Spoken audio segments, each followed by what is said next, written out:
back and listens to these things hardly. So. Oh, they do. The president does. Okay. My question to you, can I repeat this question that I was having with someone mere hours ago in a different room to you about the moon? You can repeat Perfect. anything. Perfect. Okay, because I'm still confused as to why nobody can seem to answer any of these questions. Why does the moon look like a rock flying around in space that's been smashed in by thousands of meteors? Why? Why does it look like that? It looks like something that's been flying around in space for a long time, that's been smashed in by innumerable meteors. It just looks answer like your own that. question? Wow. Okay, go ahead. Next question. No, I want to pause on that one before we continue forward. But you asked and then you answered. So no, I basically just repeated myself. I'm sorry, that was rude. I repeated myself. I'm cool. You asked, you answered. Let's go. Next question. I'm not answering a second question until you at least talk about the first one. I'm not asking you to answer the second question. I'm asking you to ask. Oh, you're going to do the same thing again. You're going to ask and answer. Doing? I just asked you a question about the moon. Why does the moon look like it's been smashed in by 1,000 meteors over the course of time? You're not going to like my answer at all. So I can handle it. No, I'm okay with your answer, whatever it might be. I can handle it. Right. You. Mm-hmm. Why do you think any of what you just said? Why do I think anything? Just okay, because you can look at thousands of images and videos of people zooming in on the moon, and not only does it look like thousands of asteroids and meteors are smashed into it, it looks round as fuck. It looks fucking round. It does. It's very round. You misunderstand. Okay, let's start. I didn't ask you to shout at me. Things are. I didn't mean to. I have a loud voice. My bad. I do have a loud voice. Naturally. It's okay. It's not the volume that's the problem. Okay. You haven't done any of what you just said. Any of what I've said. Observing that the moon looks like it has asteroids and meteors smashed into it. Yeah. Okay. There we go. It looks like it has meteors smashed into it. Yeah, I think it does. Why do you say that? Because it looks like that. You didn't walk into your backyard, look up at the moon for the first time, and go, meteors have smashed into that. Why do you think meteors have smashed into the moon? You're right, because when I was a child, someone told that to me, and as I grow up into my adulthood, I was like, "You're right. That's exactly what it looks like." That's why. So as a child, someone said meteors smashed into the moon. Mm-hmm. And then you grew up into an adult, and you were like, wow, yeah, meteors smashed into the moon. Wow. And that's the end of the story. You didn't have any evidence. You didn't have any thought process. I was like, oh, wow, yeah, that story makes perfect sense. And scientists with way greater minds than mine does that story make also agree? And there's thousands of them. They're like, yep, that's probably what happened. Oh, I see. So the consensus of the people that are experts. No, I don't just trust the science. I'm not just trusting the science. I'm just saying that. You as a child. Just shush. No, you asked me where it came from. Yeah, but you asked me where it came from. I want to reflect. As a child, you were told. As an adult, you believed. And then I was like, well, what the fuck in between? And you're saying the experts told me. And nowhere does it seem that you thought for yourself. So as a child, you were told. As an adult, you believed. I question you, and you're like, because experts. Well, I have other theories, and is that fair? Is that a fair summary? Not really. I mean, I'm fully able to come up with my own ideas about what might have or may not have happened. But I just think that's probably... Okay. What is your most controversial idea of what happened? Okay, well, this has nothing to do with our little debate thing here, but the most controversial one... Oh, okay. The most controversial one would probably be that the moon is an alien spaceship or satellite of sorts. That's probably the most controversial one. A lot of people believe that, actually. So you think the moon might be an alien spaceship? I didn't say that. I'm saying a lot of people believe that. I said, what is your most controversial position? I've never thought about that. I have to come up with an idea all of a sudden that's controversial. That's a weird way of thinking about things. Okay. Oh, I see. So you don't think for yourself. You don't evaluate. No, I can think for myself. Ideas. I just usually I'm not used to having to put out an idea out there in the world that's designed to be controversial. I mean, that's not how I think usually, but I guess I could. Most controversial. But here you are. I can't even do it. My mind doesn't think like that. So you're my saying mind doesn't think like that. But here you are in a flat Earth server. Mm-hmm. Go figure. It's not a flat Earth server. There's lots of non-flat Earth people in this room. Well, but this is a flat Earth server. No, not necessarily. It's called Earth Awakening. It's not called Flat Earth Awakening. All right.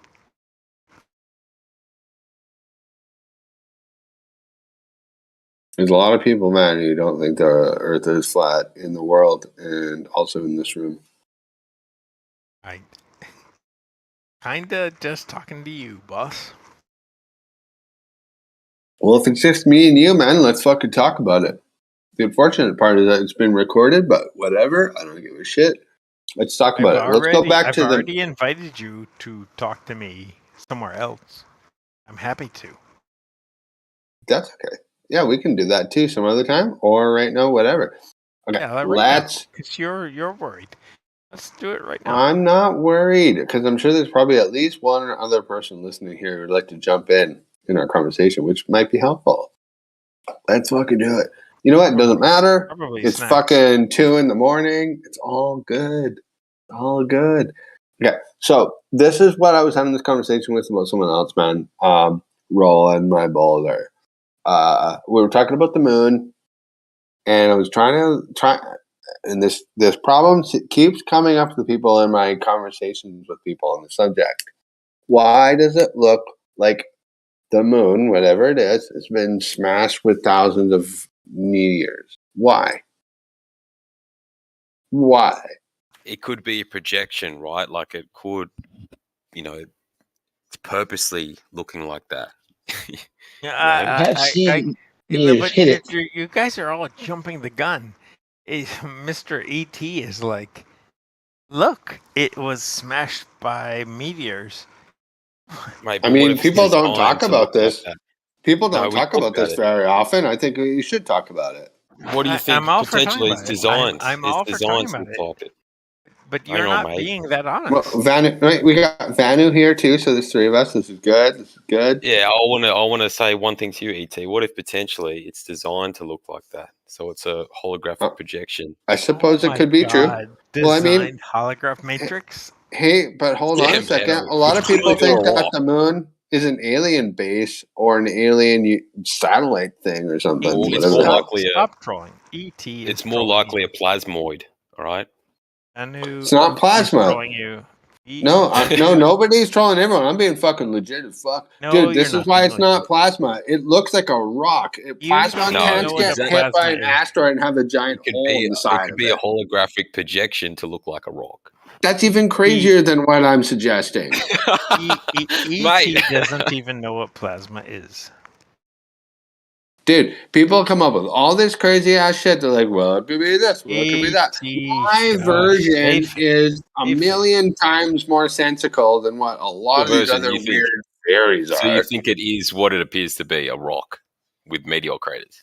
Yeah, and it's flying around us in the sky. Yep, it's really that simple. It's not that crazy. It's not that fucking crazy. All right. Try and find any footage of meteor hitting it. You won't. Like only. So Vanu and ET are both like, it looks like what I say it looks like. What do you say? Well, I mean, what's your? Well, I mean, I've heard other theories. If you want to talk about it, what do I even call you? Rolling my boulder? I'm not going to keep calling you that. Roland. Can I call you Roland? Okay, Roland. A lot of people think it's like a fucking flat moon. That's a fucking theory. That's the stupidest thing I've ever heard in a long time. I mean, maybe, but I doubt it. Ooh. What? Excuse me? Professor Dave. What about him? I know who he is. I know who he is. And you're coming here and pretending to have his arguments. Are you? I've watched like 3 of his videos. I think it's a goof. And you've brought them all here. Congrats. I've watched like 3 of his videos, no more, and I don't know what that means, but okay. You watch them, but you don't know what they meant. All right, cool. Dude, I think he's got like hundreds of them or something. I barely watched any of them, is my point. But you watched 3 of them.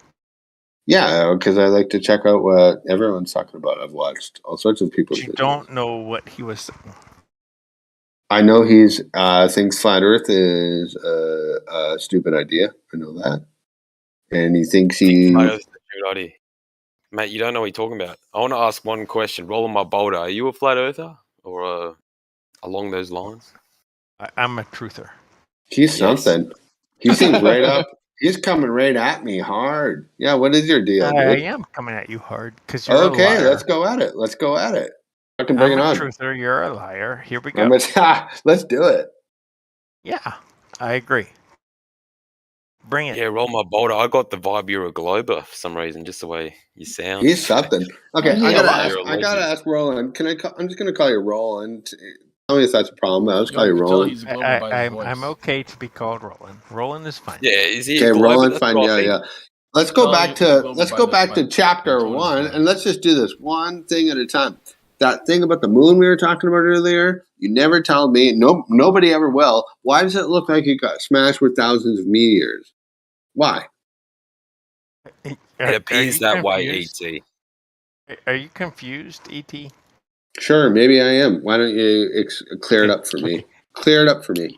You say it looks like it's smashed by thousands of meteors. Mm-hmm. That's what you say. Yep. So why? Why does it look like that? Because I've seen thousands of images of it, and that's exactly what it looks like. Why does the moon have so many craters and the Earth doesn't?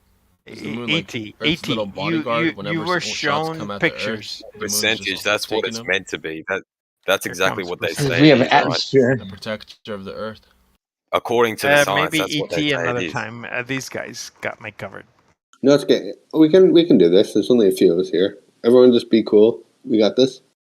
Okay, E.T., you're saying... All he's doing is like reversing the question onto you. Haven't you noticed? But the question deserves to be reversed on him. He says the moon looks like it was smashed by meteors. Prove to me why. What the fuck? You got to agree, man, that it sort of does, right?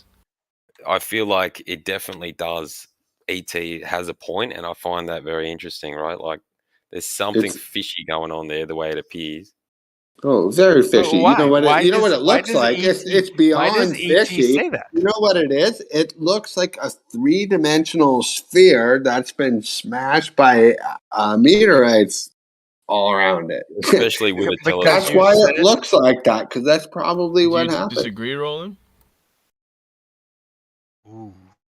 No, I don't agree or disagree. I want E.T. You secretly do agree. This guy's useless. You secretly do agree. E.T. I want E.T. to do something. We can talk. We can have a conversation, dude. I'm not trying to obliterate. I'm not trying to have a gotcha moment or anything. I literally would love to have. No, I'm not. Nope, I'm not. Let's talk. Let's move on if you want. Okay. Why do you think that the moon? What pictures you're talking about? Cite your pictures, and why you think they're compatible with meteors. I will not cite pictures because there's literally tens of thousands of them on the internet. I'm not going to start posting them. I will not do that. You can find them yourself. There's so many of them. I'm not going to start posting pictures of them. There's tens of thousands of them, if not hundreds of thousands. Yo, Roland, do you agree that the moon has a lot of craters?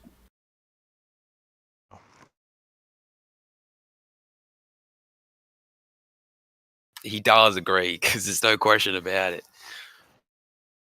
But something interesting about the I'm craters. not going to concede anything. If You don't. wanna We're not say asking it's you to. craters, Hey, Roland, Guys- I'm not asking you guys to just concede trolling. either. I'm not asking you to concede. We're just having a conversation here. percent. Yo, I don't Roland, want do you to concede me a favor. anything. Hold We can hold move on to a different thing. Hold up. Boulder, can you do me a favor? Can you add a T to the beginning of your name? No. I'm not. Look, here's one interesting thing about the craters. Kubota. Sorry, I'm not mate. rolling my I'll say Kubota. one thing. Look, mate. The craters seem to not go past a certain depth, right? It's almost like there's this inner layer of the moon, right? You see what I mean? Like you're not seeing actual. Or it was just hit by superficial things. Yeah, I mean, potentially, yeah. No, that's okay. I was having this conversation with someone just several hours ago, actually, in a different room, and the name rhymes with. So what? Were your sloppy seconds? Is that it? No, this was actually like a good 6-7 hours ago. What's cool is that ET can't say anything except for percent and Vanu and.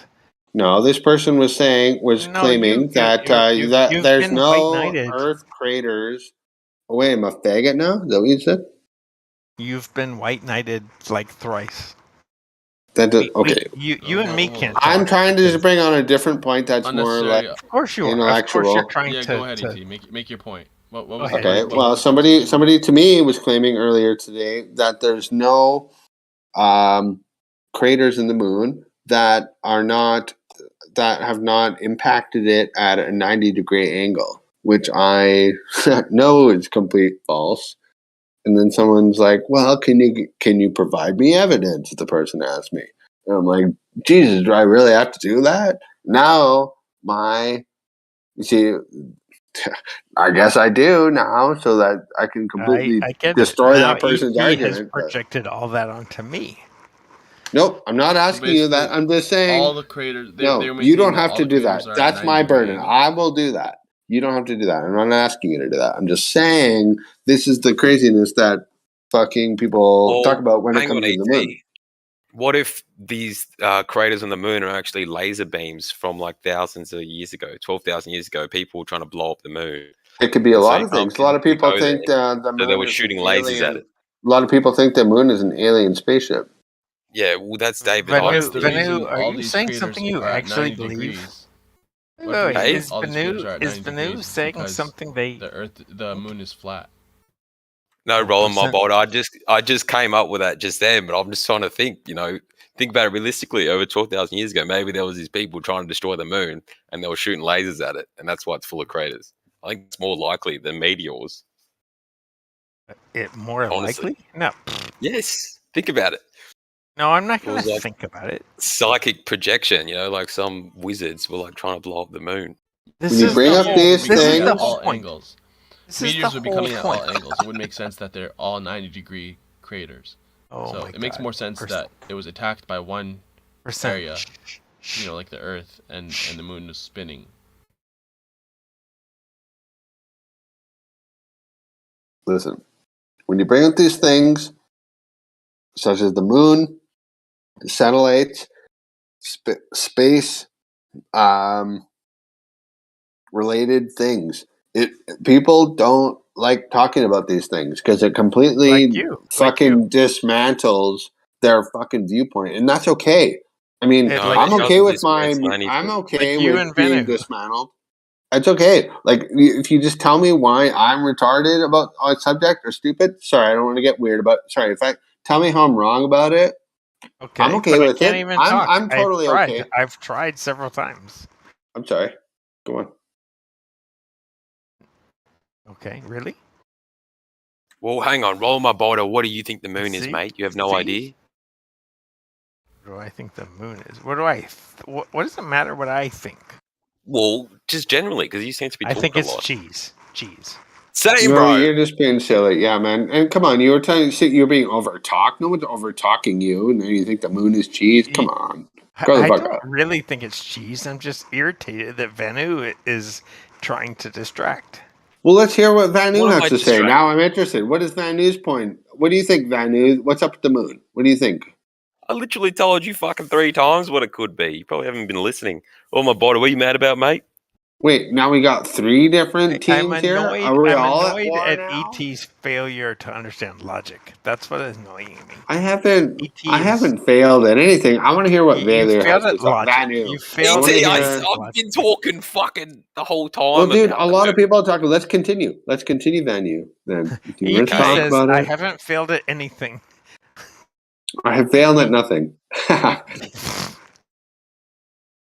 Well, the only time you're ever going to prove, right, realistically, that it is this rock with the meteors is actual footage of a meteor hitting the moon. This just doesn't happen. That's not good evidence at all, because then people, well, that might convince you. But but see, in the UFO world, that doesn't count anymore, because then people just be like, "Oh, that's CGI," and they're right. Exactly. Like, even if it was real footage, it would easily be pushed off as a fake. You wouldn't be able to know anymore. Yep. Yeah. Exactly. Well, people do have conversations with the moon. Like, this is the thing. So it is an intelligent entity. But you need. Did you say conversations with the moon? Yeah, you can talk to the moon. It's like its own energy. Okay. Well, that's on it. I don't know about that, but you need to have lots of psychedelics. But it's wild that even ET's pulling back. Mate, it's real. You can talk to the moon, so clearly it's not a rock. But see, I was the last person that was actually making valid points here about the craters of the moon. It doesn't make any sense. It doesn't make any fucking sense. You don't even know what those things are. You weren't there. You're the one saying that you don't think. You're the one saying they're making craters. a claim that I think I know what they are. Claiming they're craters. Yes, I do. I am making that claim. So say, I am making a claim. Say I'm making a claim, and I believe those were meteors smashing smashing into the moon. Mm-hmm.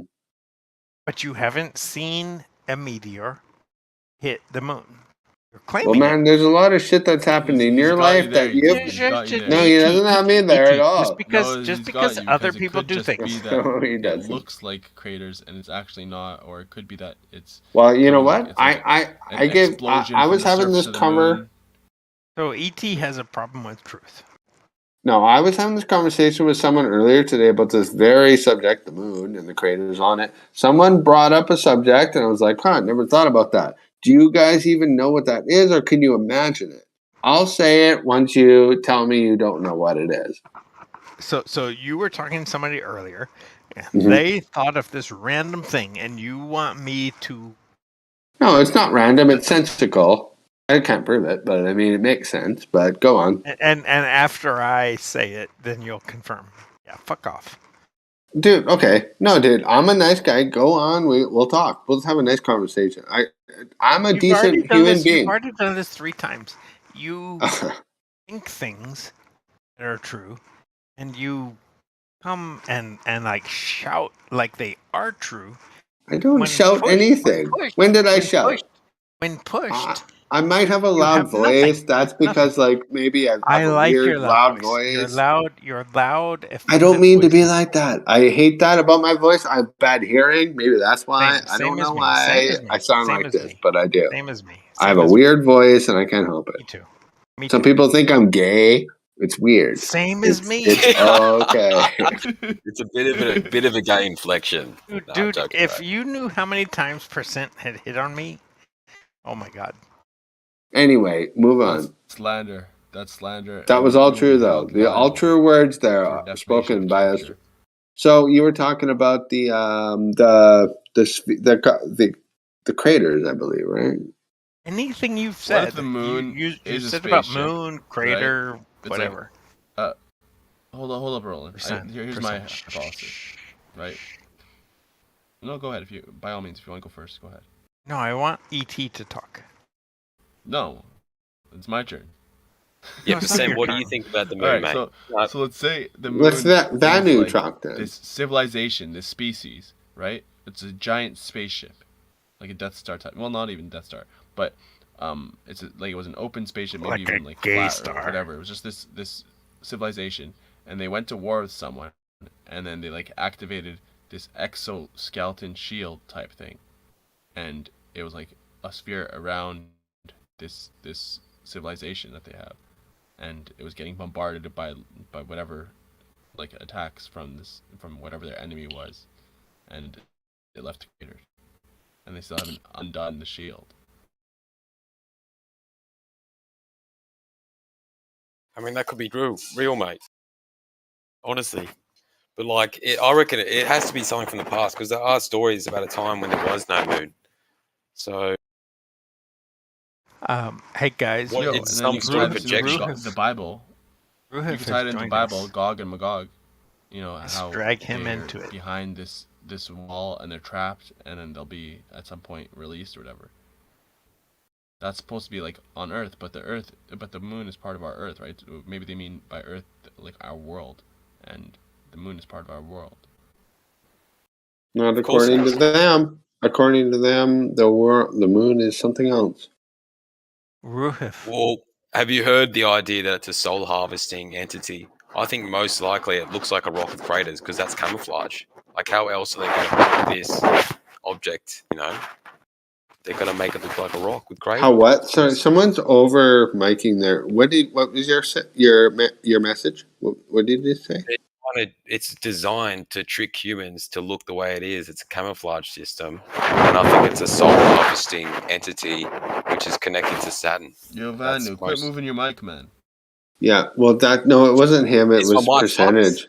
I know it wasn't Vanu. I think it was percentage. Hey, dude, it was Vanu. Shut up, you liar! It was Vanu, man. Is it better now, bro? I think it's guys. Funny joke. Yeah, but it's better now. Okay, man, that still doesn't explain. No, it still doesn't explain dick all about the craters. We have a Ruhif. Like ET, I said it could most likely be a camouflage projection. Like it's designed we're talking about meteors on the moon. Impacts. Camouflage projection. And ET thinks that he knows what the moon is and the meteors, and everyone else thinks ET is a liar. Ruhif. Yeah. That's another slanderous claim. Oh, and Percent keeps trying to get in my pants, so we got that to deal with too. Oh yeah. So Ruhif, moon, meteors. What do you got? People get horny. Nothing much. Well, he's just going to say, it's a rock with craters. You sound tired, dude. Are you okay? Rough day. Rough day. We'll let Roofy work his way into it. You know, get his deal going on. Let's move back into it. Let's go right. I will beat this fucking horse to death. These fucking craters aren't going away anytime soon. Everyone's looked at the moon, and there's these 3 giant circles thing. It almost looks like my little avatar in Discord. There's like 3 giant eye holes, or 2 giant eye holes and a mouth. Everyone knows the face on the moon, right? Some people don't see it, but I mean, it's just like, good Lord. How could you not see it? How does that exist? What are those big fucking Tycho crater is the biggest one. It's called the Tycho crater. That's what they call it anyway. Like, are you saying that? What is that then? Like, does that not exist? Or what's going on? Is there wind on the moon? I have a question. Excuse me? What? Is there wind on the moon? Do you know this? I would say, I don't know. Probably not. We look at the craters, right? And like they don't go very deep. It seems to be a certain point that they go. So you have these massive craters, but you're right. Yeah, there's no. They say there's little atmosphere, so probably no wind. Yeah, exactly. I don't. So, by the way, just so you know, I don't think we went there in the Apollo missions. I think that was fake. Mate, no way. Yeah, that was fake as fuck. If there was these craters and there's no wind, how could it like fill out these craters? Like they should be deeper. You know what I mean? No, it would be the opposite, because dust would have covered them over, and they'd be flattened over now, and it would just, you never know about the craters. You can see big craters, but they don't have a depth to them, so it's a bit suspicious. You didn't, or maybe you did, but did you actually listen to my point? No, I'm not trying to be a dick. I'm just saying, literally, wind would have pushed dust over them over enough time and filled them up. There is no wind. There is no wind. So how is that possible? It's no atmosphere or wind, or no wind. Okay. Well, that's the general consensus, is it not? I'm okay with no wind. Yeah. Well, isn't that the consensus already? That there's no wind on the moon? I don't know what people believe anymore, but I'm okay with no wind. Or anyone. But I think that's how it is, because think about how everyone was calling out the flag flying on the moon. They were saying, oh, no fucking wind on the moon. Yeah, you're right. Yeah, the flag thing. Yeah, that's pretty crazy, yeah. And the flag only moved when they touched it. It's also crazy. Yeah. No, so probably no wind on the moon. That's what you're saying, correct? Yeah, and so no way to fill up the craters, right? There you go. And therefore, they would still exist. No, but my point is, like, they're not very deep. They do exist. Well, not necessarily, but when we observe them, right, it appears to be a crater. But the point is, they're not very deep. They all only go to a certain depth. Deep enough. No, not really. If you look at good pictures, you can see that there seems to be an inner layer that they don't. Well, I mean, we don't know what the moon's made out of, so it's hard to say how fast and how hard something would be to smash into it. Well, they apparently have moon rocks, so they should know what it is. Well, that was a lie, too. That turned out to be petrified wood. Wow. Well, yeah, there you go, man. It's definitely a lie. Yep, that doesn't mean that the moon isn't real, though. All that shit we just talked about. Yeah, no, I completely agree with you, because I was thinking about this a few months ago, and I like to ask flat earthers the same question. Like, why does it appear to be the way it is? Mm-hmm. It's interesting. It's fucking interesting as fuck. It's hella interesting. It's got to be fascinating. It's the number one thing, really, eh? Like, and the moon is. How can you think about anything else? You know how people are obsessed with flat Earth? If you were going to be obsessed about something else, if you were like totally into this like genre of thinking, the moon would be the second one, in my opinion, because it's the next closest one in our world. It's so it's so damn obvious. Like the sun, it's I don't know about the sun, but the moon is right fucking there every night. You can look at it. It's crazy, and it looks quite close. It looks very close. Do you reckon it's giving off its own light, or it's reflecting the sun's light? I think it has something to do with infrared. I'm not sure what's going on, man. I don't know. Yeah, I just don't think that when people make claims about it, I don't think they know what the fuck they're talking about. And I also don't think in those early Apollo moon missions, we went there. I think that was a lie. Well, don't they, there's some sort of evidence that the moon attracts, the ocean and causes the tides, right? I wonder how they figured that out. So that could also be a lie. That could be a lie, too. Well, I also think the later... You assume it's based on something. I don't know if it's just based on observation or there's something behind it, but yeah. It's some weird science thing going on. And I'm a science-minded person, but I'm not an expert by any means. I will say this also, though. I think and I want to hear actually question here for anyone else who has thought about this. Question. We all know the early Apollo missions going to the moon was complete bullshit, right? Does anyone think that it's a possibility that we went to the moon with the later Apollo missions? Because sometimes I wonder about that. Mm-hmm. Absolutely. Excuse me? Absolutely not. You said absolutely not? Okay. Have you guys ever taken into consideration that maybe they went to a moon with a completely different technology than they did, that they, from the earlier Apollo missions and the later Apollo missions, not to mention what they're doing today? I think it's physically impossible. That's just me, mate. Why? It's so close. You can see it. You can see the fucking craters in it. It's not that far away. Yeah, but physically going on it, that's a whole nother story, man. Is it? I don't know. I've never done it. Because for that to be possible, you'd be looking back. That means it's a physical object, and then you'd be looking back at it. Are you still saying, though? Are you still saying it's not a physical object, or you? I think it's not physical. Okay, that's fair. I personally do, and I'm thinking, if even play my little game for a second here.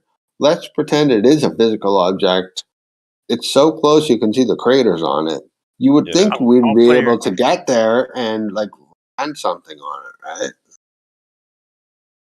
I'll play your game. Okay, play my little game.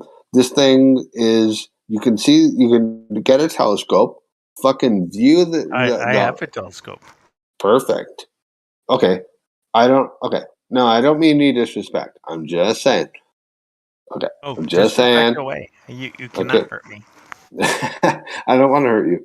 I'm just saying. Okay, so you know how close it actually is. It's not that far away. Have you ever been on a fucking road trip? Whoa. I know how close it is. I didn't say that. Well, maybe I did actually. Okay, maybe I did say it. You know it's not that far away. How far is that far away?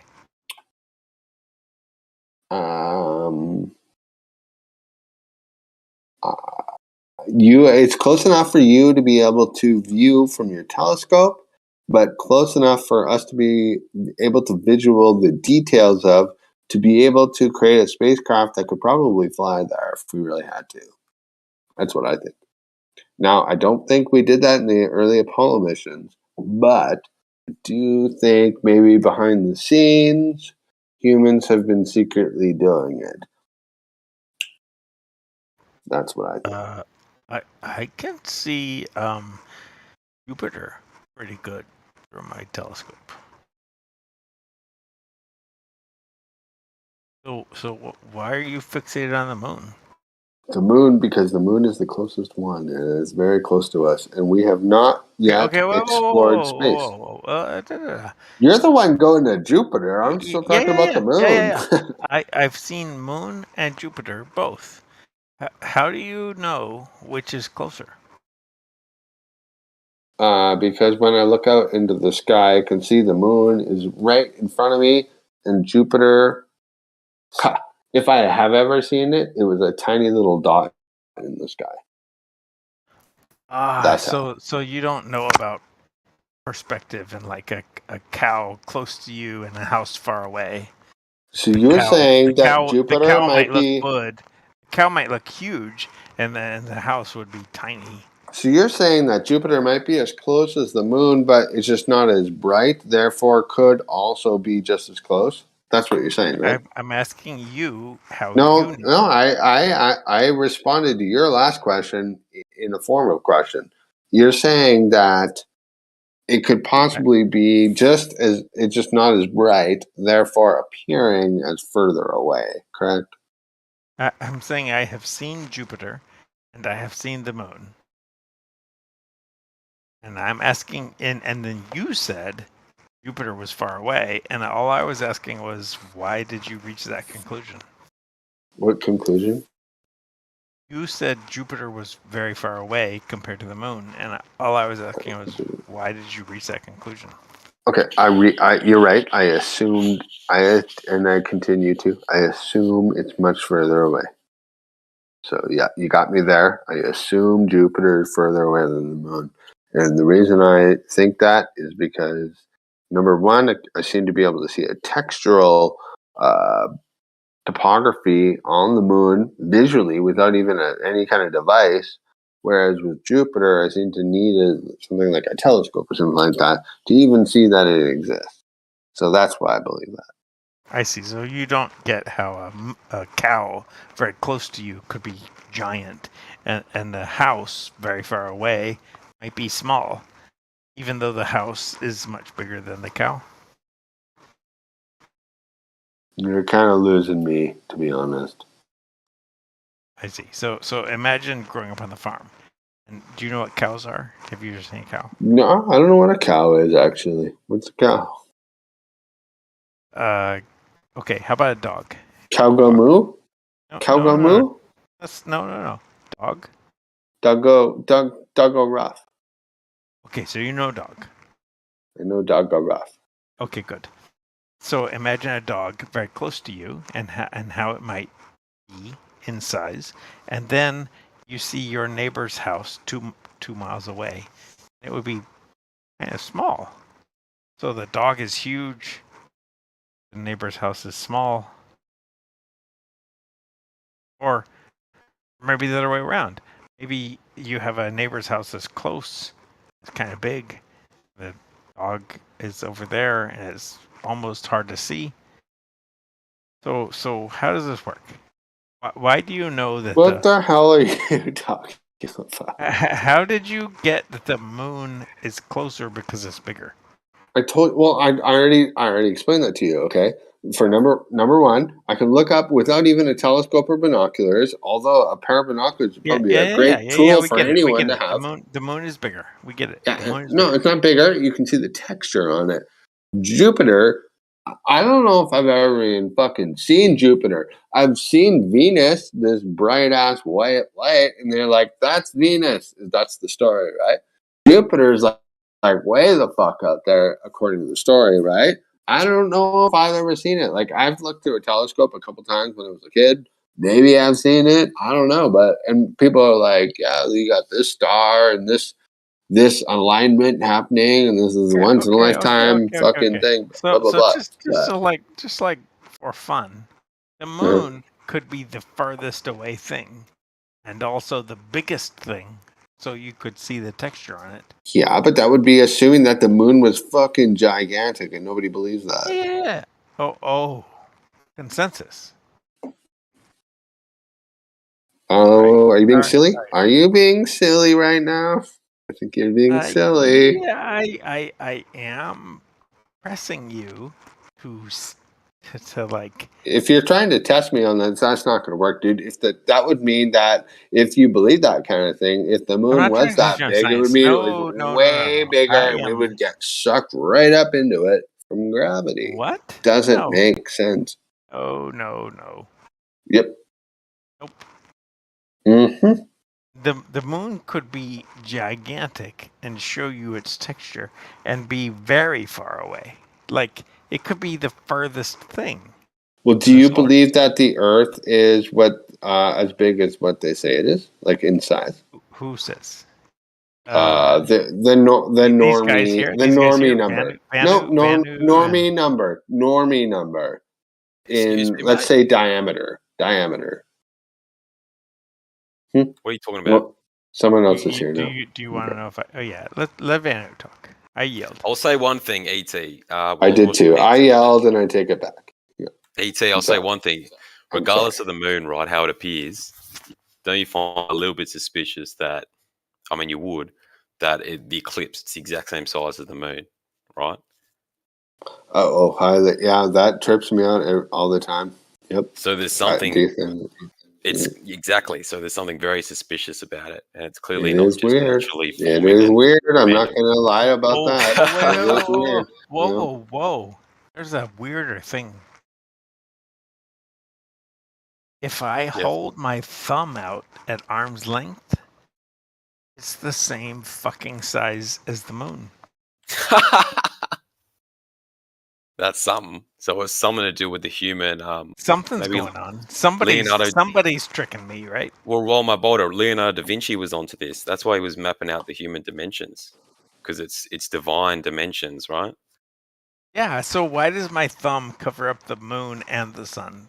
Because it's divine dimensions, bro. No, you know what? I think a lot of what's going on here is there's Satan. It's all perspective. Satan. No, it's all perspective based. Satan. It's not Satan. There's a lot of weird perspective shit that people don't understand, which is why I think these conversations continue to happen over and over again. People don't really understand geometry and astronomy, and when you add it all up together, it's fucking crazy if you really think about it. And then people are like, well, I don't understand all that shit. And like, neither do I, because it's fucking crazy. And then so they just assume things that aren't necessarily true. And that's what I think what's going on here. No, I don't know what you mean by... You're the smartest flat earther I've ever heard. What flat earther you've ever heard? Smartest. Oh, thank you. You're welcome. ET's that's what I think. It just makes sense to me. I've thought about it for like hours and hours, and that's like this shit starts to just make sense. Right. It must be flat. The moon must be whatever. I didn't say. I hear you. I didn't say that. The moon can't be flat either. That's stupid because... I didn't say you said the moon was flat. I said you said the moon was whatever.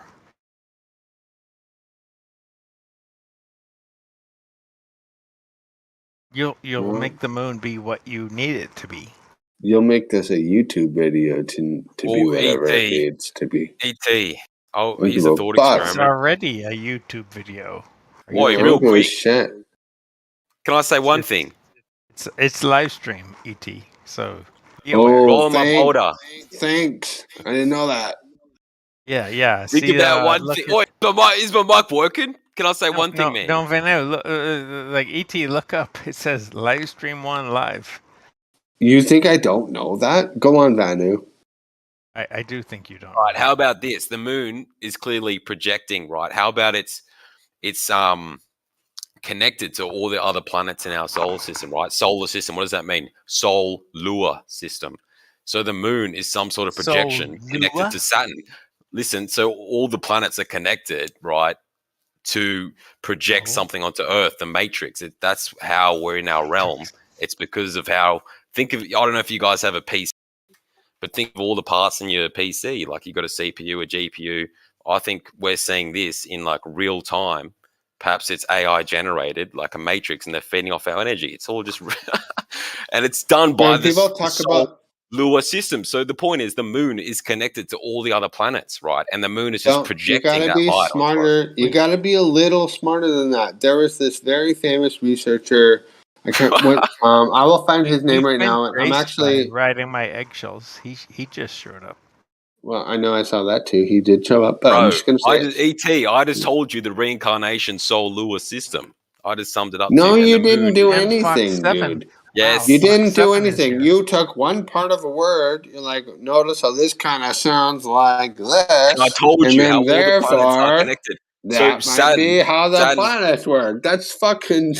That's so ignorant. It's so ignorant. Not ignorant. There's lots of math behind this and science. It's not ignorant, man. You're just not willing to listen. The Saturn, what do you think Saturn is with its rings around? It's clearly a satellite giving off energy. See, there you go. Some sort of signal. There you go. Wordplay. Oh, you probably have a different sort of brain to mine, man, if you can't follow what I'm saying.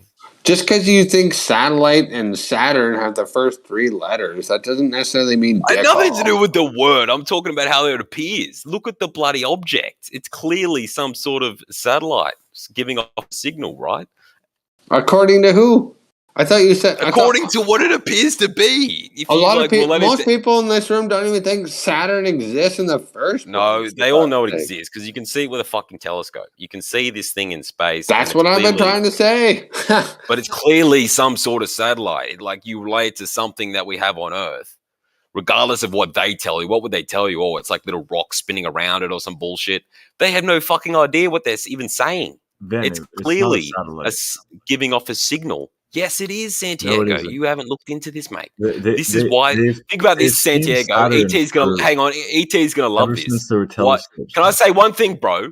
Think about this: Satan. Why do they call Satan? That's so stupid, dude. That's such it's the same thing, bro.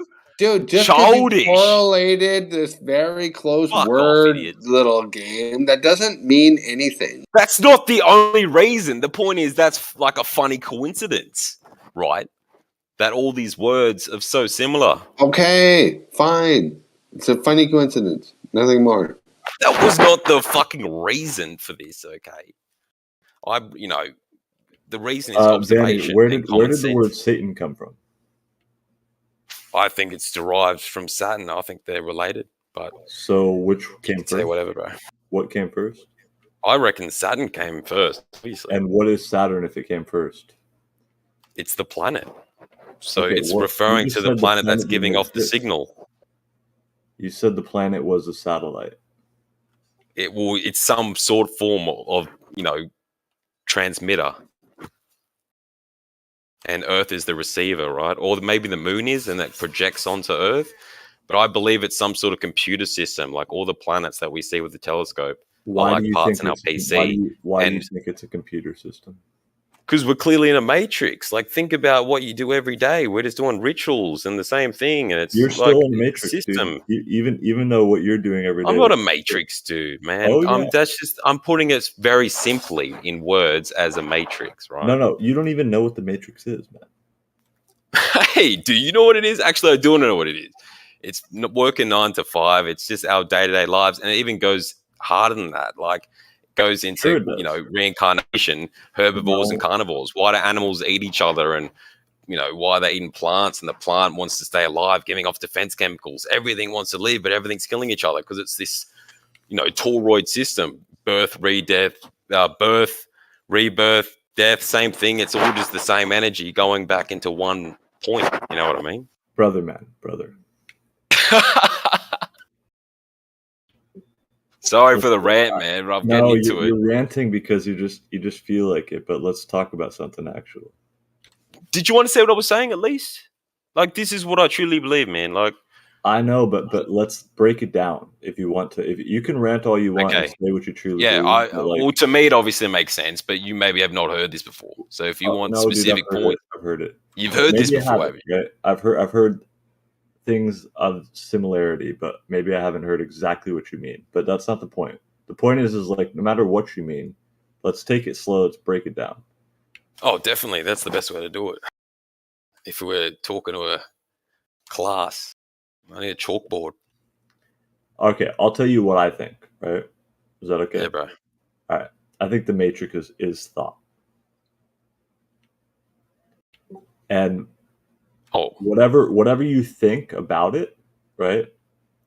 Like when you say like, oh, it has to do with reincarnation. Sure, maybe it does. But it's more about the thought itself that exists on the world today than, and that relationship that thought has to any type of reincarnation, right? Do you see what I'm saying? Oh, sorry, bro. I had my mic. Well, I forgot to press the button. Anyway, like, not only related to the Thor of the Matrix and what we have today in the cities and everything, but also related to physical life. Like, think about physical pain. Think about animals. It's not as simple as just the Matrix. I'm talking about the entirety of what we see reality as, all of life. How do you see reality? Like I just said, animals constantly eating each other. We're born. No, that is a fragmented reality. What do you mean? Think about all animals. All they're trying to do is survive and not get killed. Everything like it's fucked up. Everything that you're saying, you have to admit. You have to admit everything you're saying. Right? You said think about animals. They're trying to survive. They're trying not to be killed. That's just one example. I could take anything else. Okay. That comes out of anybody's mouth. That is a fragmentary assertion, right? You're taking that's one point of it. I'm saying not only the human experience, but animals and all of life around us. But it's one perspective, right? It's one like sleight of hand, basically. Like it only understands a partiality of what's actually going on. And that's what I said. That's one facet of it, man. I'm talking about everything. I'm saying even not only relate the human experience, because that's boring. We can talk about that all day because we are humans. Think about animals and all other life, herbivores and carnivores. They're living in the same fucking matrix. No, they're not. Yes. No, because they're living and they're dying, right? But you're encapsulating their action, right? Their life. Can you imagine what are their lives? What are they doing? What are they doing? Encapsulating in terms of your own thought for your own purposes, and that's the matrix. Of course it is, because that's just consciousness. Like, you can relate anything to that. That's just stupid. Do you know what I mean? You're just saying, this and that. Like, you're saying empathy doesn't exist. We're clearly all related. So that's that point, I don't agree with. That's not empathy. No, empathy. You're saying my consciousness somehow is separate and this idea is separate. It's like, no, we're all experiencing the same exact now. The only difference is, maybe our mind. The only difference is that we're all dividing it, right, in our own particular way. Yeah, but it's all one related. What? Man, it's all related, right? Like our consciousness is connected right now. Sure. So I don't agree with what you're saying before. I agree with. I think it is, but I'm saying that we're all dividing it currently. And no the divisive factor in it, right? The common divisive factor that we're all doing, right, to the now, right, is we're dividing it based on our own particular experiences, which is thought. Yes. Okay, so that's the matrix that we live in. The now is not the matrix. I never said that. Our nows actually potentially are what we're experiencing with our senses. Right. Yeah. Not our energy. Our energy of the now is not the matrix, but all of our senses right now is what, you could call the matrix, but you'll probably just think the word has some sort of bad demeanor to it. Or I don't. But I'm trying to just get at the actual meaning of the word, right? Rather than. But you see what I made? It's just everything. No, I think you're getting. And that's why I related it to the planets. The celestial bodies.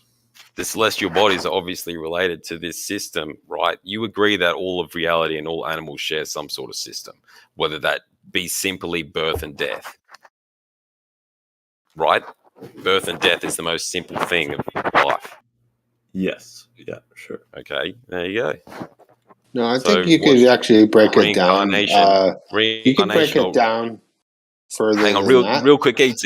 Reincarnation, that could also be reharnessing of energy. And how do they reharness the energy? They do it through the celestial bodies. It's like this spiritual system reharnessing energy into the birth and death system for whatever reason they want to do it. And I believe they're farming us some sort of higher dimension. That's what the Matrix was all about, But Vanny, your belief that they're farming you, right? They're farming you too, my friend. Sure. But what are they farming? What is you and what are they farming? Your energy. So what is your think energy? about. Okay, I'll tell you. Think about your body right now. What's animating it? What's making your heart beat? It's some sort of spiritual energy. What they're farming, man. That's not what they're farming. No, they're farming your spiritual energy, which you're harnessing. So it harnesses your body, and then you suffer, Santiago. You suffer, and that affects your consciousness through frequency. Right. That's correct. And they feed off lower frequency vibrations, my friend. Okay. So those are. So they don't have to farm us. We can have a great time, and they won't farm us. But then tomorrow morning they'll farm you when you feel like shit. What is a lower energy vibration, Benny? Well, you know how vibrations work. We're always giving off hertz and frequency. Anxiety, depression, negative all those things. Right. Think about all those, that everyone feels all the time. And more than that as well. I think a lower energy vibration is also like identity. Fear is the big one. Pleasure as well. You could argue exactly. All the quote unquote sins, right? They're so just where low do all those things? Where do all those things come from? Carnal pleasures. Yep. It's all very human based. It's bodily based. All of those things: depression, anxiety, fear, sexual pleasures. It's all to do with your body. Right. It has nothing to do with your consciousness. So that's not necessarily true because the mind also is in play here. Well, our consciousness uses this body as a vehicle, but it's also it's also the environment around us and everything they teach us. They they want us to be in depressive anxiety states. Reality could be so much different. Humans are purposely put in the way we are, so they're feeding off our low energy, right? It's simply, we're obviously not in a world, Santiago, where they want the highest frequency of humans, right? Of course not, man. Of course not. Yeah, well, I'm just trying to unfold this, right? Because you're using a lot of words, right? A lot of phrases, which come from other places. You know what I mean? Oh, I don't know. Well, that's just how I work, man. I put things together, connect dots. Sorry, mate. I know. That's okay. We all learn from different sources. No, that's fine. I'm not even saying that's. Of course, I'm not saying that's wrong. I'm just saying that there might be a different insight, right? If you actually understood the words that. I don't think there is, because this is not just my take. This is actually pretty famous on 4chan. Eric Dubay actually says the same things. This is we know this. We know what the Sol Lewis system is with all the planets. Werner, did you just say Eric Dubay says? Yes, Eric Dubay says okay, Sol Lewis. E.T., I wish you the best. Good luck. I wasn't even talking. Well, my bolter, you don't like Eric Dubay? Like him? No, I wasn't even talking, Roland. That wasn't even me. I chimed in No. I know. like 2 seconds. I was just I wanna head out, but I did want to say bye to you. Okay. Yeah. Goodbye. Do you like Eric Dubay or not, mate? Do I like him? Yeah, tell me. Kinda. Yes. So he's been saying the same things I've been saying, but not for the reason that you think, probably. Oh well. I like him because he's a honeypot. He. Yeah. Right. Well, I don't know. Anyone that says like Eric Dubay, I could be like, ooh, you're a moron. But what the if fuck you is that supposed to be? God. Think about it this way though. Let's pretend you go to a bar all alone. You're like, damn, I had a rough day. I want to go up to have a beer and just chill out at the bar for maybe have a couple beers. And someone's like, hey, has anyone ever heard about Eric Dubay? You'd be like, yeah, shut up, cunt. I'm just saying, everyone knows who Eric Dubay is. Oh, yeah, shut the fuck up. I know that guy. Shut the fuck up. I don't get what the problem with Eric Dubay is. It's different on the internet than in real life, is all I'm saying. Oh, no, it's not. Dude, seriously, if I went to a bar and ordered a beer and somebody next to me said, what do you think about Eric Dubay? I would run. Like, what the I don't think fuck? anyone would give a fuck if you ran away, honestly. The point is, like, what? Would. I mean, like, yeah. I don't. No one cares if you run away because no one wants to even talk to you, bro. Tell me why you don't like Eric Dubay instead of just carrying on like this. I don't get what the problem is. I think he's pretty cool. He's a cool guy. I don't like liars. He's a liar. Tell me. I don't agree with everything he says necessarily, but I mean, I don't have a big problem with him either. I mean, I know a lot of people. At least a lot of people have a lot of opinions about him. I'm aware. Okay, but Roland my bolter loves to talk in riddles. Really? You're a riddle fiddler, mate. That's all you just riddle. Let's not riddle fiddle. Eric Dubay. That's all is wrong. He's wrong. Okay, all right. Yeah, who's riddling fiddling here? Someone's riddling fiddling. Venu, pick anything. And Eric Dubay is wrong. Are you a flat earther or not, man? I thought you were. Now you're not. You're just all over the place. I am all over the place. You really are. You're a joker. That's who you are. I'm not a flat earther. I know you are. ET is definitely a flat earther. No, I'm not. What are you? A concave? I'm not. I'll be a flat earther before I'm concave. That's for sure. So then, what the fuck are you? I'm not a flat earther. That's for sure. I didn't say what aren't you. I said what are you? Well, it's a weird question. When am I supposed to? How do I even respond to that? What do you want? What do I say? I mean, A, B, C, D. What do I say? All right, let's do it. Let's do it. A, glober. B, flat earther. C, concave earther. E, asshole. It's funny how C gets its own category. Concave gets its own category. You got Nobody is a concaver, man. That's so absurd. Wow, I didn't care. I don't want your diatribe about the categories. Flat Earth or globe earthers, dude. Concave is like straight up. Concaver or D, asshole. I'm not playing a little game. It's fine, yeah, you are. Yeah, we've learned a lot about you, though, in this project. Who's we? Everyone listening to your crazy little game that you made me try to make me play. Oh my god, I have way better games.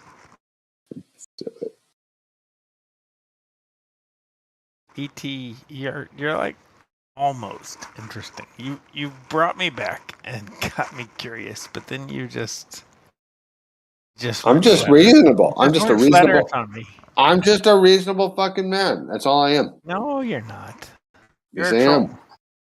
No, that's the last thing I am, dude. I'm not even a good troll. Even if I wanted to be a troll, I didn't say you were a good troll. I'm not trying to be a bad troll either. I am not a fucking troll. You're trying to be a bad troll. If you can't tell the difference between a real person and a troll, well, then I kind of feel bad for you. Sorry that you don't have that discernment. Really? Because I never said you were trying to be a bad troll, and I never said you were a good troll. But you denied both of those things. Because I'm not a troll. That's why. Why would I deny being a troll? I can't think. Why would he do that? Well, I can. Maybe he's not a troll. You ever think about that? So you have no imagination. Do you want me to help you think of why? If you're trying to be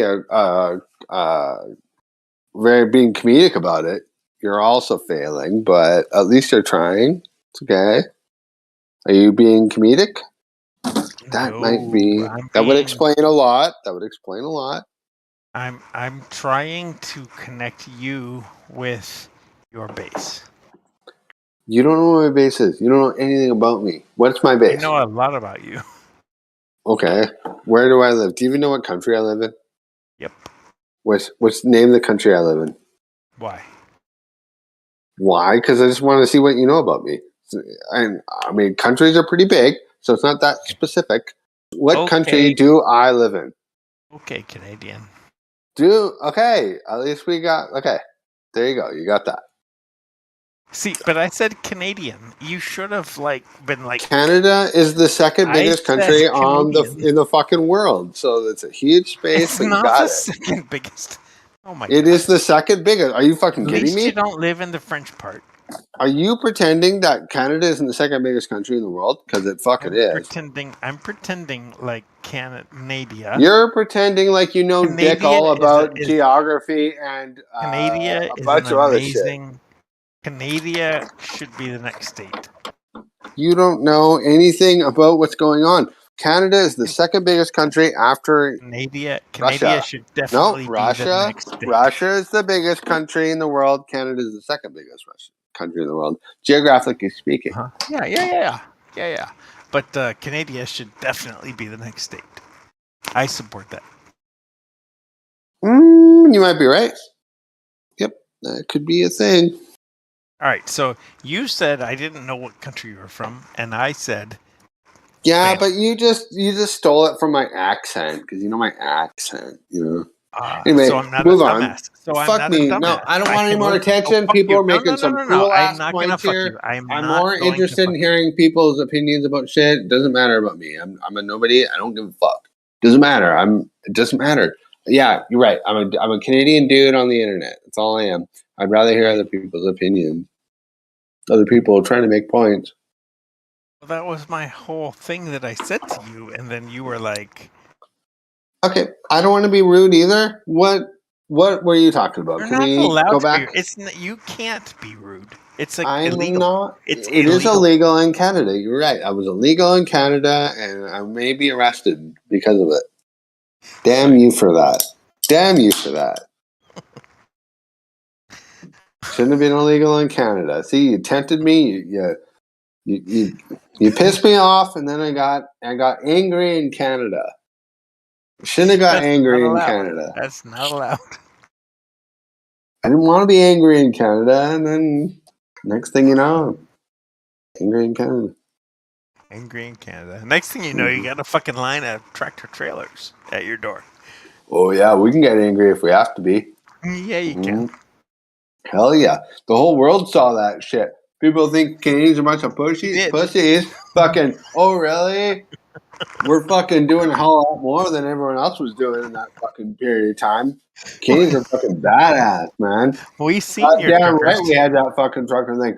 And then we had our prime minister being like, oh, you guys should stop doing that. And everyone was like doubled down. It's like, fuck you. You know?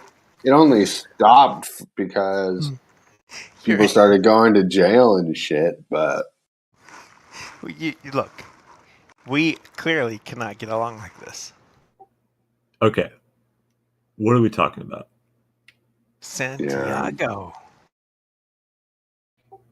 We're talking about we're not talking about Canada. This is not a new Canada. Specifically Canadian. Yeah. This is between me and no, that was a side note, sub conversation. We're not talking about Canada.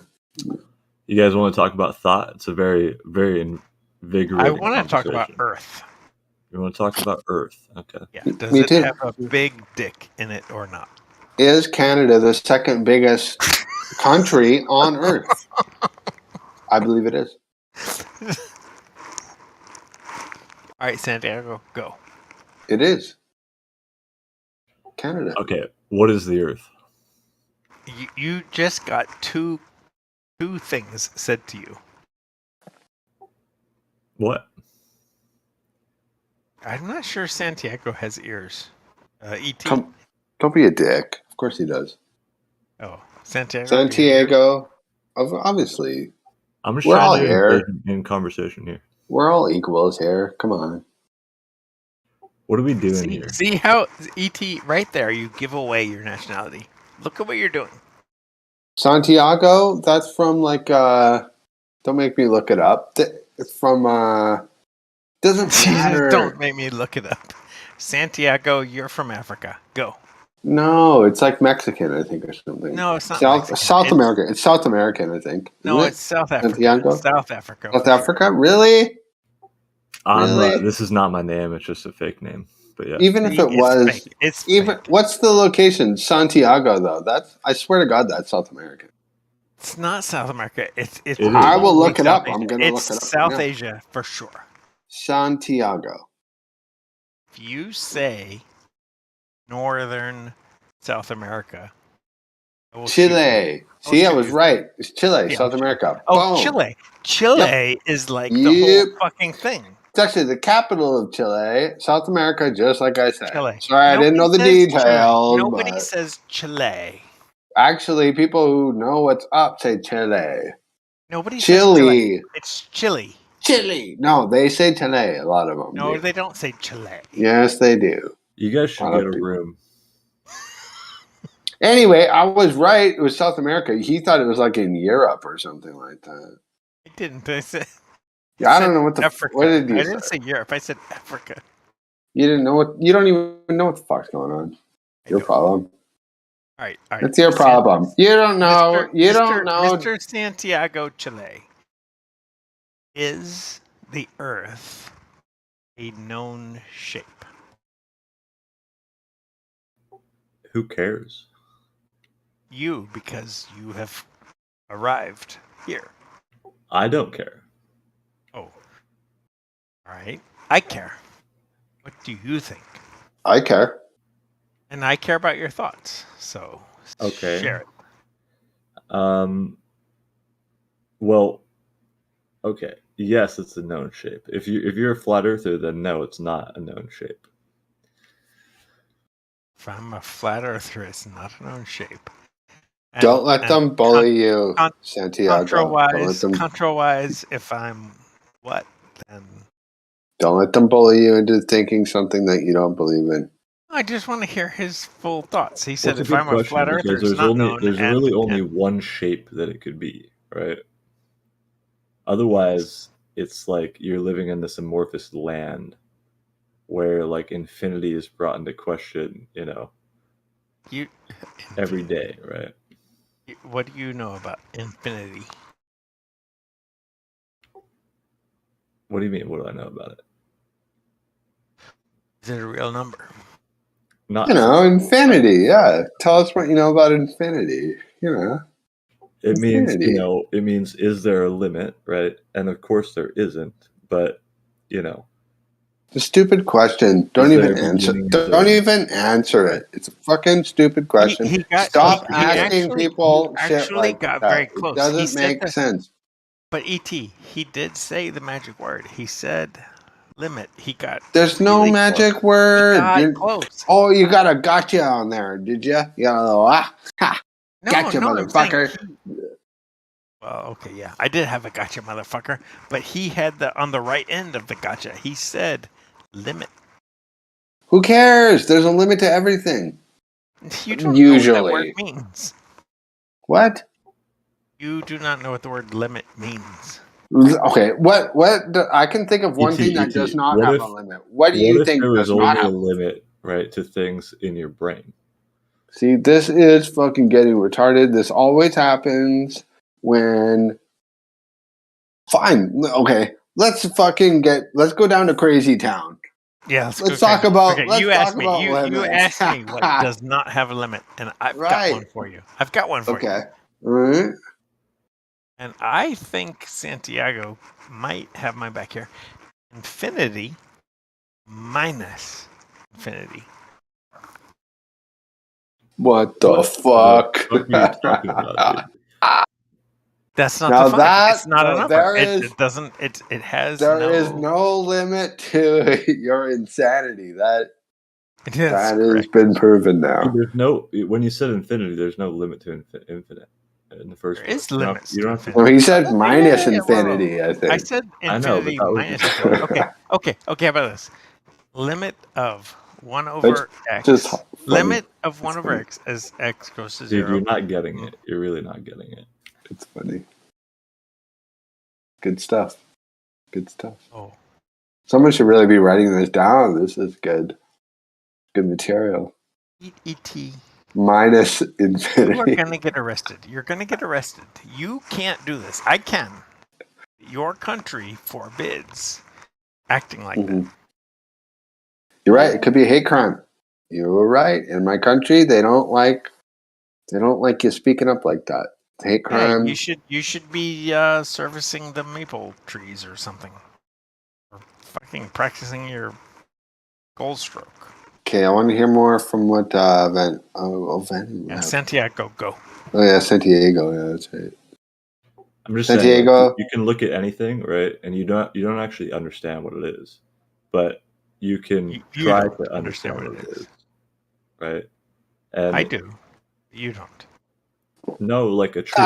Do you understand what a tree is? Yeah. What is it? It's a tree. And what is it? What is a tree? A plant. Okay, so this is my point, right, before you interrupted me, which is like anything you try to understand about what is limited. Do you get that? No. Okay. Well, if you don't get that, then you'll never. Wait, you'll always be. Can you say it again? I kind of zoned out. Can you say it one more time, Santiago? I'll paraphrase from him. The Matrix. Everything you know would be false. That's correct. That's absolutely true. Every knowledge is extremely limited, right? There you go. So see, E.T. I can see that. Everything you know could be false, and we should just listen to Santiago. No, well, I know the first part makes sense. Everything you know may be false. That could totally be. Therefore, listen to Santiago. The situation. Well, yeah, it's a Matrix circle jerk. It's not listening to me, right? But it's finding out to right. Neo. We should listen to Neo. No, Santiago is speaking truths here and knowledge. Everything you may know may be completely false. That's totally fucking true. Nobody's saying, therefore, listen to somebody else. Just don't even go there at that point. Just focus in on that first point. Everything you may know may be false. That's all you need to know. Right. And then live your life like that. Mm-hmm. No, that's not enough, I don't think. I think it's a good start. At least you get that skeptical mind ticking. It's also not maybe. It's like a clear cut. It is. Okay, straight up is. All right. But I mean, a lot of people don't even fucking start that mental process. So you can like. No, we need you here. We want you here. You seem to want to undress together. We require you to be here. I just agreed with Santiago. You were the one who led me into it. Threesome is hot. Go ahead. You were the one who got me into the whole thing. Fuck this started. Did not get you into. Okay. You did this to us. Well, I'm an American, so it's legal. You're the one. You're the one in trouble. Okay, creep. It's all good. You're Canadian. You have to be nice. I swear to God, I will report you. You may. You may do that. Have fun. Oh, he's leaving. Look, now you got rid of him. Out of you were so creepy, you made him leave. Good job. You can't call me creepy. That's the first rule of Santiago is just being weird. This is a cool little conversation the three of us are having. I think we should keep talking about it. We're having fun. It's like 3 or 4 in the morning, depending where you are. Come on. Santiago is Come on. I'm listening. He had strong flat Earth vibes to me. What was that, Roland? You had strong flat Earth vibes to me. Flat Earth vibes? No. Yeah. Whatever the fuck that means. I'm not, but okay. Yeah, what Santiago, what do you think that even means? I don't even know. I literally don't know.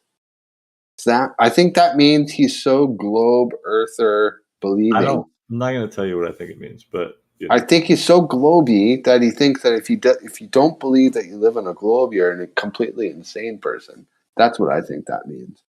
I think you're being a bit too hard on Santiago. So chill, ET. No, I was actually. No, back off. All right. Well, hey, buddy. Roland. Yeah. Roland, my boulder. Cool name, by the way. Thanks. Yeah, you're welcome. Not as cool as maple syrup or something. I don't even know what you are. Hey, Santiago, who is this guy? What does this guy believe in? Should we try to figure that out? I haven't asked myself that, and I'm not really sure if it's worthwhile. Yeah, we're not sure if we care. Well, it's worth a minute. We can take a minute of our time to ask. Yo, what do you think's going on here, Roland McBolden? I could answer for him. Roland's an anti-flat earther, and he has a list. Have you still got your list, Roland?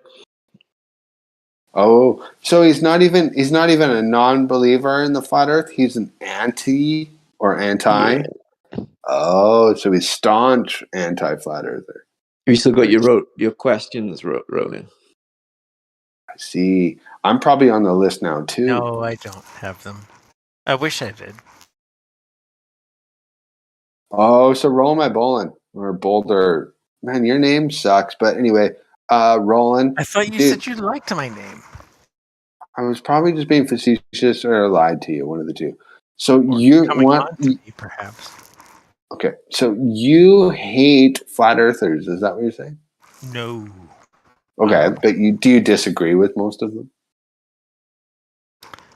I disagree with almost. It's okay everyone. if you do. I disagree with almost everyone. Flat Earth, globe. I can pick a bone. So everyone's stupid but you. Tim is here. Tim will vouch. Everyone's an idiot but me. Is what you're basically saying. Yes. Yeah, I've interacted with Roland a few times. Tim will vouch. Why are you smarter than everyone else? Oh, God. I think it's my upbringing. I think God did it to me. I think you're just drunk and arrogant, is what I think. Which do you think matters more? Former or the latter? Drunk. You think that matters more? No, I think that's what is showing more. I think you can show your drunken self way more than you can show your intellectual capability.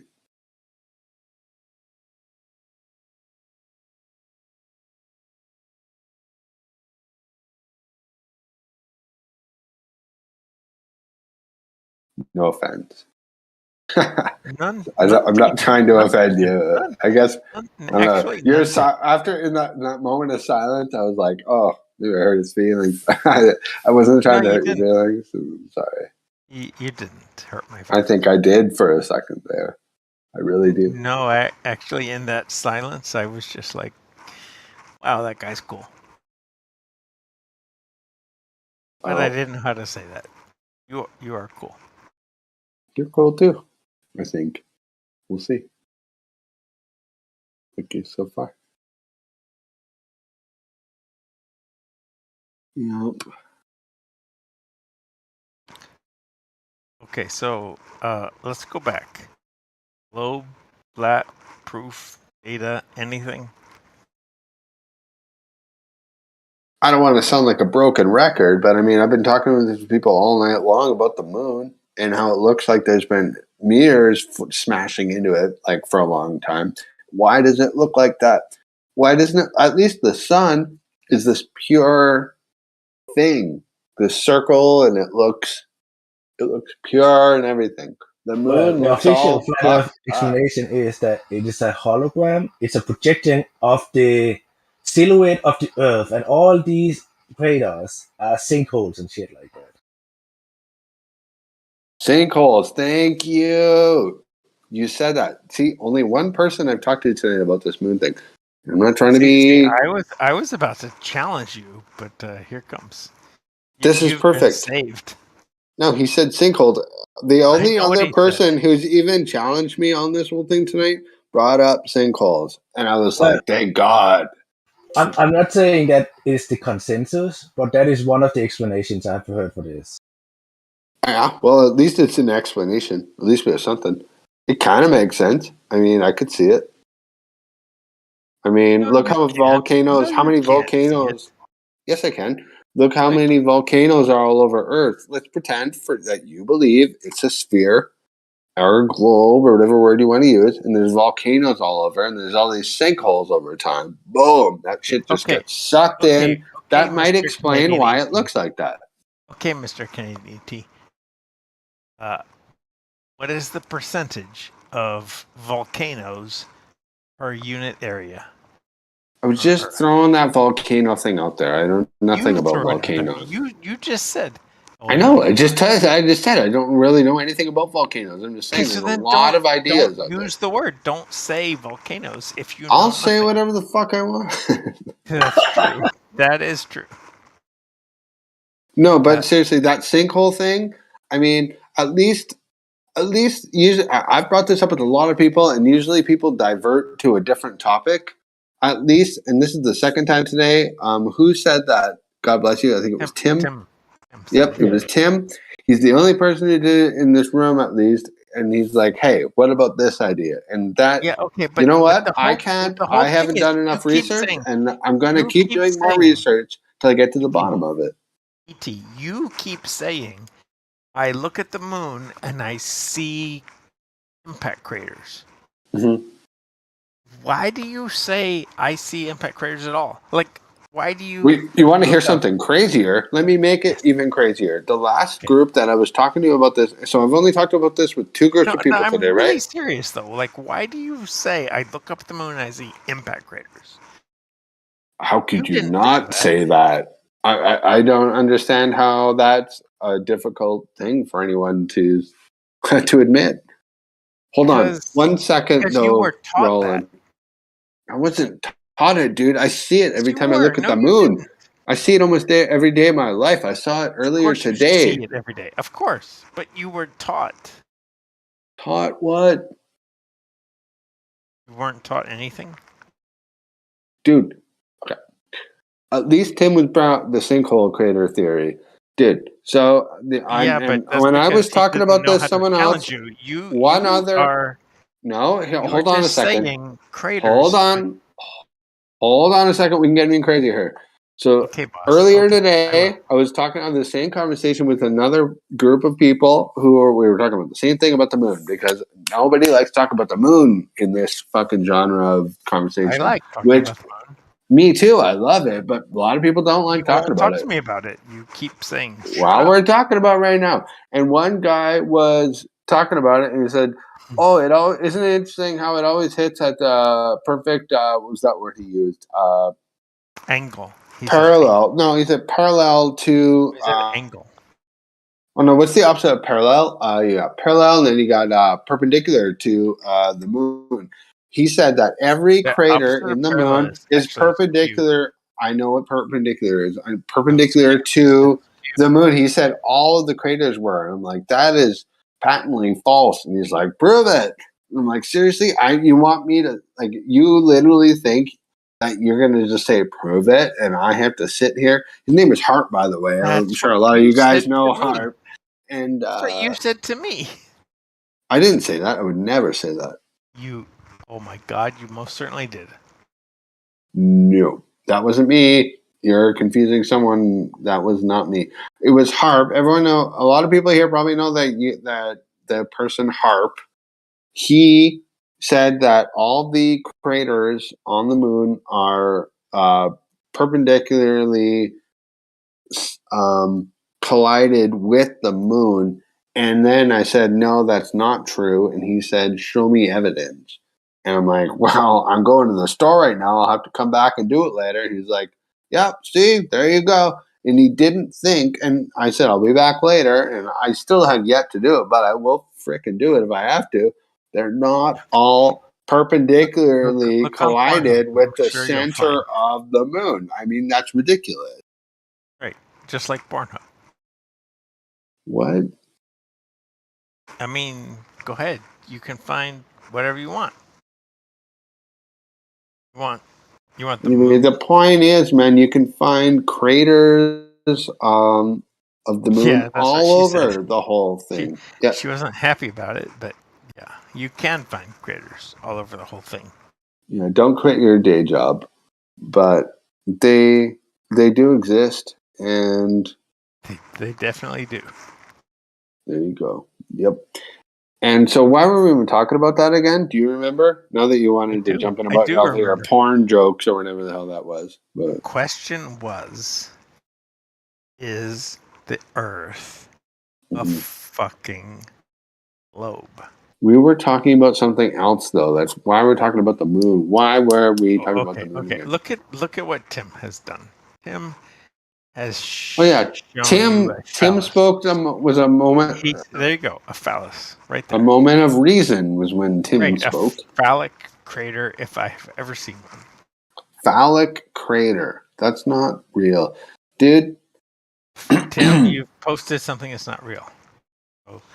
Delete the phallic crater. You guys are I'm just posting what the internet has, guys. You guys are posting shit in the chat. Fuck! I always forget to look at the chat.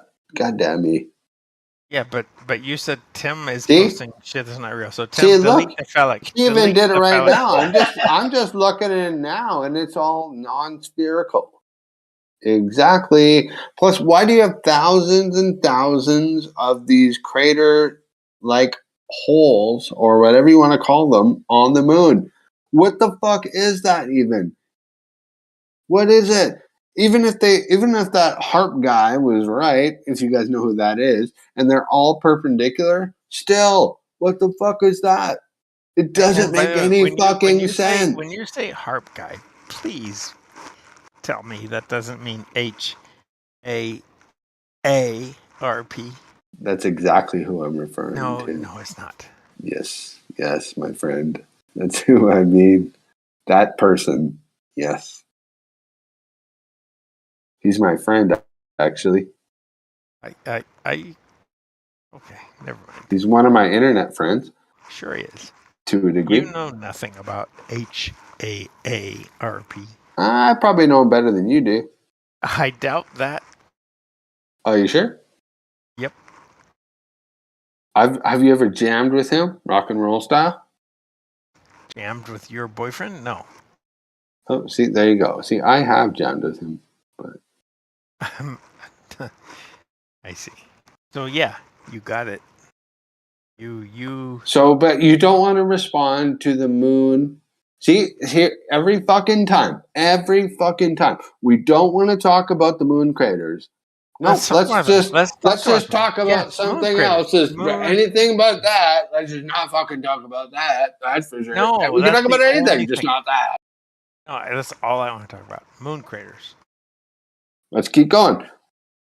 So we have these craters. Tim is posting now.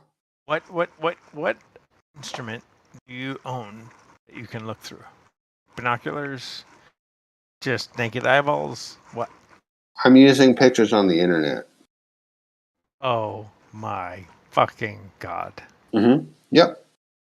Yeah, I knew you would. I know. No, that's no. I know you would say something like that. It's like, have you tested it yourself? What kind of telescope, binoculars do you got? No, I don't need to fucking do all that. It's already been done, dude. I know, but like, you can't even walk outside and look at the fucking moon. Are you kidding? I looked at it last night. I looked at it today, actually. I was walking. The sun was behind me, and the moon was in front of me. I saw it this afternoon. Canadian. Shush. No, you shush. I saw it like 4 hours ago. Calm yourself. Don't get arrested. 4, 5, 6 hours ago. Okay, go. You looked at the moon. About 7 o'clock tonight, my time. Right, awesome. So you actually looked at it. I literally saw it, and the sun was behind me. It was almost a full moon. Yes. I'm not actually sure it was almost. I think it. Well, anyway. Pretty damn close. It looked almost What did full. you see? Did you see almost a full white spherical flags, landing vehicles? Yep, they were waving at me. Really? You know, they had the American flag on there. All that shit. You're a Canadian, and the Canadians are listening. So don't lie and don't be mean. Listen, man, you're being really ingenuous here, and I'm telling you, man, that I know you know what I'm saying is true, and you can't fucking refute it because you know I'm right. Hey, guys, maybe we should get back to the point. How do we know that those are meteorite craters or something like that, impact craters? Yeah, that's what I want to know. That? How did you know? That's what. Thank you for saying that. Whoever said that, who was that? Who said that? It's still me. It was me and Tim. Was that Tim that said that? No, me and Tim. The one with the accent, that's Tim. And the one that is logical is me. I know who you are. No, literally, what's the word? The letter? T. Tim? R. Yeah, just Tim, right? Tim, yes. T-I-M, yeah, T-I-M, yeah. See, Tim is reasonable. Also R. Yeah, I know who you are, Roland. So Tim and Roland. Roland, you're just not being reasonable. Tim, see, he even brought us back into reasonable conversation here. He's like, how do we get back into explaining? How do we see these crater-like seeming, I don't know what you even call those, dips out of the moon or whatever you want to call them. Dips is a horrible term. Tim, what do you call them? Are they dips? Fuck dips. I would probably, if you're going in the land where we don't know what they are, I would probably call them formations or something like that. And what would cause those, Tim? Well, I don't know, but there is two theories that is pretty strong. One of them is that it is big to small meteorite impacts, and then there is the other one that kind of makes sense, kind of doesn't make sense, that it is this holographic projection of the bedrock of the Earth, and this all these holes and dips and shit like that is sinkholes and volcano entrances and stuff like that. It's a fantastical theory at best, but that's the two best I would bring up right now. Else, well, thank you. Thank you for saying that, and thank you for being honest about it. So, just to sum it up really quick, theory number one would be the meteor theory. Theory two, possible sinkholes situation. I'm sure that Tim has other ideas in his mind, but that's all he vocalized. Do you want to respond to that, Roland? Or well, there is also on top of the holographic thing, there is a big region in the flat Earth movement that is believing in this the moon map, where the big what is it called, inscriptions or whatever you want to say, is actually like the Earth. There is the entire Earth in it, and I know what you're talking about. Hidden. It's not real. It's fucking, dude. It's not real. It's so stupid. I'm just laying out what people are thinking. Okay. About this. Okay. Okay. Fine. I got a little heated there. My bad. That's not real, by the way. That whole the moon projection is an Earth projection. That if anyone believes that, be your own best friend right now and get your mind out of that idea right now, because that is not real. It's, I mean, a few leaps of faith has to be a few leaps of faith has to be taken, but when they are putting up the diagrams and stuff like that, it can look convincing, especially if you're already in the mindset that it is something like that in the beginning. You know, that's the thing. Can look convincing. That's exactly it. When I was talking about this with a couple of my other friends in a different room, it's that sense of discernment that some people seem to have, some people don't seem to have. If you don't have that sense of discernment, you can't tell what the fuck is going on. I'm sorry. You can't. Some people have it and some people don't. Or some people are so young, they haven't developed it yet. And that's cool. I mean, I'm in my mid-30s. So I'm not a young buck anymore, but I'm also not an old bastard. I'm somewhere in the middle. But I can discern between bullshit and not at this point. And all right. E.T., stop. Nobody cares how old everyone is. Some people are 20, some people are like 70-year-old men. We don't give a fuck. I get it. E.T., you're Canadian. Why are chickens Shut the fuck up. so loud? Why are chickens so loud? Why is that important right now? Why are chickens so loud? Why would you bring up a retarded point like that right now? God. Oh, good one. Hey, why, what do you call a fish with no eye? A fish with no eye? I already answered the joke. No idea. Do we do it again one more time? What do you call a fish with no eye? No idea.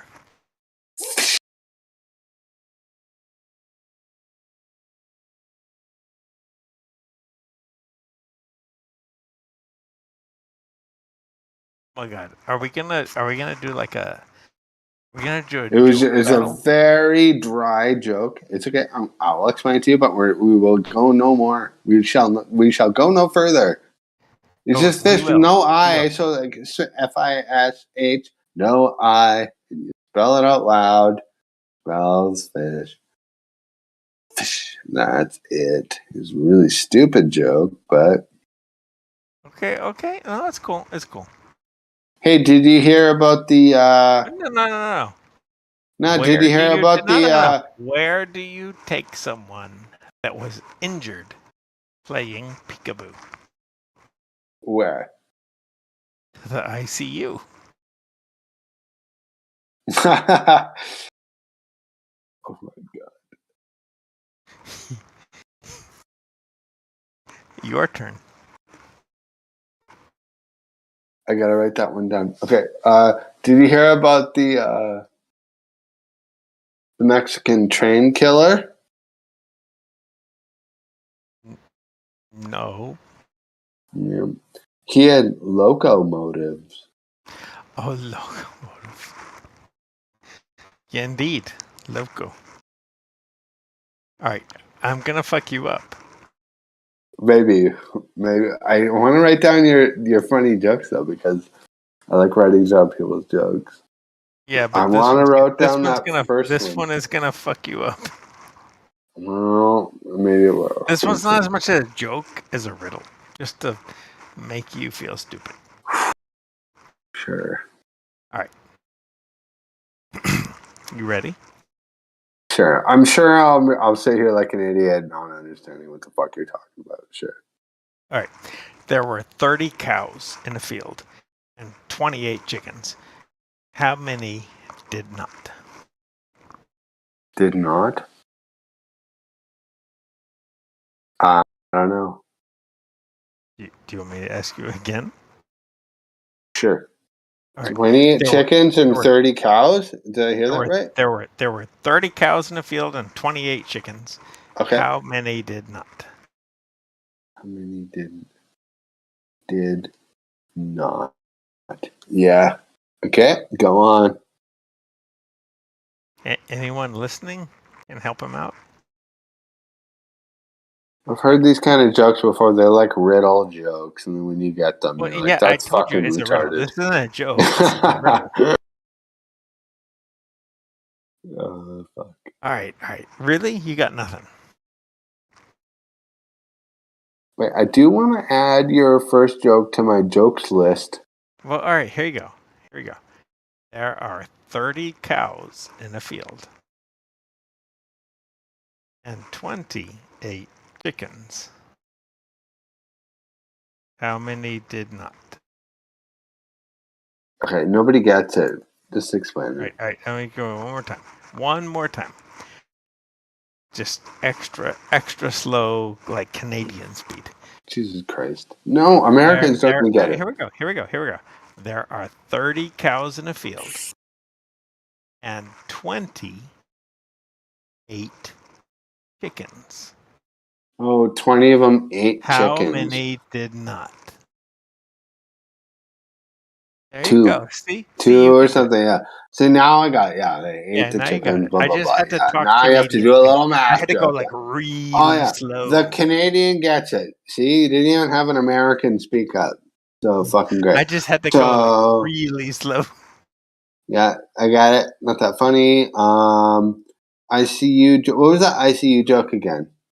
That one. Where do you take someone that was injured playing peekaboo? That is funny.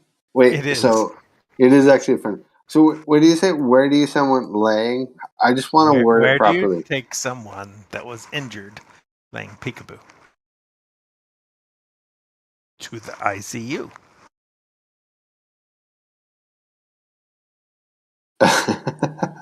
It is pretty funny. It's fucked up and weird and crazy. I know.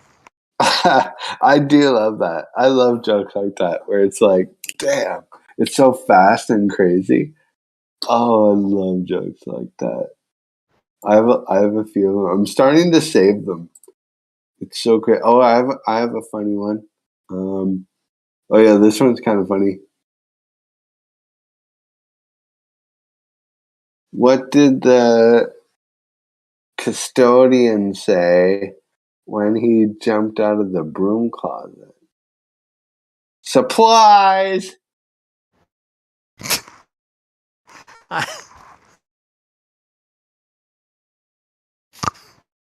Nice. I'm sorry about that. That was good. Man. That's good. It's funny. It is funny. It is a funny one. All right. Check it out. A pirate walked into a bar with the ship's wheel on his pants. Anyway, the bartender sees him and goes, "You got a ship's wheel down your pants." And the pirate goes, "Ah, it's driving me nuts." Oh man. What did the Mexicans say when two homes fell on him? Why do you hate Mexicans? What did the Mexicans say when two homes fell on him? Get off me, Holmes.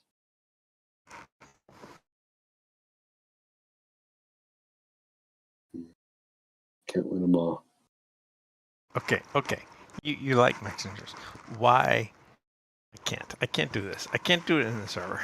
It's too wrong. It's funny. No, it's nothing. They're bad. not even a people. It's not even racist at all. It's just like literally these people were born in this area, this region of the world. Why do Mexicans refry beans? Why? Ever seen a Mexican do something right the first time?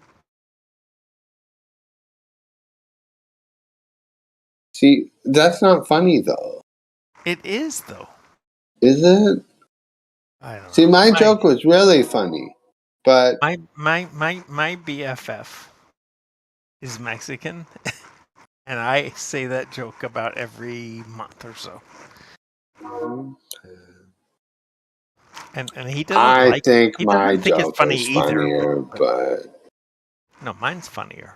Mine is way funnier than yours. I have another one too. I'll bring that up. All right, do it. Well.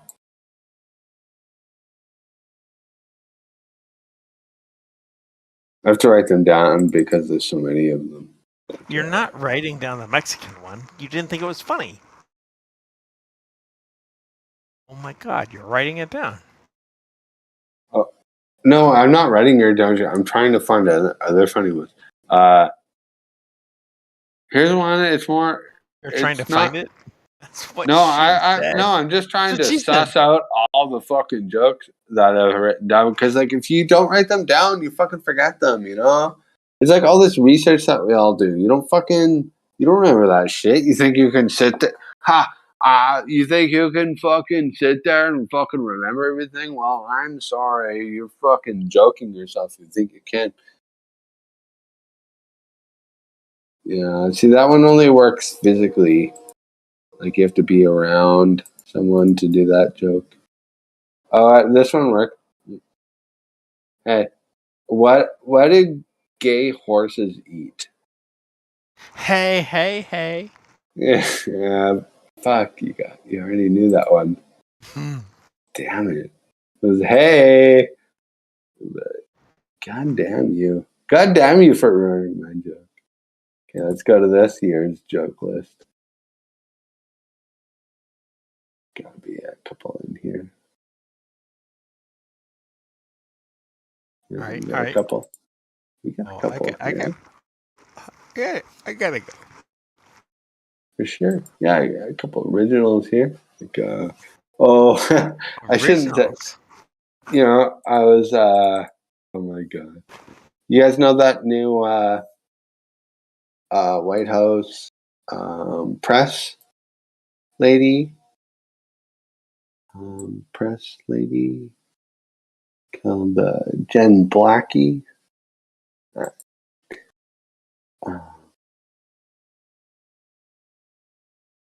No one calls my sister fat but me.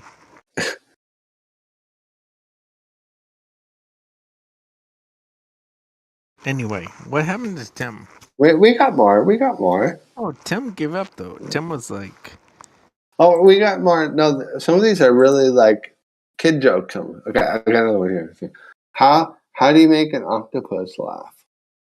You give them tentacles. It's gotta be tickles. You give them tentacles. Okay, no, here's another one. You know, okay, hold on a second. Hold on. How you guys,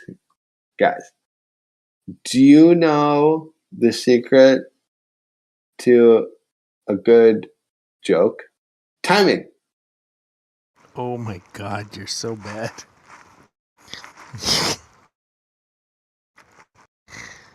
It's like I want to teach you. So I want to teach you how to be not so bad.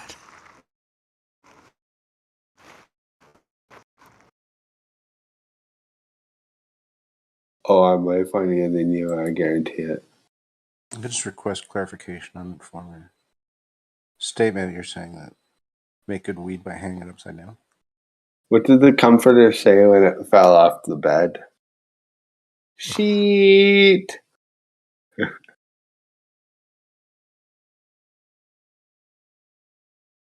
So I was woken up out of sleep. Anyway, I take that back. I'm not. I don't know if you're funny to me. I do take that back. Can you hang who knows? You can't take it Who back. knows? Who knows? You're right. I can't take that back. The recording on YouTube. You know what? You're right. You probably are funnier than I am. That's okay. Fine. I'm just saying, in that moment, I was like, oh, you can't compete against me. But no, that's fine. I fine. like your attitude. I like your attitude. How did a flat earther like you and a glober like me end up in this moment? I'll explain to you why. What happens when an immovable force meets an unstoppable? Fuck. Yeah, but why? Why think it's flat? There's got to be a. You're funny. An unstoppable force meets an immovable object. That's what it is. Why is it flat? I don't know. You don't know why it's flat. All right. You don't know why it's flat. You mean why it's flat? It's not. I'm pretty goddamn sure it's not. I already was telling people, and Excuse me. You're the flat earther. I'm not the flat earther. I'm not a flat earther either. I'm telling people all day long. I'm like, I'm open-minded to change. I'm like, I'm open-minded to fucking change. I will fucking. You could flip me. I'm like a gay lesbian. I'm like, I could go back. That I know. I do agree. You are like a gay lesbian.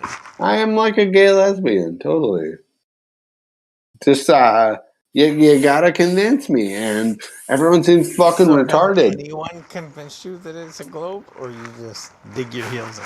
No, I grew up that I was living in a global world. No one has convinced you it's a globe. And you just dig in. There's something here. What about celestial rotation? Exactly. That's why. Do you know how she shines? She keeps asking me what my globe proof Earth proof is. Do you know who she is? That woman. Do I know who she is? She. If you weren't talking to me, I would think she was your wife or something. No, she's just a person. In a pod. She's just she's a person on the internet. She's a person. Yeah, so are you. She's a human being. Do you think that Roland My Boulder sounds like Emo Phillips? Like Emo Phillips? Emo. Oh my God! Did you say Emo Phillips? Fuck! Who said that? Who said that right now? I did. I said Emo Phillips. Who the fuck said? Who is this right now speaking? Say your name. Let me know who you are. You will know me as. If a Canadian says, say your name, you know you're in fucking trouble. Is that Say my own name? Say my own name. You said that. That was Snack saying that? That's funny because someone like 5 years ago was like, E.T. sounds like Emo Phillips. I was like, no, I fucking don't. You both. And then they started posting all these videos of Emo Phillips. I'm like, I don't sound like fucking Emo Phillips. You're both in his gene pool. Jesus Christ! You think you also think I sound like Emo Phillips? Jesus fucking Christ! Holy fuck! I'm gonna have to tell this to the. Yeah.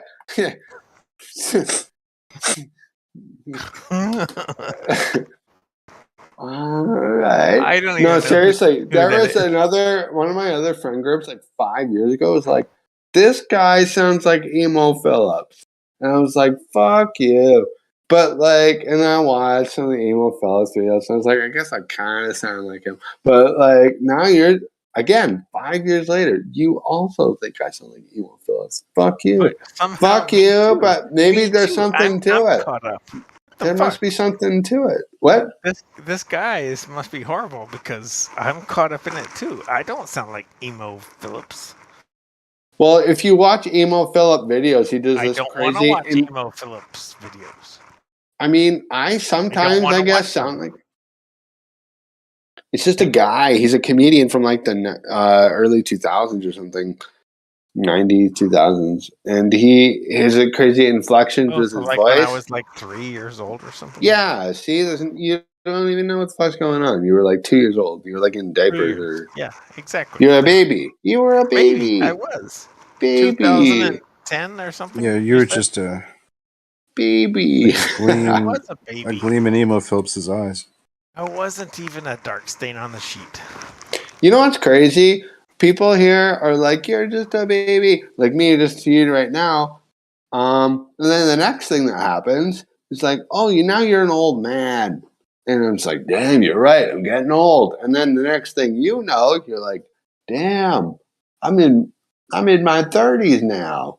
And then 10 years later, you're like, look, I'm old. I'm old, dude. I'm so old that no one knows who Emo Phillips is. Emo Canadian. I'm older than you are. So Emo Canadian. No, that's good. It's good. All right. Till next Canadian. Time. I hope we cross paths again because you're boss. Who are you again? Just say your name. I just want to know who you are. Roland. You're rolling again? Fuck. Yeah, man. I like you. You have a funny sense of humor, and I like you for that. Yeah, I am rolling. I was originally Sisyphus, but Sisyphus. I want to buy that book. called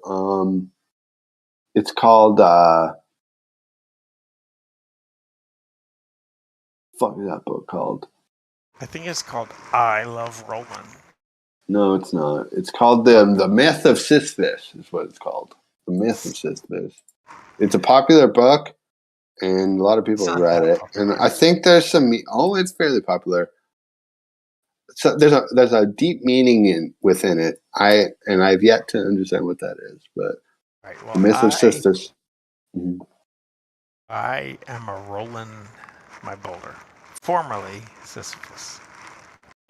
And occasionally... See, I think you know what that meaning behind that book is, and you pretend like you don't want to talk about it. That's why that's why you have that name, that whole thing. Because the whole meaning behind the Myth of Sisyphus, he's rolling that ball right up the hill, but you have this weird name, and rolling the boulder. See? You know exactly what I'm talking about. What the fuck are you talking about? You're a fucking liar. You're fucking lying to everyone. I've caught you. I got you. I haven't even read the book, and I know what the fuck you're doing. All right. Well, you need to send a friend request or something because I just gotta go. But we must talk again. And you're bound by law. Why would I need a friend request to who? You're bound who am by I sending a friend request to? What are you changing your name? Law. You have to be nice. Don't forget. What are you, sin kinds of friend? You're bound by law. You have to be nice. No, I don't. I will report you. I will report you. Go ahead. All right. Done. And I sent it to the French guys, not the English ones. Oh, Wolves? Do you know that guy? Yeah. The Frenchies? Yep. Do you actually know him? Uh-huh. Oh my God. Yeah, all you Frenchies got together somehow, hey? Good luck. You're fucked. You're so outnumbered. All right. Go ahead. Oh, I'm fucked. Why am I fucked? I didn't even do anything wrong. And all of a sudden yes, I'm fucked. You did. You were mean. Mean how? I'm talking to you and we're just playing back and forth. I didn't do anything to you. Did you give me syrup? All we did is argue about the myth of Sisyphus. Me syrup? Did you give me syrup? Maple syrup? Maple? Maple? Is there some other? See, look at yourself. Maple. All I can offer is maple syrup. Did you offer it? I am Emo Phillips offering you maple syrup. You can take it or leave it. I accept. You're forgiven. You are forgiven. Thank you. I mean, there's only so much I can do, you know? Fuck. It's true. What am I supposed to do? What do you want me to do? Dance around like a monkey? I can't do everything here. Yeah. For fuck's sake.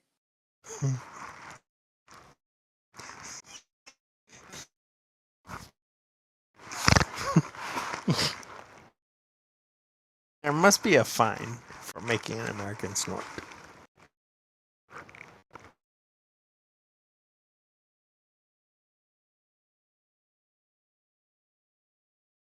All I know is I'm drinking energy drinks and whiskey. That's what I'm doing. That's not a good thing to mix. Well, I didn't say it's the best thing in the world, but it's fun. It's fun. It's true. You know what I do? All I have to do is mix wine and Tim. What? Tim. Wine and Tim? Wine and Tim. The fuck? The user Tim? Tim. And wine? The fuck? You're getting all romantic here or something. Oh. Put on a little dress or something? And put on a little dress and meet Tim. This is awkward. This is getting awkward. I agree. Yeah. You know what? You win.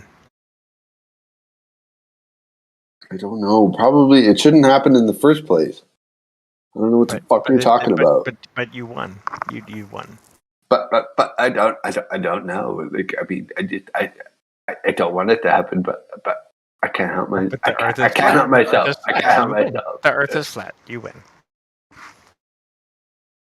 Why do you have to go meet Tim in his bedroom? What the hell? Yeah, what about a rocking chair with like blades under the bottom of it, and you could like chop up carrots while you relax? Tim is gonna get very angry if he hears this.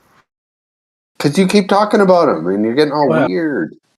Just get normal. I'm from Denmark. See, look, here he is. Tim's gonna be mad. He's gonna be mad. I told you he's gonna be mad. Calm, and collectedness, we top Canada with hundreds of times. So you cannot get me mad. You're not mad? No, I'm a Dane. Oh. He's a Dane. I'm off the hook. Means he's Danish. Yeah, whatever. I'm off the hook. Woohoo! Not necessarily. Always have to take it in context. I am. You're just a random internet dude. And if I'm getting mad because you're saying something, that's on me. And I know this, therefore I don't get mad. Don't get mad, get even. Oh, I've seen Tim get mad. You have not. Do you want to see him get mad? I mean, if you want mad Tim, I'm sure I could deliver. You wouldn't like to see me angry. Oh, yes, I would. I will give you 1 minute. Do your best attempt. Best attempt to get you What's mad? he gonna go do? He's gonna go do something for a minute. He'll be back like, this is me. This is me excited. Tim, I don't want to make you mad. It'd be too easy. Yeah, nobody do that. Nobody wants to see that. Yeah, I decline I too. decline, Tim.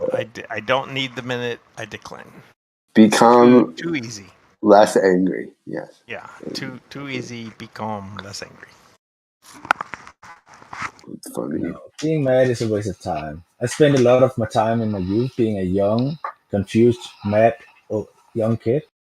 And I'm just over that. Like, that's 20 years ago. I'm way over that shit.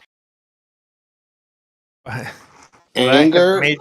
But I have made you angry in the past, 3 months. No, I think you confuse anger for being annoyed. Anger is a very low form of mentality. They call anger it pretty much means that you have lost your head, and your head is not in the game anymore. Lost. Oh my God! You're saying Tim was Tim? I can't. We can't do that. They call it low vibration or low density or whatever, but low vibration, they usually say anger and fear and all those emotions. It straight up is actually a waste of time. When has the last time that you've ever felt fear or angry? You've been fearful or angry? And when has that ever really helped you? Fear, maybe, because it got you out of a life or death situation. But anger? I'm scared of you right now. It depends how you channel these energies. You can use anger for something positive. Like you're mad, you go over to the gym and you get your best workout, for example, because you use that anger in the workout. I've never been to a gym though. No, I'm just saying as one example, you can turn anger from something negative to something positive. He has. Yep. He's been to the gym. Yeah, I'm not a gym guy. It's all about the mindset and the perspective you have on life. I guess you could say channeling that energy is what you're saying, right? Yes. To a degree. Mm-hmm. I mean, you can use your anger and be destructive, or you can use your anger and be productive.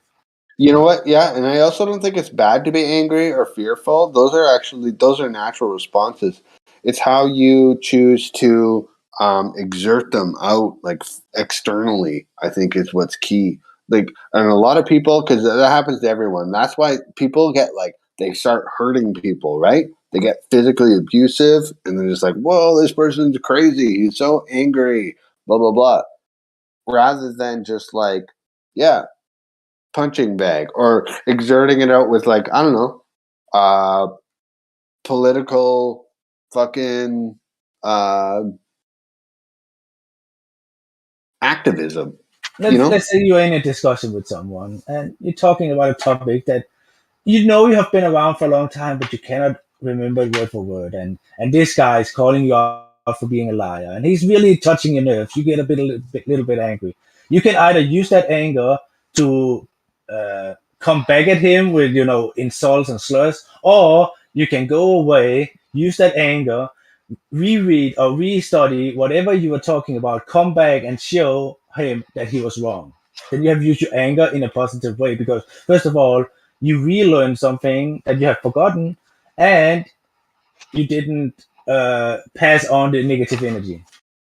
Right, you didn't pass it on. Yeah, plus you learned something, like you said, you learned something about yourself, and you see to the next step, too. Because if you just harbor that anger and frustration, you're stuck in that world.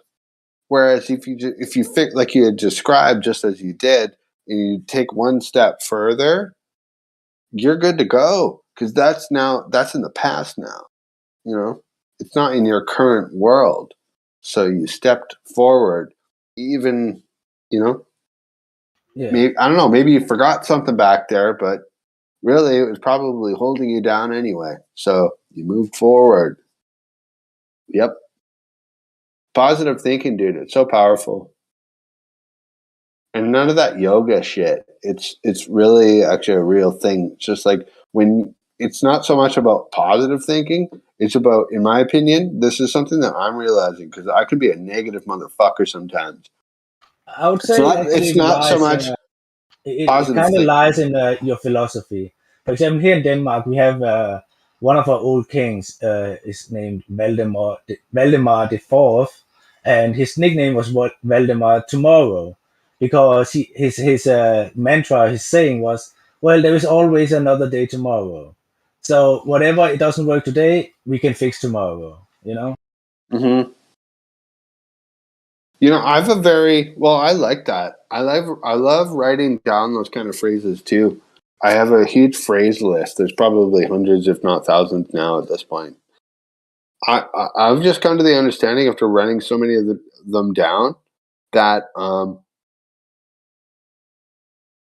if you're living in a negative mentality, it's not like you're a mentality thing. Like, oh, are we going to think this way or going to think that way? And my fucking perspective of the world, like researching like what's going on, especially to do with like my research with the New World Order and everything, whatever the fuck that means to people or you as an individual, it's different for everyone. I've come to the realization that they want to put you into a negative mind frame. And so if you are living in any sort of negative mind frame, whether that be anxiety or depression or loneliness or all those things can present themselves in many forms, like anxiety especially. It could be financial anxiety. Depression can come out in a lot of different forms, like I can't get out of my current situation.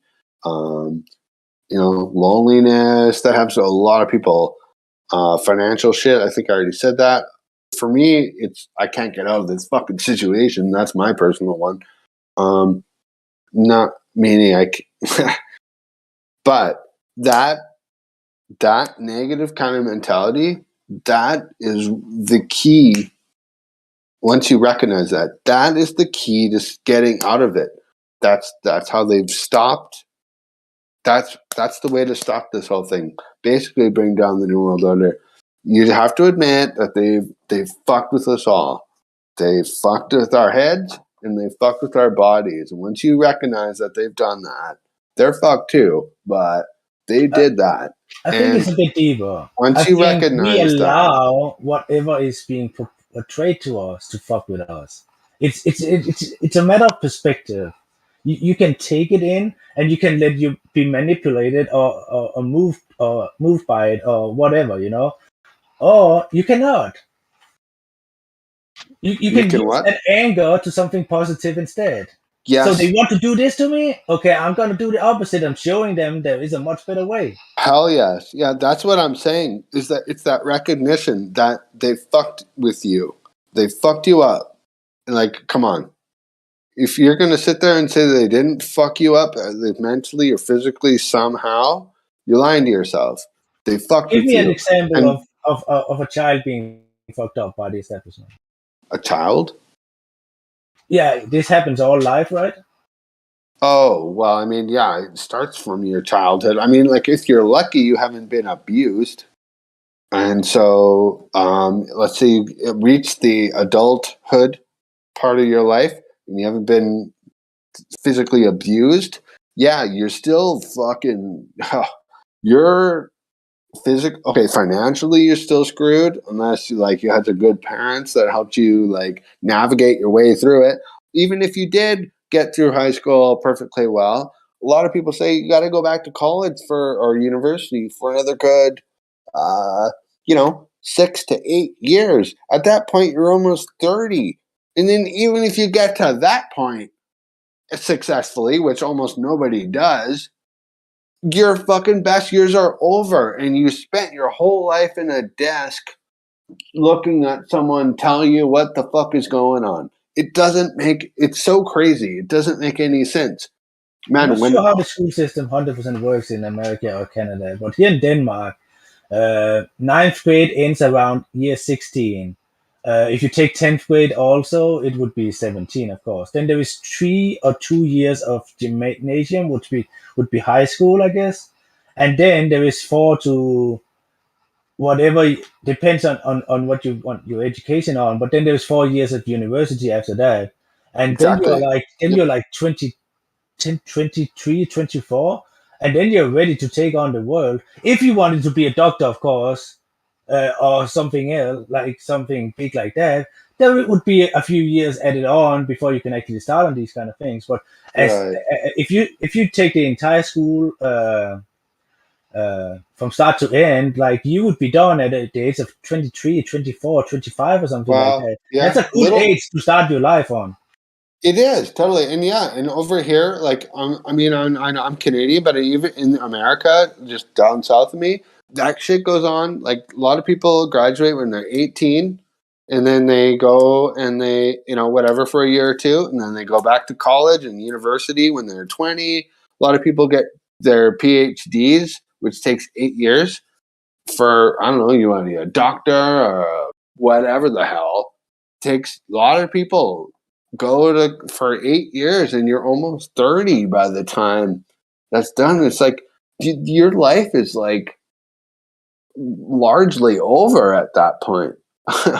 And you haven't even started. Like you've spent your whole life in education and academy. It's crazy. I know that because my mother and my sister and a lot of my family have done this. They lived their whole life in academy, and that's all they know. They've never lived on the streets in the real world. Now, are they successful? Yes. They have money. Yeah, they have all those things. But I mean, they wanted me to be like them. We're like, okay, you'll go and you'll do all these things, and then you'll be a successful person. And I didn't do those things, because after I got out of high school when I was 18 years, I was like, get me the fuck out of here. I'm sick of this shit. And I was poor ever since, and I didn't follow their little game like they wanted me to. But so, yeah, I've been poor ever since I got out of high school, but thank fucking God I didn't do that, so that I didn't have to sit at a fucking desk learning all this bullshit for the next fucking 20 years. I mean, you'll fucking lose either way, in some sense, but at least I didn't do that, I'm glad I'm not waking up and 30 years old, getting a degree with my PhD. Basically, what do you do at that point? You're a teacher teaching other people to do the same goddamn thing that I fucking hated the whole time? No, I'm not going to do that. I refuse. Well, again, that is your perspective, and if you are happy with whatever you're doing, well, that is good. That is good for you. But there is people out there that loves coming into school every morning and trying to mold the young minds, for example. There is people out there who is putting a joy and an honor into being a 80-hour every 80-hour a week lawyer, for example. There is people out there that is enjoying these kind of things. Yeah. Yes, there is people stuck behind a desk in a job they hate, but that is on them. That is not on the system in itself. That's true. I would say. I respect that. It's so about the much. individual. We're living in a world where you can pretty much choose whatever you want to do. Tim, but if you take the limitations as okay, if I have to quit my job and actually start to pursue what I want to do, but I have all these fears, or how can I pay my rent? How can I do all these kind of things? Well, then it is you that is getting stuck in all this fear stuff and not channeling the fear into, I have to take the risk to become something I love, you know? Yeah. Tim, I love you, man. That's very well said. And you're right. Like when you said that, like there's some people that they can't wait to get into the office but go back to school because they learn all these things. You're right. That wasn't necessarily my experience, but you're right. There's so many people who just they are excited about it. And you know what? I wasn't one of those people, but it's not about me. Doesn't matter to me. There's so many people who love it, and that's what I think makes cool. That makes creativity and like society continue. Like cool lawyers and scientists and all these cool people. They wake up every morning like, I am excited to go to school and learn more. And so hell yeah, yep. It's all about perspective.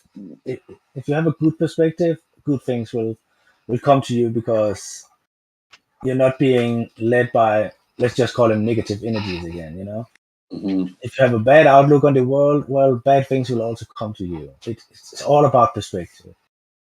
That's my kind of life philosophy. You're right, man. You're right. And I can be a negative bastard sometimes, Tim. Like, I and don't also, mean to be. I mean, we have all had that shitty job, you know? But that shitty job was actually pretty damn good because there was good people working on your side. I know, so a and you shitty don't job see it. became a good job because of the people around you also. And yeah, last job I had, I fucking hated it. But looking back, I was hanging out with the coolest people. My employees were so cool. They were actually really sexually attractive. Like, it was a bunch of girls, mostly. No, I'm not even joking. I'm just like, looking back, I'm like, damn, those girls were hot. And they were like, just good looking girls. And they were fun. And we were all young, you know, just having a good time. And yeah, at the time, though, I was just complaining. I was like, I hate my job, blah, blah, blah. Just stuck in my head, you know. When I didn't see the outside picture, I was like, you have a cool job. It's giving you money. Your job isn't that hard. And you're working with a bunch of cool people. But at the time, I felt so claustrophobic. I couldn't see the full picture. Now I do, looking back, but that was so stupid of me at the time to not recognize that. Yeah, you couldn't see the tree. Yeah, no, the forest because there was trees in front of it. Exactly. Yep, it's true. That's exactly what happened. Yep, and it's crazy, and I think that's what happens basically in life. So that's just me talking about, and everyone I'm sure has this experience in different areas in their life, but I mean, that's just one thing that happened to me in life. Imagine that being a huge aspect of your life, like a decade of your life. That's kind of what I'm trying to fucking wrap my head around lately. It's like, like I look at my age or I think about my age. I'm like, damn, what happened to you the last 10 years? And I'm like, well, fuck, that's a good question. And then it makes you think a lot of crazy ass shit. It really does. I mean, how could it not? Like, I'm literally sitting here being like, are you proud of what you've done in the last 10 years? And like, I straight up can be like, I could have, if I asked myself that question, like in a dream or something, I would say I could have done much better. That's what I think about the last 10 years. Like, last 20 years, okay, I was a kid, but last 10 years, I could have done better. I could have, but I didn't. And we learn and we grow. Huh? We grow and we learn. I think that's how it should be said. You live and you learn? Is that what you said? Yeah, exactly. Yeah. Well, yeah. And then they say there's a lot of phrases about this too. It's like just when you get old, it starts to make sense once you get older. But then you get too old and, and then it's too late. It's never too late.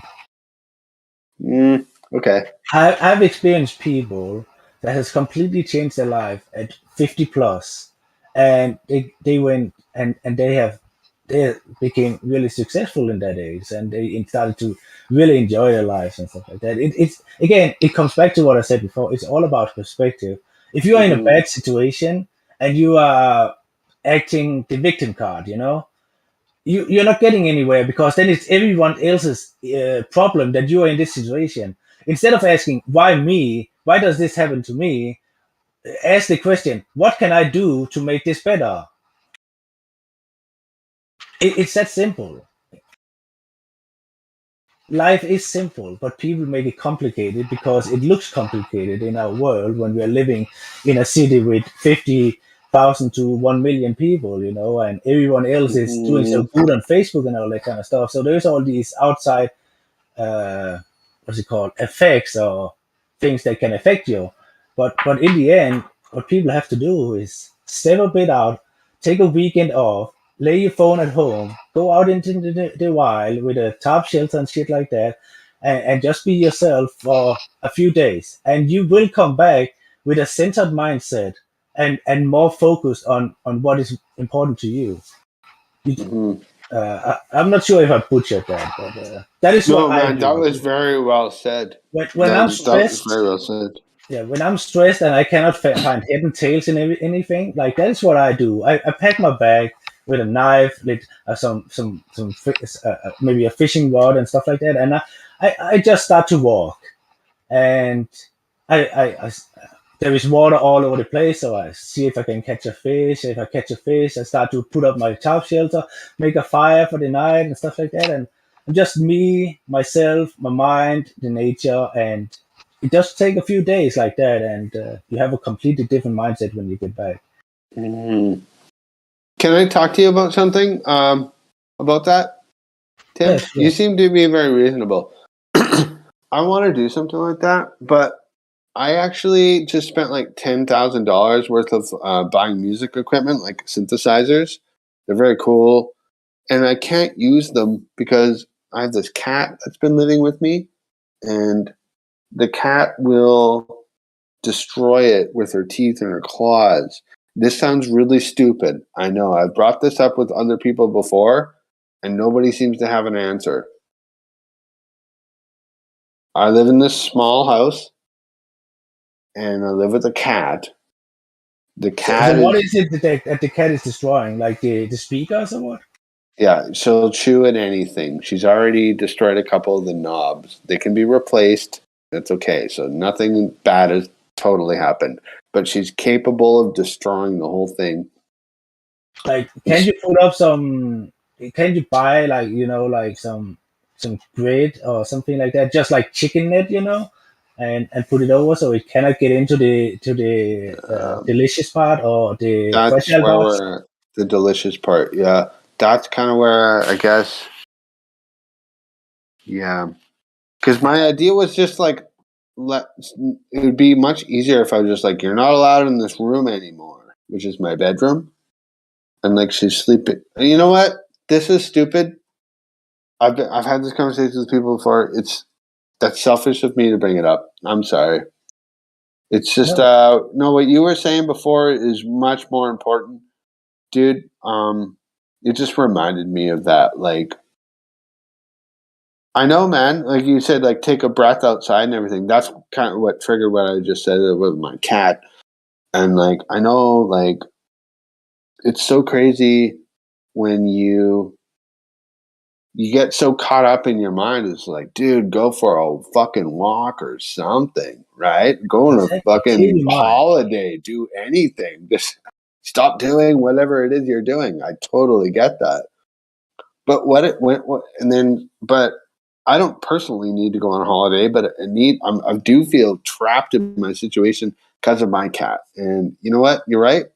I can figure that out on my own. I'm smarter than a cat. Is that a indoor cat only? It's an indoor cat, yeah. Well, a cat could easily survive like a weekend alone if you just put out food for it and stuff like that. But often when people are pouring out the problems to me, for example, one of the first things I ask is, when have you when was the last time you have been alone, like really alone? No phone, no nothing, no TV, no nothing, just yourself, just sitting in the dark in the evening or something like that, looking out of your window. Years, These because kind I of have to. things. Years, And because I have to take most care of my answers cat. is most answers is I don't remember. Most people don't remember when they actually have had a real silent moment for themselves. So I'm always suggesting them, well, start out in the small, go out and I mean, a tab is what, $10 or something like that. A knife, everyone have that. So just go out, pack a bag with some food and stuff like that, and just find a good location. Put up your top shelter with like some string uh, and just lay outside. Let's just spend the night outside. For example, leave your phone at home. All these kind of things. It's just a single night. You start out with a single night. You don't even need to go to a weekend or a full week. A single night where you don't have all these things, and just you and the fire and stuff like that. It's meditation in itself without meditating. Mm-hmm. Yep, I hear you. You're right, man. That constant anxiety, I think, kind of screws with your head. That's what I think. Of course, because we're pulled from all sides throughout our life. What you would call the system fucking with us, and it is because it's social pressure. It's what's it called, like societal pressure and all these kind of things Yeah, affecting sure. you. But 100%. when Yeah. did a person actually last time spend a moment just for themselves? You know what? That I know it's very rare. I get that when I wake up in the morning. I'm like, oh, I lay there in the morning and I think, and then I'm like, well, this has been fun. I have to start the day now, and then there you go, and then it all begins again. Yeah. And when I said alone time, and then the madness begins. Yeah. And when I say alone time, I'm not meaning, oh, I just spent the entire night last night watching TV, just myself. No. You still had the TV influencing you. Or Yeah, I get it. I You mean mean, real alone? Real time. alone, real silent. Yeah, you're right, man. And not a lot of people experience that in their lives. So of course they're confused. Of course they're being led astray and all these kind of things because they have not centered themselves. That's what I call it, because I figure my problems out when I'm doing these kind of things. No, that's a good way, a fair way of putting it. And a lot of people have had those opportunities, and that's a good thing. But they lose it if you don't get back into it. You know, you could have had those moments yourself, and then enough time can pass, and you forget about it, or you just lose touch with it, or anything like that. But it's like riding a bike. If you have put up one top shelter in your life, you know how to do it the next time, even if it's 10 years ago. I agree with that. Or a tent or whatever. I'm just using a top shelter because it's so easy and I can put it up in minutes everywhere. Right. Have you ever eaten mushrooms before, like psychedelic mushrooms? Yeah, I have had a few. Well, here in Denmark, we have this room season, from from July to October and stuff like that. And I like to go camping there. And there is some, I don't want to get psilocybin or whatever they are pronounced, but we also have agaric or amanita mushrooms. And I don't want to get super into it because I'm not like super into it myself, but I do experiment every couple of years. And it's this crazy thing, like you said, it's like riding a bike, like you said.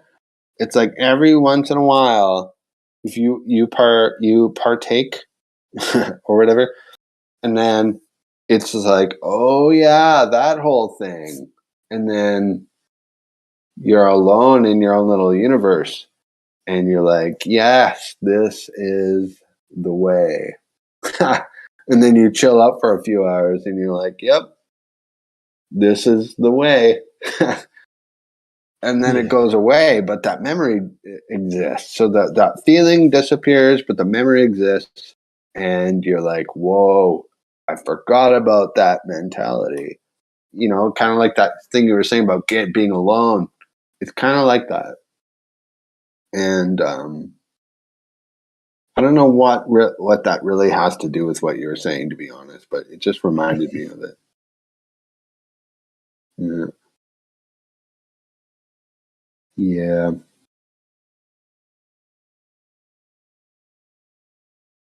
Anyways, it's like midday. I like what you were saying about being positive, though. I think that's key. I've been thinking about that lately because I'm a negative bastard a lot of the time. I'm very positive, but at the same time, I'm a negative motherfucker. And like right now with my cat, I'm like, what do I do with my cat? My cat's causing me nothing but problems. My cat. And I'm like, I fucking hate my cat, but I love my cat. And it's just like my whole life has become about my cat, and it's just like stressing me the fuck out, and I don't really know what to do. You're it's crazy. exactly portraying the perspective issue I brought up before. Like instead of looking at it as like, oh, it's my cat that is the issue. No. You bought the cat. You brought the cat into this situation. What can you do to make this situation better for you both? Because the cat doesn't know that it's not okay to bite in that shit. What can you do to do this kind of thing? Could you shut the door for it? Yes, but that again, like then it would just scratch the door until it can get in. But what else can you do? Like what you have to be the problem solver because the cat is not. Yeah, right.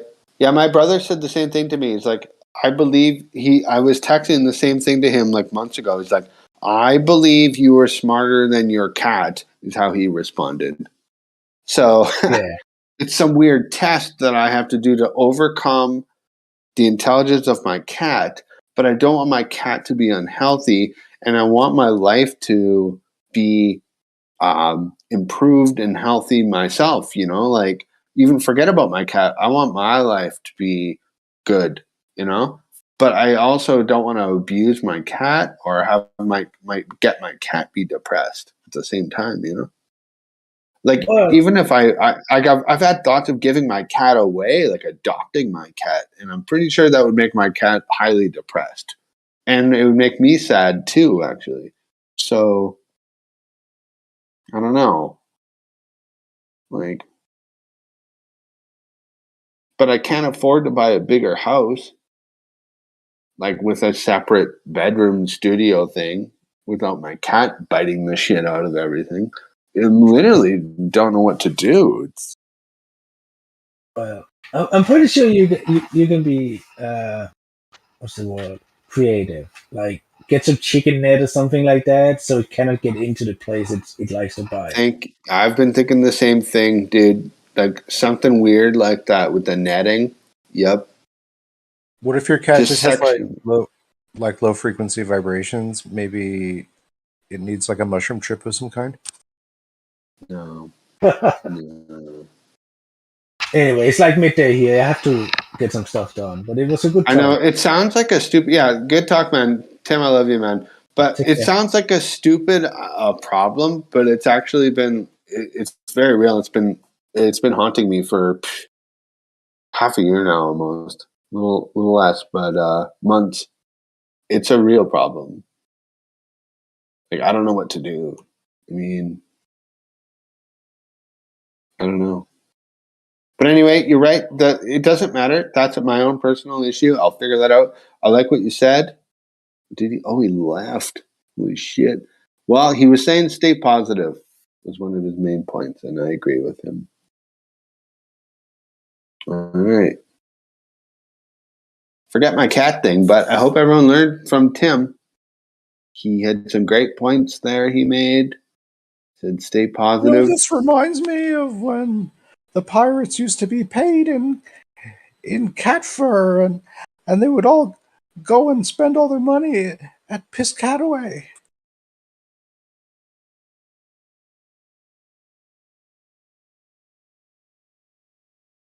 Yeah, all right.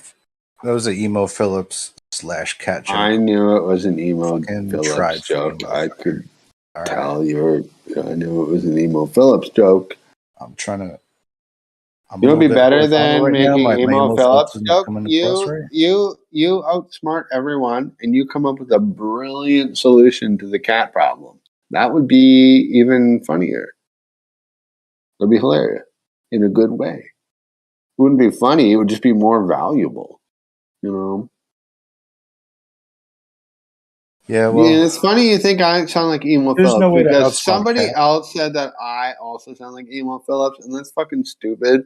That don't sound that much like Emo Phillips. And yes, I know what you're talking about. I think you can deduce that you don't sound as much like my impression of Emo Phillips as you, or else I'd be doing an impression of you, and we haven't gone there yet. So, like, I do raise my voice sometimes in fluctuation, but no, it's not about me. Fuck me. I'm talking about anything else but me. We talked about my cat and fucking Tim for long enough. What the hell else is going on? I don't want to talk about me or my cat anymore, or Tim. What else is going on? What about Tim's cat? Does Tim have a cat? Would Tim want a cat? Do you have a cat? I had cats. A pet? You had I don't believe cats? in having cats anymore. Well, I live with one cat right now, and I agree with the idea that I've unfriended it's not a good idea. I've unfriended cat. Reasons being, you unfriended a cat, meaning you gave it away or whatever, or you let it outside. They're just not part of my like. What did you do? How did you release? How did you release it? Did you give it to someone? I find that sneezing a problem sometimes. Forget the problems. Well, I know all about the problems. How did you get the cat out of your life? What did you do? Oh, I never owned the cat. It was a girlfriend's cat. And that way it was easier. She's like, I love them. And she's like, I'm taking them away to hurt you. And I was like, no, don't do it. Secretly inside, though, you're like, yes. Thank God I don't have to take this to the SPCA. I'd be so fucking guilty. So the girlfriend took them away. This helps. How many? So there was more than one. It was 2 cats. There was a family of 3 of them. 3 cats. Holy shit. No wonder they fucking hated them. That'd be insane. I can't handle 1. Hardly. Yeah, man. A big cat run through a bunch of food, makes a bunch of bending over and scooping up of poops. Man, it's driving me insane. I've lived with this cat for later this summer. It'll be 2 years. Just 1 cat. It's a she. She's very well behaved for the most part, but constant. It's a constant struggle. It makes me never want to be a parent. I can't imagine ever having a child, like a human child. Oh, after having this cat, I always thought I would be a father, like a parent one day.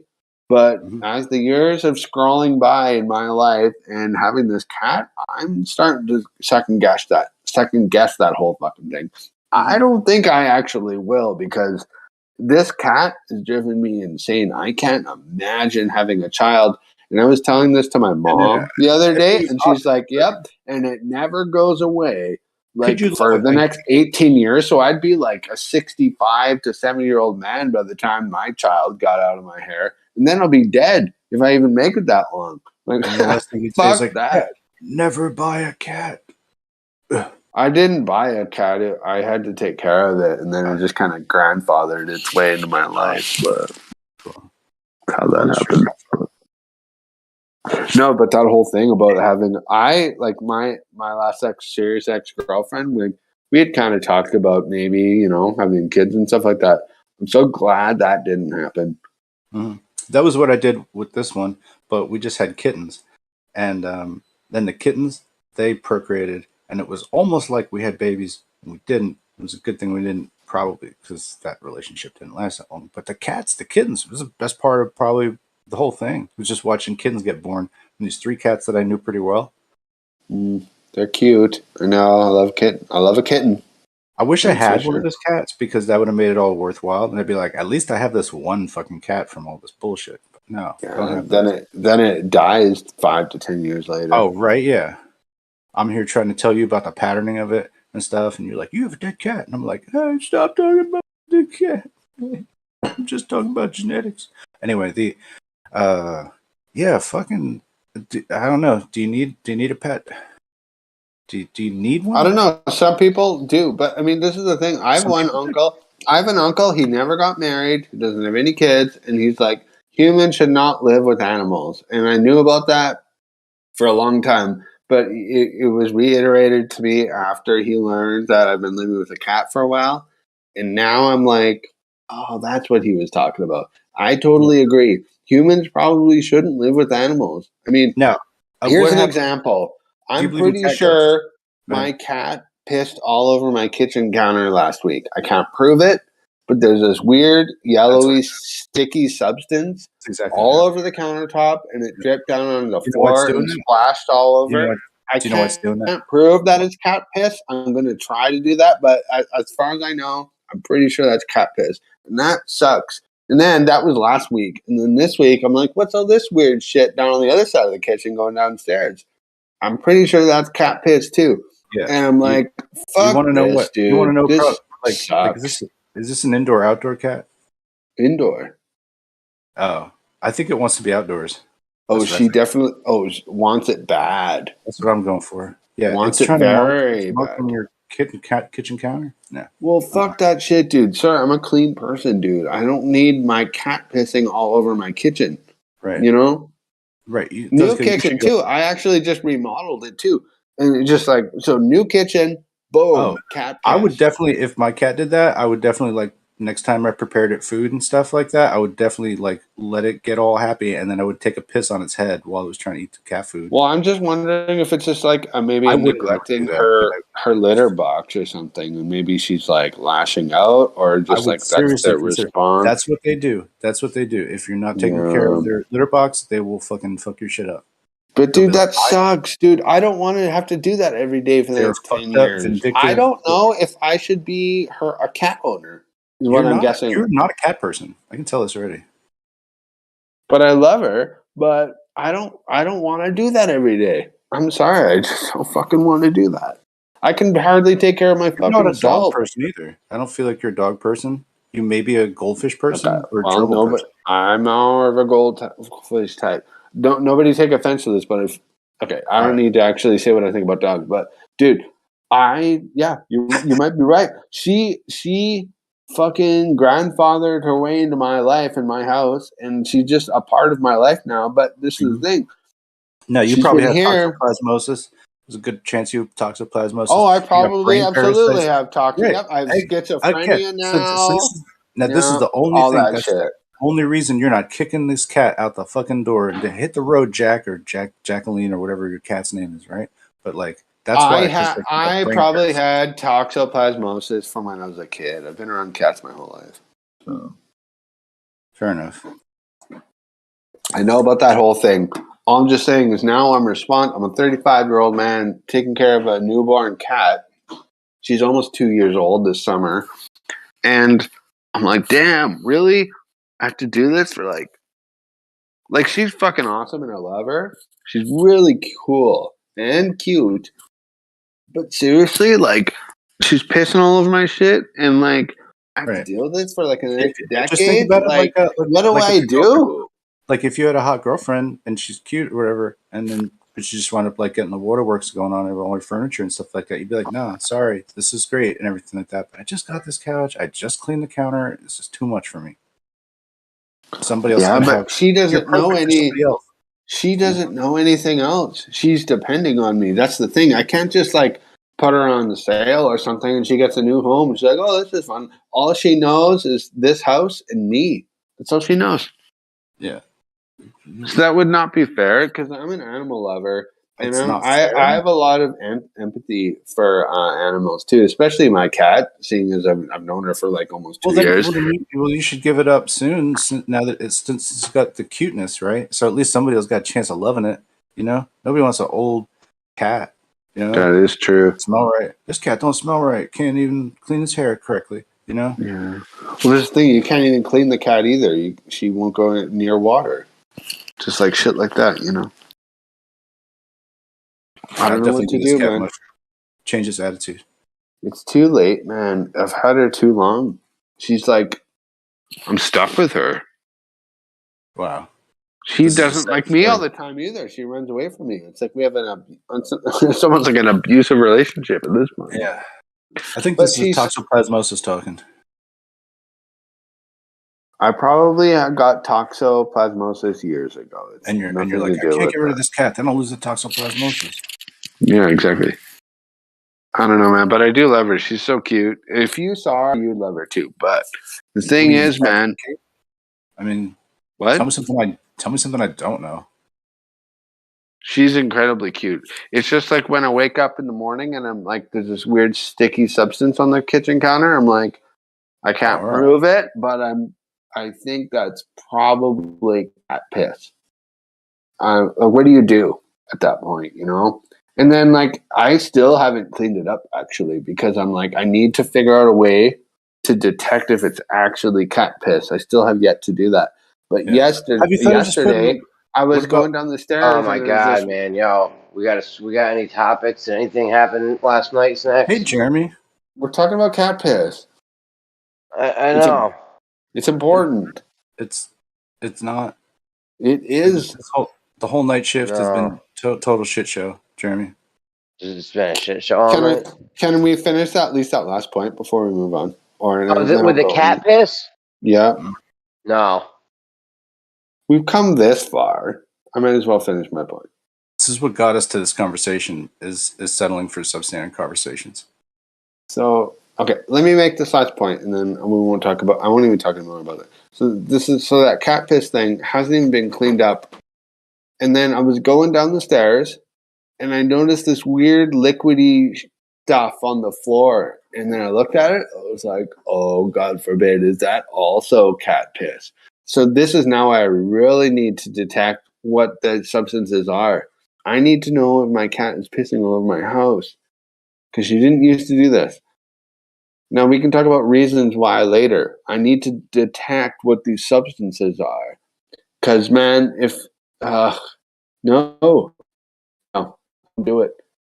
I don't know what to think. Anyway, yeah, you're right. Anyway, I made my point. Damn. Cats. Animals. Living with animals.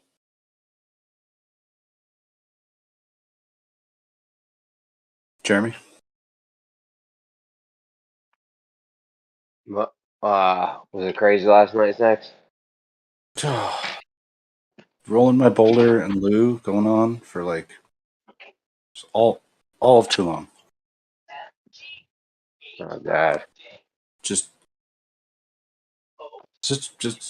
I don't even know. A couple of us just couldn't stop it. Is that weird? You couldn't stop them. I should have called you up, woke you up, had you come, straighten the shit out. Straight.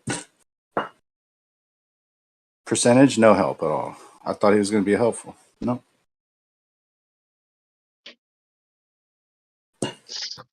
Was he even there? Unstoppable. Anyway, yeah. Good morning, man. Percent even there though, or he was here. He was trying to help, but like we tried to. We tried. Morning. Good morning. Hey, Snacks. Hey, Jeremy. What up?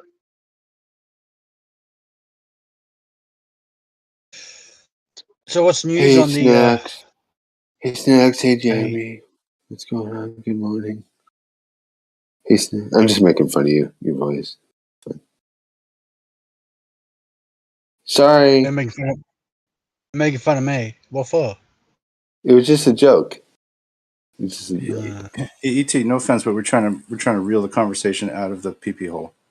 We're not talking about that anymore. I'm just saying we don't need. Anyway, what's up, Blah?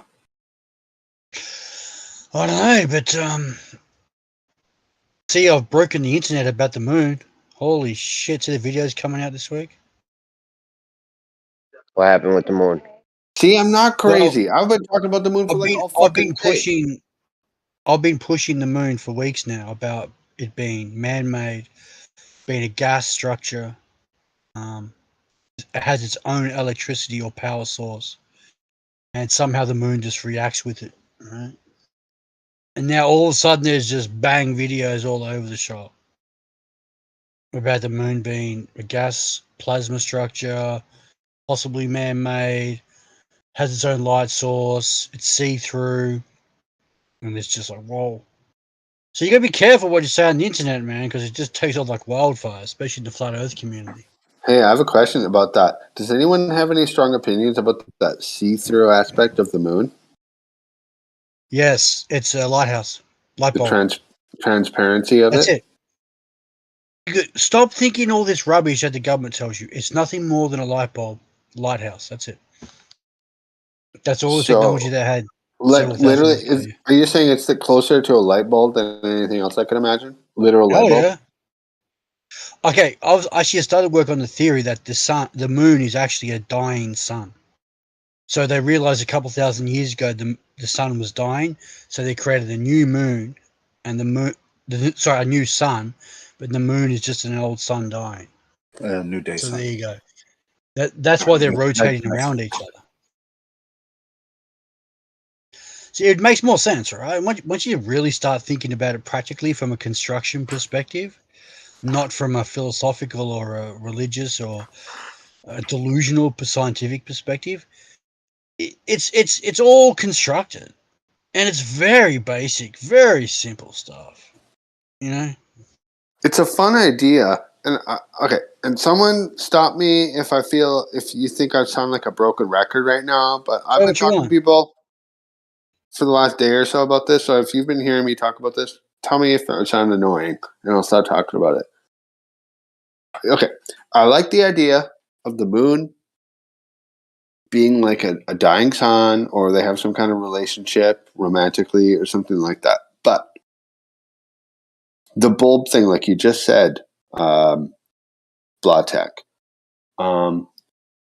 that doesn't really make sense to me. Like when I think of a light bulb, I think of like a perfect glass, almost sphere. It's not a perfect sphere, obviously, but it's like, it's got a nice artistic glass, semi-spherical shape to it. Yeah, we all know that. And then the moon does not have those characteristics, though.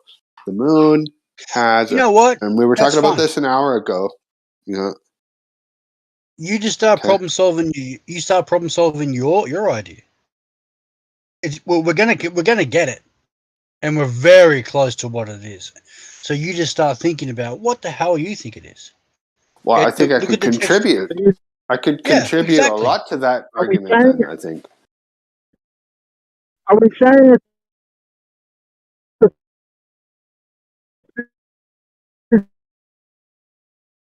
Hello, is someone talking?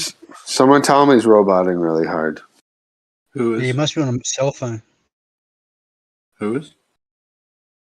I think Eggshells is roboting super hard. Oh, okay. Oh no, Eggshells is a communist. Look, I don't want to pigeonhole him, but he's very communist. Okay, well, I think sorry, Eggshells. I think you might have been roboting, but anyway, my point, really quick. I'm going to make this point really quick. I've said it it feels like I've said it 10 times before today. Because for some reason, the moon, and it's funny how you said the moon was in the news recently. For some reason, this seems to be the new topic, the moon again. Dude, why does the moon have these crazy crater things all over it, and it looks perfectly three-dimensional? It looks three-dimensional as frick. Yeah. Think about it. When you're blowing glass or creating glass structures, you get bubbles on the surface. That's it. Still, you're still talking. It's very simplistic. We're still talking three dimensions there. If you're talking about blowing bubbles on a surface, if it is a disc, like some people are arguing, like seriously, like I don't see it. Like maybe I'm fucking dumb as fuck. Disc is not going to wash with me. No. Yeah, it's not a disc. I'm sorry. You know what it is? It's this rock floating around in space that nobody wants to believe in. That's been smashed with thousands of meteors. That's what's going on. There's no meteors. That's what it is. If there was, listen to me. There is. We've been watching the moon for so long. No one has ever seen a meteor smash into the so-called light bulb. That's probably not even true. I bet there's video footage of it. I can't post it, but I bet somebody's captured it at least once. I would be willing to bet that. There's nothing there. Yeah, because they've. I would think that too. I bet somebody's got a video of something hitting the moon. There's no objects hitting the moon. Ever. No, I bet there is because a lot of people have automated cameras and stuff like that where they don't. There's actually no one like physically there, but they have the cameras and they use software to detect any kind of motion or light sources or anything to, like at a certain period, and they'll be like, "Oh, let's check out what happened there," and then they see what they see. Shit, you know what I mean? Yeah. No. Okay. Look. Don't let the communists distract you. Dude, we're not talking about communism right now, dude. No. But okay, the purpose of these people coming into the chat is to milk information and divert you away from proper thinking. They can milk anything they want, dude. Dude, if you're posting shit on the internet, somebody's getting it. Okay. They can't look. Me talking on the internet, I'm really not contributing to anything. Okay, so I don't really. But you are contributing. No, listen to me. Listen, you are contributing. Trust me. Well, what am I going to do? Pretend like I'm going to use a VPN and not talk on the internet and pretend like people aren't stealing my information? Dude, it's inescapable. Yeah. Especially today. If someone is going against your thought process or your freedom of speech, they work for the government. Okay, forget these people. That's so stupid. Dude, they're already taking everything you know about you, probably in ways that you would be fucking seriously violated. Why would a person come to a flat Earth chat and try to discredit you and attack you for no reason? This isn't a flat Earth chat. This isn't a flat Earth chat. Because they're communists. They work for the government. That doesn't make any sense. It's that simple. People overthink things and they try to legitimize people and try to think they're normal. No, they're not normal. They're frauds, okay? That doesn't anyone coming in here. I think I know what you mean. Is a fraud. Pushing bullshit, though. What do you mean by that exactly? Like we were talking about the moon, and you basically came in and said it's a giant light bulb. Like, yeah, it's proven. Go and have a look tonight. What is it? 4 or 5 a.m. Go have a look. Go take a photograph. It's a well, I mean, are you capable of having a debate about that, or are we all just working there's no debate. for the government? I mean, it is sometimes referred to as the night sun. So, like, I'm being reasonable here. Look, you're saying everyone's a communist. Or fucking bullshit, or a complete idiot, or they're controlled by the government. There's no argument. Good analysis there. Either you're working for the government or you're a complete idiot. One of the two. It's got to be one of the two. Who's an idiot? I've been around for 20 years. I know everything. I know who pays who. Oh, God, I got to... Yo, relax, guys. One at a time, please. Sorry. I didn't mean to raise my voice. I was just making fun of them a little bit there. Not everyone's working. Fun of people. I didn't mean to do that. I've been around the internet for 20 years. I apologize. I've been around the internet for 20 years. Trust me, I know. It's irresponsible. Yeah, I've been around a while too. Oh, man, my God, guys, one at a time. Hold on, man. Yo, ET, you go. Then you stop talking, and then Blatek. Then you start talking when he stops. Okay, go ahead. Let's try it. Yeah, we'll do that one again. We'll do it like that. Yeah, I was just saying I've been around a little bit too, and I think it's highly irresponsible from a research perspective to say either you're an idiot or you're working for the government. That's irresponsible, and that's just silly. No, that's the fact. That is 100% the truth, and there's no arguing that. That's a known fact how the internet works. It's always been the same. And you have legitimate people go out of their way to tell you truth and facts and push reality. But if someone's pushing a false reality or corruption or lies, they're a fraud, the government, or they're idiots. And there's no debating that. Oh, you introduced a third one, fraud. Because at first it was idiots in the government. Now there's fraudsters. Okay, fraudsters get paid by non-government organizations to push propaganda, yeah. NGOs, as they're known as. Dude, we're going to bring the whole system down. If you keep defending these criminals, we're never going to move forward. If you keep defending the lies, we're going to go backwards. But first, we have to identify the lies before we're going to be bringing anyone down. Okay, you're 100 steps ahead of everyone else. Trust me. I can tell. I don't think that. For 2 minutes. There you are. Wow. Because you're not pushing the government agenda. I can tell you're a free soul, not a controlled soul. Well, I'm a free thinker. That's how smart I am. Okay. I don't really know where you're going with that, but okay. I just think it's really short-sighted to think that everyone that you did say something that.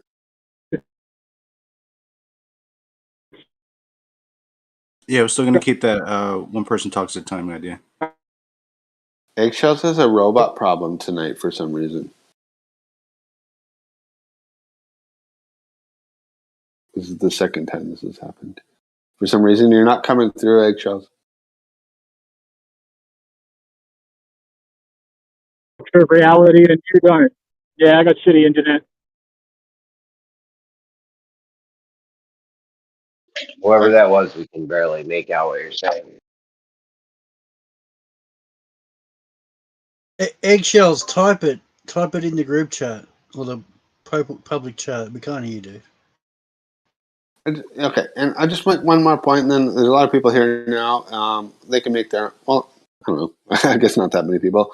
They can make their point after I make mine. I just think Blautek, it's really short-sighted, in my opinion, to think that everyone's either working for the government or they're an idiot or a liar. Like, there's so many different variables of, like, human mind. Yes, there is. There's a lot of shit going on, dude. Humans are very simplistic and easily manipulated. Maybe your mind is simple. I'm not trying to be offensive. I shouldn't have said that, but I mean, I don't care. I'm used to it. I told you. Guys, we gotta go one at a time, guys. Please, man. We just did this like 3 times. Okay, let's go simpler. Do you go? Yeah, why don't we let Blah go first this time? Why don't we let Blah go first this time, and you go next? Actually, ET was going on a topic here. He can open up. Well, I mean, so you don't have any. You were just talking all at once. Now you don't have anything to say. But I've said my point 5 times. But ET was. I know, but you were just talking all over each other just now, and now you don't have anything to say. When the floor is clear and open, and we can hear you. I'm just saying. What the fuck is wrong with you I've guys? already said it, and he's disputing me on what I know. And now he had something to rebuttal, and I wanted to hear it. Then all of a sudden he stopped. But I just want to hear it, ET. I didn't stop. Do you want to start over? That whole little mini conversation we had. Do you want to start over? Because I'm willing to do that. If you want to. I'm not going to budge. So you're not going to move me. Either way you try to push me, I'm not going to back down. So you tell me what you think. But don't you think you should at least have an open mind? Why wouldn't you budge? I'm willing to budge. I'm not going to budge because I know how the world's structured. The government has revealed themselves on how they operate, especially over the past 5 years. It's very open now. They're trying to close the gap, but they're failing. Look at Joe Biden. Look at the UK. Look at the Ukraine crisis. Look at the so-called vaccines or whatever. It's all revealed now. It's in the open. We can see it plain as day. And if someone can't see it, there's something wrong with them. Okay? Do you understand? Yes, I do understand. I think I understand exactly what you're talking about. Yeah. And I think a lot of these people in this room have been aware of this for a lot longer than 5 years. I think what's happening here is an opening of truth in the eyes of a lot of people, basically the majority. And what we have now are people who are basically saying, unfortunately, like, I told you so the whole time, and we don't get any credit or notoriety or anything like that. We're just sitting here being like, well, I told you the whole time. And people are like, well, fuck you. Now we're still bad, but we were right the whole time.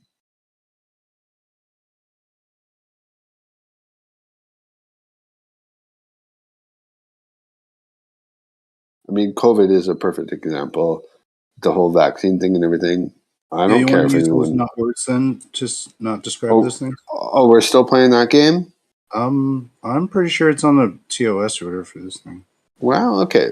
So I'll just say it was Charles. Let's call it. Appreciate it. With Charles, yeah. I can't believe I'm having to do that still, but I mean, now basically the whole thing has come out, and like, it's getting even crazier. Now everyone wants to move on, and be like, yeah, well, that was in the past. No, it's not. We have a shitload of dead people that have to be accounted for, and a shitload of criminality because of Charles. And then people like a lot of people like us were like, well, this whole thing was bullshit to begin with. And now we have a shitload of evidence to prove it. And we have all these lawsuits coming out and all this scientific data to prove it. And there's no putting that, what's that phrase? Putting, I don't know, not the cat back in the bag. What's that phrase? Putting the genie back in the bottle. I can't think of that phrase right now. But basically, that concept, it's out there. The genie is out of the bottle, and it's not going back in. And now people are pissed. Yep. And now the general public is aware of Charles and what it actually was and what it meant and everything that our government did to everyone. And sorry, that happened. And now there will be repercussions and consequences. So. Reperquences. Yeah. Charles. All right. Cool. We're way off topic here. What was the topic? Blotech was talking to me about flat Earth something. No, Blotech was saying that anytime somebody disagrees with them, they work for the government or some other thing. And you're right about that. Yeah, either the government or idiot. Or then right. then said, or what was the third one? Money makers. Well, basically, if you were to disagree with what he says, then you're just trying to gum up the works. We already know how the internet works, and then the moon is a light bulb. You can't say anything about it now. Mm-hmm. Right? What are you going to do? Say like, no, it's not a light bulb. Dude. Right? He did say that, and he won't respond. But I told you, hey, Blotech, I'll give you one at a time, like Jeremy said.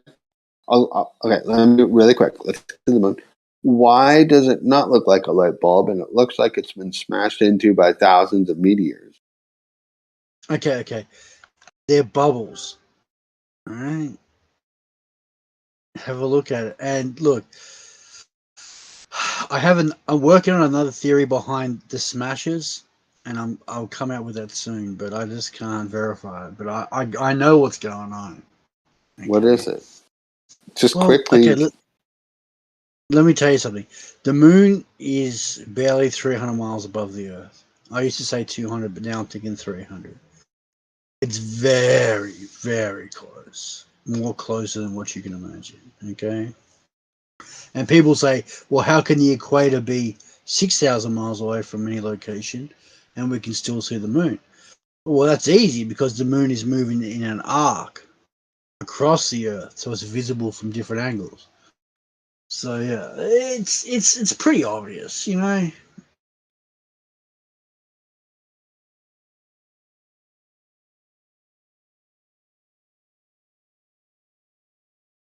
Okay, man, I'm not going to. I don't want to disrespect you in any way because I don't know who you are, but that whole thing about how you are saying you're going to release something or you're working on your theory, like, why don't you just tell us right now? No, I'm not telling you. Fair enough, I guess. Fair. I suppose. Do you think you have some damning evidence that you're going to be releasing soon? No, you're right. I don't have any major damning evidence, but I'm pretty sure we can problem solve the truth.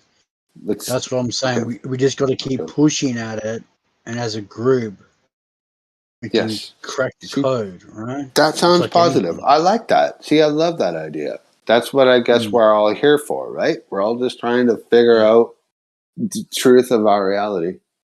For sure. And I've noticed a lot of flat earthers are bogged down. Like they're really just pushing in the same narrative from 5 years ago. Yeah, I'm like, guys, you've got to create new ideas. Get out of the comfort zone. Same with both sides. Same with both sides, yeah. And it's not even just flat Earth and globe Earth. It's in a lot of fields, like in science, other quote unquote conspiratorial, I don't know, genres, if you want to use that word. Heard someone use that word recently. I honestly, I think the moon in flat Earth has got a pretty diverse set of theories attached to it. Honestly, like that are wild. You know what I mean? I like the moon conversation because you know what? It's neutral to a degree because it escapes that old boring flat Earth, all those arguments, or a lot of them anyway. You know, all those old, we've heard them all. Everyone knows them. The moon kind of escapes a lot of that. Maybe not all of it, but it offers a new, you know, maybe chapter into the conversation. And I invite it 100%. I think what it does is well, you know what? It doesn't matter. I don't need to say that, but I was just going to basically say it doesn't. You know what? I'm not going to say what it means. It just means that the moon offers a totally new perspective on the whole thing. And I'm open to talking about it, what I think it means and everything. And yes, it does have a lot to do with flat Earth and versus globe Earth, for sure. In my biased opinion, I think it supports a globe Earth. Oh my God, I forgot what we were even talking about. Jesus Christ, man. What were we talking about? The moon. We're talking about the moon now. The night sun. Right. The night sun. That's right, Snacks. Good job. First time I got it right. It's tricky, bro. It's tricky to get the hang of this, but Bob put us on the right path, so we're all set. Yeah. What was Blas' point? It illuminates itself. Yeah. Well, he doesn't want to say now. Toy moons. We have you can buy little like toy moons for your wall and glow night lights and shit that actually do that. So, you ever see those? Little night light moons. They light themselves up. They don't come with like a sun that reflects off them. That's because it's got a bulb or an LED in it. Don't bully. There's like a bulb in there. Yeah. Blotech. Oh my God! No one's bullying them, dude. I'm just joking. And we know eggshells. They got a light in it. That's what we're talking about. The self-illuminating. You will be found in the future that I was right and you were wrong, and you're defending the wrong people. No one's bullying you. We're discussing your idea of the self-illuminating moon. I said I don't care about bullying. Bullying on the internet doesn't bother me. I was joking when I said that. By the way, I wasn't bullying you. I wasn't trying to. All right. Relax with the jokes for 5 seconds. We're trying to talk about something here.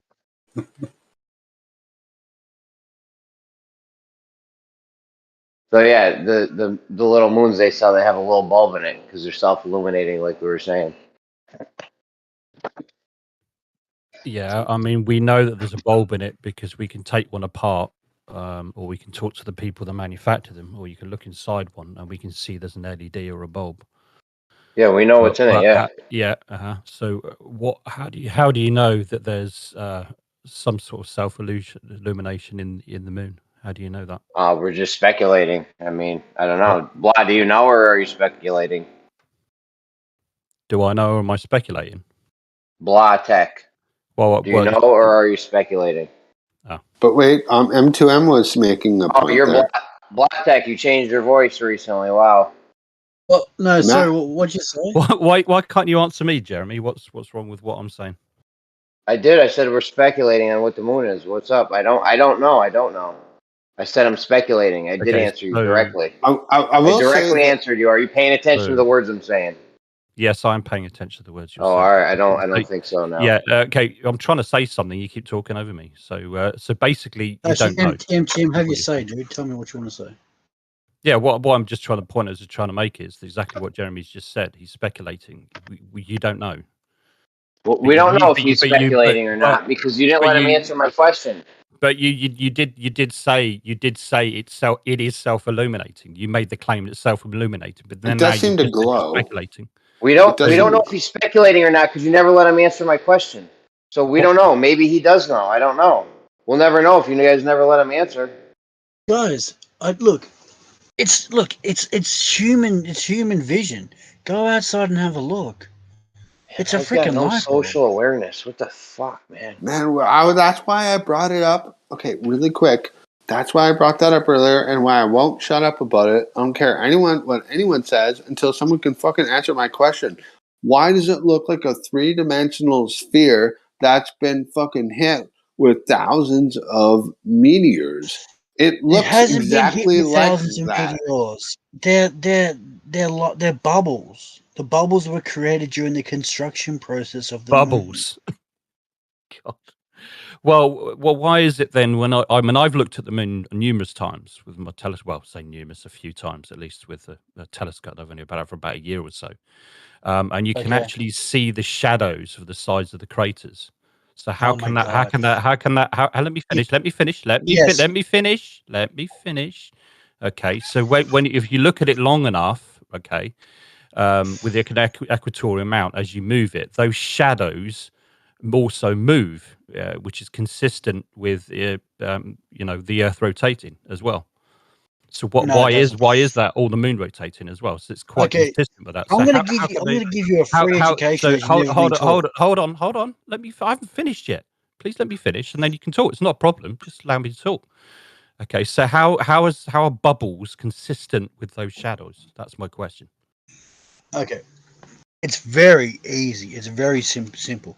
The reason why things are simple because people don't think that things are simple. Now, you'll find the shadows are only cast on the edges, on the sides of the moon or the top of the moon. Of course. You will not see shadows on the facing surface of the moon. Now, you can verify that in any photograph of any zoom or whatever. Yeah. And I've proved that 1,000 times, right? Right. Now, the reason why you only get shadows on the edges is because it's an internal glow and there is a curve to the sides of the lighthouse. I'm not going to call it a moon anymore. It's a lighthouse. Forget right. this Okay. moon But we've already just established that saying that it's self-illuminating is speculation. You don't know. Right? It's not speculation. We're intelligent beings who can observe the moon. Oh, okay. Well, Jeremy, asked him and you never let him answer. Remember when I asked him and you wouldn't let him answer because you kept trying to come back at me after I asked him that question because you have no social awareness. Remember that part? Wow. Okay. I wasn't stopping anybody from answering anything, Jeremy. Is it speculation or not, or do you know? Jeremy, I wasn't stopping anybody from. And now you're stopping him from asking the question again. This is awesome. Okay. Speculation, or do you have some way that you know? Blah. Second. Everyone stop. Hello. Blah. Is it speculation, or do you know that the moon is self-illuminating? Okay, I get your point, but I can look at the moon and I know as a natural living man on the flat Earth, I can see that the lighthouse is self-illuminated by the way it shines.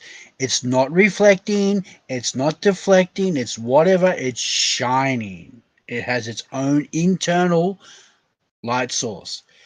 Because you cannot get an even textured light source off a reflection. Try to reflect anything in your house with a torch or with a light bulb or anything. It's never. The moon is evenly reflecting at all times. Go outside and have a look. So yeah, I've had a look. So how do you create a shadow on a light source? Oh my god! I just told you because the edges create the shadows on the bubbles. On the bubbles. So but how you're still speculating though, aren't you? You're speculating it's a bubble. You haven't proven. He's talking about a half moon. He's not talking about the craters anymore. He's talking about a fucking eclipse. I'm not speculating. I can see it. Doesn't and I matter. Can prove it You to myself. Still can't create shadows on a light source. It's irrelevant. It doesn't matter. You'll say whether they're bubbles or not. You can't create shadows on them. You cannot create shadows on a light source. Okay. Do you work for the government? No, I'm asking you a question. You haven't answered the question. Are you a communist? No. I've asked you a question. Are you a fraud? I've asked you a question. How do you create shadows on a light source? Are you going to answer the question? Yes or no? I'm going to answer it right now. Have you ever seen the moons that they? Dude, what are you doing, dude? Shut up, man. You asked the question. Somebody's going to answer it. Have you ever seen the little moons they sell, the night lights? They're self-illuminating. They look like they have shadows on them. I don't know if you're aware of this or not. Yes, but they're not shadows, though, are they? Because they're But they consistent. look like shadows. No, they're not shadows, though, are they? Because they're just different densities of material that you're looking through. That's what creates it. That's what's blocking part of the light. But what I'm saying is what I said to you earlier on, is when I view the moon, when it's moving, those shadows move. You cannot make a shadow on a light source. I can make it look like there's a shadow on a light source. You can't. Yes, you can. No, Yes, no, you we can't. have them. Yes, we have them. I've just explained it to you, Jeremy. I've just explained it to you. They're different densities of material, and those shadows that you think are shadows on those night lights don't move about, do they? We could, if we wanted to, we could make them move. Oh, Jesus wept. Can we not move densities on things? I don't know. You think it's impossible that we can make those shadows move? They're not shadows, though, are they, Jeremy? The things that look like shadows, do you think they're impossible? Oh, you guys are a fucking waste of time. Go ahead with this guy. You're a fucking waste of time. No. We don't have to get like that. Prick. We don't have to get like that. We're all reasonable people here. Well, he's being unfucking reasonable. He's saying I'm a waste of time, so fuck you. Block me if you like. I don't give a flying fuck, Jeremy. You're a twat. Okay. Yeah, I hear you. Hey, Well, anyways, carry on with this guy if you want. Definitely, Matt. I gotta caricature you. I can have a conversation with Blartek, no problem. I can't have a conversation when you're in this kind of mood, Jeremy. What's going on with you today? Normally you're pretty chilled. It's okay. Okay, look. Guys, is your name Matt M2M? Is that who you are? Yes. Okay, first of all, I'm not going to engage in a conversation with you. Thank you very much. The science is settled. The moon is a lighthouse. No, it's not. Its own Dude, light source. you just said it was a light bulb earlier. That is not science is settled. The science is not settled on that front. No, it's not. Nobody, almost nobody believes that. We know. Okay, listen to me. That's irresponsible. Okay, rocks do not levitate. Rocks do not fly, correct? Oh, God. I've been told this thing is a rock. Okay, that's a fact. Light bulbs and lighthouses can be maintained and held up by an external source. You have this whole lighthouse thing in your head, and you should probably get rid of it. It's truth. I want to say levitating lighthouse. Rocks can't levitate. Yes or no? You're right. They're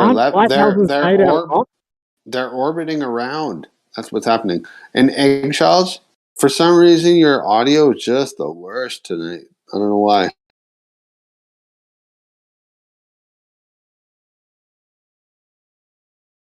Dude, there's no orbit. It's orbiting. That's why, dude. It's just orbiting.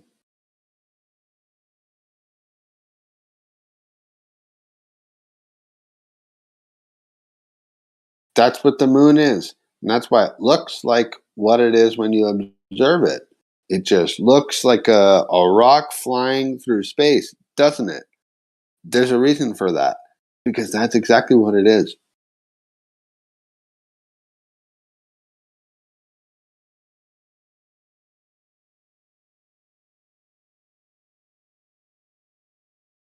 I know. And there's a lot of weird math shit going on, and I can't explain it all, but that's the short skinny of the deal. There's really no getting around it, in my opinion. I mean, I'm even open to being wrong. But that's probably what's going on. For real.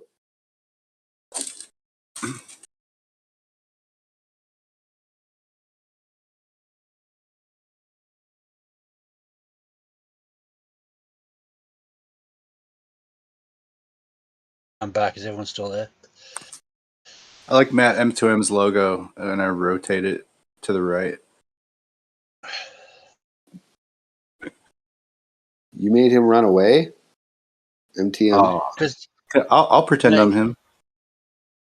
No, I won't do that to myself. Sorry. But I had it dead bald accurate. I just want you to know. I had my shit muted, but I'm on his frequency. Man, you got to joke about it. I'm just saying, I could imitate him to where he'd be like, "Hey, somebody's doing an imitation of me really well. That's fucking pissy. I hate them. Yeah. They're a fucking cunt." You know what I mean? That's what he would think. But I didn't want to do that because I'm a fucking adult. Hey, do an imitation of me. Doing it. Not doing it. Imitate me. Do it just for comedy. I can't. Come on. Come on, pussy. No, I literally don't have it. You're a pussy. No, I'm telling you right up front, I can't do your voice, but other people are easier. Especially if they're Matt. So I'm letting you know. I don't like when people just jump in here, fucking a lot of just cranky energy. We've had. All right. Is that noise? It's my kid. Yeah, this is getting weird. What is even happening? Your shit was muted. That's crazy. It was my kid. I was hot micing. All right. You're weird. You're fucking weird. It's all good. Whatever. I'll show you weird. This has been the worst stretch of 12 hours. I've been listening to you ramble on all morning. You went some weird shit. I woke up to you talking about cat pee. It's super weird, dude. Yo, that was the most I just brought that up for like 5 minutes. Come on. It was like 5-minute conversation. It wasn't even that big of a deal. You talked to me about cat piss for at least 15 minutes. You talked to somebody else for an amount of time before that. Because I'm trying to figure out what's going on. I wasn't talking about cat piss all night. I've been sitting here trying to figure shit out about the moon all night. No, but you know about 40 minutes were, right? Okay. We just maybe did 40 minutes on the moon, even? I had the social awareness to put myself on mute and to take myself off mute when we were talking about the moon.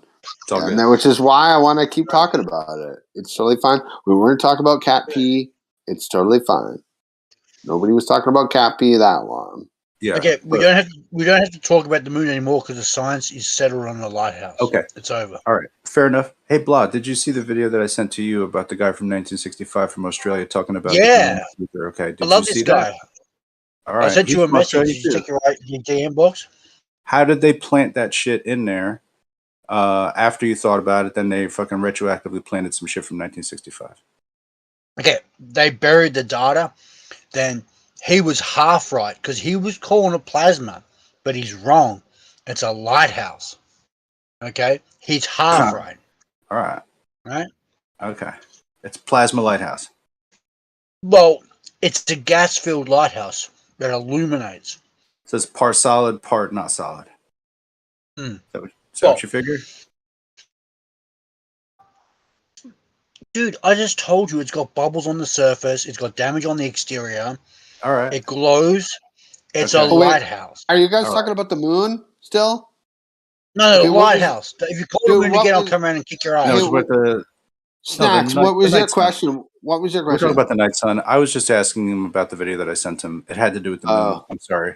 Yeah. Okay, that's what I know. Okay, sorry, I just wanted to keep up. The vectors all pointed back to that conversation, but that's fine. We don't have to do it. No, I think we should talk fucking about that. Okay, all right. So does anybody else familiar with this guy from 1965? Australian scientist said the moon's black. I can't play that game where I watch every video that someone posts when I'm in the middle of a conversation. I don't like doing that. That's just me. Does anyone else hate that? So we did the whole Emo Phillips thing. I mean, you've been on here for a while. I'm just saying, we're just trying to get. Just so we're clear, it is possible. Hold on, thanks. Just so we're clear, it is possible to have a self-illuminated object with something that looks like shadows on it. I don't know how you differentiate between a shadow and not a shadow, but we can definitely have something self-illuminated and make it look like there's a shadow on it, right? Like, that's possible. Step one. Done. Check.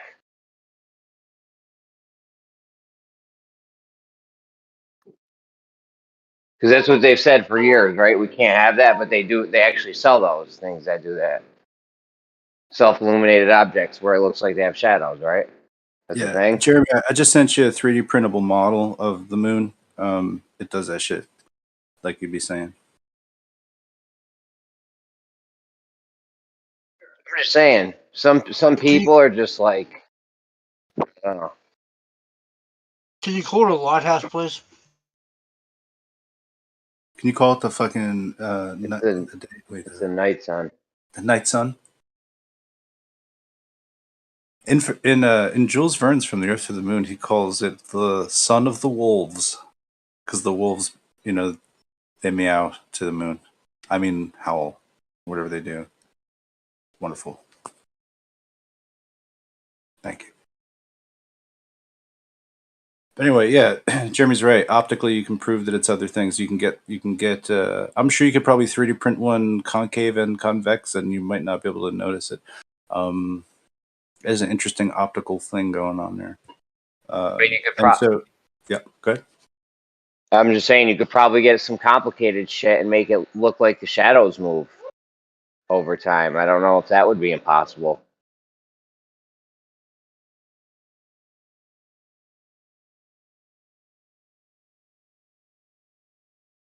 Could you program some squares to move on the inside or something?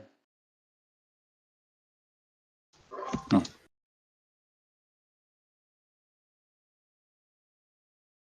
don't know. Doesn't seem impossible to make it have moving shadows on one of those fake moon things, self-illuminating moon things. Like for us, it doesn't seem impossible, let alone someone Jeremy, else. let me explain it to you. Stop thinking about it like that. It's a lighthouse. It has an internal light that turns inside it. The shadows That's what I said. move. The shadows move around That's what you just because said. the light is moving inside. It's very simple. You guys have been trained to overthink stuff and think it's complex. No, it's not. You don't know how to begin to overthink it. That's fine, whatever. We're just trying to figure out how you could have moving shadows on a self-illuminating moon. That's all. Yeah, don't tell me how to think. Because it's a lighthouse. The light is moving inside it. Okay? That's why the shadows change. So it's a projection? Is that what you're saying? Like a light, like a fucking flashlight or something. That's not what he said. He said there's structure to it. He said there's light to it. He said the light is moving inside of it. But how? It's still not addressing the fucking main question. Where the fuck do those craters come from? What is that? They're bubbles. They're bubbles from the construction process. That doesn't make any fucking sense. It's okay. It's an answer. Oh my god, you people! You're right. At least it's an answer. It's an answer. You need to be spoon-fed everything. God, it's so depressing that what happened to education. So it's an alien base, is what you're basically saying, right? You could argue that, but it's pretty unlikely. It's more likely a construction. From what? From what? Whom or what? That's the big look. I'll No, send you a see, picture. no, that's a put. Don't put that on this with me right now. That's the big reveal, though. You can't do that whole we don't know thing. I'm fucking sick of that thing, and I think a lot of other people are too. We don't know. Come on. At least tell us what you think. Okay, I just posted a picture in the chat. Now have a look. That's a close-up of the top of the moon, or whatever the top of the lighthouse is. Look. See the way the shadows cast away from you? Because it's an internal light. Yeah, and the bubbles and the whole thing looks pretty damn spherical, doesn't it? It could appear spherical, but I don't think it's absolute spherical. Why would it have that shape to it in the photo? You know what? You've got to go out and find your truth. I can't tell you everything. I want to hear your thoughts, to be honest. That's what I'm giving up. Blotech, I literally want to, and I think a lot of people here too also want to hear your thoughts. I'm not trying to berate you or belittle you by any means. Okay. Have a look at the cycles of the moon. It is the same as a lighthouse turning. Have a look. I don't need to tell you anymore. It's very simple.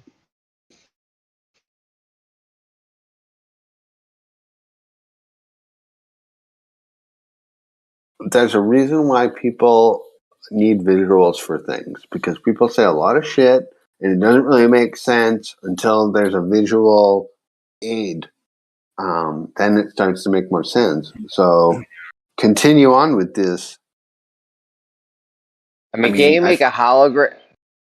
Can you make a hologram of the moon? I saw that Tupac hologram at Coachella. That looked pretty good. I feel like they could do a hologram of the moon now. Mm-hmm. And then you could just have the shadows move on that. I already thought of 2 ways you could have shadows moving on a self-illuminating moon.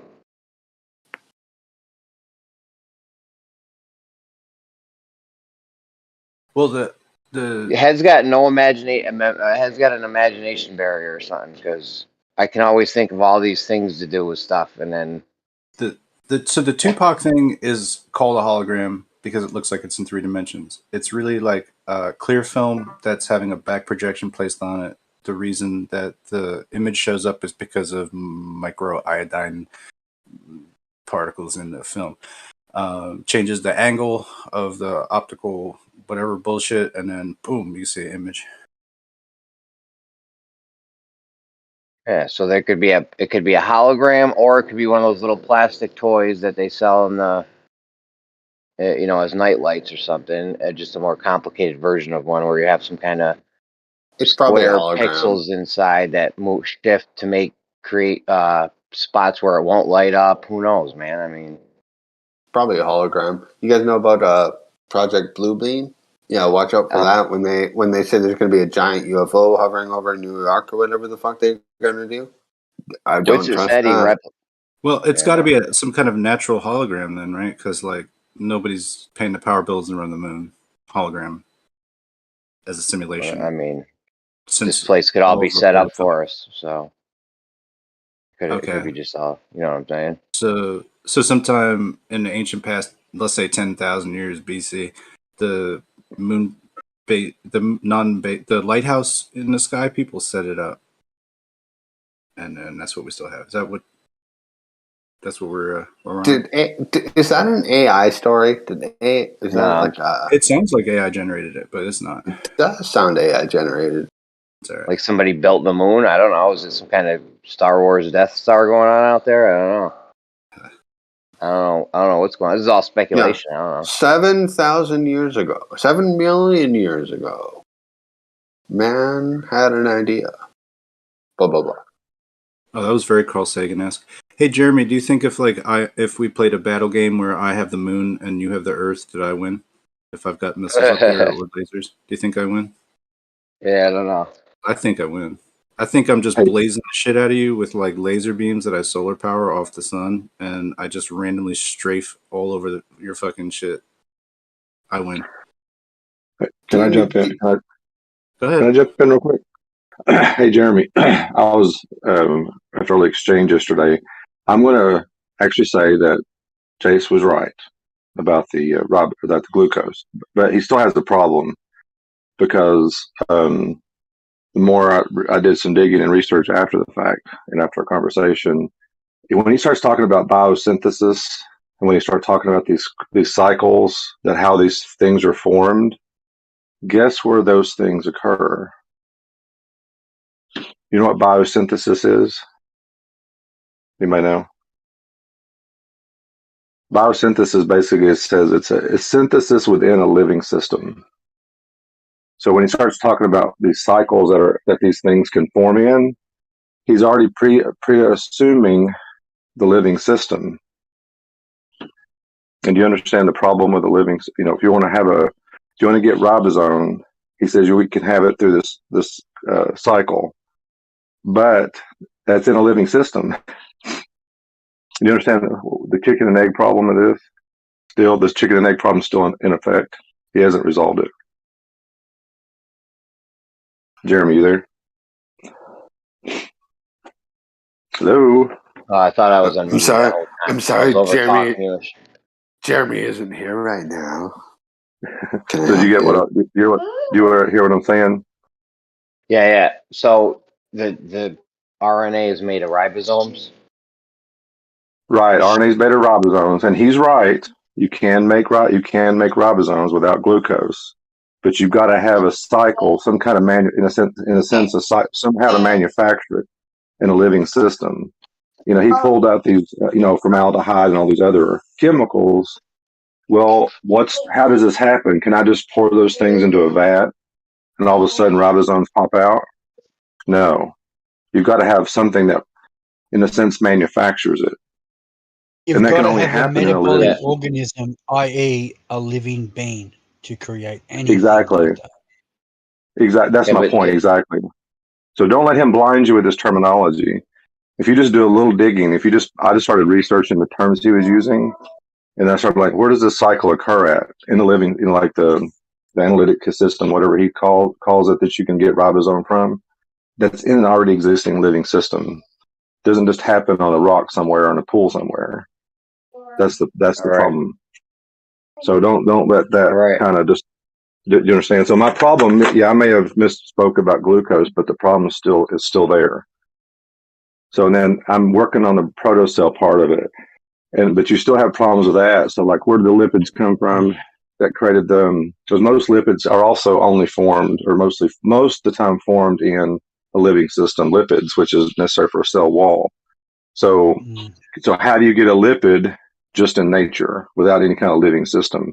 And then when he starts talking about these pools, now think about this, when he talks about a pool, that they did these protocells in a pool somewhere, like in a lake, think about that for a second. That means this is happening already in a system that has living organisms in it. Exactly. Which means, so you've already got something that's occurring, like if lipids, for example, olive oil is basically a lipid, right? That's basically what it is. If I go pour that in the pool, well, you've got lipids in a pool. Can that come together and form a cell? No. But where did the lipids come from originally? So give me the process and how the lipids can come about. And they even take it a step further. This is why I don't think they like James Tour, because I think he understands something that they're not getting. What are the components of a lipid or whatever? There's different atoms, right? There's different molecules that make it up. Well, can I pour those things into a vat and make something? Like, can I dump a bunch of carbon? Can I bunch of water? Can I dump formaldehyde? Can I dump all these things into something and just make something? No, there has to be a process in which that compound that you're trying to make comes from. There has to be some mechanism in place. I was thinking there's an old 1978 Carl Sagan video, and I found it on YouTube, where he took all the components of a human being and poured it into a vat of water. And he says, this is everything you are, but there's no human being in there. What do you think about any kind of crossovers in the fungi kingdom? Well, fungi kingdom, what is a fungi? What is it? Yeah, okay. The thing is, the mammal or any living creature is far too complex to come out of a pool in a river. That's ridiculous. We know we created. There's no debating the creation. If someone's telling you otherwise, they're completely brainwashed. All right, fair enough. PubMed, NCBI.gov thing. Lipids occur in fungi as major constituents of the membrane systems and minor component of the cell wall. They can store energy in the lipid bodies, and in some cases, they can act as extracellular signals. Fungi contain a various set of lipids, including fatty acids. You're literally just reading off of something, though. Wait a minute, though. Just you don't get blinded by the terminology. What is a fungi? You're literally just reading. Can you tell us how it's possible? Well, hang on a second. A fungi is a basic cell. You have a living system already. You're talking about a living system.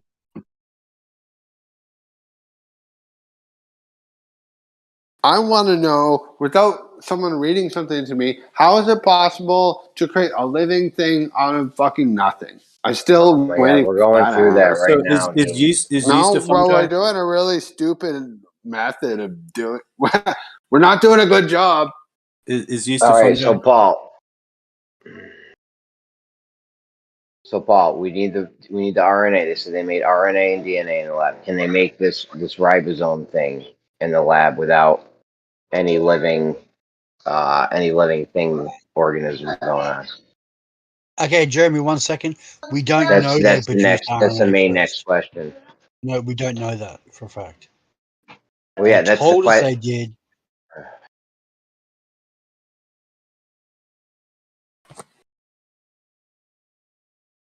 That's the question. Can you make these ribosomes in a petri dish or however they made the RNA and DNA?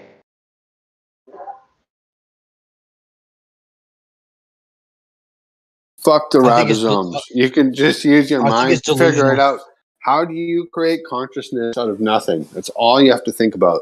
It's self-explanatory. Where did you come from? How did you start to think? Are you literally like a bunch of bacteria with these electrical communications happening in your brain? No, you're more than that. You're special. That's why you feel so special. Exactly. Can I explain? I'll explain to you in 2 seconds. It's so simple. You'll understand it once I tell you. You cannot recreate DNA, RNA. You can only damage the human body with drugs. Sorry, I'm trying to get out the door with something. I just wanted to jump in real quick. I'll try to be listening. No, they said they made some in them. No. You can damage RNA and DNA with a certain injection or some type of chemical reaction. So they're not doing anything. They're just damaging the body structure. That's it. No, they it's said all they bullshit. made it. They said they're made lying. it in the lab. They just found a way of damaging certain cells in the body or the certain structure to make the body act differently. That's it. It's all bullshit. I don't know. They claim that they made. I mean, you keep saying that, but they claim that they made RNA and DNA in the lab. So.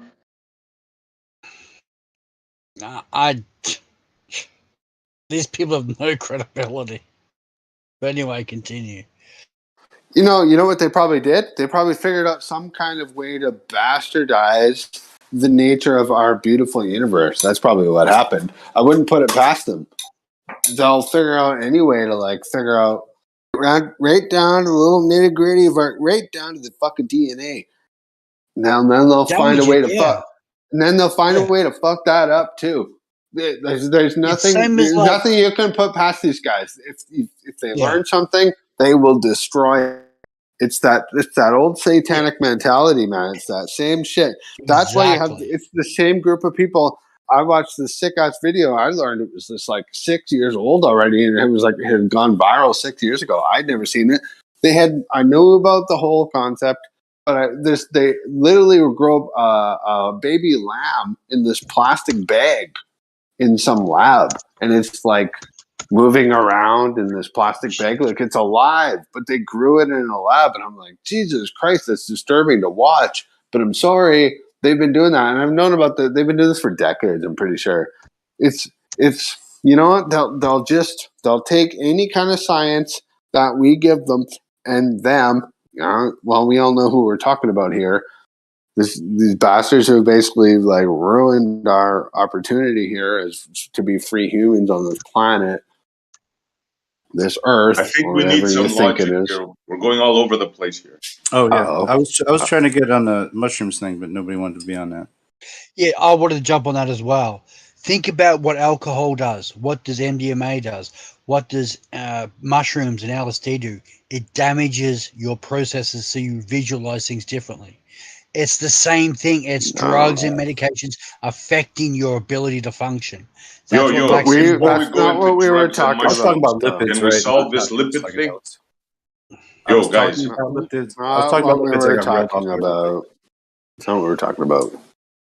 Oh, moly. Yo, guys, can you hear me? Yeah. I see my here. Yep. Yeah, we can hear you. Now that you're here. Good morning. Let's hear go you. to People the just have no and the social river. awareness. You guys willing to do this or what?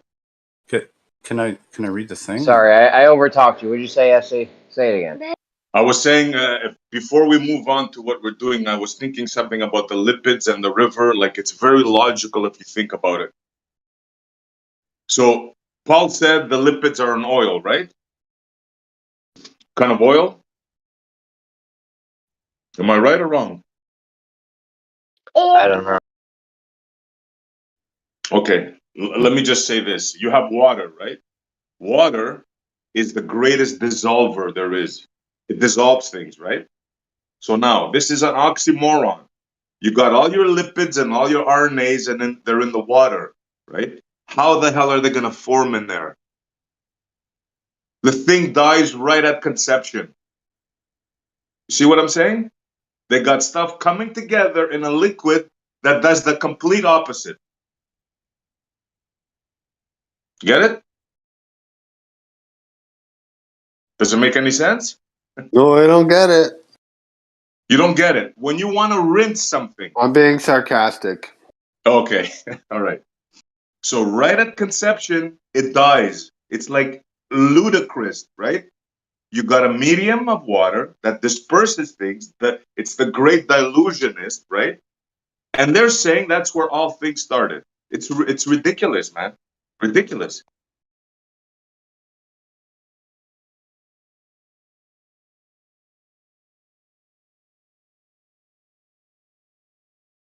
No rebuttals? Yeah. I think it's just that yeah. A lot of this is popular science. And all this, the past 3 years showed that what science is about. It's about delusions and pushing money, making money. That's a good point. So last 3 years specifically. Yeah, last 3 years specifically, right? I just want to add to what he was saying. So the lipid membrane, right, is made out of fatty acids, omega-3 fatty acids. That lipid membrane can break down over time, right? That's how people get low voltages. Cells have voltages. When that lipid membrane deteriorates, you end up having like cancer and all the other disabilities. If you look into Dr. What's her name? Anyways, it doesn't matter. But even that lipid membrane alone, what's the first letter? Name the first letter. Her last name. I'm trying to remember. She's a German doctor, Dr. Budwig. There you go. How are the lipids going to form in a liquid? How are they going to form in a liquid that dissolves them? Exactly, that's what I'm saying. Even never mind all the other parts of the cell, right? Even the single-celled amoeba, right? Forget about the complexities of the rest of the cell. Just the lipid membrane alone, right? With the cell wall, how could that form by accident, right? How could that consist by accident? Because it's not just oil, it's more complex than just oil. It's oil contained within 2 cell walls that make up the cell membrane. It's not just water. In water, what does water do to oil? It's like ridiculous. Let me tell you something real quickly. Shut up, monkey people. Do you remember when the morticians were excavating the bodies in their veins and their blood, and they pulled out long protein structures, clots? Yeah, remember this? Yes, very important. Okay, that's what happens when you try to introduce a lipid into the body. The body gets tricked into producing protein structures within the blood.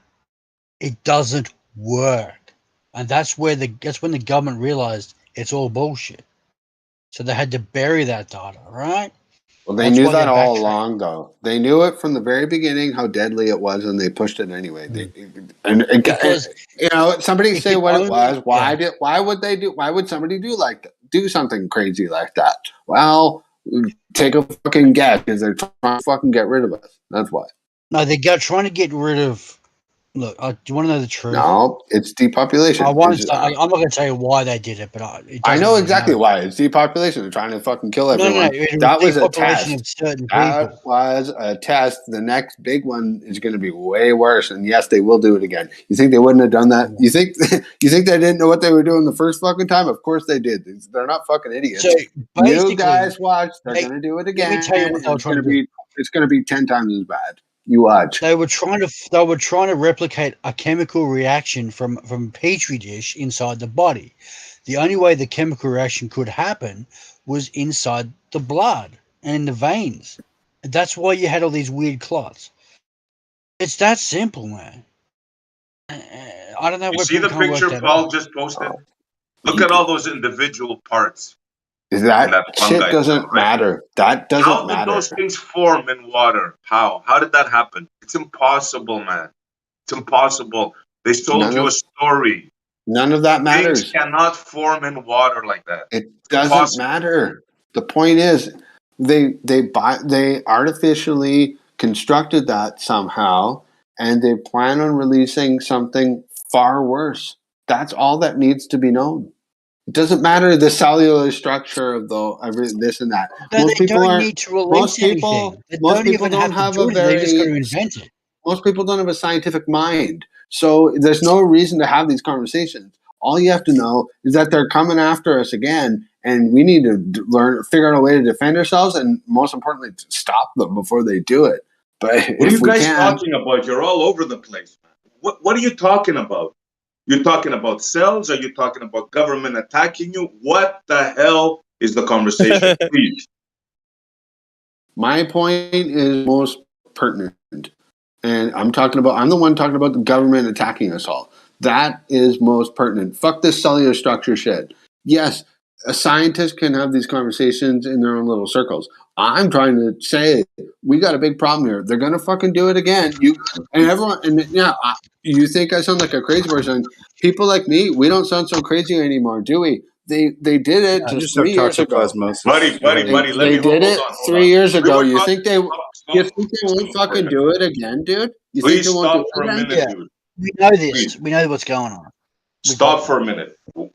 Paul came in here talking about cells development, and you guys are like all over the place talking about. No, like, can we have some structure? We know what he's at least? talking about. We know exactly what he's talking about. So what does that have to do? Cell membranes have to do with government taking over. Can you please explain me that? Because they're the ones who's pushing all this faux science. Look, I'll give you some advice that you don't need to know anything else. I don't think that's not a cue for you to go further. Never take any injection. Never take anything in your veins or in your arm. Shit. No vitamin C. No injections. Nothing. The body will see it as an attack and will try to destroy it. That's how things work. If you break the skin membrane, it's an invasion of the body. The body doesn't do anything else. Vaccines have never worked, never will. It's all a fraud. That's it. That's all you need to know. Okay, thank you very much. We've been informed now. Okay, yeah. Now you need to be informed of this. Just said a second ago. The vaccine thing, yeah, everyone now knows it's all bullshit. They're going to release another bioweapon, and it's going to kill. Yeah, but we're not really talking about this stuff, bro. We shouldn't be talking about this stuff. You know the story, right? Really, we shouldn't be talking about how they're about to murder a significant amount of the population on Earth. Oh yeah, let's not talk about that. Dude. Can you just chill out, man? Can you just please? You just jumped in here. We've been talking about this for hours, and you jump in, SE, and you want to be like, "Yo, I'm in control of the conversation." No. I'm talking about the jab thing. You can talk whatever you want, bro. I'm not policing anything. Are you still afraid of talking about it? You should be afraid of a lot more than that, my friend. Dude, who's afraid? Apparently you. We were talking about how cells form in the beginning, how Paul, he said he was wrong about something, and now all of a sudden we're talking about, whatever. I just. Well, why do you think my point was we're all over the place, bro. Okay, you're right. Why do you think and you're we're talking about? As I talk, bro. Who is this dude? What's your name, dude? You know who I am.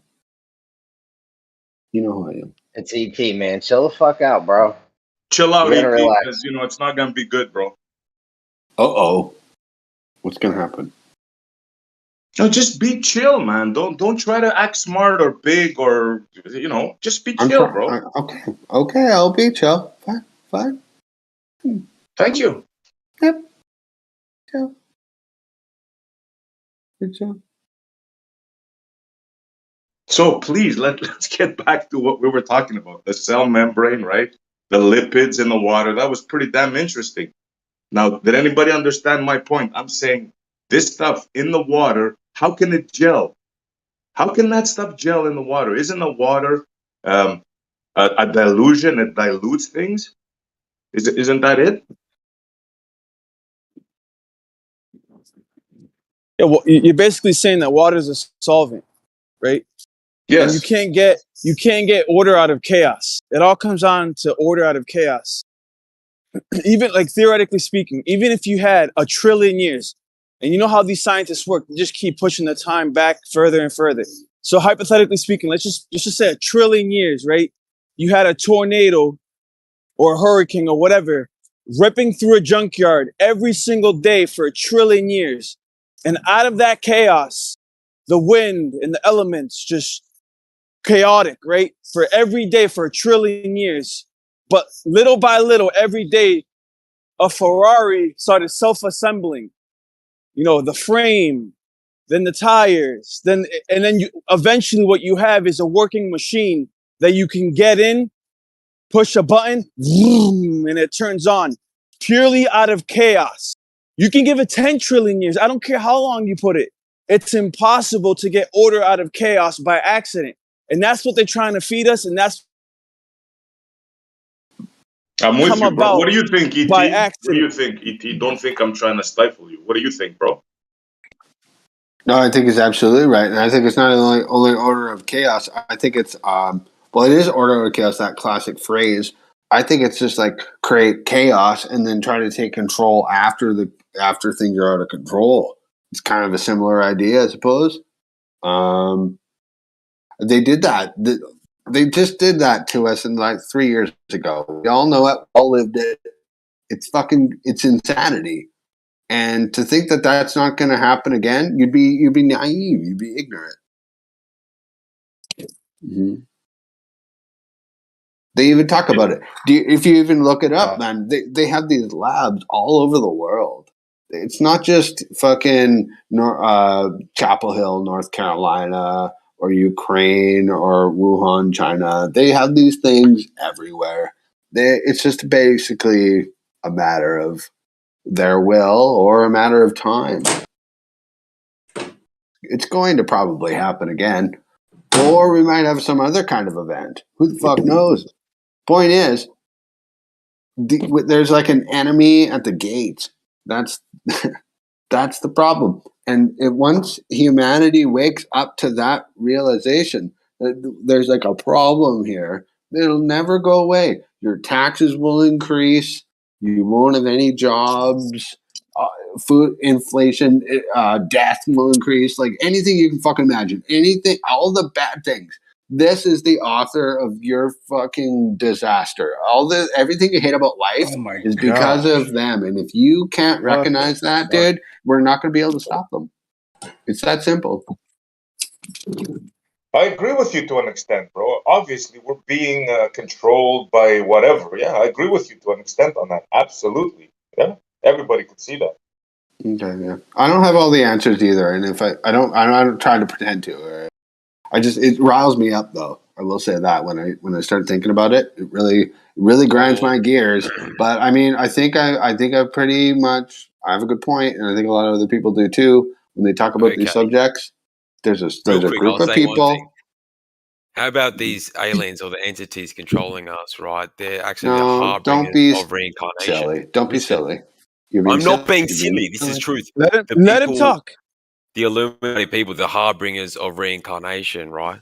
They're the kings of the soul trap system. That's what I believe. You're being silly, but that's okay. How am I being silly? Because they're ultimately connected to, I mean, what you're saying might be true, but you have absolutely no evidence that that's the case. It's obviously the case. They know how the mind and how reality works. They've mapped it all out. Then don't dick around, dude. Like I've actually put a lot of significant research into like UFOs and that obviously connects to the alien thing. I've seen UFOs. Have you seen the lights? They look Everyone's seen a UFO. Stop fucking coming over top of them, dude. The ET, bro, have you seen these lights? So wild, bro. Okay, I'm sorry. Just chill out. Okay. So I was in Sydney. Quick story. I was in Sydney with my mate, walking Actually, back. I do want to hear this. He says, "Look up. There's an alien." I look up and bang. So it's like this light. It looks like a satellite, and it's moving around, but it shoots off really quick, and it bang angle. It's darting around, and I'm like, "Holy fuck! I just saw an alien." Like this wasn't a light projection from Earth, some sort of whatever. This was an actual light entity darting around. And he sees this all around in Sydney. Some of you guys have probably seen this. And, you can see them in low atmosphere too. And what they're saying is if you go near them and they land on the ground, these cunts just dying of brain trauma, falling dead on the spot.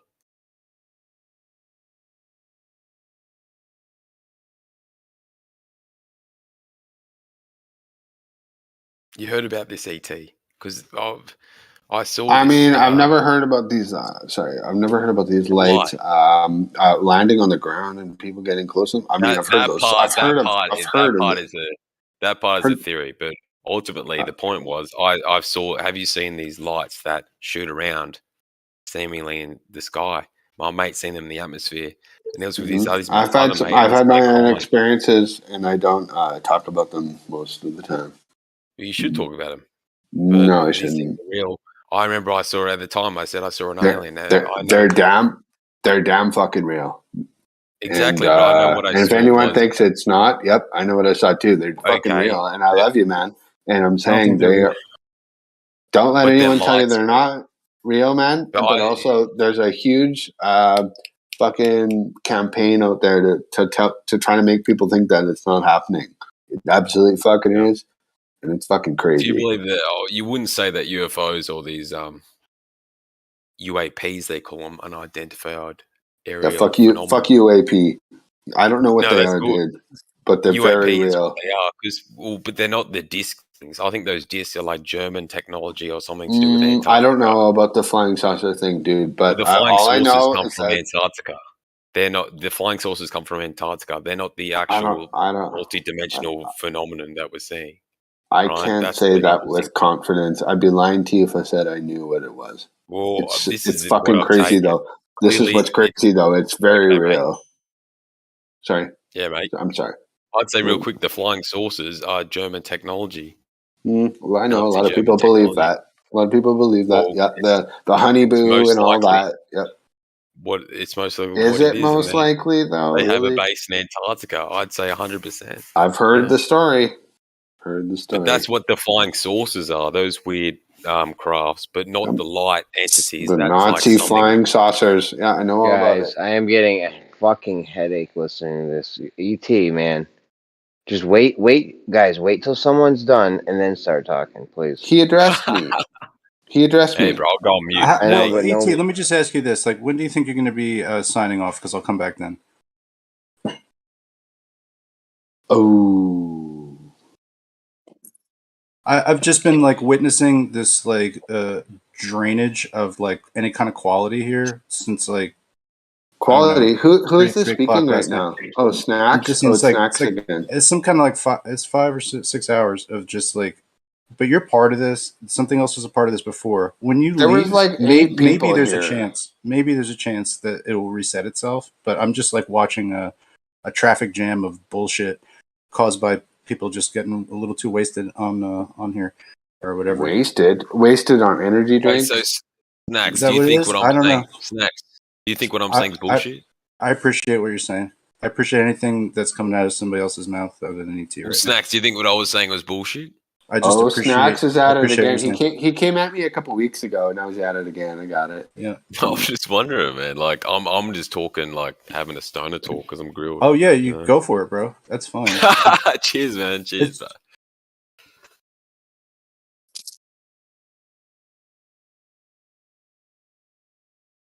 Okay, how about this, Snacks? How about you say something fucking interesting? No, Snacks. Yeah. I'm just. Snacks, there's so many interesting. There's a lot of interesting things that keep getting brought like your up, Aussie accent. Put on your Aussie accent. Snacks, man. How you doing? There's a lot. I'll fucking shut up for a second. I'll get it out. Okay. What I'm trying to say is there's a lot of good topics people trying to bring up here, but you're just jumping on top of everybody, ET, and that's what. You got it until the everybody part. Here, I'll give you guys something to talk about. How good is he? How good is he at talking like that, though? He's so good. Have a look at what I posted, gentlemen. We got us a strange object detected at the edge of the solar system. Are you racking my IP address when I click on that link? Is that like a fake link?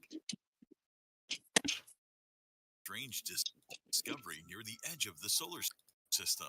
They have discovered Bro, I'm not watching that stupid video.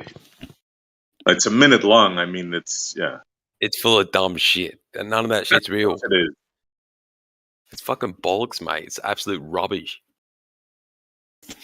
Guys, I have to apologize. Maybe I got a little bit too what's that? Rumskis? What's that word? I'm sorry for being like that. Okay, I'm sorry. I apologize. You're thinking of rambunctious, and yes, rambunctious. Thank yeah. you. I'm sorry. I was rambunctious, but You're all I antsy do want and to hang out. pantsy. I'm antsy in the pantsy, and I apologize, and I would like to hang out, and I'm sorry about that. Yeah, I mean to whip you too hard with the towel there. I'm just saying, like, I'm just getting fucking annoyed with all the energy somehow. I just want to change it. Shit. What's on the edge of the solar system here, S? Well, This it guy was talking appears about aliens 2 seconds. Go ahead. it appears they found something forming at the edge of the universe. Something swirling around. It's a minute long.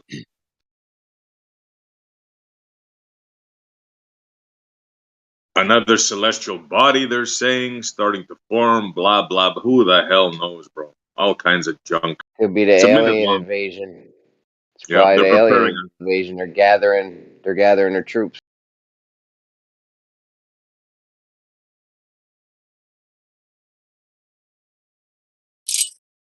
Of course, all these years they weren't able to detect it, but all of a sudden now, bam, they found it. Something that they couldn't find at the edge of the universe, but they know what's happening at 13.8 billion years ago. But at the edge, they find things here and there.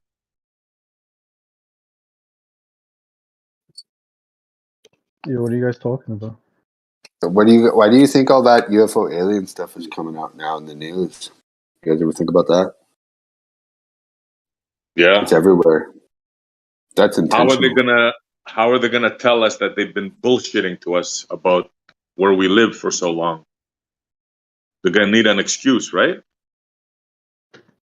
There was Maybe there was a congressional hearing on it, and there was a whistleblower that came out and said that the government was actually hiding evidence of UFO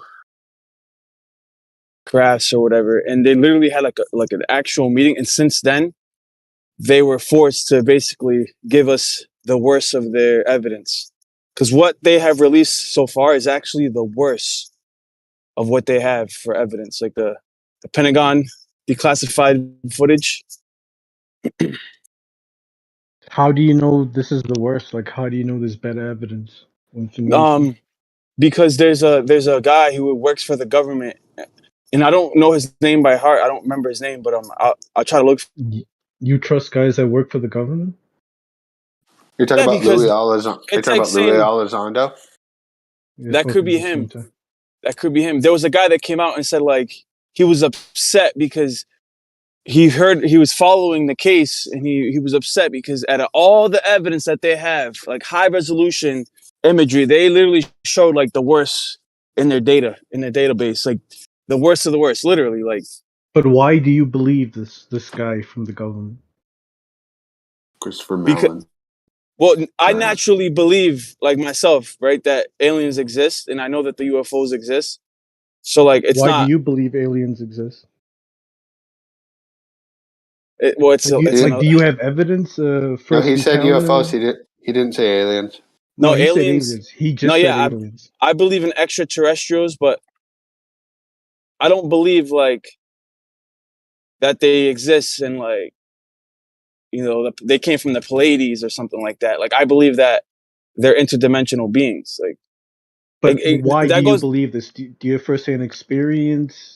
Something I could read? That's what I'm saying. Like, we would have to diverge the conversation into philosophy and religion, and I don't really want to go there with you right now, because I know every time I go there, people always get upset.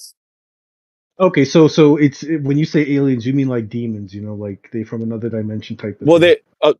There's actually religious context around it. Well, yeah, according to the Book of Enoch, you had the Watchers, right? And then the Watchers gave forth to the Nephilim, and the Nephilim gave forth to the Nephilim, and the Nephilim gave forth to the Eliud. Okay, yeah, I mean, like you said, we don't have to, you know, diverge into this. I was just asking if you had first-hand experience, but if it's from what you read in the Bible. No, I do have personal experience, but I just want to let you know that there's there's 4 different classes of what you call aliens, right? And the Eliud are the weakest, because the Eliud are the last generation of fallen angel hybrids, right, before the Great Flood.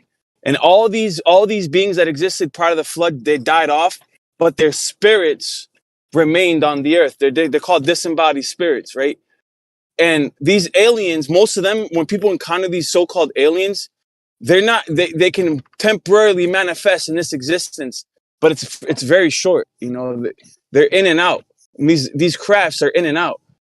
And that happened to you? Like you saw one manifest for a short time? Or? Yeah, I had one manifest, like night terror, sleep paralysis. Uh-huh. I had one manifest in front of me, and I'm not like into the reptilian stuff on the internet. Like I don't follow David Icke or none of that. But I literally saw one of these things, and it looked like a reptilian dude. You know what I'm saying? But I know it's not an alien. Like they're gonna tell you, oh, it's an extraterrestrial from another planet. Nah, it's a fallen angel or one of its offspring, in my opinion. You know what I mean? Like that's just my opinion. You don't have to agree with it, but I firmly believe that they exist. Most people fully misinterpret David Icke's message about the reptilians. I think it's like some reptilian species from like another planet or something like that. What if you actually study his what his words and what he talks about? He actually thinks that there's some kind of weird dimensional change that like a person can get like almost satanically possessed, and it like changes the way that the observer views them, and they see, most people don't understand that. Come on.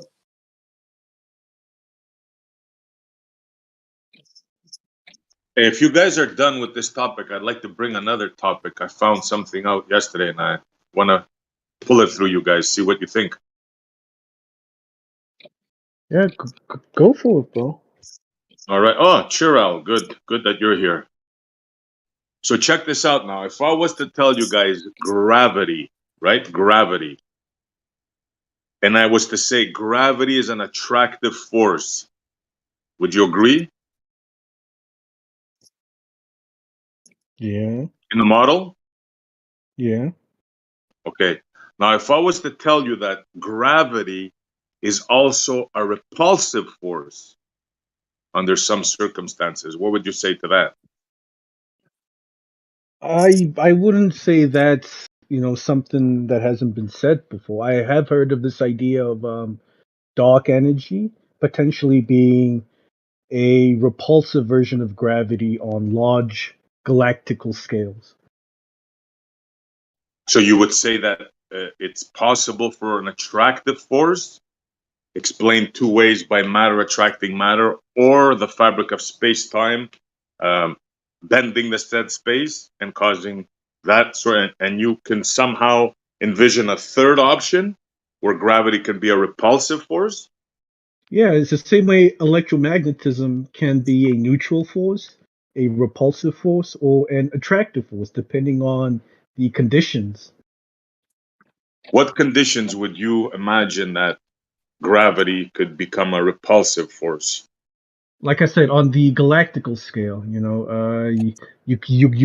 could posit that gravity exerts negative pressure on the galactical scale, which causes things to move away from each other.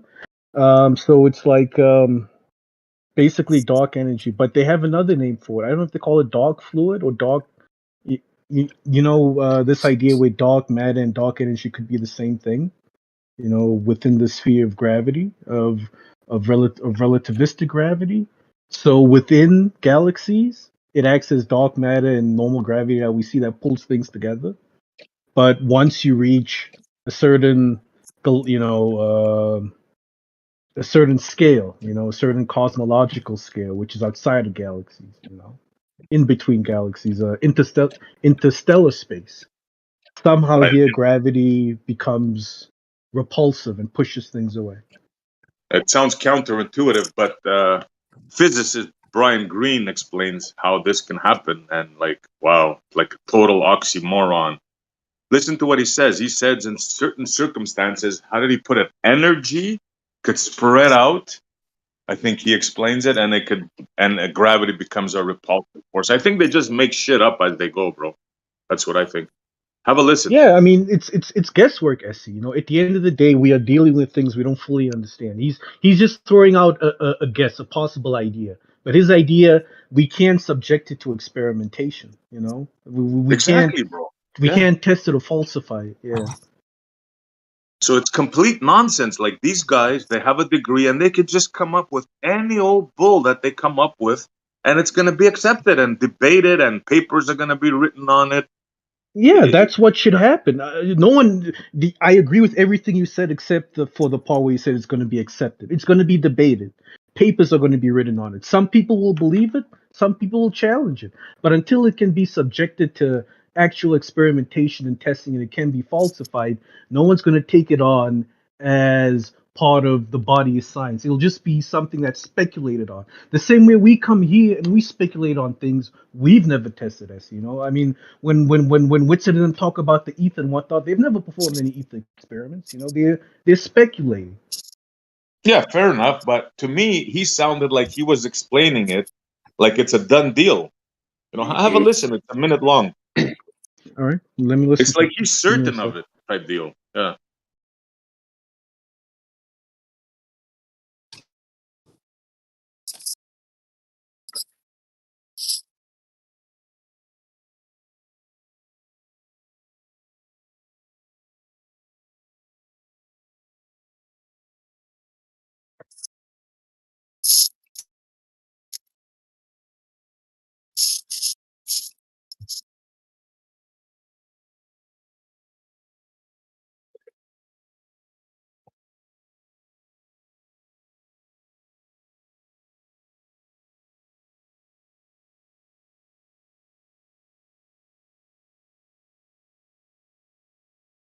I listened to it. I agree with what he's saying. I don't see what the issue is. I see. So you're agreeing with what he's saying. Did I get it Yeah. right? That it's an energy that he says? Yeah, but he's saying that this is in accordance with Einstein's equations. If we're just talking about Einstein's equations, that is what his equations say. That doesn't mean that that is what's happening in the real world, because you know we can use certain equations of Einstein's to model the universe, and it gives us a pretty accurate description of what the universe looks like today. But it's not something we can really subject to testing. You know, it's like how in his equations he has the lambda constant, you know, for dark matter. No, sorry, the what is it? The lambda's the lambda constant for CMB. What do they call it? CM. Yeah. yeah, that's the model. But there's the cosmological constant. Sorry, so within his equations, there's this constant called the cosmological constant, and he had to put it in there because he realized that there must be something counteracting gravity, otherwise everything would be coming close together. You see what Yeah, I'm the saying? one that they took off Yeah. initially, right? Exactly. The one that, exactly. yeah, and then they And put then it back in. Yeah, they you had see to what I'm bring it saying, back. Yeah. bro? It's like, come Yeah. on, man. You know, like you can't take these people serious. Honestly, you can't. It's just like people guessing at stuff. You know, It's guesswork. You guys are talking about You are gravity. 100% correct. They are guessing. You know, that's what we are doing with when we do science. We guess, we come up with a hypothesis, and then we test our guess to see if it's right or wrong. But at the end of the day, because it's a guess, it hasn't proved anything. It's just led us one way or another. You know, we don't know if it's taking us closer to the truth or further away from the truth, but we know that whether this guess is right or wrong, we've gained some sort of utility, some sort of knowledge we didn't have yesterday. Look, I'm fine with that, right? I'm fine with them guessing, but when they talk, right, and when the public hears them, it's like they're saying they got it all figured out. They're not saying, well, maybe, and well, you know, we think. No, they like talk as if they're the arbiters of the cosmos. Like they know what a black hole is. They know what dark, you know, this, that. Like, no, man, no, you don't. Let me try something with him real quick, Essie. So Nate, when something's falling and it's accelerating 9.8 meters per second, is there a force on it? Yeah, you could say there's a force on it because it's accelerating. It's being You accelerated. could say there is, or is there? Yeah, you could say there's a force. You know, if F equals ma, then yeah, there's a force here. Well, Because this Zanuck object is accelerating downwards. Yeah, Xanax spent a half a day yesterday explaining to us how there is no force on it. Yeah, I mean, it depends how you look at it, Jeremy. You know, what framework are you using to answer this question? Just physical reality, physics. How's it working? Physics. Well, within physics, you could use Newtonian physics, you could use relativistic physics, or you could use, lots of other type of physics. You could use Lagrangian, Hamiltonian physics to answer this question. But physics is just us trying to guess what's happening in the real world. Physics will never give us a one-to-one actual representation of the real world. This should take 2 minutes, but I know you won't let it. So, does physics say that the space-time is bending and it's the Einstein thing's happening? Relativistic Hasn't that been physics. proven? Isn't that the biggest proven thing in the history of science? No, but relativistic physics says that. Newtonian physics wouldn't say that, though. So you're saying Einstein's wrong, space-time's not bending. That's Those not words happening. never left. Those words never left my mouth. I don't know So how you got that. So Einstein's How did you correct get that? and space-time. Okay, so Einstein's correct and space-time is bending. How did you get that from what I just said, Jeremy? Is Einstein correct and space-time's bending, or is he not correct and space-time's not bending? He's a fraud. Within relativistic physics, he is correct. And in physical reality, is that what's going on? Isn't GR the biggest proved In science physical, thing ever? real world reality, that we don't know if that's what's really going on. That might not be what's going on. Like I said, physics is not a one-to-one representation of reality. Is this not relativity? I thought this was the biggest proven thing out yet in science. It's not. So it's not. This hasn't been experimentally demonstrated all over the place. No, there's been tests done for it, but it's not the most accurately proven thing within the realms of physics. You're going against what all your peoples are saying, so you might want to get with Xanax and figure this out, because I really Xanax don't says care, there's no Jeremy. force when stuff's falling and you can't I measure a don't force, care. and there's no I don't force care what there. Xanax says. Well, did you hear what I said? Because you probably didn't. I heard what you said. You were saying Xanax said that there's a No, I force there, and didn't say I should Xanax get said. I together said with I my said people. there's no force there. You can't measure one. Okay. And according to your physics, it's space-time bending, and there is no force there. All right, Jeremy. Now you're going against mainstream physics. I wouldn't. I'd be right there with you, because I don't think they got it right either. I'm not going against mainstream physics though, but I mean, you can do whatever you want. Like, you being really weird right now, but it's Well, cool, if you say it's not space-time bending, you're going against mainstream physics, because they say I didn't space-time say is that bending. though. I didn't say it's not space-time bending, Jeremy. You are saying things I never said. You are reaching Okay, to so it is conclusions space-time I bending. never. Yeah, Jeremy. Okay, so I'm it just is gonna space-time bending. disengage because I feel you being a bit disingenuous now, bro. I can't get a straight answer out of you, but tell me I'm the one being disingenuous. You projecting. I answered you, bro. I answered you, and you didn't care for my space-time answer. bending. You just came up with your own conclusions. You It's said space-time things bending. I never said. In physical reality, is space-time bending. In physical reality, no, but within the context of general relativity, space-time is bending. So you're going against mainstream science, mainstream physics, because they say space-time's bending, and that's how it's all working. All right, Jeremy. It's fine. I would go against mainstream physics too. They probably have tons of shit wrong. That's what's up. You do you, But bro. you know what's funny about this, Terrell? You say that it doesn't happen in reality, right? But it happens in the mathematics and the physics. How do you square that, bro? I mean, it doesn't happen in reality. You said it right now. This is what I'm trying to say, Essie. Physics and the things we find out within the context of physics are not a one-to-one representation of reality.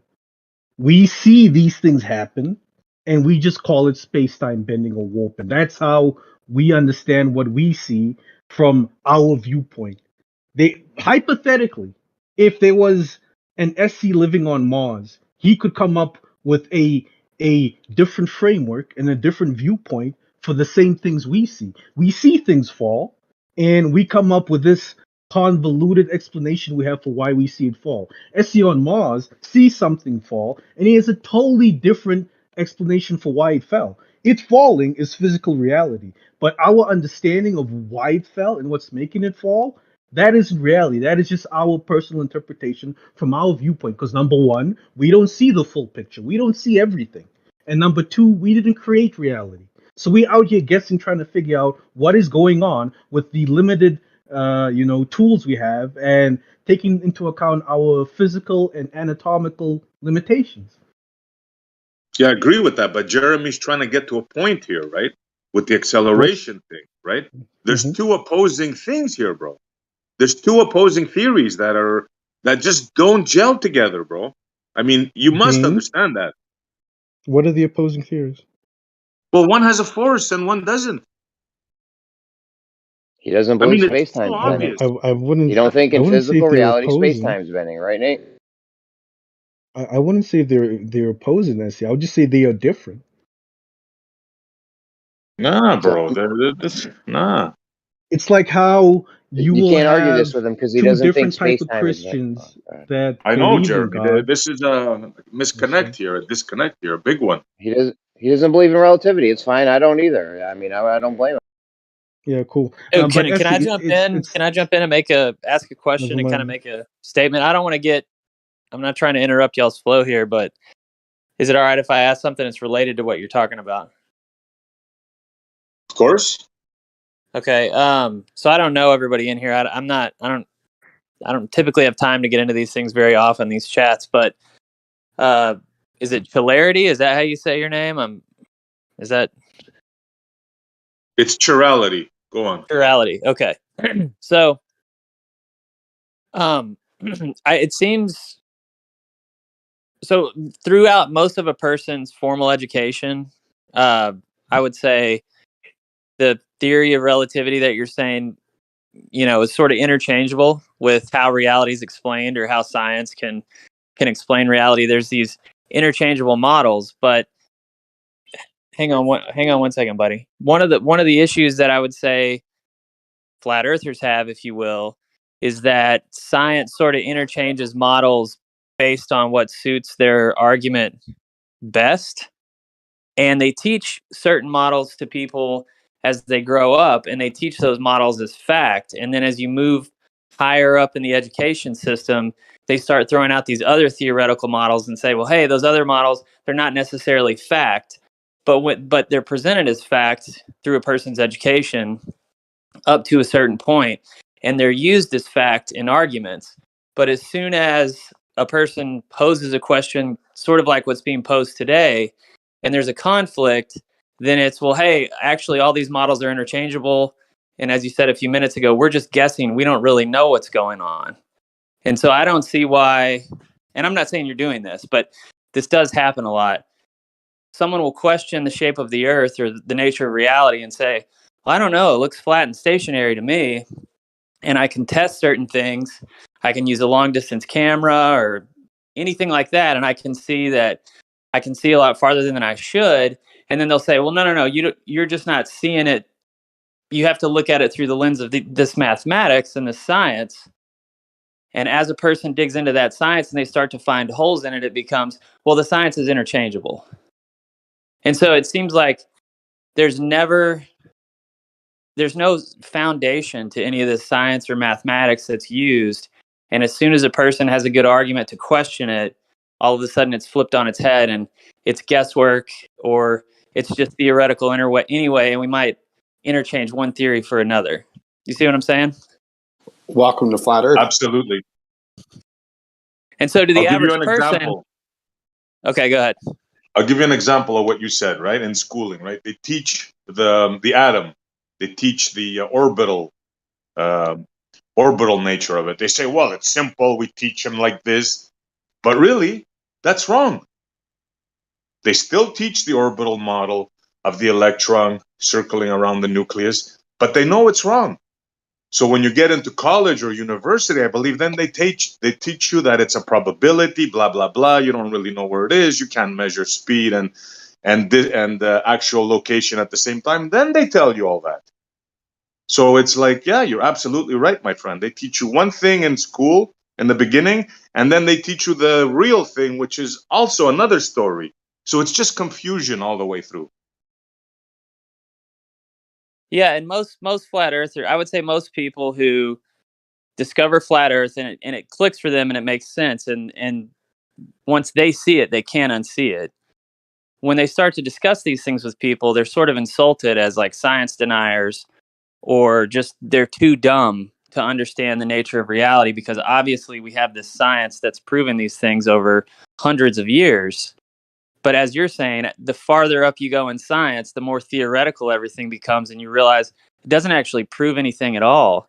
So why is it even used in the argument?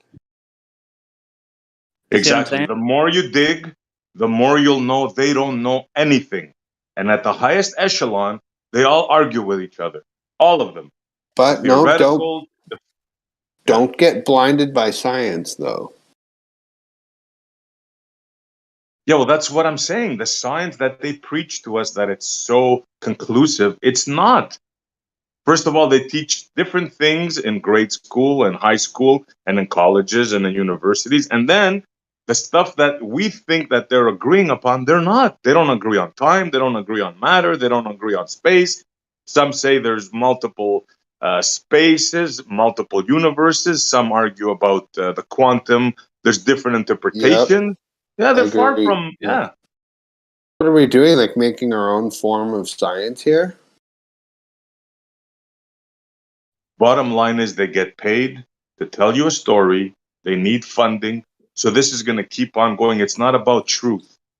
It's not about truth. Maybe the truth comes out in little drips, but it's all about funding and who has the better idea to get the funding. That's all it is. Hey, I'll tag on a Glober that got woke up to flat, and just looking at the men of the past. So if you just take Tesla, Nikola Tesla, and Einstein, you look at how many experiments and demonstrations and findings, and how far and how hard and awesome Tesla was pushing science forward, real science and amazing stuff. Yet his stuff got squished, and a lot of people don't even know about what he was doing and what he was looking into. And the whole thing is theoretical space-time bending, like philosophy thinking, religious thinking, that's true, or the ether is there, and it's maybe not tangible, but you can pull energy out of it. It's the construct that we walk around in and live in. But people are arguing about, heliocentrism, and it all coming from no creator and billions of years, and it's just this big religious philosophy arguing. Because I feel set free. I don't feel slighted that I was lied to my whole life. I don't feel like, they're evil and should die or be punished. I just want everybody to wake up so we can push science forward, actual science. And that's what Austin is saying. We're at a standstill. And when you go way up into the higher echelons of science, they know it. They know that we're going to have to, break down and kind of start from scratch if we're really going to go any farther than we are now. Because I don't hate science. I hate scientism.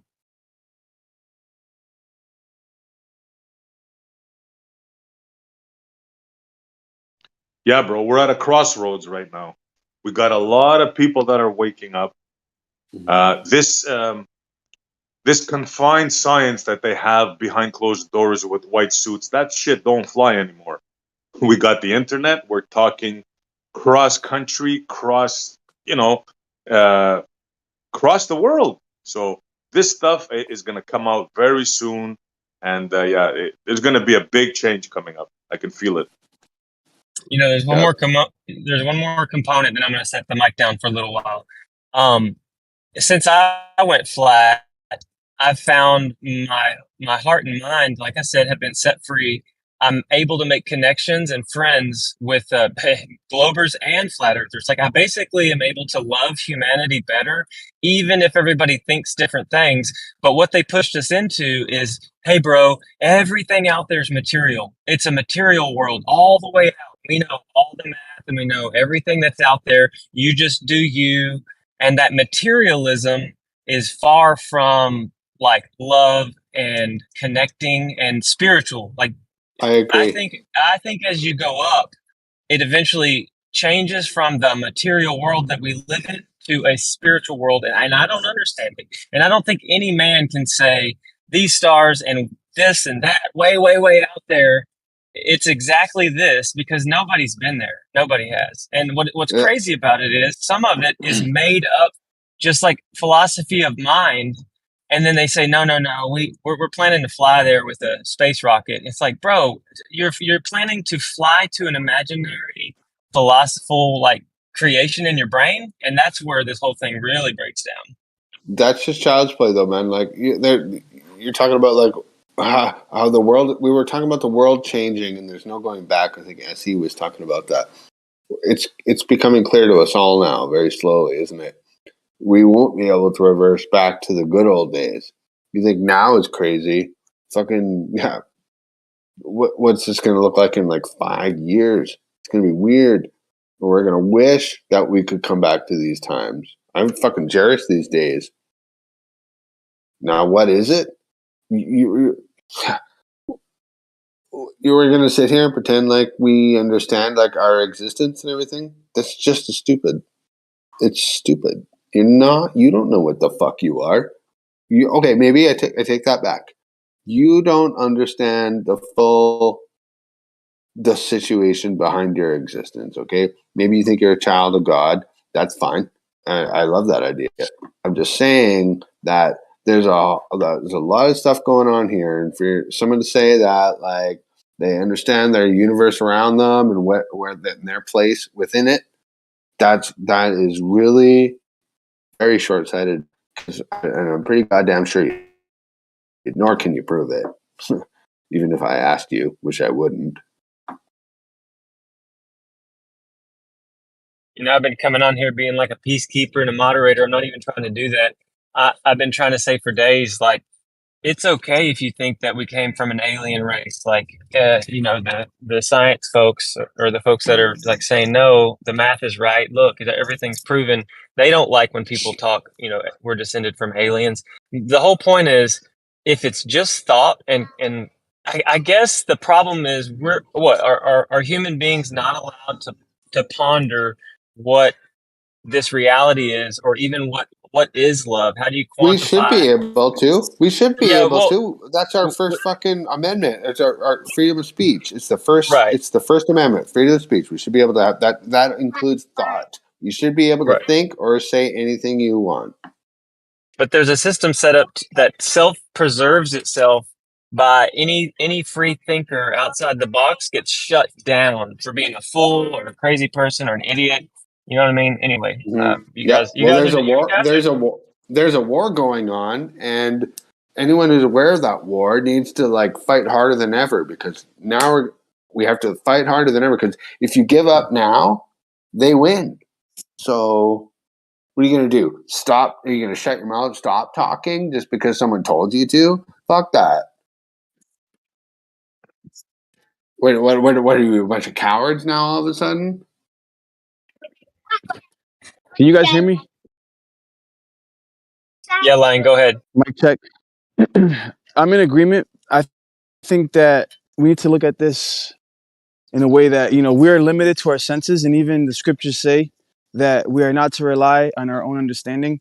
And we might be able to measure theoretically, right, the ether. We might be able to measure no curvature, et cetera, et cetera. But at the end of the day, we know nothing. And yeah, our model might be better than theirs, but at the end of the day, we still don't have a model. They don't have a model. Nobody has a model. So yeah, we're basically bickering and arguing every day about the model, but at the end of the day, nobody has an actual model. Like, ours might be a little bit better than theirs because we at least understand that we live on a flat plane. But so what? Can I jump in, like? You know what I'm saying? Like, hold on, real quick. So at the end of the day, we live in an illusion. Our eyes looking at the realm, we're limited to what our perspective and our limited eyeballs are capable of seeing, the electromagnetic spectrum. We like, literally, if you break it down, life is an illusion. Our base reality, this isn't even base reality, it's an illusion. For all we know, the actual reality that we're going to inherit, right, at the resurrection might be way different than what we expect. I don't For like those that believe, like I believe. I don't like the bit about not to trust your own understanding. That seems very counterintuitive. No, I know it seems counterintuitive because that's all we have is our senses. No, but the scriptures, right, teach understanding. us that we're not to rely on our own understanding, because our Understanding own of understanding what, will lead us astray. Like right now, understanding for of what you example, right? You're doing it now. You're using your own understanding of what you've sensed. That's what you're No, doing now. I'm actually using the scriptures, but I don't want to get into that. That's what the scriptures say. In the You have scriptures, to if you believe, understand. You've understood the scriptures, and then you're explaining it to us. There's a part where you understood, which is against the scriptures. So that bit's obviously wrong. basically you're saying there's either a contradiction, an oxymoron, or a paradox. What Yeah, I'm it telling doesn't you matter. is, It's only one line. what I'm telling you is though, is that I'm relying on the scriptures, right? That if I believe that the scriptures were given to us, inspired by the creator, whoever he may be, right? He told us not to rely on our own understanding.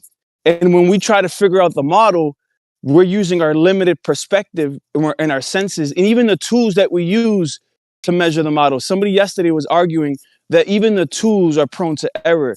Yeah, it might be negligible percent, but that percent could still, like we know mathematics, one little variable that's off, the whole house of cards falls apart. So like, you're in with there now. with Einsteinian physics, right? If light isn't constant, the whole house of cards falls apart. Its foundation crumbles, and the whole mathematical formula is corrupted. Isn't that an And it's understanding the of same math thing, that you but use? it's the same thing with the ether. It's the same thing with the electromagnetic universe. If one variable is off, theoretically speaking, the way the math works, it's all interconnected. The whole thing falls apart. So that's what I'm trying to say. Like at the end of the day, nobody knows nothing, and we're Okay, arguing, let him rebut you, bro. Let him rebut you.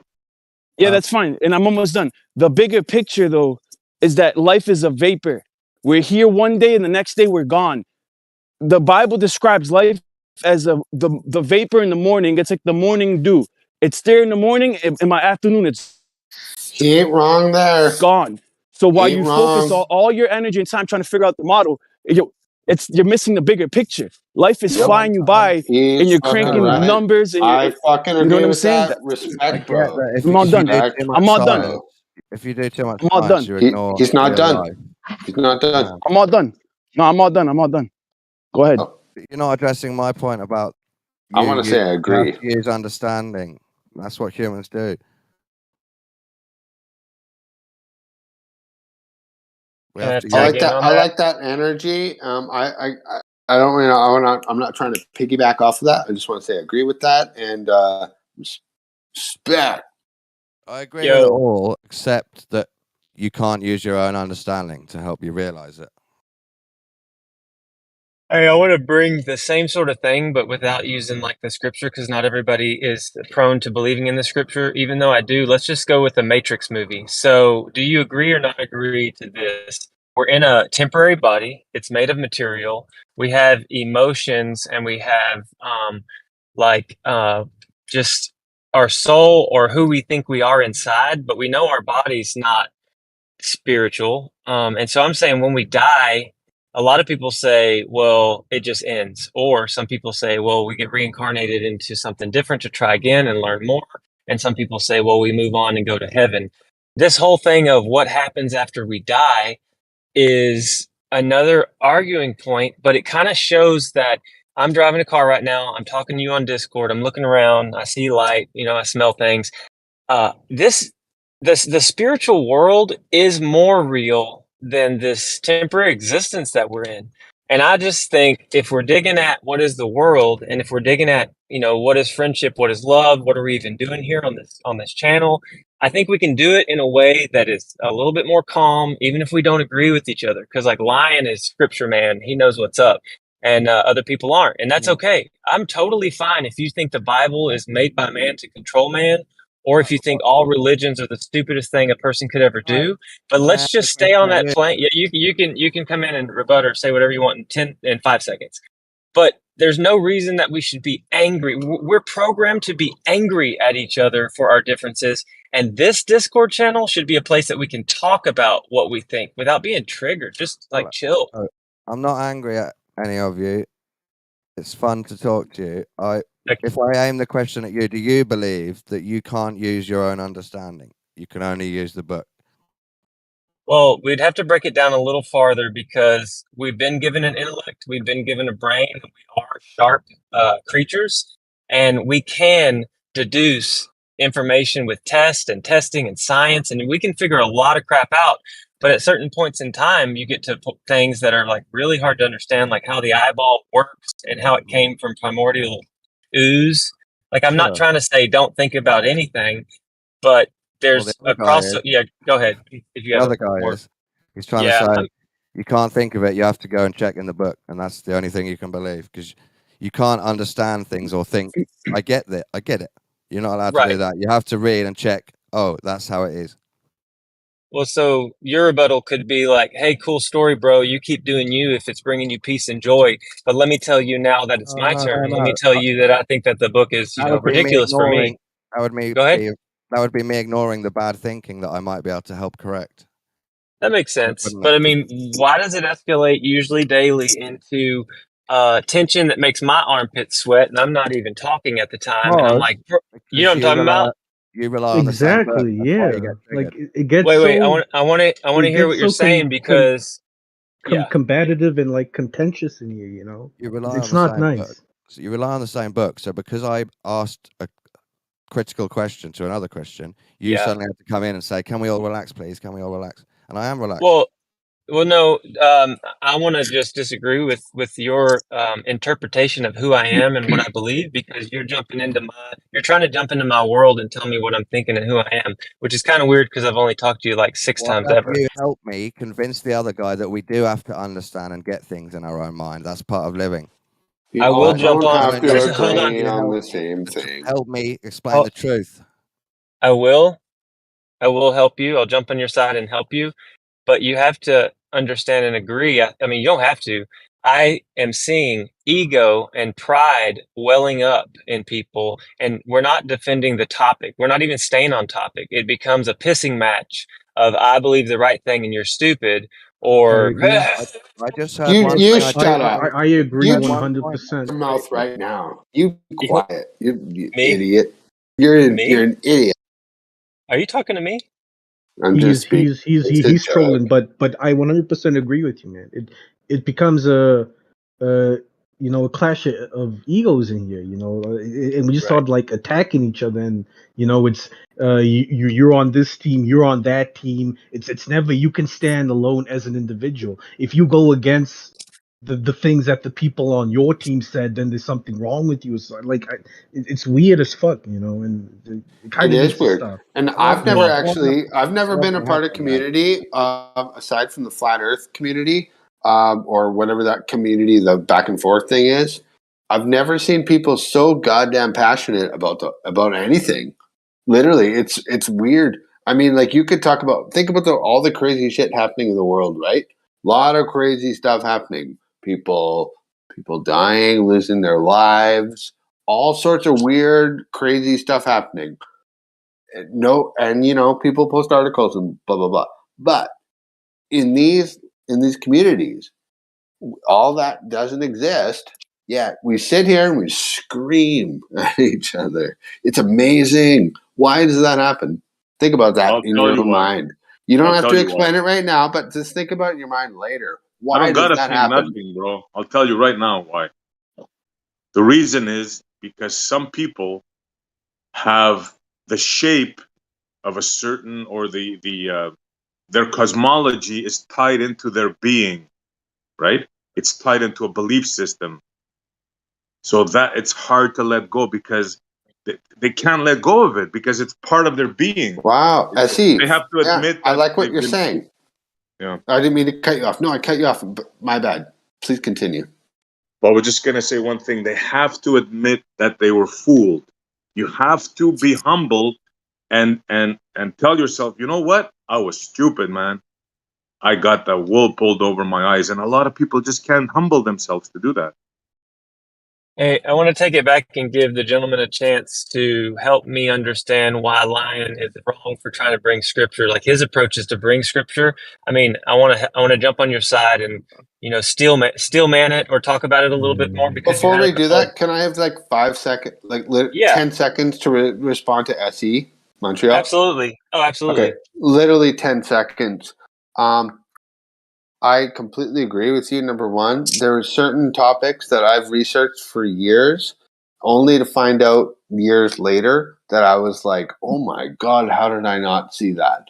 But and a lot of it probably has to do with ego sometimes. Yep, and that's all I have to say. Agreed. Yeah, that's the biggest thing we have to fight: our own ego, our own self-worth. Yeah. Ron Boston, I think what the fellow with the British accent was trying to say was he wasn't questioning bringing up scripture. He was saying if you were going to bring up a scripture that says don't lean on your own understanding, but in the interpretation of that scripture, you're leaning on your understanding of that scripture, you're actually contradicting yourself. That's the point I believe he was making. He can jump in and. No, I'm fine if we move on from that. It doesn't matter. I just pointed it out. Okay. Well, thanks for your input. It's always spicy. I mean, sometimes it's pretty chill, but it always makes me think, and I like that. Look, let's take a football game. Let's take a football game, for example, right? You're for Boston, I'm for New York, right? There's a call made, right? Obviously, no matter how you see it, you're gonna go for your side. Well, he didn't really trip him; it was a nick, and the other guy's gonna say, "No, look, it's obvious he did trip him." You know what I'm saying? If you take sides from the get-go, you're not gonna be prone to truth. I see, you're so right, but and then we're like I said, we're programmed. We are programmed to be divisive or just no division, like divide on everything, race, whatever, anything you think. I'm going to try to divide against you when I think this channel and you have value, and even if what you think is like wild, let's not divide on it. I mean, we can be passionate. That's the thing. I'm not trying to say don't be passionate and don't be like very adamant or whatever on what you want to say, and even say it with passion. But when it gets aggro and angry and ego, that's when it's like, man, this isn't even getting anywhere. So yeah, carry on. I'll say this. Look, you have a priest, you have an imam, and you have a scientist, right? So check this out now. The Christian is going to listen to the preacher. The Muslim is going to listen to the imam. The atheist is going to listen to the scientist. See how it works? And but if you let go of all those things, you're a free man. You think on your own. You have no baggage. You see clarity. That's what I think.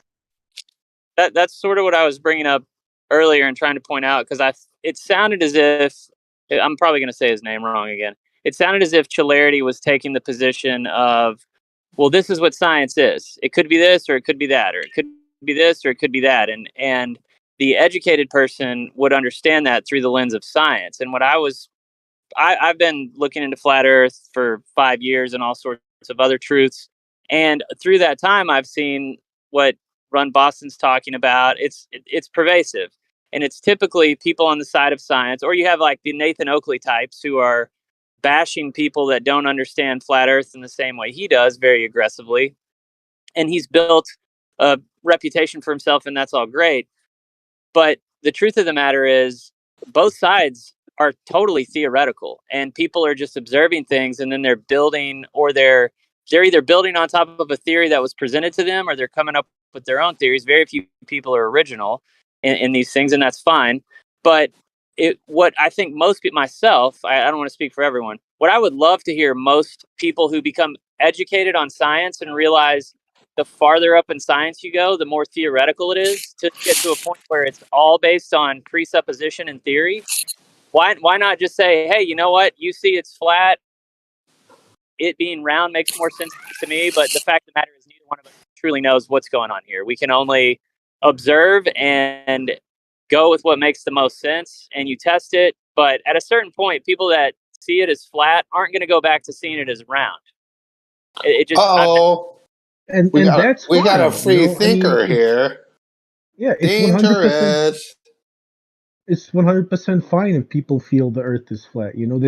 There shouldn't be an issue with that. It's actually better if we disagree as to what the shape of the Earth is, and we both go on our own individual journeys trying to validate this for ourselves. If Hell I'm yeah. doing experiments to try and prove to myself it's a sphere, and you doing experiments to try and prove to yourself it's flat, and based on the evidence you've accumulated, you come to your conclusions. That is 100% fine. You know, it's good because it means Totally. there's more knowledge out there now. You know, Yeah, good point. and, Yeah. and I definitely feel, especially on the side of the flat Earth, more of that needs to happen. You guys need to go out there and do a lot more experimentation. You shouldn't be wasting your time arguing with us because you're not No, going to but change our minds. well, you could Our say minds are made up. that's We're true going with to both come here. sides. Yo, bro, I'm talking. I'm fucking talking. We're gonna come here and tell you the same stuff every day. Like, you know our arguments off by heart, you know. So why don't you go out there and build on, you know, your own worldview instead of Well coming here said, trying to Chirality. argue with You us heard and it tell us from that them ours now. is wrong? Yeah. You heard it from them. You heard him say, you're not going to change his mind. I say that all the time. You're not going to change these Yeah, you guys' won't. mind. Yeah. No, I You do really want to won't say change our though, minds. BBQ made a good point though, and I agree with both sides. BBQ was very well spoken, and I agree with what he said. He made a long point, and I liked it. And I also agree with Chirality. It's chill reality. I mean, I turn the question back on them. I mean, that stemming back on them. Why don't y'all do the same and go do observations and experiment and Because all of figure out that's the been shape of done the Earth? for us. Well, that's the thing, though. You're relying on somebody else, dude. You're relying Yeah, that and they're that's the telling you the exact truth. point I'm trying to make, Elbow. All of that's been done for us. No one's done that for you guys. So you guys should go out and do it. I'm saying though, that's exactly my point. You only have what they're But telling you. why do you care what I have, I am not Elbow? done speaking.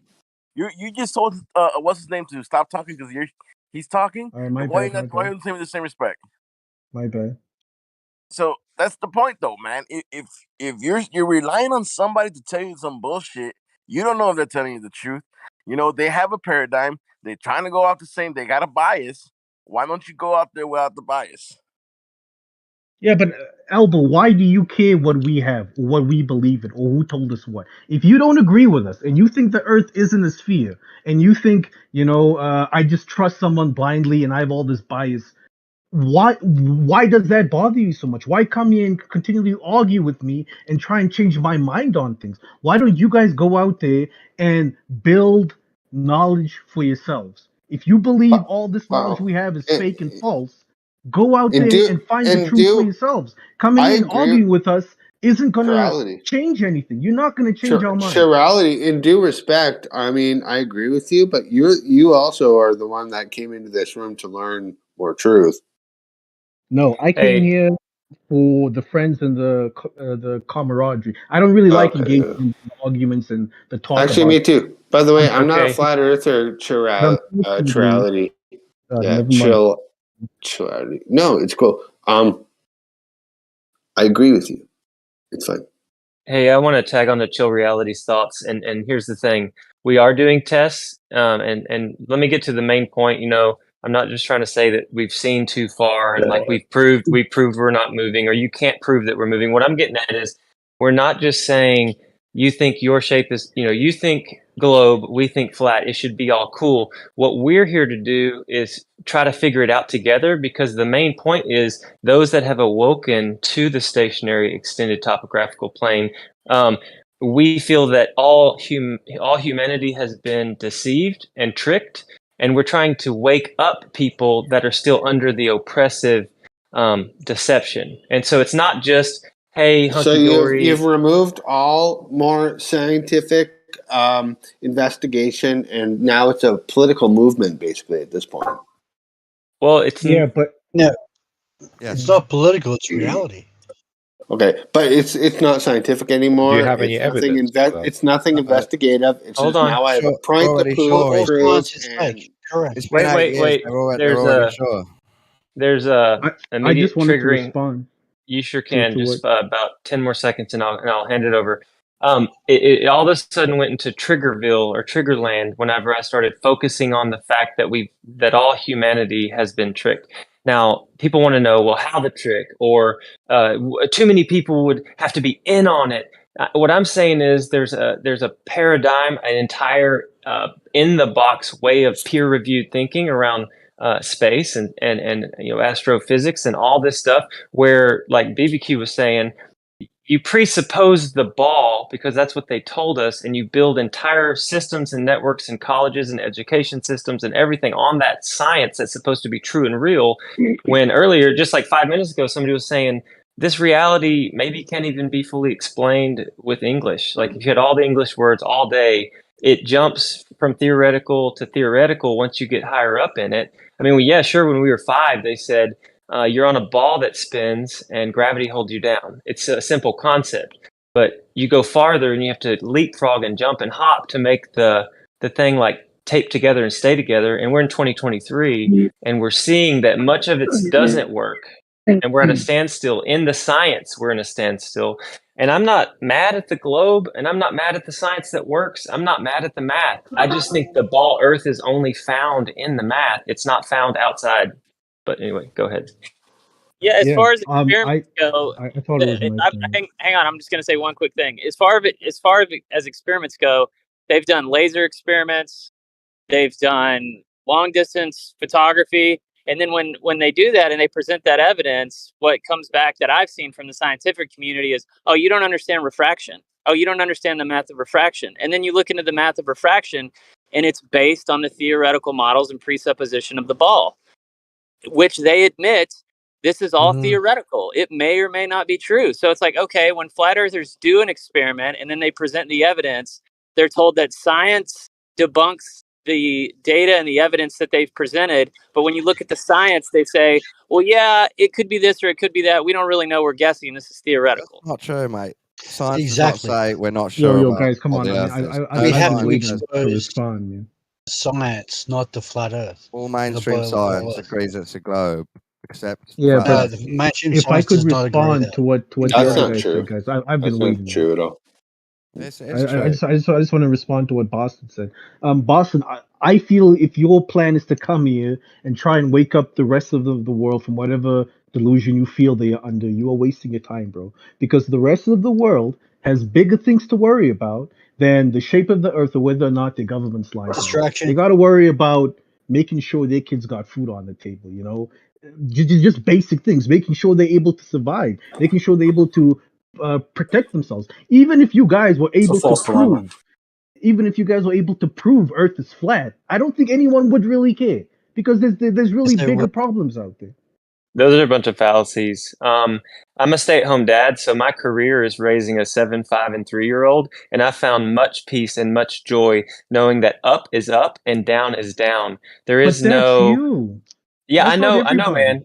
But I'm just sharing my experience of going from ball to flat. I mean, some people here are curious about what that transition might be like. And hey, if it's proven that it is a globe, and I've been deceived, and flat is stupid, I will happily pick the globe back up. It's like, dude, you don't have to be stressed. See, that's an open-minded person right what there. I'm saying is, happy if that to matters to you, go wherever if that the matters to evidence you, leads Boston, him. it should matter to you.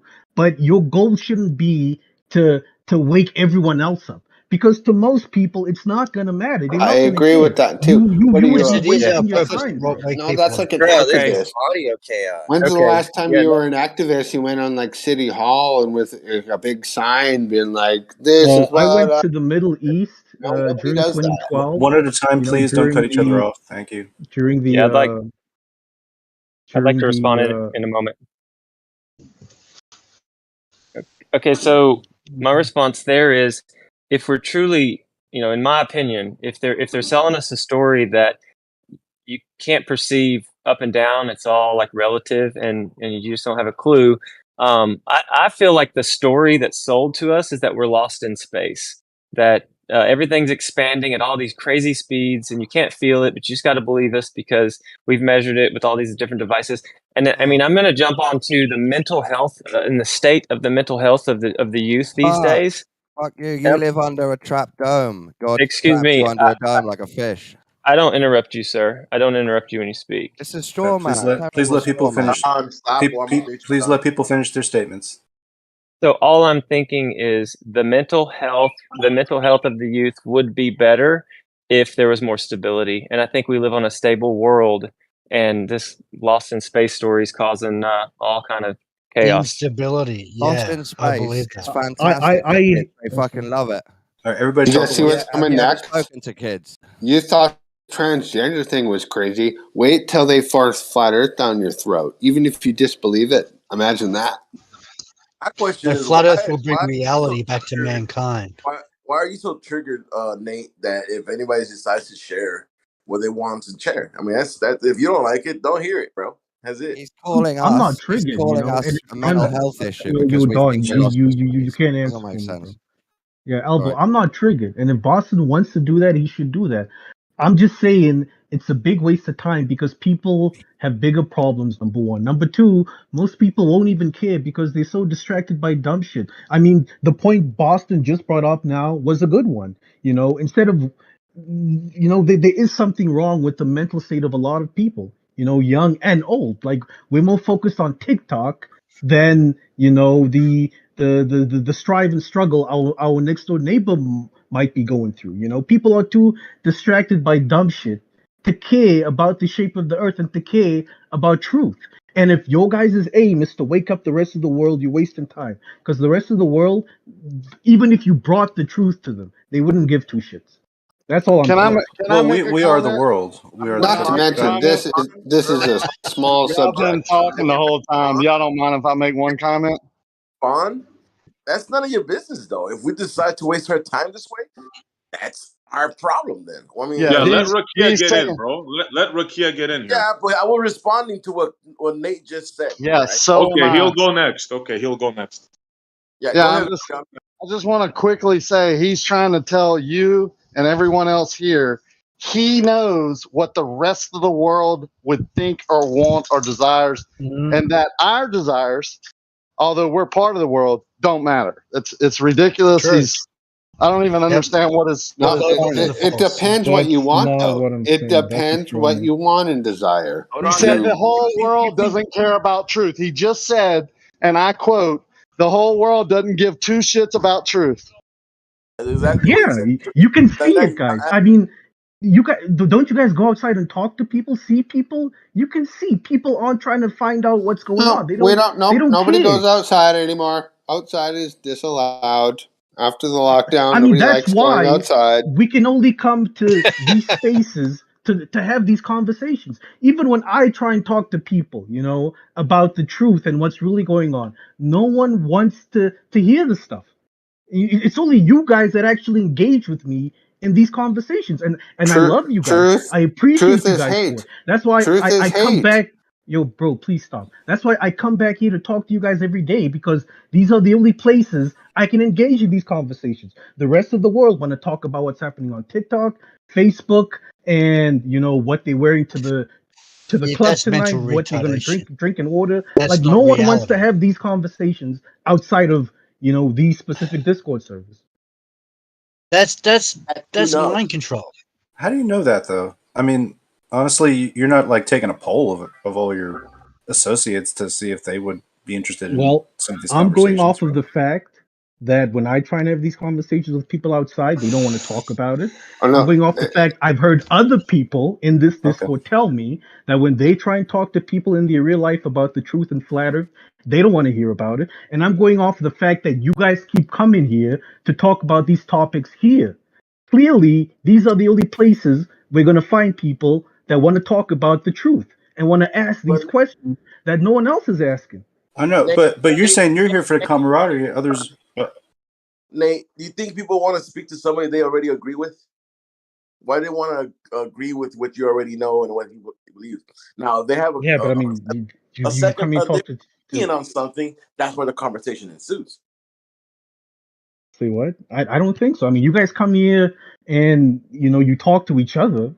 I don't see. Only continues if there's opposition.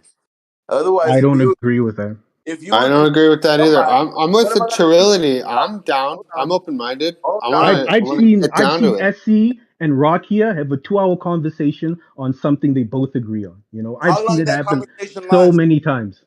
How long that conversation It lasted forever, bro. It went the whole day. I've seen it happen so many times. I've sat here with Bandsaw and Jeremy and Gio, and we've talked for days on days about things we agree on. You know, to sit here and say the only reason we come here and talk is so that we can fight and argue. I don't agree with that. You know, there is a lot of fighting and arguing that happens, but I also see a lot of getting along and camaraderie. this But at the end of the man sounds day, reasonable. whether This yo, isn't bro, hang on. I'm about to conclude. At the end of the day, whether we are fighting or agreeing, the subject is what is the truth? What's going on here? And those conversations don't happen, especially for me, outside of this Discord server. I don't know if you guys have people in real life you have these combos with, but I don't. I just want to say that is a reasonable man right there. That is the words coming from a reasonable person. You need your damn commentary. You're not gonna put in substance into this conversation. Now, I have many conversations outside with people that do not agree with me about this. So, when you say, why are you saying this? Matter of fact, the people that I know that we know about flat Earth, we don't speak about it anymore. We don't speak about any flat Earth stuff. Then I might be wrong, Elbow, but that's just my opinion on the matter. Yeah, and what you just said was massively rude, by the way. I mean, I hear like the butcher talking to the lady buying meat, and they're talking about all kinds of things like the people talk about on here, and they're like having a little private conversation. I don't know how they started it, but these are going on everywhere. You know what I mean? There's little private conversation, like, and that guy like looks at me like I think he knows that I'm kind of like woke up. You know what I mean? And I'm like, oh, you know, I'm not getting into it. I don't need to, right? But still, there's an outlet for all these conversations. They're going on all the time. Chill reality. What do you think, man? I need to hang out with the people you guys hang out with then, because I don't. No, it's all good. Have you guys ever noticed like how some people seem kind of crazy versus some people who seem like totally sane? Like, and these groups, it's a big mix, but it's crazy when you hang out with both kind of everything. On Discord is a great example, especially when you're like 10 rooms. Like, you start to notice like the crazy people from the sane people, and I don't know.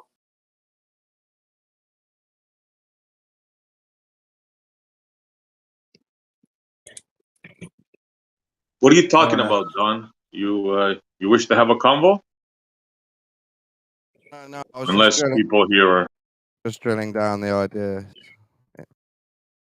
What's up? I gave up all the models and thought about what really is, and I ended up at the globe. Okay, fine. I respect your opinion, but do you respect mine? That when I told you flat is not a shape and nobody knows the shape of what we're on, do you disagree with ended that? up at a globe? Do you think all the water's level, flat, horizontal? I don't know. I don't know what it is. I haven't seen the whole of entirety, but I know how water flows. I know the characteristics of water, and I just can't imagine it wrapping around the sphere in a vacuum that's traveling 1.5 million miles an hour. Even with a downward force. Even with that, yeah.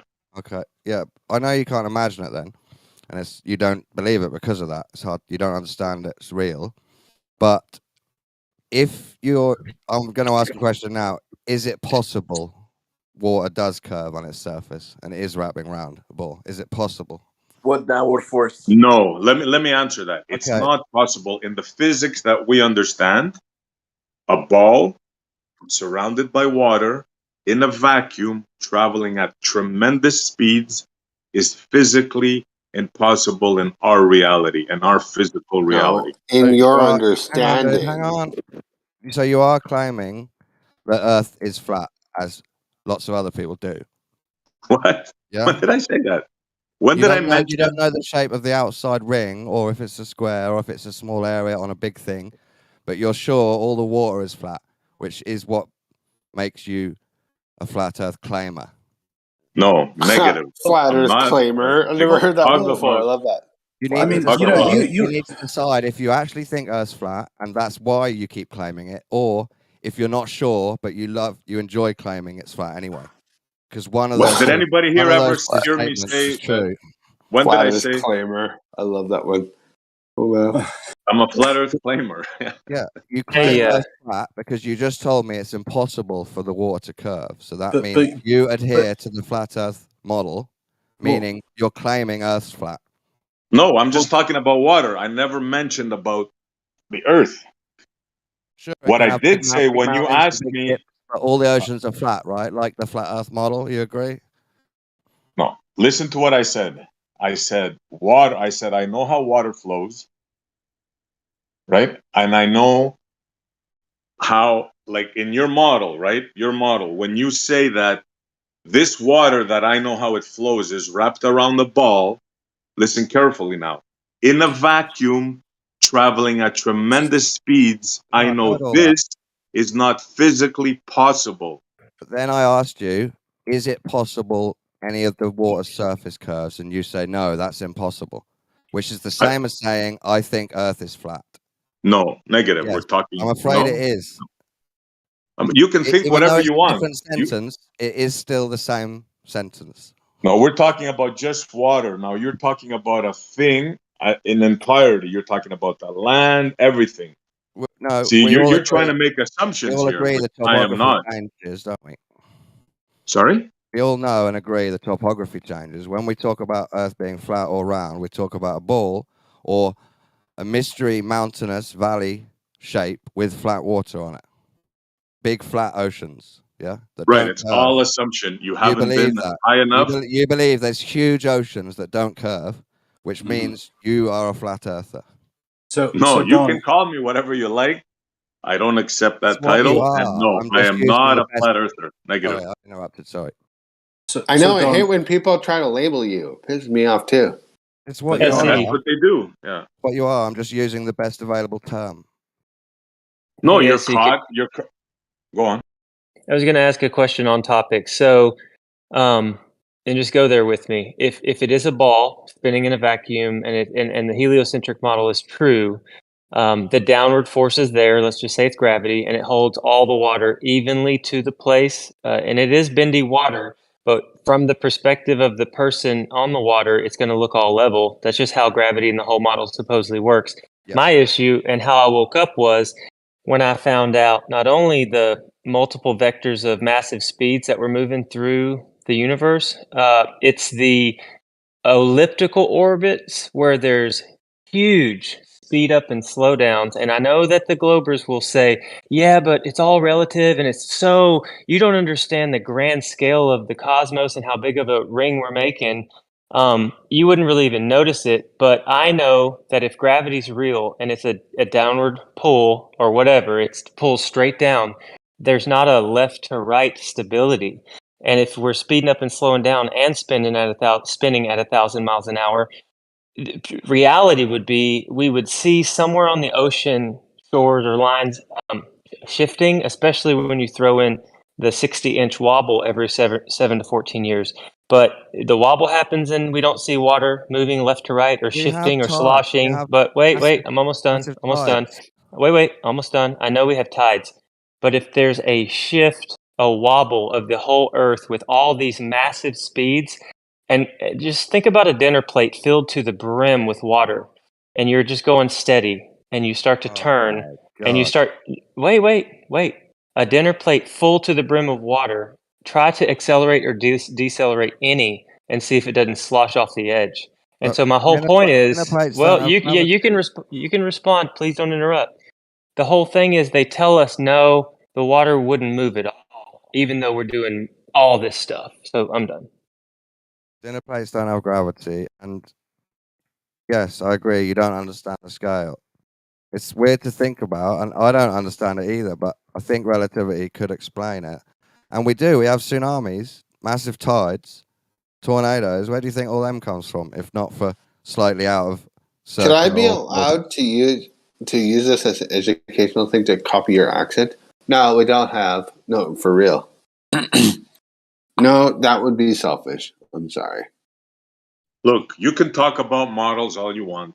You can talk about relativity all you want. In reality, you cannot have a giant ball surrounded by water, surrounded by gases in a vacuum. There is nothing that you can say or do that could change that. Your model dies upon Who conception. told you that? This is the thing, man. Physics. This is the Physics. idea. This is the idea. They believe that. I'm not saying I don't believe this. I'm just saying the idea is that it just goes on forever. So that to forget about the little disk and space idea. It just goes on and on, and they don't let you past Antarctica. That's how I Look, understand they it. can believe in a fantasy that is physically impossible. That's fine with me. That's what And I like think you do. Chirality said very eloquently, we're not going to change these guys' minds. So, like I say, when I talk for the people that are listening, one or two people that might hear something, right? I'm not talking for them. That's beyond help, beyond, there's no way. But we're all on the same page. Are you not trying to change people's minds? Because I mean, we all know you. Everyone knows you. Can I talk on this? See, I do the same as you. I don't talk to think I can convert you. I talk to the audience and myself. Yeah, fair enough. As long as we understand Can that, I just that's good. can I just mirror your insight? Is there an I think you live audience in or someone I think making you live in money a off of fantasy. this? I think you live in a flat water ocean fantasy that you haven't measured. Right, and I think you live in a fantasy ball, surrounded by water, surrounded by gas, traveling at 1.5 million miles an hour in a vacuum. So, I think we're even there. Well, you decided that's impossible. I didn't decide your No, model's that impossible. vacuum I just thing is decided it just an doesn't fit idea. reality. You can't prove it just as much as we cannot. Exactly. Exactly. You live in a fantasy. Exactly. No, nobody said fantasy. We just said you can't live. You claim that there's a vacuum out there. That's bullshit because you don't know that that's the situation. No, they claim that, not us. We know that's Oh, crazy. really? Yeah, well, isn't that the baller's model that there's a vacuum out there? Unless we got it wrong all these years. I don't know. A lot of people think a lot of things. Can you stop calling it a fantasy, SE? Because if I call your model a fantasy and you call mine a fantasy, that's not going to be a good conversation, is it? It's Okay, if that triggers you, I'll take it back. No, I can get over the triggering. It's just that it's not a good conversation, and it doesn't prove your model. By saying mine's Fair a enough, fantasy, it fair doesn't enough. prove yours, does it? Fair enough. So let's see whose idea, because I don't have a model. I think we're not moving at 1.5 million miles an hour. Hold on. Just give me 30 seconds, and then you can say your model. I think we're stationary. I think we're not moving at 1.5 million miles an hour. I think we don't have Atmos next to a vacuum. And I don't think we're spinning. That's what that's my And thing. all I the think we're oceans are stationary. flat. Now you tell me your idea of where you live. Remember your most important fact that all oceans are flat. I never said that. I never said that. Yes, you did. I asked you specifically. No, I said if they water. curved, and you said it's impossible. I said water. I know how water flows. Don't make me repeat what I said, right? Because I can repeat it. You want me to ask you the question really straight again, so you have to answer again? Go on. Don't you make repeat myself? Do you think it's possible the surface of any oceans on Earth curves over a great distance, not just because of a wave? You mean around the ball, traveling at 1.5 million miles an hour in a vacuum? No, I don't believe that. Anything. Any humps over the ocean? Negative. Yeah, water so you does believe not curve around the ball. right? Negative. That means you believe the water's flat across the whole ocean. No, that means exactly what I told you it means. Doesn't mean anything that you Why add. do you want to make a statement and then deny No, the meaning I want to of hear. it? I want to hear the argument. What's the sanity in making a statement and then denying the meaning of it? I will tell you again. I don't believe that water curves around your mythical ball that is in a vacuum. Do you not understand that? There's nothing that you can say or change my mind that happened. Don't tell me what I believe. I want to hear why Don. I want to hear Essie and Don. Nobody else talk. Go on. I am getting excited because each time you're dishonest on each sentence, so I want to cut in, but I'll try not to. You are claiming all the oceans are flat, and I negative. And you negative. you I not never believing said that. Negative. You did. You said they. No, I did not. It's impossible that they curve at all. That's what you said. Let me repeat what I said for the 10th time. In your model, you have water curving around a sphere surrounded by Atmos, traveling at 1.5 million miles an hour. This is ignoring my point. You're gonna Fuck you if interrupt you're me ignore again, it. right? You're gonna Why interrupt are me you again. cutting him off, dude? I'm done on that. See, you can't address me properly. He's trying Yeah, to you're answer not. your question.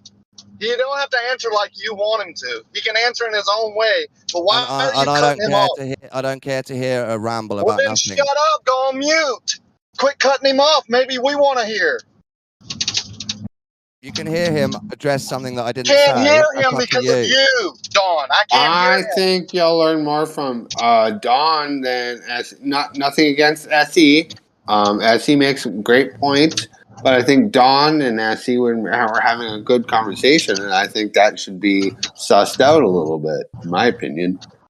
Well, he shouldn't interrupt me when I You talk. shouldn't interrupt. It's a very simple process. That's my point. I asked SC a question, and then I go mute and shut up until he finishes answering however he answers, and then I can say whatever I want after that. That isn't what Got happened, it, Dawn? Ricky. That's not what happened. Pretty simple. I know what happened. I was listening. Are you calling me ignorant? Can you let SC Yes, I am. answer your question? Yes, I I am. bet you can't. You can't even shut up while I'm talking. Okay, all right, everyone. People have their opinions. Let's let Dawn and SE finish their point, and then other people can come in afterwards. How about that? I'm moving on. It was 3 times, and he diverted 3 times. You want me to say that all oceans are flat? That's what you want me to say, right? I want you to say what you actually believe. Right, and I did, but you're not accepting it. Oh, Ricky, he's not. He's saying what he doesn't believe and straw manning a model. No, guys, it's supposed to be believe. It's supposed to be SE Isn't the Montreal question, Ricky? and Who are Dawn you, dude? are having Who the a hell are you? conversation. Who Yeah, are this is you? an open convo, bro. Come on. Yeah, I don't know who you are. Thanks. Hey, SC, And I'll ask you a question. I know, Hey, I'm just SC. doing it for fun. Yeah, It's just for fun. Yeah, you don't mind, right? Ricky's trying to talk, guys. Please, come on. You don't mind, right? Hey, SC, do you think oceans curve? Negative. Do you think the oceans form a sphere with an atmosphere that's uncontained? Negative. Do you think the oceans are flat? Negative. Thank you. Boy, how easy was that? Do we freaking need Dawn? You know what shape the surface is, SE? How can Which something? surface? Why can do something flat not be flat and not earthers be curved? scream all What the shape time would that is what be I if it's want to not know. flat? If it's not flat and it's not curved, what shape would that be? I don't know what shape. If you're talking about Is the there shape another of shape? what we're on, so you're interrupting me again. Why is it so hard for you, bro? Why Again, are you did it flat again. earthers so always crazy? They're angry and they yell and they're fucking insane. Why? I want to know why. Because of people like you, bro.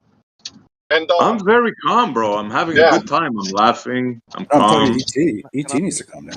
I was state calm my until statement. Dawn interrupts every time he asks a question and won't let someone, including me and SC and everyone else, even try and attempt to give their opinion on the answer. He doesn't want to hear it. He just wants to do what he does. I asked SC 3 or 4 simple questions. I never interrupted him once. Yeah, I'm going You through the think logic. it's me? You think I'm crazy? Yes. I'm going So through the Don, logic. you tell us how you're convinced that your model is correct then. No, How's that? I'm just going to make a statement about what your answers. You said no, it's not curved, and no, it's not flat. So you're left with no shape at all for the surface of water because no other shape exists. No, I'll tell you what I'm left with. That's I'm semantic left with. nonsense. I'll tell you what I'm left with. I'm left with a wonderment of not knowing what I'm standing on. I don't know what the shape is. You've You know said why? it's definitely Because not I curved, never. and it's definitely Again, not you flat. cannot. That leaves You you know. on nothing. Why is I'm he allowed done to with you, interrupt? Don. Is there I'm a done mod with here? you, Don. No more. I'm done. Man. Yeah, I'm here. I'm here, back here. I got my finger hovering over everyone. Who do I mute first? Well, I think that SE should be able to think what he thinks, even if other people think that it's fantasy or doesn't make sense. That's fine. If he says, I don't know what I'm standing on. I know how water acts in a cup. I know how water acts on a bowl and on a lake. I can see that it's very flat, but the whole entire Earth, he hasn't seen it all. How would he know what the shape is or how it acts all the way across it if he's not omnipresent and he can't see it all? Yeah, I agree with that. And for someone to say that the oceans, which is the topic that we were talking about, are not a sphere, doesn't mean they believe that they're flat. For someone to assert that that's what they believe after they hear a person say it's not a sphere, taking the shape of a sphere in the ocean form, is being disingenuous, because the oceans are constantly moving and in motion and have waves and things that affect them, which make them not flat. So are you saying the Earth is kind of alive and breathes and moves, and there might be a toroidal field that breathes and moves, and we can't see it, and it's worth exploring mentally and physically? I absolutely believe that there's something to this Earth. I think it is alive, and that it does go in cycles. If that's a toroidal field, making it seem like it moves in and out or whatever it does and creates tides and movement and cycles and all that, I see that every day. In gas cycles, water cycles, we're taught that. We know that it does that. I don't have to assume that. I can test that myself. I can go out and test water that's static, that doesn't have a lot of wind or current or whatever acting on it or tides, and it measures flat everywhere. No one can measure curved water when it's static. Nobody. Yeah, I hear you, bro. I mean, I'm one of those that thinks that all the oceans are nothing more than a huge pond with continents in the middle. I do think that there's an ice wall. I do think that the Antarctic wall is 75,000 miles in circumference, and that we're on a topographical plane 25,000 miles across in any direction, with the North Pole being the center. Anywhere you go from there is south. And I think there's a firmament over us. And if I find out that that's wrong, I'll switch my thinking, but that's where I'm at today. I believe that too. That's why my name is Rakia Life. I live by the Bible, which is second day creation. He created the firmament, Rakia. So I attest to myself, I'm not ashamed. My name is Rakia Life, because I try and live by the creation story that I believe the Creator wrote through men. So that's his words describing what we live in, on, and around. And when I go out and test that and see it with those eyes, it's very evident. It's not even close to being what I'm taught to by men. And also the same book tells me not to trust other men, not even myself, to test all things and hold fast to which is good. Let every man be a liar and let God be true. Hey, I'm going to respond, and then I'm going to hand over the mic. So I agree with you, and I align with what you think. And you may be able to say yes to this, but if I'm wrong about the Bible and about the Creator God, like if I'm just getting it wrong, and it's simulation theory or it's multi-universe theory, or we really were seeded by aliens, and like that's the truth, right? I'm okay with that. Like when I find out later, if I'm even allowed to find out after death, I'll be like, oh shoot, that's wild, man. I was so sure that this God of the Bible thing was real. And here's the whole thing. So for me personally, which I don't know if you care about personally, but fruits have grown in my life as I've disciplined myself to walk under the authority of the Most High God of the Bible. And it's produced peace, patience, kindness, goodness, and self-control. And it's helped me to hate people less and judge people less, and my lust has dropped down. And if that's fake, but the hard thing there is that's real. That's in my life. Now, if for some reason I believed alien seed theory and I found the same peace, joy, and goodness and stuff like that, I could see saying like, yeah, I don't need the Bible because I found peace a different way. Like if you're finding peace, light, goodness, and all this stuff, then carry on, brother. I mean, just keep moving forward, because none of us are at the conclusion of our thinking. None of us are at the end of our life in this very moment, because we're still breathing. And I just have a lot of love for everybody that's seeking the truth, and I'm not aggravated at any belief. So thanks for letting me say my piece. Well, I'm working on that myself. It's an individual walk, I believe, and I have many areas that this topic alone has brought into my life that I need work on, and I think that's why it was put on my heart, not only to share the truth and to wake people up to the Creator through creation, but also to show me how I'm angry, or I lash out, or self-control, or whatever. And I've done a lot of inner look. I try not and blame other people no more. It's my fault if I do that, or if I sound angry, or I think the way I talk or the way I come across is angry, but I'm full of joy. I mean, my life is amazing. I have troubles, but I get to do things that many people haven't ever done. I have many blessings. When I turned over my finances to the Creator, my finances went through the roof. When I turned over, my family life to the Creator, it gives me a peace, and I don't have anxiety and fear. I think that's why I'm never sick, right? I don't get sick. I haven't been sick in over 26 years. I don't need their medicines. I don't need, because I don't buy into their fear and anxiety about everything. So if the truth came out tomorrow that we lived on a spinning ball, and this is how you go measure water, right? Static water to curve, and it's accurate and it fits, what I know to be true. I'm fine with stating I was wrong. It doesn't take away my Creator, right? It doesn't change my faith. It just changes where I live. But it's still created by the most amazing Creator there could be. Just look around you. Look at a baby being born, or look at the grass and trees or the birds flying. Just put everything together. And if you don't think that's amazing, you would rather worship Elon Musk in all his creation, or other people like that, instead of worshiping and giving glory to the person who created everything, including Elon Musk and people like that. Then that's your walk, right? I don't want to interfere with that. That's fine with me, but that has nothing to do with me. But no way, shape, or form. The thing that I think is the dividing point, or not the dividing, I keep talking about division. It's this, and it's important because the whole thing with the flat versus globe, which is one of the main reasons why everybody shows up here, is to discuss the shape of what it is that we're living on. That really is a belief system. But then once you get into the faith stuff, like I heard you just say, I believe this and I believe it to be true. The problem happens when we try to inject or project or push our truth onto someone else that doesn't necessarily subscribe to anything that we're following. So I would never do that. No. I mean, we've had hours and hours of conversation. He's in his own individual walk. He now believes in a Creator, or might have always done that. But there's been people around us that before this topic came about, they didn't even believe in a Creator, right? And now they do. It must be created. It's intelligently designed. You would be, not you would be. I would, that person is saying, I would be foolish to say that there isn't a Creator. So now I'm trying to figure out and find out what that Creator is to me. And that is the individual walk that the Creator spells out explicitly to me in a book called the Bible. And it's called a book, but it's actually just many writings of different authors living over different time periods put in a book form so people can follow it.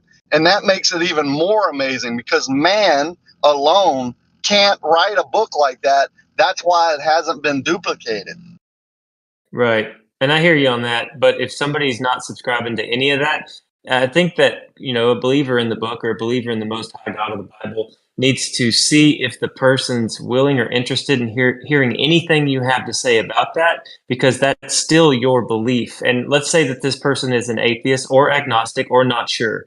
But they're not very comfortable talking about the Bible or the book or even creation. Let's just say somebody's sitting here on the Discord and they don't believe that there is a Creator, that the Big Bang is the way they see things happening. It makes them very uncomfortable if we filibust or push a tone of voice that you're sure that you found that creation's real and the God of the Bible's real, which I do subscribe to all of that.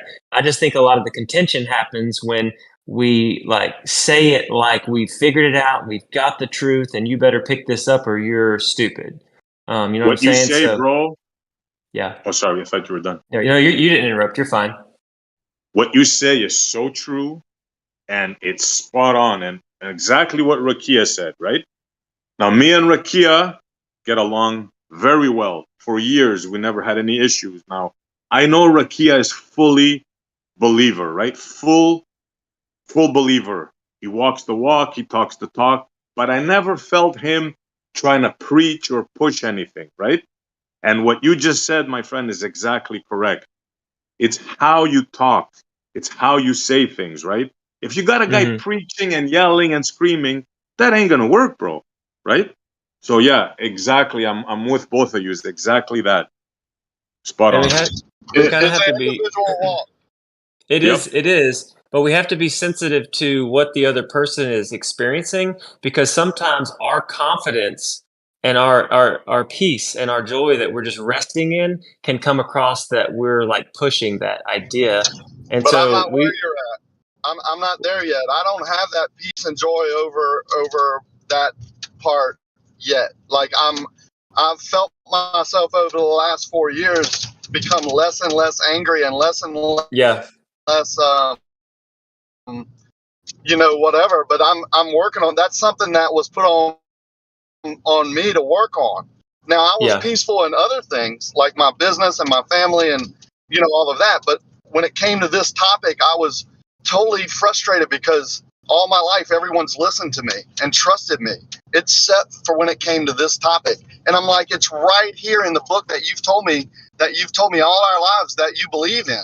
It's right there. Why can't you see it? But maybe it's not their time to see it. Maybe they're not prepared. They're not ready.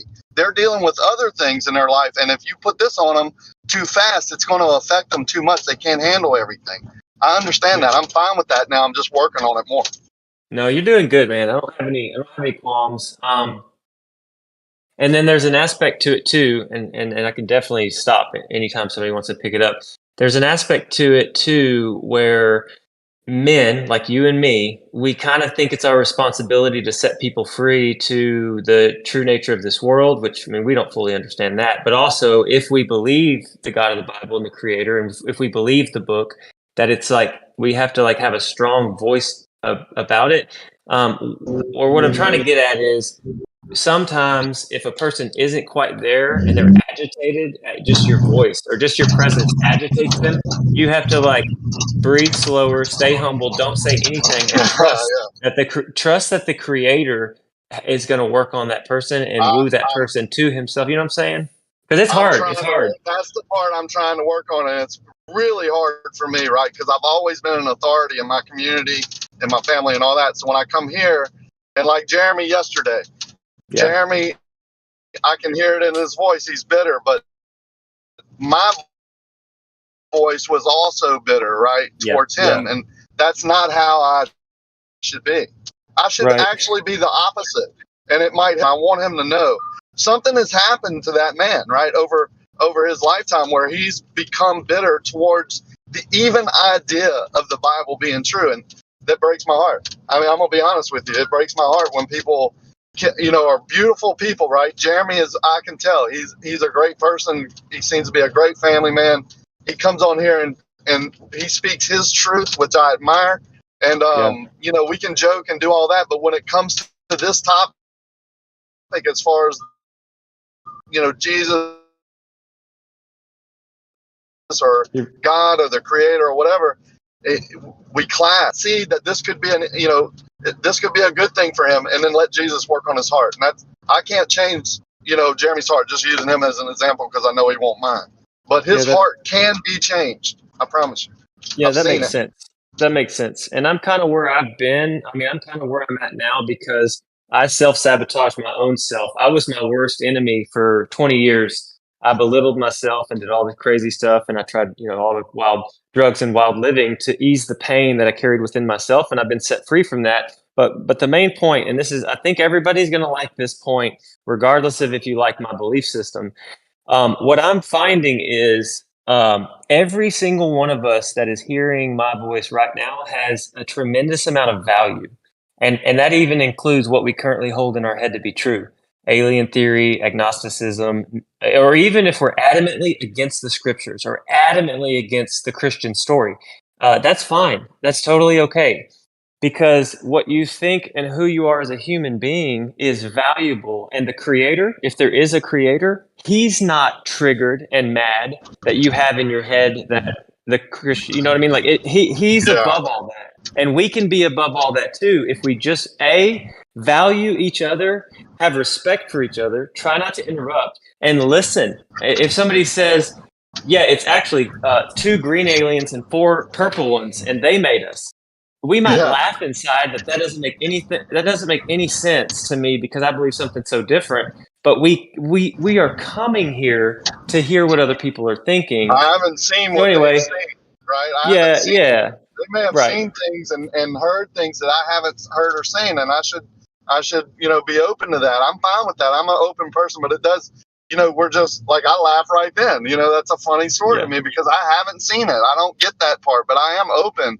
But I don't know who you are. Like, I don't even know your name, but you have helped me tremendously.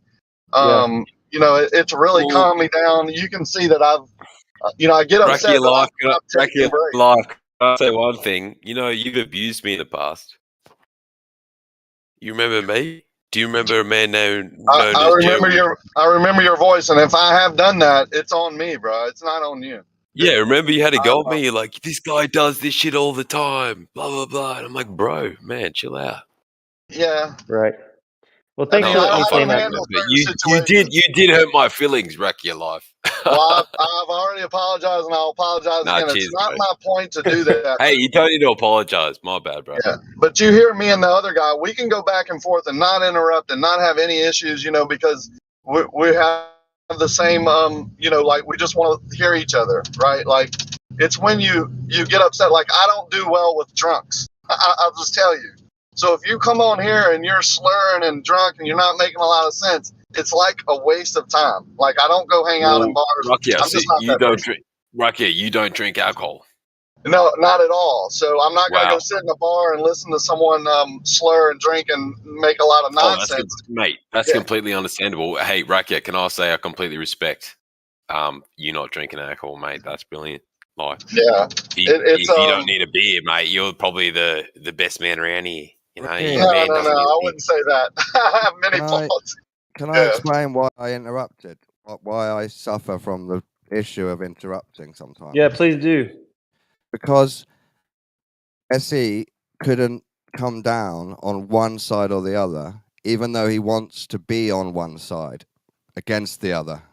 And to me, that's so frustrating, I can't even put it into words. So as soon as I hear him trying to make this semantic argument against my thing without coming down on what he thinks anything is, I think this is dishonest, and it makes me spit out a word, and I can't help it.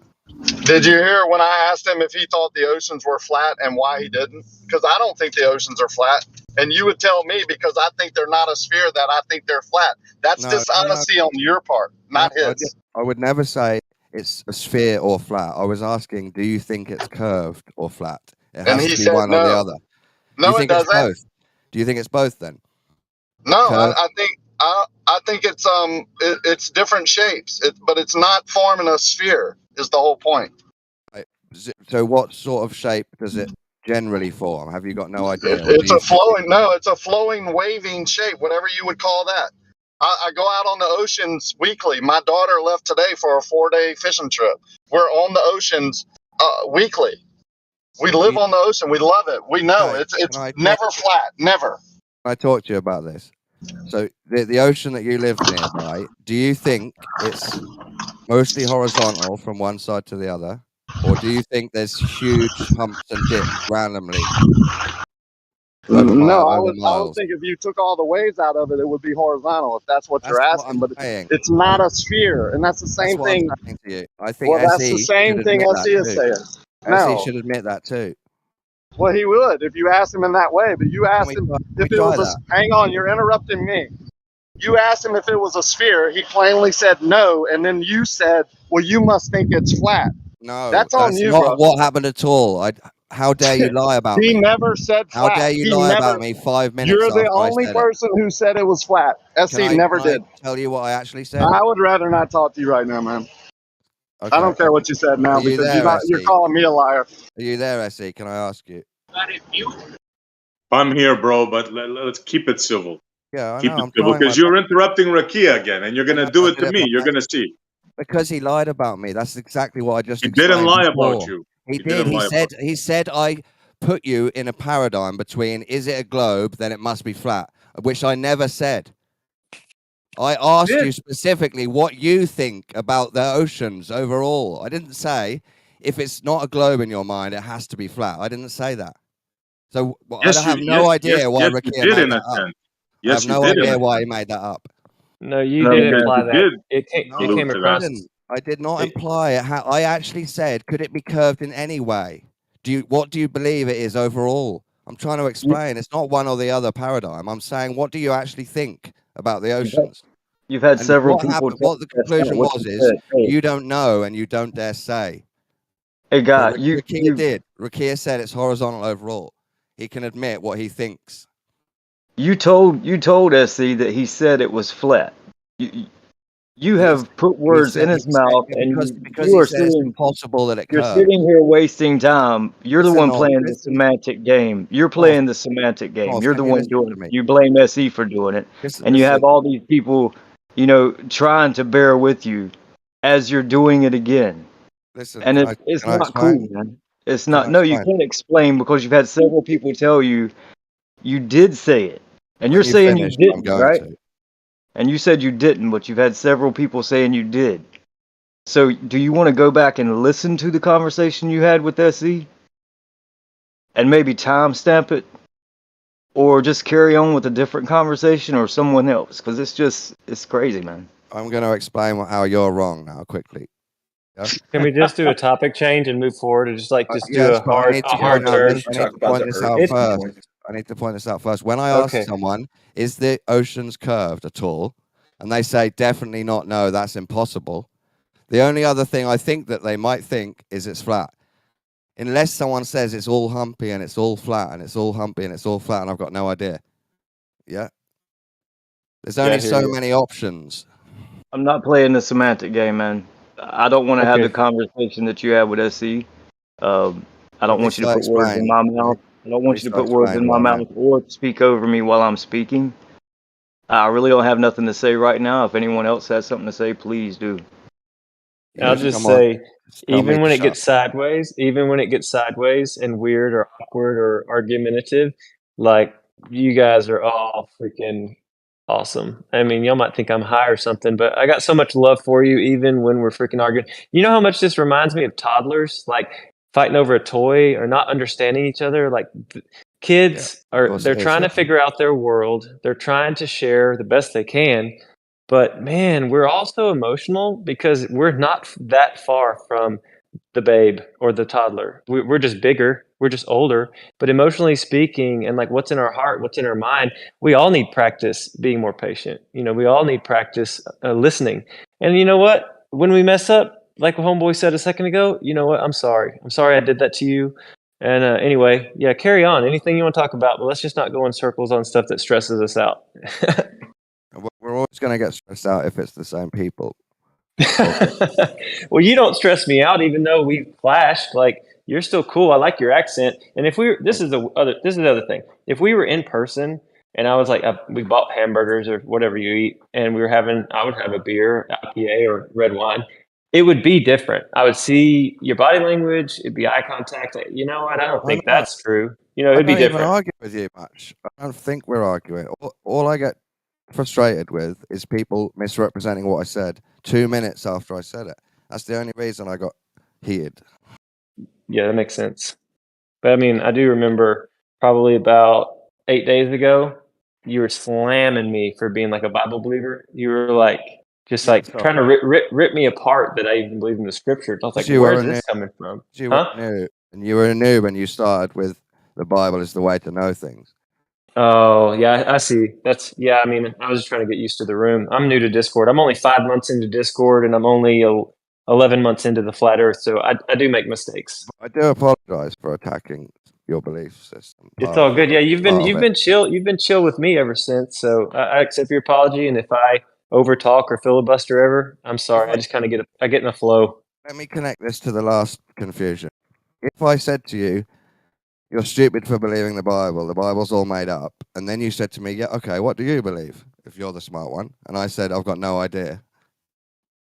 You'd be a little bit disappointed, wouldn't you? That I was denouncing your shit with no ideas of my own. No. Right? Falsification is independent of replacement, so just because your shit is bullshit doesn't mean I have to replace it with anything. You don't get to tell me mine's bullshit if you haven't got anything. Yes, I do. Yeah, but it doesn't mean anything to me. So if I see bullshit in the corner and I smell my bullshit, so check it out. Is there bullshit in the corner and I go over and I look, damn, there's bullshit right there. If I can't replace it with something else, is it not bullshit? Trust you to have a problem with the logic I just explained. Is it not bullshit in the corner? Does it turn it into something else? We can't do full Because you science don't on want the it to be bullshit. We're all laymen. Don, None of us Don, agree on because it. you don't want it to be bullshit, does that mean it's not bullshit? We don't agree. Don, let's say I catch your wife or girlfriend kissing another man, and I have a picture and I give it to you. Are you going to argue that? No. That it didn't mean this or that? Or are you going to accept the fact that, that's bullshit right there? I take That's the no logic good. of pictures. What are you going to do, Don? I take the logic of pictures. Sorry? Pictures are good evidence. Of course I would take it in as evidence. So you wouldn't say, well, replace it with another story, SC. You'll just say, holy shit, my wife is kissing another man, right? You wouldn't need a replacement for that fact right there. Yes or no? I don't know what you're trying to say. Yes, you do. No, you took it too far. You took the analogy too far. Well, sometimes we got to bring it to the extreme to understand that you don't have to replace something with something else to show a certain something is either wrong or right or whatever. You don't have to replace it with anything. I understand what you're saying, and I agree. But I'm saying, if you say, I don't know, ultimately, it doesn't re-explain better than what I have in my mind. And so all you're doing is assaulting my beliefs without providing a better explanation. And? No, but we can have both. Why can't we have both? Why can't you have your beliefs, right? And respect for others. Have you ever tried that one? Of course. That might work, right? I kind of want to have go your back to the beliefs. bullshit I thing. could have mine. We can discuss them, but you don't have to shove your beliefs down my throat. Do you mind and vice me versa. checking? Do you mind me checking on one of your beliefs with a question? Yeah, sure. Do you think the oceans are mostly horizontal overall, in Rakir's words? It appears that way, yeah. He thinks they are, because it appears that way, right? You asked me a question, I gave you an honest Yeah, okay. answer. Every have to time I go to qualify the it. water, to the ocean, they appear horizontal to me, Can I yes. qualify it? Does that appearance make you think they are horizontal all the way across, mostly? As far as I can see, yeah. And not as far as you can see. I'm on about your We just go with understanding what we now. observe. That's your all. It's not an understanding and your opinion. belief. It's not an opinion. We go with what we observe. Do you use that observation to make you believe and know it's horizontal across all the way? As far as I can see, I told you. You want me to repeat it or not? Okay, that's enough. I mean, what are you trying to make? You're trying to make me say a shape overall. Dude, that's not going to happen. I'm not. Put that in your head. I'm I not. don't know what the shape is. I know you you have don't know to what the shape understand that. is. I know you don't know what the shape is. We're just trying to agree that you do believe oceans are flat. No, not flat. Take that word Horizontal out of your mind. overall. That's I what we never said mean they're by flat. flat. You asked me if they We all appear know they have waves horizontal. and humps. We mean horizontal overall. That's what I mean by flat. You know that. No. You're trying to put words in my mouth. No. That's why people don't want to talk with you, Don. This is the reason right here. When did flat stop meaning the same thing that it used to mean in 2018 when we started this? See, now you're making a straw man. You're going to Which flat. day What did is it flat? change? Don, you're all over the place, buddy. Yeah, I've seen SC, you guys just admitted that. See, you're a flat earther. See, That's I've it. seen Yeah. guys that are trying to That's what he like. wants me to say. Like, level earther, horizontal earther. You believe the oceans are flat. You see, this is what they want to label you. They don't understand that I'm talking about water. I'm talking about the characteristics of water, and he wants to go into shape. That's what they're model afflicted.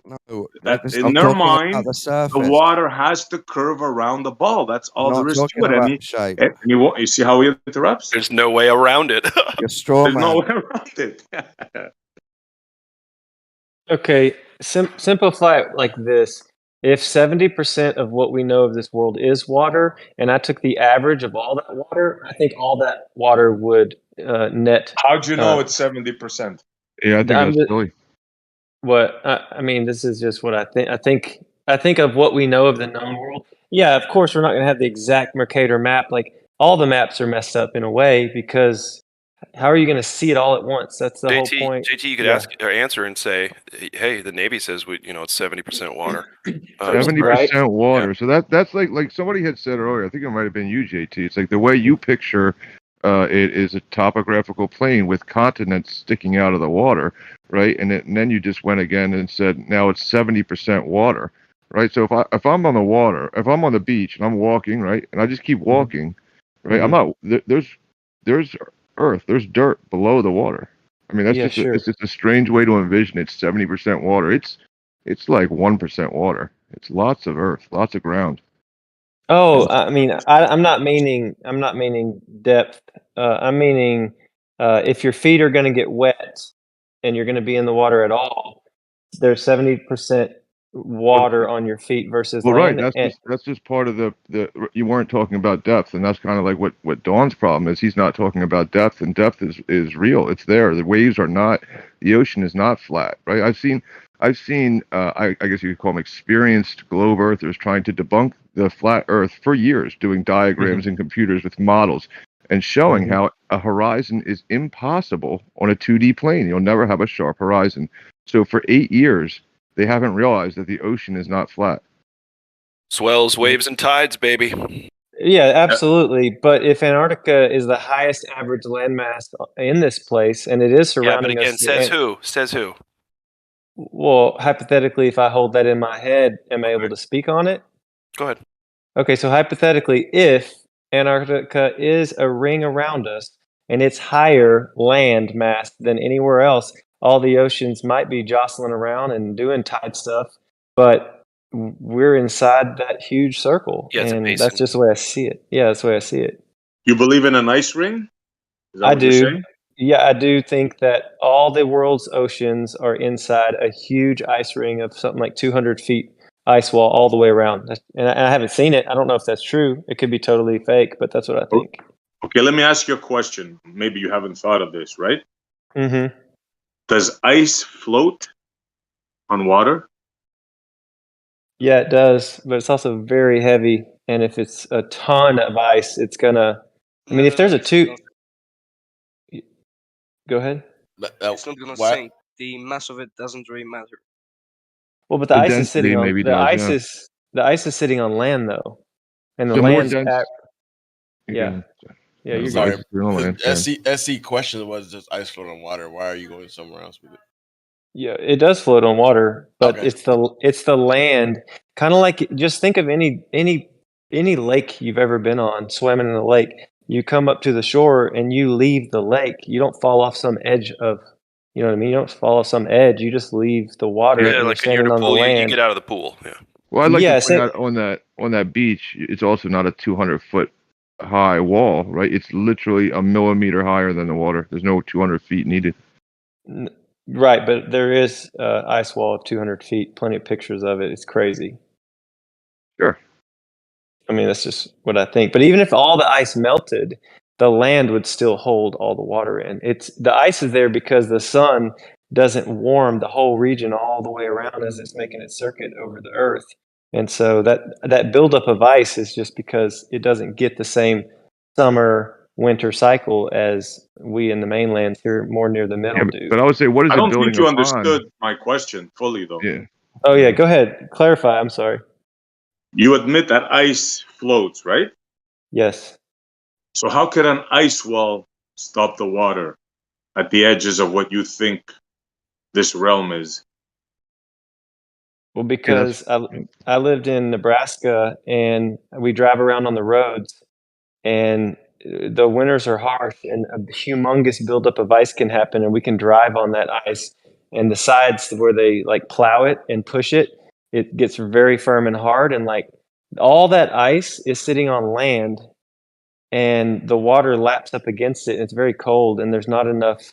I mean, the water's freezing. And so I just think it's a perpetual frozen state of a huge ice wall that's like a natural wonder of the world that's sitting on land and we're inside that lake. The ocean is like a huge pond is the way I see it. So there's land behind the ice, is what you're saying. Oh, yeah, definitely. Antarctica all the way around us in a huge ring. I mean, it was called the Antarctic Circle for a reason. Okay, you are aware that ice doesn't freeze all the way down in rivers and oceans? Well, depending on how deep they are, but mostly you're aware of that ice does not go all the way down? Yeah, it's to the ground? it starts from the top, Right. It freezes from the top. Yeah.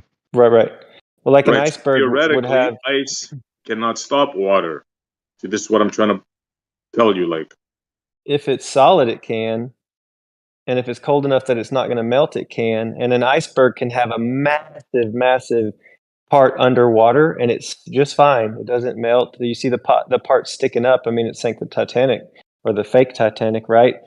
So this is just Essie. This is just the way that I envision the world. I'm not saying this is true, but I think that a thick layer of ice could sustain itself on the land at the perimeter of this world and hold the waters back. I just do. okay, I mean, yeah, you're saying the land. Yeah, got it. Okay.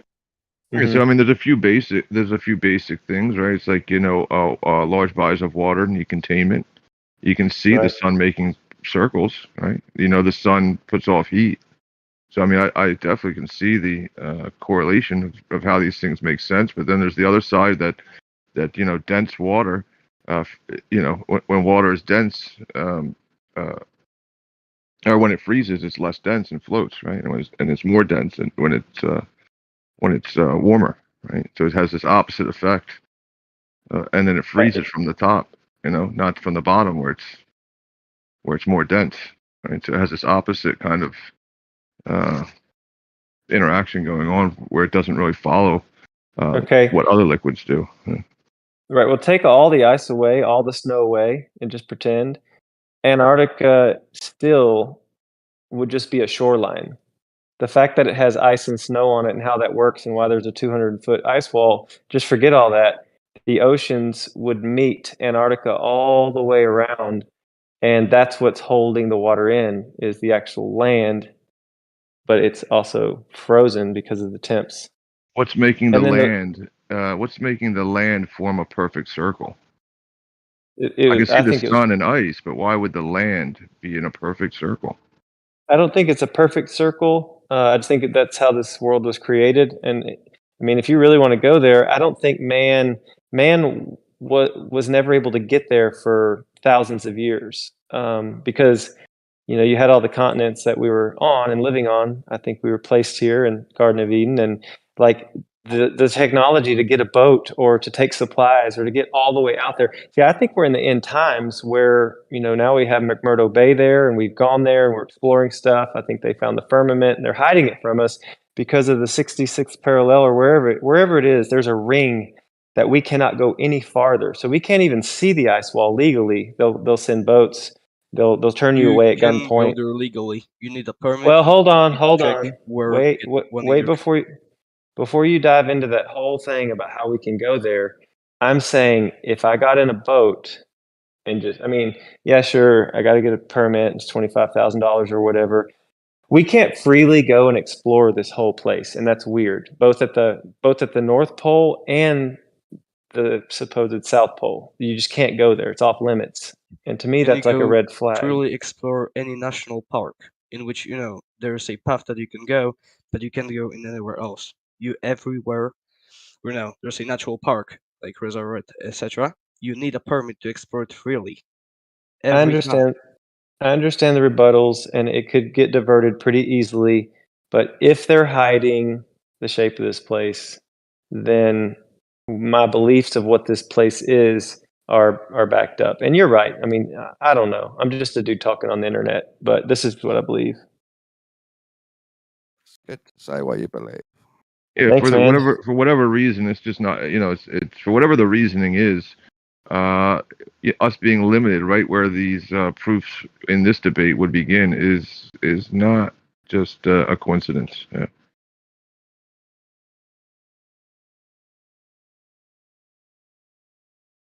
Yeah, because you guys already know if we live on a ball, it's all been explored for the most part. And, if Antarctica, we can't go there because of the penguins or, it's off limits, that's no big deal. But earlier people were saying like, well, how far does it go? And a lot of people have theories that outside of Antarctica is more land or, you could really go anywhere with it, but we don't know because we can't go there. And if you come in and say, well, we can vacation there, or we can get approval to do this and that. If you really read the Antarctic Treaty, if you do get permission to go, you can't take supplies, you can't take a gas-powered anything. Like, you basically have to hike the breadth of Antarctica, which would be what, 700 or 1,000? I don't know the Yes, and distance. multiple people have done from my country. All the people have done. Can you send me any kind of article or vlog or report on what their experience was like, and pictures all the way out to the very, very edge of Antarctica, or center if it's a ball? Well, you wouldn't need that. You'd see them pop back up on the other side. Yeah, that'd be cool. Right. Yeah, that would. I mean, I'd be down with looking at the papers on their trip. Let's say you were a creator and you wanted to create a place where you would have animals, let's say, right? And you wanted to make the you wanted to keep them in somewhere without them trying to know that you were, that it was intentional. I will give you, JT, I'll DM you the whole story. It's half Polish, half English, so you can read it. So wouldn't you make it like cold in the area where you don't want them to go, and that way or this way? And wouldn't you make it like no air, like upwards? Wouldn't you do something like that if you want to confine them somewhere? Or really cold. Yeah. You freeze your ass to death. Yeah, or make the water really salty that they can't drink in the ocean. Yeah, you're basically talking about how do you say, not habitable zones? Yeah, it's almost like it's done purposely by the Yeah. creator. Yeah. And it's not Yeah. like to lock you up or to keep you in a place and to keep you ill-informed of anything. It's for your benefit. It's the inhabitable part of the creation, which means you can inhabit it and live. So, if you're a creator and you're creating a being, and you're not making a clone of yourself. You're not making someone with all the power that you have. It's kind of understandable because they have to be put in a place in which they can survive. Hence the word inhabitable part of his creation. I think it's strange that we're saying Exactly. it's inhabitable. I mean, why is it inhabitable? Well, we're saying because there's not enough gases and air or whatever, right? But what produces air and what produces all these things that make it a habitable place is life, humans, trees, right? So if you were then to, if you have one person and one tree, you're only making this much through the system, right? But if you have more humans and plant more trees, then you have more oxygen. You can go further. Why would there be a limit on how many humans you can make and how many trees you can grow? Because that's what we're claiming the limit is this. How much of these different gases or whatnot are being created and then distributed according to their density, which goes up and then out, left and right. So I don't see this as a limit exactly. I see this as a incentive to grow. No, it makes sense. I like that feedback. But even going to the top of Mount Everest, you have to be well trained and you need oxygen most of the time. So nobody's going to go and like build a house there. And then as far as population goes, I think the entire population of everyone on this plane could live in Texas and not be crowded. So we're not running out of space. It's not global warming. I think is a complete hoax, and that might trigger somebody. But this world, they're letting people continue to build on. They're letting people continue to build on the shoreline of California and doing 50 or how they're doing insurance on it. And I don't know. There's a lot of weird stuff, but basically we live in comfortable zones. Yeah, the climate might get harsh in the winter, but we live in very sustainable, comfortable areas of the world. Nobody's going to want to go live in Antarctica, but I'd love to go and freely explore it as far as it goes. And it seems like that's Why? very difficult to Yeah. do. Why would they be trying to control the population this way? Like that? JT, have That's you what. seen the article? Oh, go ahead there, Poland. Yeah, go ahead. Yeah, have you seen the article that I DM'd you? Oh, I'm just gonna save it. I'm about to mow the yard and do all that stuff. So I It's will. It's short, so we can read it like in a few minutes. Oh, okay. It's about personal experiences of this guy. I can find more. There are even a few books wrote about like personal experiences of these Yeah. people. There's So even yeah, one so dude who got disabled and he went there like without one leg.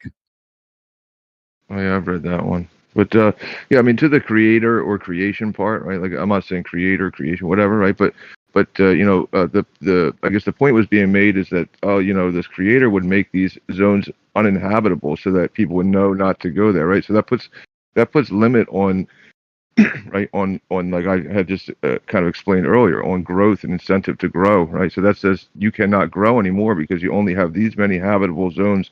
I don't see why a creation would be limited that way, and why, if a creator would make it this in this way, why would he make it limited in that way, right? Like, Well, hey, that's you may easy, bro. at one point have a family that becomes so large, but you're going to have to now kill them because I only gave you so much space. Instead, That's why easy. not have a system that creates more space? Yeah. I could explain that one. Think of it like this. Think of the elements like an electronic fence. That's where I was getting at, right? Like you keep the zoo in with electronic fence. That's the elements. Now, as far as the creator goes and why he wouldn't let it big, because would you want your goldfish to leave, you know, and come into the air? They'll die, right? Would you want your ants to break away from you know, you have them in your house. You don't want them roaming around everywhere, right? You want to keep the creation intact.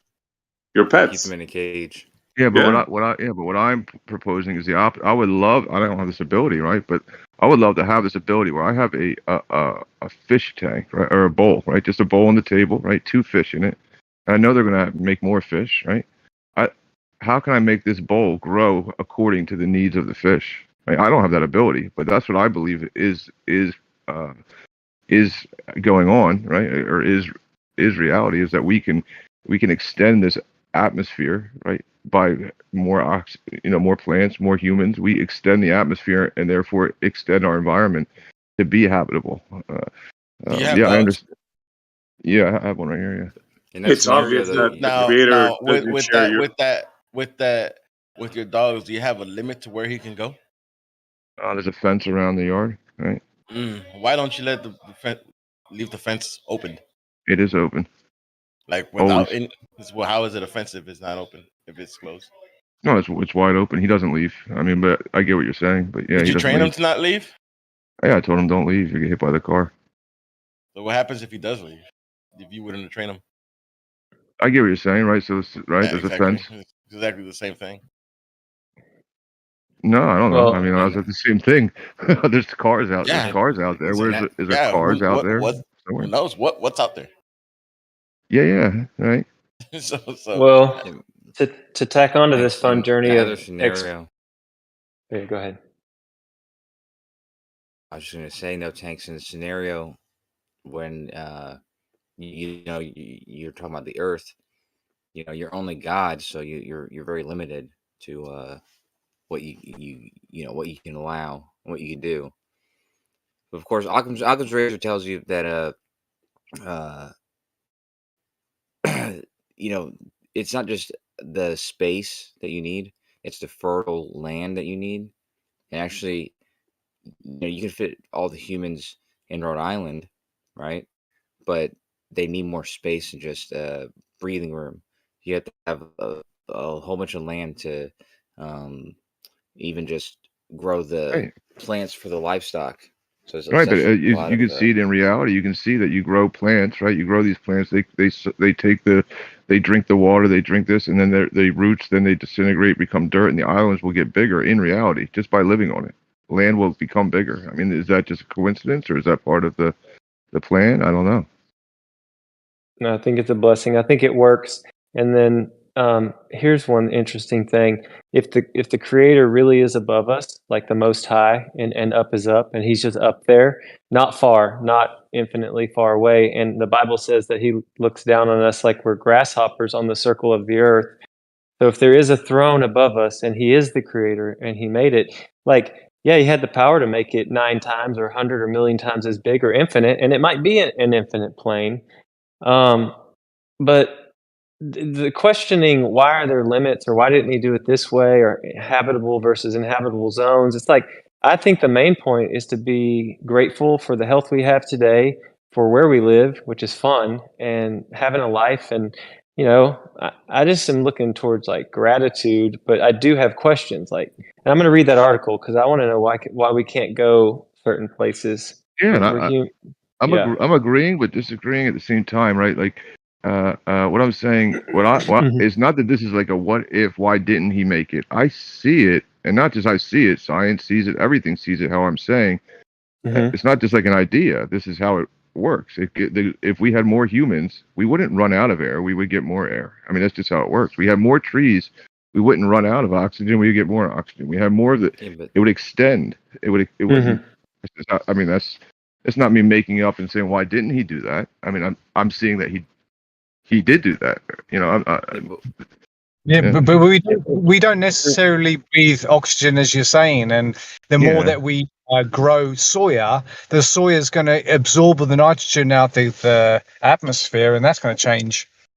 Whichever model you think you're on, yeah, the globe says the atmosphere is extending, and because of what I'm pointing out, I mean, oxygen, you know, all that stuff. I'm not going to nitpick on all that stuff, but it's already insisting. You guys insisting that the air. If it's already extending, why are you worried about your perimeter? Isn't it getting larger? I mean, if you're concerned with the fence, but your question doesn't really. No, I'm not concerned with the fence. It doesn't pan out. It doesn't. The only thing that would keep. I mean, if you're convinced that, you know, we get more all the time, is it just up and down, or is it, you know, horizontal? Is it vertical? Well, that's how. Well, mostly it will be laterally, right? But because we're contained by the sun, really. But anyhow, it's not that I'm not concerned about a fence at all. I don't see a fence whatsoever. And if somebody else wanted to make a fence, from what I've heard so far in this discussion, what they'd have to do is population control, because that's how we extend the fences through a larger population. Can we look at the big picture here, guys? Can we look at the big picture? Let's go with the facts, right? Yeah. Whether you think it's a creator, a god of the Bible, or whatever, whoever created this, right? Let's look at the facts, right? Us, we have no natural abilities to protect against the cold, right? We cannot breathe in water. Once we go up high, we'll die. There's not enough air. So we have no natural, we have no fur against the cold. We can't explore the south, right? We're not a polar bear, right? So these are the facts. However you want to say it, we're limited to a certain space. By what, though? That's what I'm saying. You're saying we're limited by what? Because we need the warmth, right? But the warmth is created by excited molecules, right, of air, whatever. It doesn't matter the minutia. Don't look at the minutia. Look at the big picture. I am. Whoever created this thing kept us here, kept us in this spot, right? Now, if we're to think, look at out there, all this stuff out this universe, how big it is, right? Whoever or whatever the creator is, he said, no, you're going to stay here. You can't go there. You can't go here. You can't. You understand? We are. I hear what you're saying. I don't believe that. Yeah, I don't see that. It's not that about belief, really. I don't see it. Try to go past the Arctic Circle. Go on. Right now, it may be difficult, right? But what do you need to get to? So what do we need to do to increase the atmosphere then? Right? That's what I'm saying. So the thing that's limiting us is the atmosphere. No, thanks. Listen to this now. Having agreed to that, right? Now listen to this. We know that the Creator made natural barriers. Now we also know. Excuse me. We also know that man making submarines and stuff able to go there, right?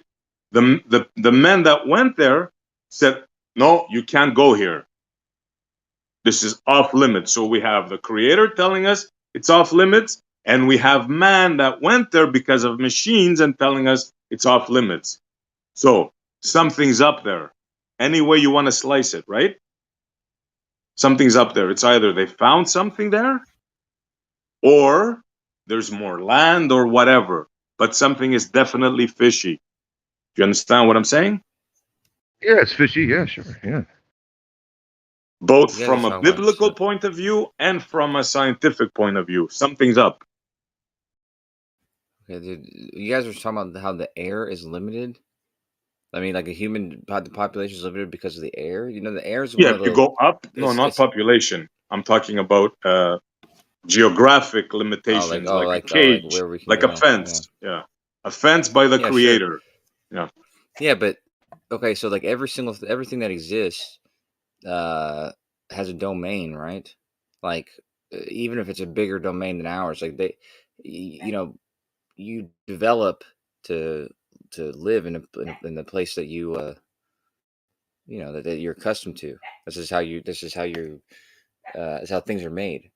So not Designed, you every mean? domain yeah, well, not, you know, this is not designed, but um you know, whatever. That's how you were made, whether you were designed or You said not. made. You said made. Yeah, right. Go show you. He got you. Just saying.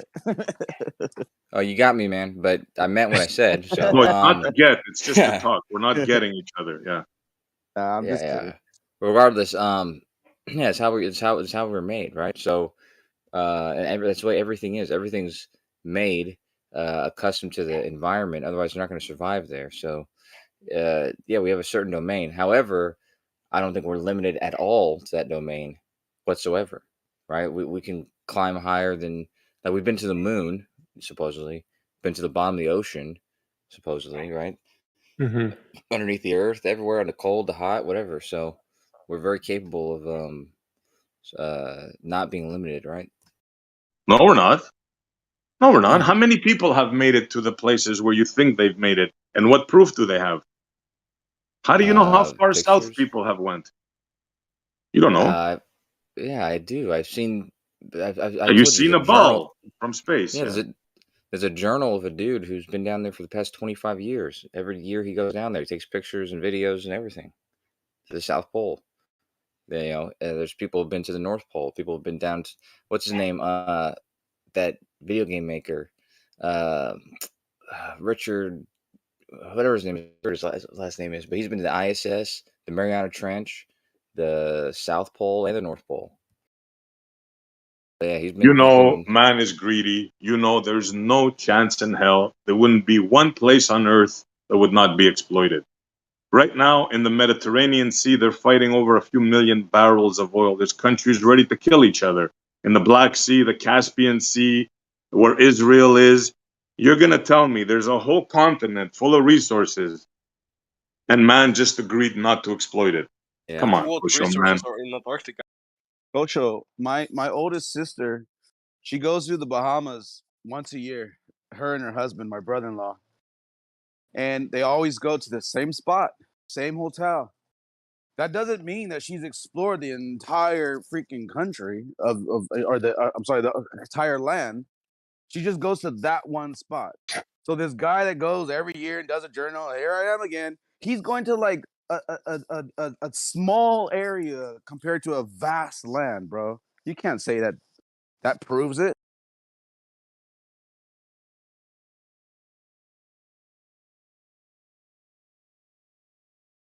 Hey, I was just thinking as we're talking that our bodies, inside our bodies, is almost like a universe as well. If you think about all the components and systems, and there's a boundary to, you know, our blood, like our skin. We're blessed to be able to be mobile and move around. I mean, trees are stuck in place, so we're blessed. I mean, but it's fun to think about the earth as like a living, life providing place that we live, but we also live in our bodies.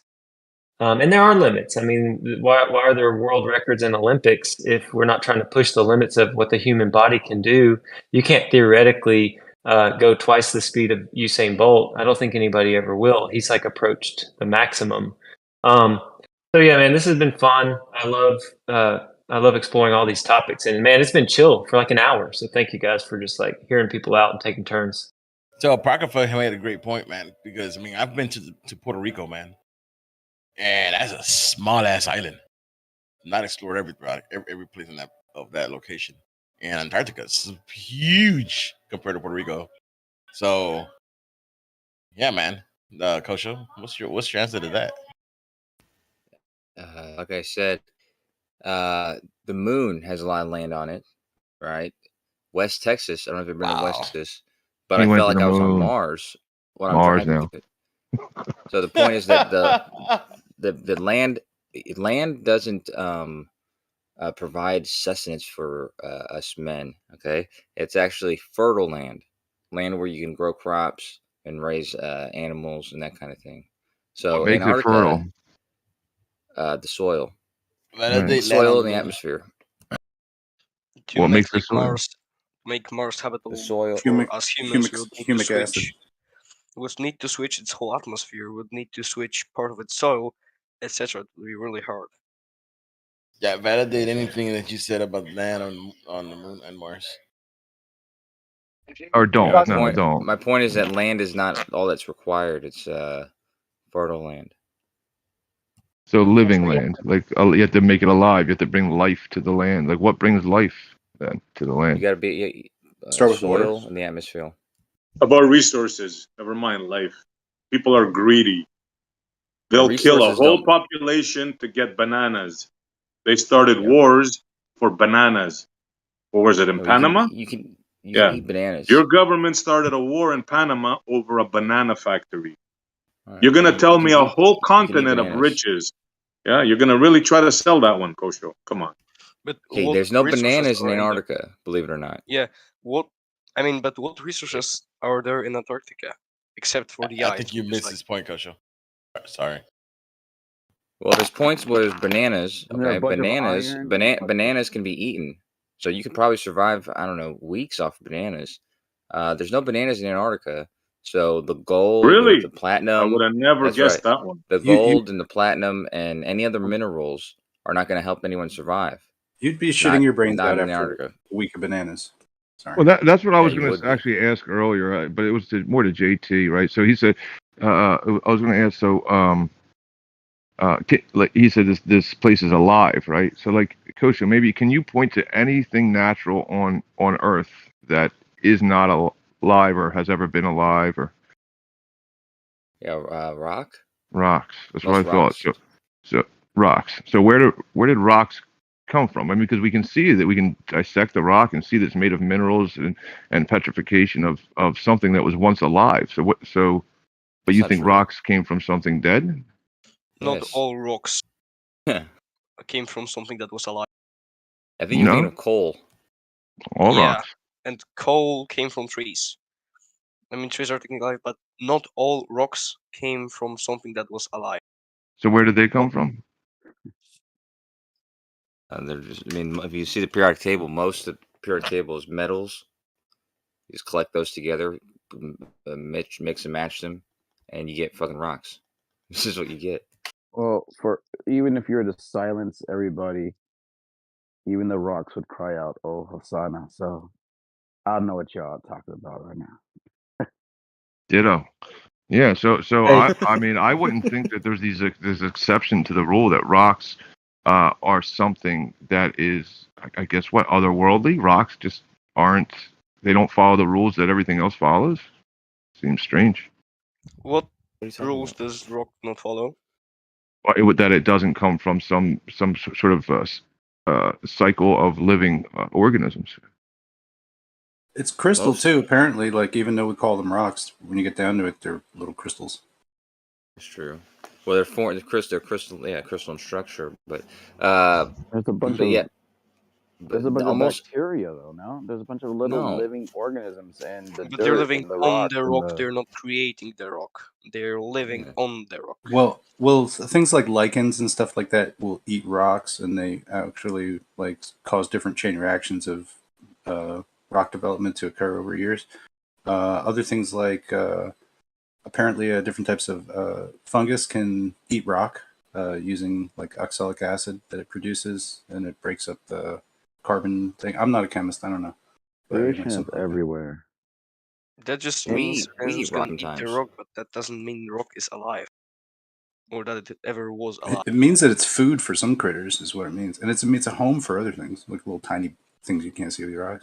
So we should really, so according to Kosho and the cat guy, we shouldn't really worry about running out of water. We should be worried about running out of rock because that's apparently like, first there was rock.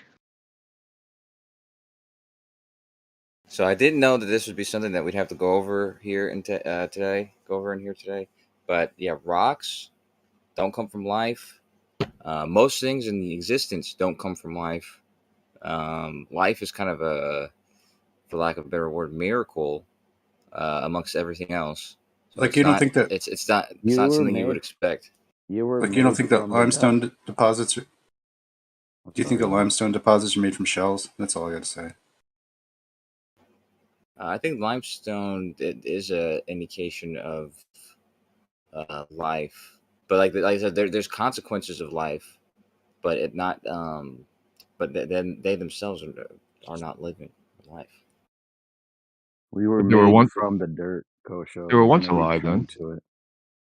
No. So wait, we come from the rock that's not alive, then we turn into the rock that's not alive. But rocks were never alive? We don't come from rocks. Oh, okay. Somebody said it.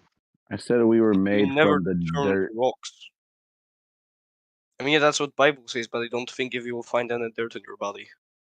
Oh, so if a person dies and you just leave them there open in the field, would they not compost or break down and just be dirt? Totally can't even find anything. Ashes to ashes, dust to Really dust. small bacteria will eat them. Even clay Bacteria isn't that pure eat dirt, though. the thing.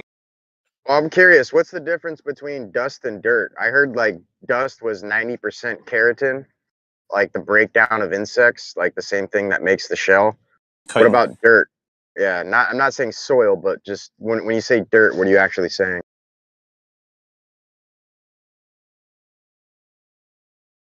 Hello? Was it me? I don't know. Anybody? I mean, does anybody have a definement of dirt? Well, my friend who was on here earlier, Barbecue, he's the one that woke me up to flat Earth, by the way. He's a regenerative farmer, and he's studying the soil, like deeply studying the soil. And current agricultural practices destroy the biome of the soil. And he is doing no-till drilling, and he's fascinated at how much living and breathing, kind of like the soil's alive, and there's silica, and there's mushrooms that communicate over vast distances. Dude, it's freaking crazy how much our bodies are like the soil. There's only microbials within the first 3 feet of the topsoil, and everything past that is what I would call dirt. Soil is living where dirt is non-living, and you're right about you flip that microbial soil and invert it from the bottom up, you're actually displacing it and destroying it. There was an old tilling device they discovered made out of copper that actually tills the soil, but instead of it puts it right back into the same position, which doesn't disrupt the microbials within it. But yeah, I would say dirt would be non-living soil. That's just how I look at it, maybe. Well, right, but it's the humic soil that is arable that you can grow stuff on. That's caused by decaying organic matter in the dirt. Booyah! Well, it's not necessarily the decaying matter, rather the microbials that's feeding on the decaying matter that creates this symbiosis between plant life and fungus. There's a divine connection between the two, and you can't even get a seed to germinate without fungus. That's like the primary factor. Right, like yeast I was trying to bring up earlier. Right. Do you know how like they can find yeast samples from like zillions of years ago and shit like that? It never really goes away. Like it just gets caught in a mountain somewhere in a snow cap, and it's like released again. Like these things have been around. These are probably the most ancient forms of life. They're actually discovering this this bacteria in Antarctica that's uniquely different than all other bacteria in the sense that it can decompose crude oil at a high rate. So yeah, depending on the conditions and stuff, you're going to have different types of microbials that do different things. And science is just now scratching the surface of all this stuff. It's kind of interesting. Yeah. A lot of life is found in these rocks. A lot of secrets to life. Yeah, man. I've like broken up rocks and like you find like in a fissure somewhere that there was like some kind of colony of something, whether it was algae or some other kind of lichen or something like that, just chilling out there. I just saw this. I just saw this thing. They discovered some sea creature. I think it was kind of like a jellyfish or something rather. That is capable of. It's got some kind of composition in it that prevents itself from freezing. It's like an anti-freeze type deal that can sustain itself in like near zero conditions. Yeah, but what do you call like a biological antifreeze? What do you call a biological? That's what it's called, yeah. Okay. That's where we get it from. We get antifreeze from the jellyfish. Okay. We have there's something in some percentage of the blood in our bodies is like won't freeze. So some percentage of your water in your body is like that too. Well, probably not the water, but yeah, probably some of the whatever. Glycerine. Whatever They use glycerine, glycerol, and antifreeze. I'm sure nature could harvest that. So nitroglycerol and antifreeze. That's how you make a nuclear bomb. Okay. Yeah, it's glycerol.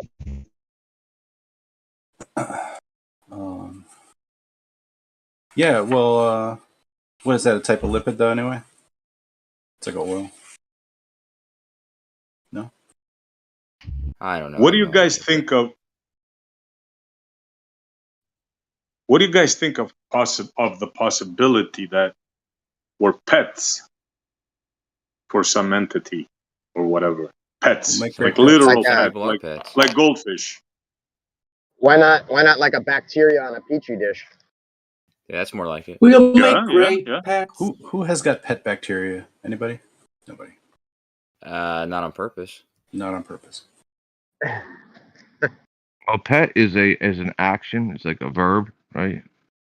I don't know who's petting us. It's a verb and a noun. Well, look, you have food provided to you. You have oxygen provided to you, water provided for you. Everything you need grows in front of you. We have to do tricks for the food, though. No, you don't have to do any. Well, some people do heavy might petting, like have you think that. Like elephants have elephants very heavy. It's a heavy pet. That was a good one though, Jesse. I trip out. I trip out that when you give blood, they put it like in a little refrigerator behind them. I've always wondered, like, why do they have to keep blood cold? But I don't know. I guess there's. I trip out that they take blood from every born individual and document it into a system, and then catalog it into a blood bank stored out in Utah, connected to your birth certificate. I think that's I used to believe that, man. I used to believe that for the longest time, but then I couldn't square that circle with the fact that, like, in college there's like fucking always people there trying to get your blood, your DNA, to see so you can put you on like a donor list. And then also there's the Human Genome Project, which required to get DNA from people in order to in order to do their investigation, and all the other DNA companies and stuff like that. So I figured if they already had it, they wouldn't. I donate my DNA to your mom like nightly, dude. I appreciate that, man. Plasma. Thank you. I give her my plasma. No, but I mean, if you think about it, though, culture, what if what if they're just like double checking to see who's still around? Like, because they do. That's a good point, man. They do take the blood from the baby. I have I've had 5 babies, right? Like, not had, but I impregnated my. Okay, no, men can't have babies. You know what I mean. I gave my sperm to Koshel's mom. She had 5 kids, whatever. But I have 5 kids. I have 5 kids, and every time they would come in, and they would say, like right when they're born, they take blood, and they like Dysel said, they're doing something with it. They're storing it and they're logging it, But who's to say that when they go around in colleges, what if they're just checking to make sure the baby's okay? Well, yeah, they do a lot of tests with the blood as well. So, like, kind of like make sure the levels are right and stuff. And And they write your blood type down, and that way, if you get hurt, they know your blood type for donations. Right. I mean, so they do have your blood type on file. And they can It's create not a a clone of blood type. you, That's right. raise it. They if you make don't- Yeah, but another one of you. once they find out your blood type, they can write that down, and then they don't need your blood anymore. So I used to believe this, but it doesn't make sense in the you know. Well, in then the why world would we they live in. have? Well, then why would they have a facility in a state where it's just stored all these different people's blood? So why even have that then? Mhm. How much money do you think it costs to refrigerate a giant fucking warehouse forever I don't know, but we in spend Utah? billions of dollars to research the dumbest shit. Why wouldn't they do it to like just put a little money towards storing the blood of the humankind? Like if you're Because gonna spend, you get a return on investment for if that you're kind of gonna Yeah, stuff. I mean, spend one Costco's point, got their freezers on all the time. yeah, exactly. There's a lot of Costco's, but hold on. If you're gonna put like $1.2 million to study if like monkeys are gay in Pakistan or whatever, like I mean, there's obviously money to throw around and waste. But I'm just saying, like, there's. Wouldn't you want to know if they were gay monkeys, and especially if you were Pakistani? Well, I Oh would want to wow. know. I would want to know. Does this place admit that they do this, and what is the reason that they give? I mean, that's when you start there. Or? Yeah, Well, that's true. I looked into this. Like I said, I used to believe this just on. Because I was like, okay, it makes sense.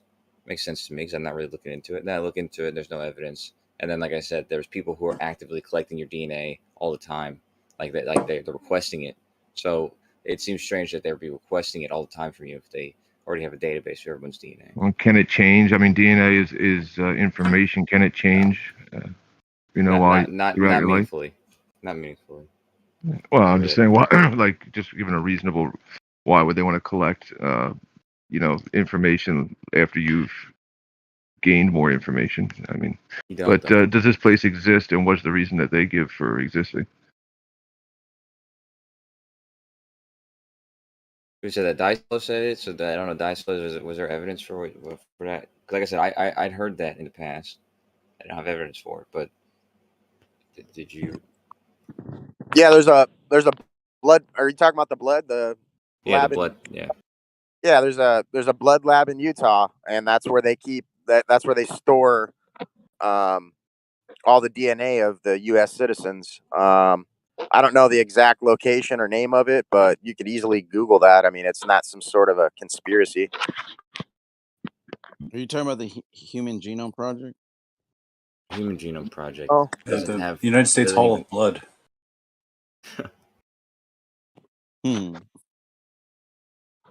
No, this is like like when you're born, they take a portion of the placenta and certain things, and that all goes into a bag, and is all shipped out, and it's cataloged. It's like physically stored. So Cannot wait for that. Yay. I really feel like that there's been some weird gene programs going on, like in the past, going back to the 50s. All that radiation that they put every fucking where, from shoe stores to other things I won't mention, little weird fad AIDS and things like that. But since radiation can cause things like mutations to occur, I wonder if they were. I guess my conspiracy theory is somebody had a crazy idea that if they did this, that something was going to occur. You know, like some type of X-Men shit that they were trying to make happen. Like all that stuff with like super soldiers. Like I don't know, man. Like all that stuff seems to have some kind of crazy actual truth to it. Am I off the rails here? What do you think? No, I've moved stuff with my mind before, so you're definitely onto something. Dude, when I was doing a bunch of drugs, I thought I was moving shit with my mind. You bet. Thought she was Professor X. Well, Magneto does have like one of the best powers because everything's alive and he can move anything, with rocks. Like, he can move all rocks, and there's rocks everywhere, and everything is rocks. Definitely came from some type of life. So then he can move the human body around because it's made of the same thing as rocks and minerals. And, Yeah, remember I'm sorry. Remember he eats something with a lot of iron that he's able to to pull all the iron out from the guard and make those little balls and break out. That was actually Magneto. Yeah. Yeah. Magneto's a beast. Is he the most powerful Jewish superhero? Jewish Yeah, hero. by far. Is he? Yeah, I think so. That was Unless you pretty count cool. Superman, which I almost count Superman as a. But anyway, different universes. Yeah, if it wasn't for like the X-Men, I think DC would just take it.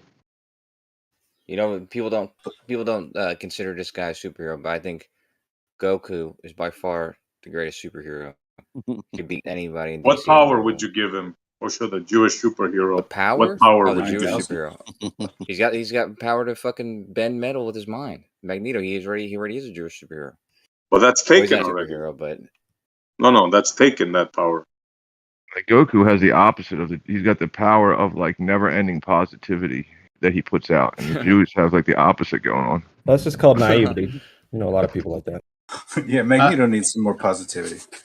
I think it's fair to say that they have the power of chutzpah to convince people of fucking all sorts of crazy shit.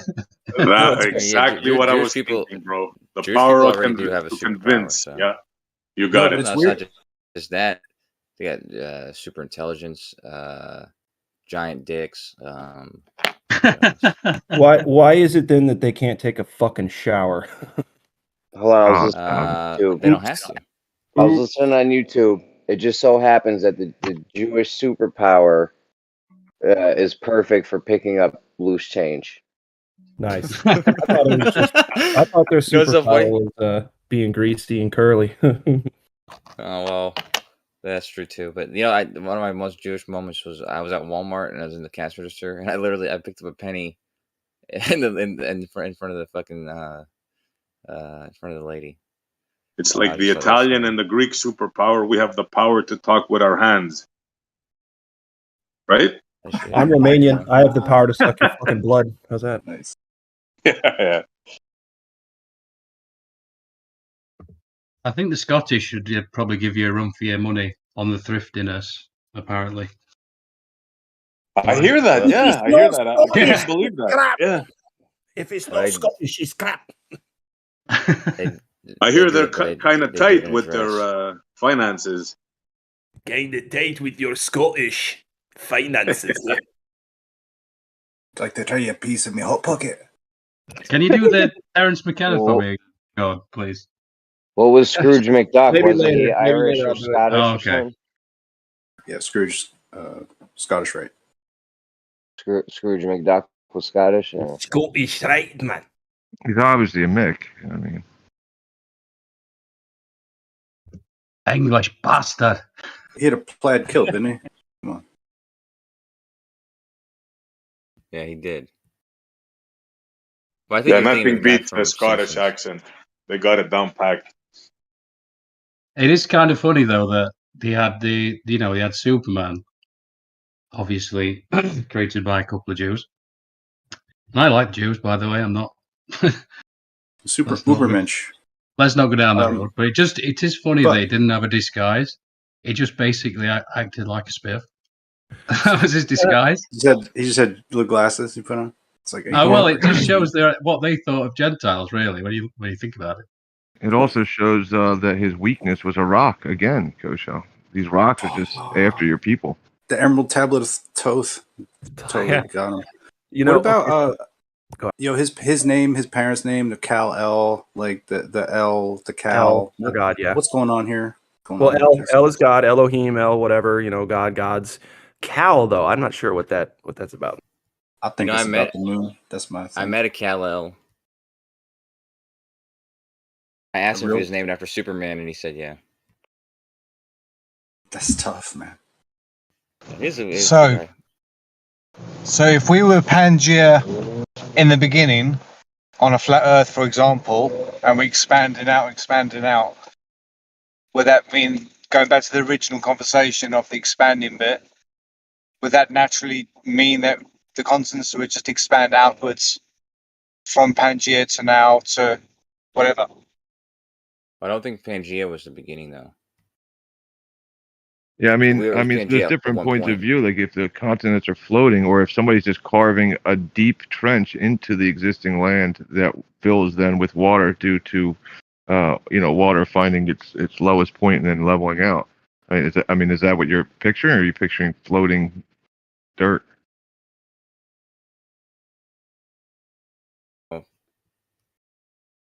I mean, at least the way that I think of it.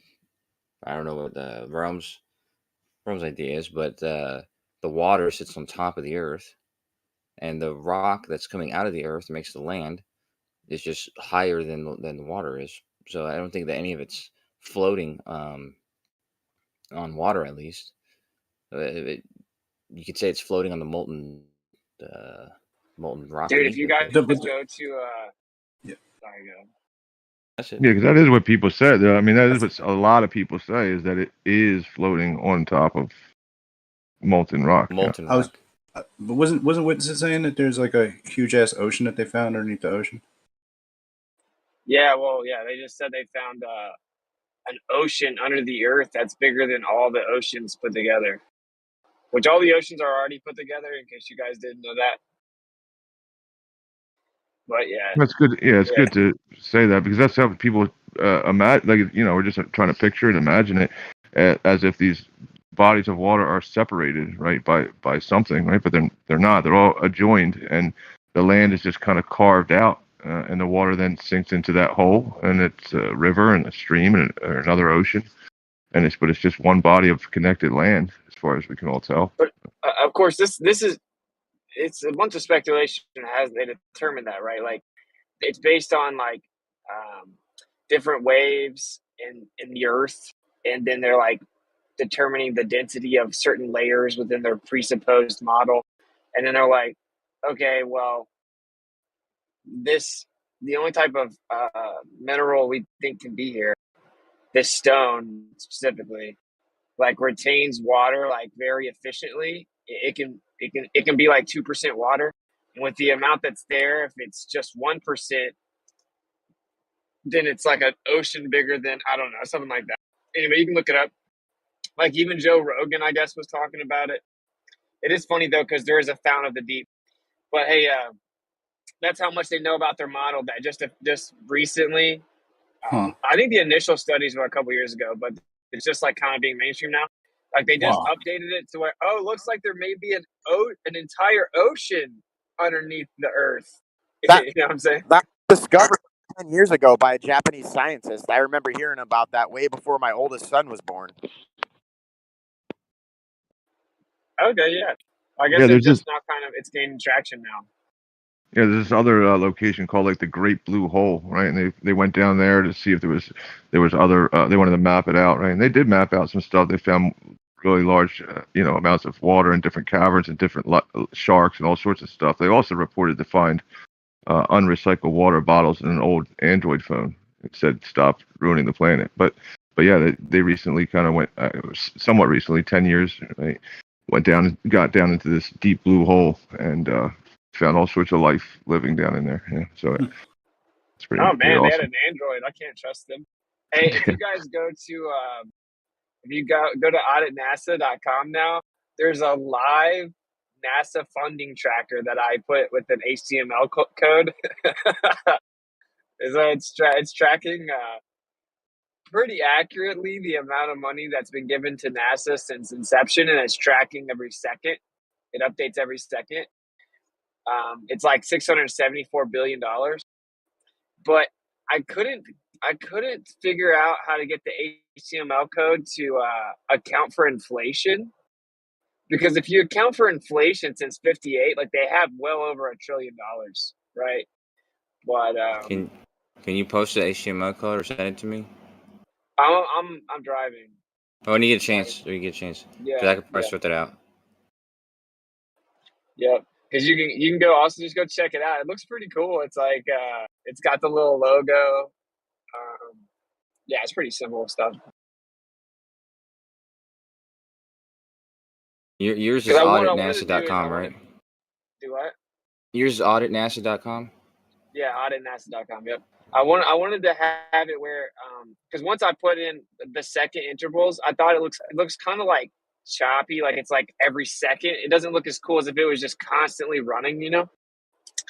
But I couldn't really get it to do like milliseconds, and yeah. So the two changes I want to make to it is like account for inflation and then kind of have it like running more fluidly. I mean, it looks kind of cool, I guess, changing every second, but Well, yeah. Anyway, if you go to Audit NASA, it's like right underneath the intro video. Hey Austin, on a iPhone, the audit, it says NASA fundraising tracker, and the money is a pretty big font, and I can't zoom out. And on my phone, you can't even see the number tracking unless you scroll around. So you could make that probably like quite a bit smaller to see it all. Okay, yeah, I'll have to figure out. That's one thing I don't know how to do is like I designed the website. I don't know how to make the HTML code change for mobile, right? Like it's like it looks good on a computer, but I don't know how to. To identify user I agent. could help you with that too. Yeah, that would be cool. It's a lot better in landscape mode. Up and down is the worst, but landscape mode, it'll show the whole thing. You just have to scroll slightly to see it. But when you're holding your phone like normal, you got to scroll all around to get it. But yeah, it's awesome. That's moving quick. Yeah, that sucks. I didn't even think about mobile, but thanks for bringing that up. When I get back to the house, it's not really priority to be honest, but because like right now I have the HR manager following up with people to help fill positions right now. So yeah, like that's kind of priority today, and I have like a lot of other stuff I have to do, but anyway, cool. Yeah, like I'm not following up with anybody to fill a position until they sign the agreement. So it's really narrowed it down for now, which is good because we had so many people. But yeah, they have to sign the NDA. I'm not going to waver on that. People have to sign the NDA for obvious reasons. If you guys had read the messages I received through my application form on Audit NASA, you would understand. So I don't think that like these weird like anti-flat earthers that are like talking about my baby, they're not going to put their real name and information and sign a legal NDA that says they can't reveal any of the inside information from inside the organization unless express written consent from the president, and any false identity results in legal liability as well as any any sharing of insider information. So yeah, long story short, that's what I'm working on today. That's what I'm trying to say.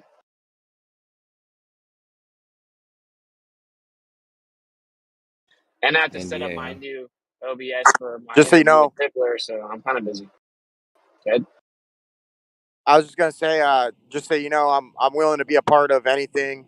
If you need any help with anything, firmly believe in what you're doing, and yeah, man, sign me on.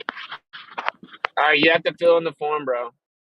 But like, this is my disclaimer, so everyone knows. Like, so basically, someone has to just trust me, because in the form it has a place for your address. Now you could technically put in like a mock address, like you could put a PO box or something. I don't really care. I don't care. But in order to put the contact form, it requires an address. Is there an agreement from my end that I could have you sign that, or someone else, so that they feel more comfortable that you're not going to disclose their personal information unless they violate some sort of clause within your NDA? Like, is there anything out there like that? Yeah, I plan on making a form like that actually, because I know that's the reason the number's only like 30 right now is because people are kind of sketched out, especially truthers, But yeah, I have to write it up. I have to write it up where like there is a guarantee that none of their personal information will be shared. But right, like what I really need obviously is your name. I need a number or email, and so I made it where the number isn't required filled, but the email is, so that then you pick from the drop down what positions you think you could fill, and then your availability, and then you just click all this stuff. It's super easy, right? And then your preferred position, just so that this guy can then follow up. So that means I have one guy I trust that's gonna have to know the names and the contacts. So there's no way around it. There's no way I can do all of it. So I would have to put that in the form, right? The address, I don't even care. I know that's probably what people are most tripped out about is like the address. I don't care about that. You know, like no one's ever going to know anyone's address. Only I have access to them, and I don't even care about them. I'm not even reading them. So, yeah, I'll write up a little form that I'll sign off on so that people know that their information is safe. But when it comes to their name and like their contact, there will be a couple other people higher up in the organization that have to have access to that in order to fill the position. So, yeah, just kind of a thing. It's just one of those things. There's no way around it. If I don't do this, we're gonna have a bunch of fake anti-flat earthers in there, just trolling and sabotaging the whole thing. So, Hey, I don't mind. Go ahead, man. Like, basically, are we going to be paid to do the job, or is this something that we're just doing on our own accord? yeah. So right now it's a volunteer agreement form, and because I've already spent over $1,000, so like, and spent dozens of hours, right? So like, there's no way I can pay people. I can't even pay my bills. But like, I do ultimately want it to turn into that where I don't think full-time positions is feasible, but where people are getting paid out of like the Audit NASA fund, where all the money would just be set aside for that. So right now it's just volunteer. That's why it's like it's work at your own leisure type of thing, right? Like if you have like one extra hour a day or a week that you can help, like that's fine. It's whatever, you know, because I can't pay. There's no way I can pay for it right now. But No, I'm working pro bono. Yeah, I didn't think that was possible, but I just figured I'd ask just to be sure, you know. But if you read it, it's gonna sound like you would get paid, right? Like I'm building the organization as if it's a real business with the real job descriptions, real parameters, real requirements, real forms, because that's how it has to be run to be successful. But like, yeah, just a volunteer agreement form, and then at the end of it has an NDA that says that you won't be sharing any of the information because the success of the organization is requires anonymity, and that you can't share any inside information unless given permission. That's kind of like the basis of it. That's why it's called a volunteer agreement form, of course. But ultimately, there's two things I want to do. I want to start to pay certain people certain amounts, or maybe even by the job. And then I'm also going to create what's called a reimbursement form. So say someone goes to NASA facilities, pays $200 for the meet and greet with the astronaut, blah, blah, blah. And we reimburse them as long as they provide receipts. But both of those things are like further down the road. You know, we have to create a way that it's actually going to bring in money to be able to pay for those things. But you should be able to do like a small business loan, like I think up to 10,000, just to kind of get the ball rolling. Something to consider. Not that you want to allocate funds to specific individuals, but for something like you were talking about, like a reimbursement type thing, something to consider. But DM me whatever you got, as far as what you want me to sign, and I'll go ahead and look over that and see if I. Oh yeah, I'll shoot you the thing in DM in a sec. Yeah, you can also. I mean, anybody who goes in can also. I mean, you can do multiple businesses and you get paid to start a business. So from the government, I mean, so you can get the government to pay you. In my business, dude. Then the government's in my business. Like I know how to make the Listen, you got to government be not have discreet. anything to say.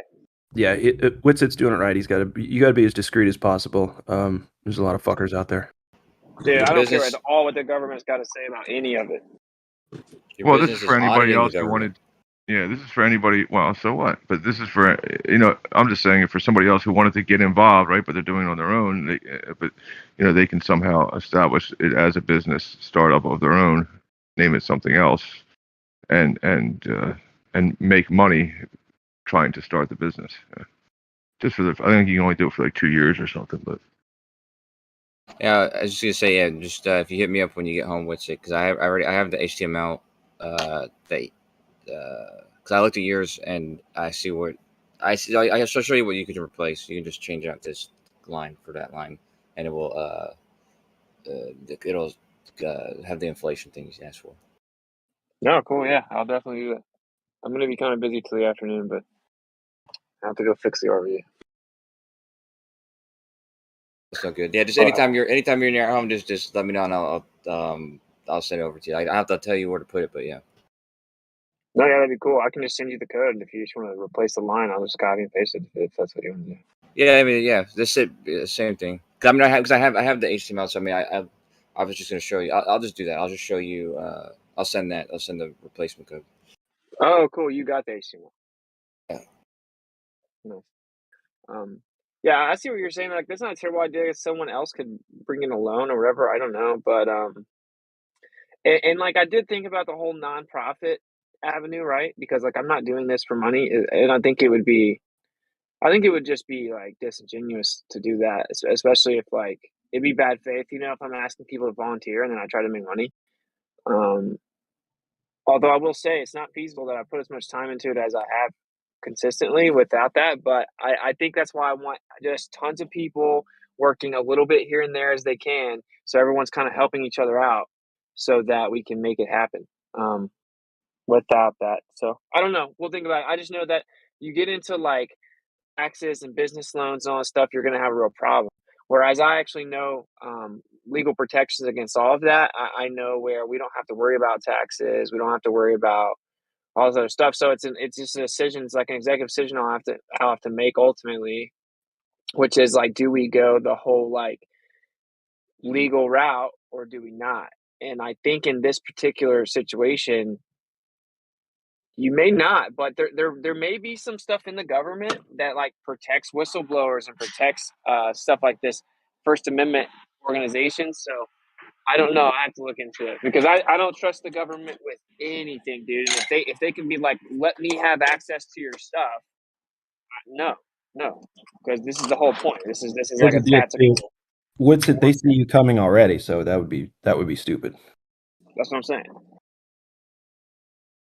So yeah, I think we're just gonna run it the way I'm running it. I'm gonna run it like a professional business, but it's technically gonna be a volunteer program. Everything is encrypted. I mean, as long as we can trust Telegram, what can you do? Yeah, the government, whatever, is just people, but they can't legally, like, they're not legally allowed to look at your bank or anything like that. I mean, you have to give access to all of that. Well, you do know that if you don't pay your taxes, they will just pull money out of your bank. I'm not sure if you're aware of that, but I know people that's happened to. So they will Yeah, but they 100% must have signed. just pull money out of you. No, they must have signed something for that to happen. They're not allowed to go into your bank without it. Yeah, they just agreed to YouTube's terms and conditions, and then they just by proxy then give it to the government who takes your money. Something, but they're not allowed to go in there without going through the steps and having your knowledge of it. You can say you weren't aware because you didn't read something, but you signed something that said it, right, or whatever. But yeah, I'm just saying they can't go. They're not allowed to go see what you're buying every day. You have to give them access to your accounts. You have to. It's not. They can't just. Can they do it? Like in theory, sure, but they're not supposed to be doing that. Yeah. Well, so something else that I'm going to add to the website, like on a different tab, I think, is there's like a website I found that has all the API keys for like everything from like tracking every astronaut that's ever been there, tracking every rocket launch, tracking every NASA event outside of rocket launches, and it gives you like the countdown, the timer to the next event, all the information. Yeah, it's like a home with all the APIs for like everything you can think of. It's pretty Yeah. fire. So you've seen it? Yeah, I saw it actually not a couple weeks ago, and actually I seen the one with it's got the launch update. Cause I saved that somewhere because I was thinking about putting that in a bot or whatever. But yeah, that website's got like all the cool APIs. Yeah. Yeah, it's pretty cool. So I'm gonna throw it on the website so like you can kind of just keep up with NASA on at NASA, right? Seems Yeah. so. I mean, we have a lot of stuff, dude. We have a lot of stuff. Like I'm not even gonna talk about it, but like we have like big stuff going on. Because what's cool is there's so many people in this movement. You'd be surprised. Like we got CTOs, ITs, legal representatives, HR. Like these are what the people do in their professional capacity, and like they're just gonna bring their skills over. So it's pretty dope already. It's shaking up to be pretty dope. We're our like initial little base we have set up right now, like a little TG group, but we're gonna end up having like everything set up, and then we're gonna have a Discord, but that's not. It's just gonna be for like impromptu, I want to talk to this person in my department or whatever, come talk to me there. But you have to have certain roles to get into certain rooms. But most of it's going to be somewhere else. And yeah, it's just going to be dope. It's already dope. So sorry to take over the room. All I'm trying to say is that today is like we're really filling the positions. If anyone wants to do it, they have to sign the form, man. Like I don't know any other way. So Yeah, it's easy. I and just like finished all of it on my phone, so yeah, it's no trouble. cool. Did it all look okay on the phone? Yeah, it worked out. There wasn't any kind of like major hiccup or nothing. Everything was fine. Nice. Oh, I would say the purple font is a little bit close to the black, and I had to make my brightness on my phone all the way up to like be able to easily read it. Okay. Just feedback. Yeah, I don't even remember.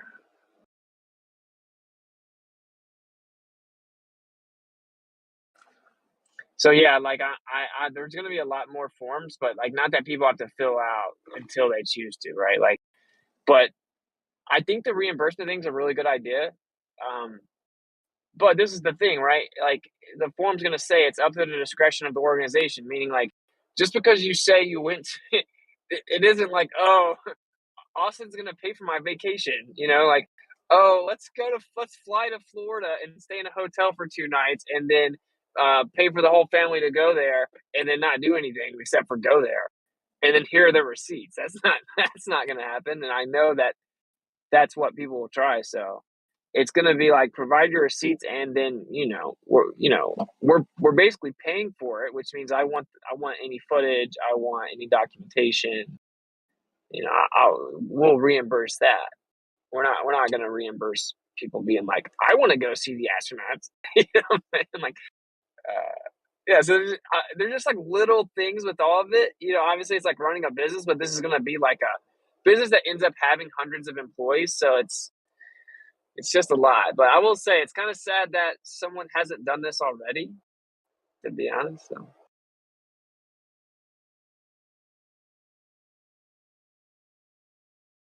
Like flat Earth or no flat Earth. You know how many people question the moon landing or how many people question the current space missions? Like, but the fact that this hasn't already been done is kind of baffling. Unless it has and it got weeded out, you know?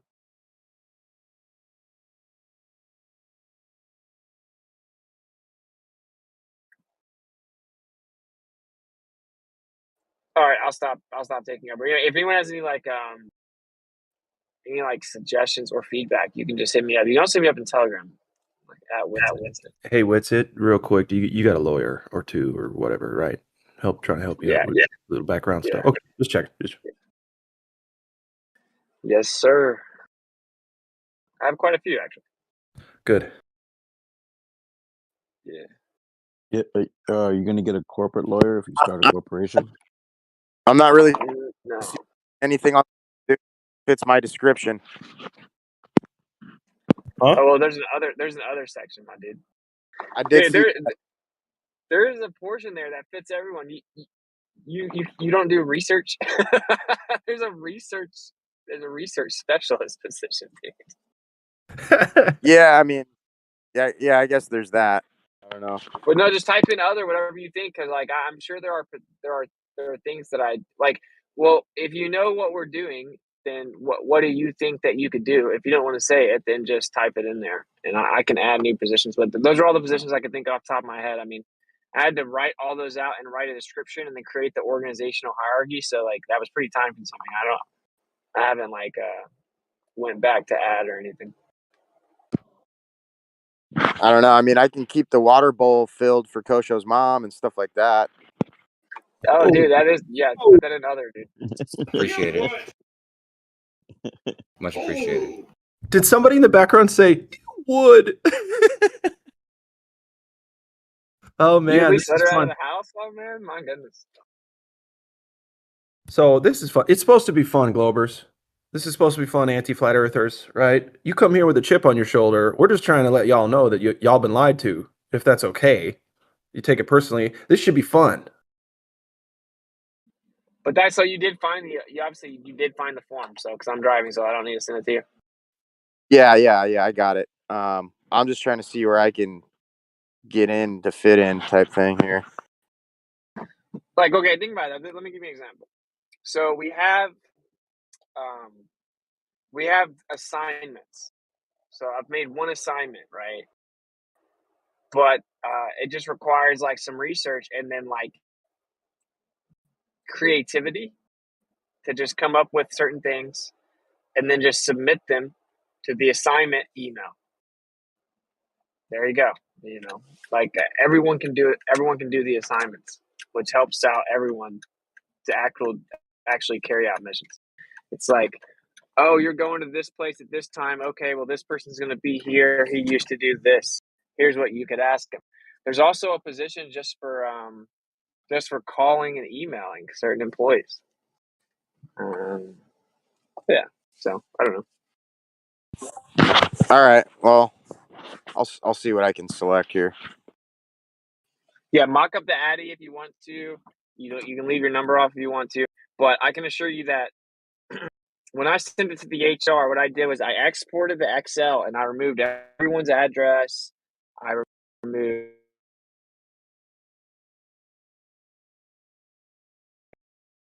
Sorry, I got a call, but yeah, I removed everything from the Excel other than like name, email, contact, preferred positions, availability. That's it.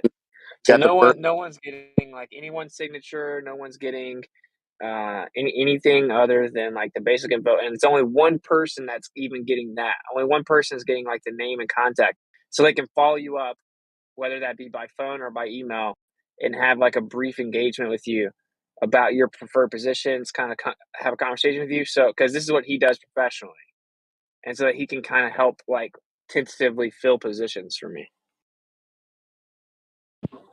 Gotcha. But you do want the birth date and all that? Yeah, I mean technically you can lie, but yeah, Well, I I'm wouldn't not. lie. I wouldn't lie. Yeah, I'm not trying to lie. I took the birth date out too. He doesn't even know how old the people are. Are you? Because I know that truthers are like, they don't like giving their information. I understand. So that's like, but this is the thing. They have to trust me, or that's all I can do. All I can know is that like I'm a man of my word. I would never do anything like that. And either the people that sign up trust me or they don't. Like that's something I can do. So is it like going to be a non-profit, all volunteer work type thing? That's what it is right now. Yeah. All right. Nice. Ideally, like I said earlier, I would like to get to a point where I have multiple people that for a living they professionally work with finance, and we will create some business plan to bring in some, because like just the base expenses already need to be covered, and I wouldn't be surprised if some people help eventually, but and I did have people help with the website, right? So people have helped, but anyway, yeah, until that happens, until there's like some type of like fund set aside where the money's coming in, like we're gonna sell merch, we're gonna sell like little like brochures and cards, right? So you can like hand it out or whatever to people. So if that brings in some money and there's some money set aside, then we'll set some money aside for the reimbursement fund and eventually pay some of the higher up people something is the plan. But I have to make a whole lot of executive decisions about the format of the organization, the legality of it and stuff before we can even start doing that. So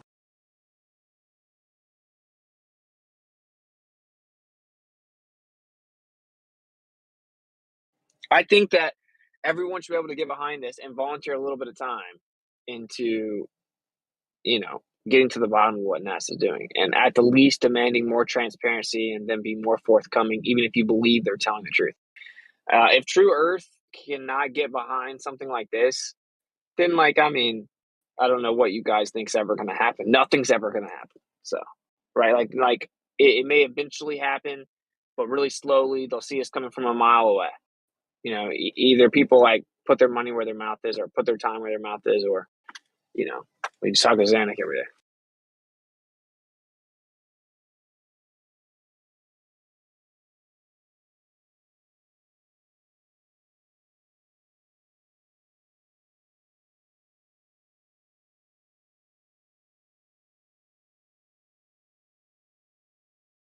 But actually, if you just go to the website, the application form pops right up as the pop up. So.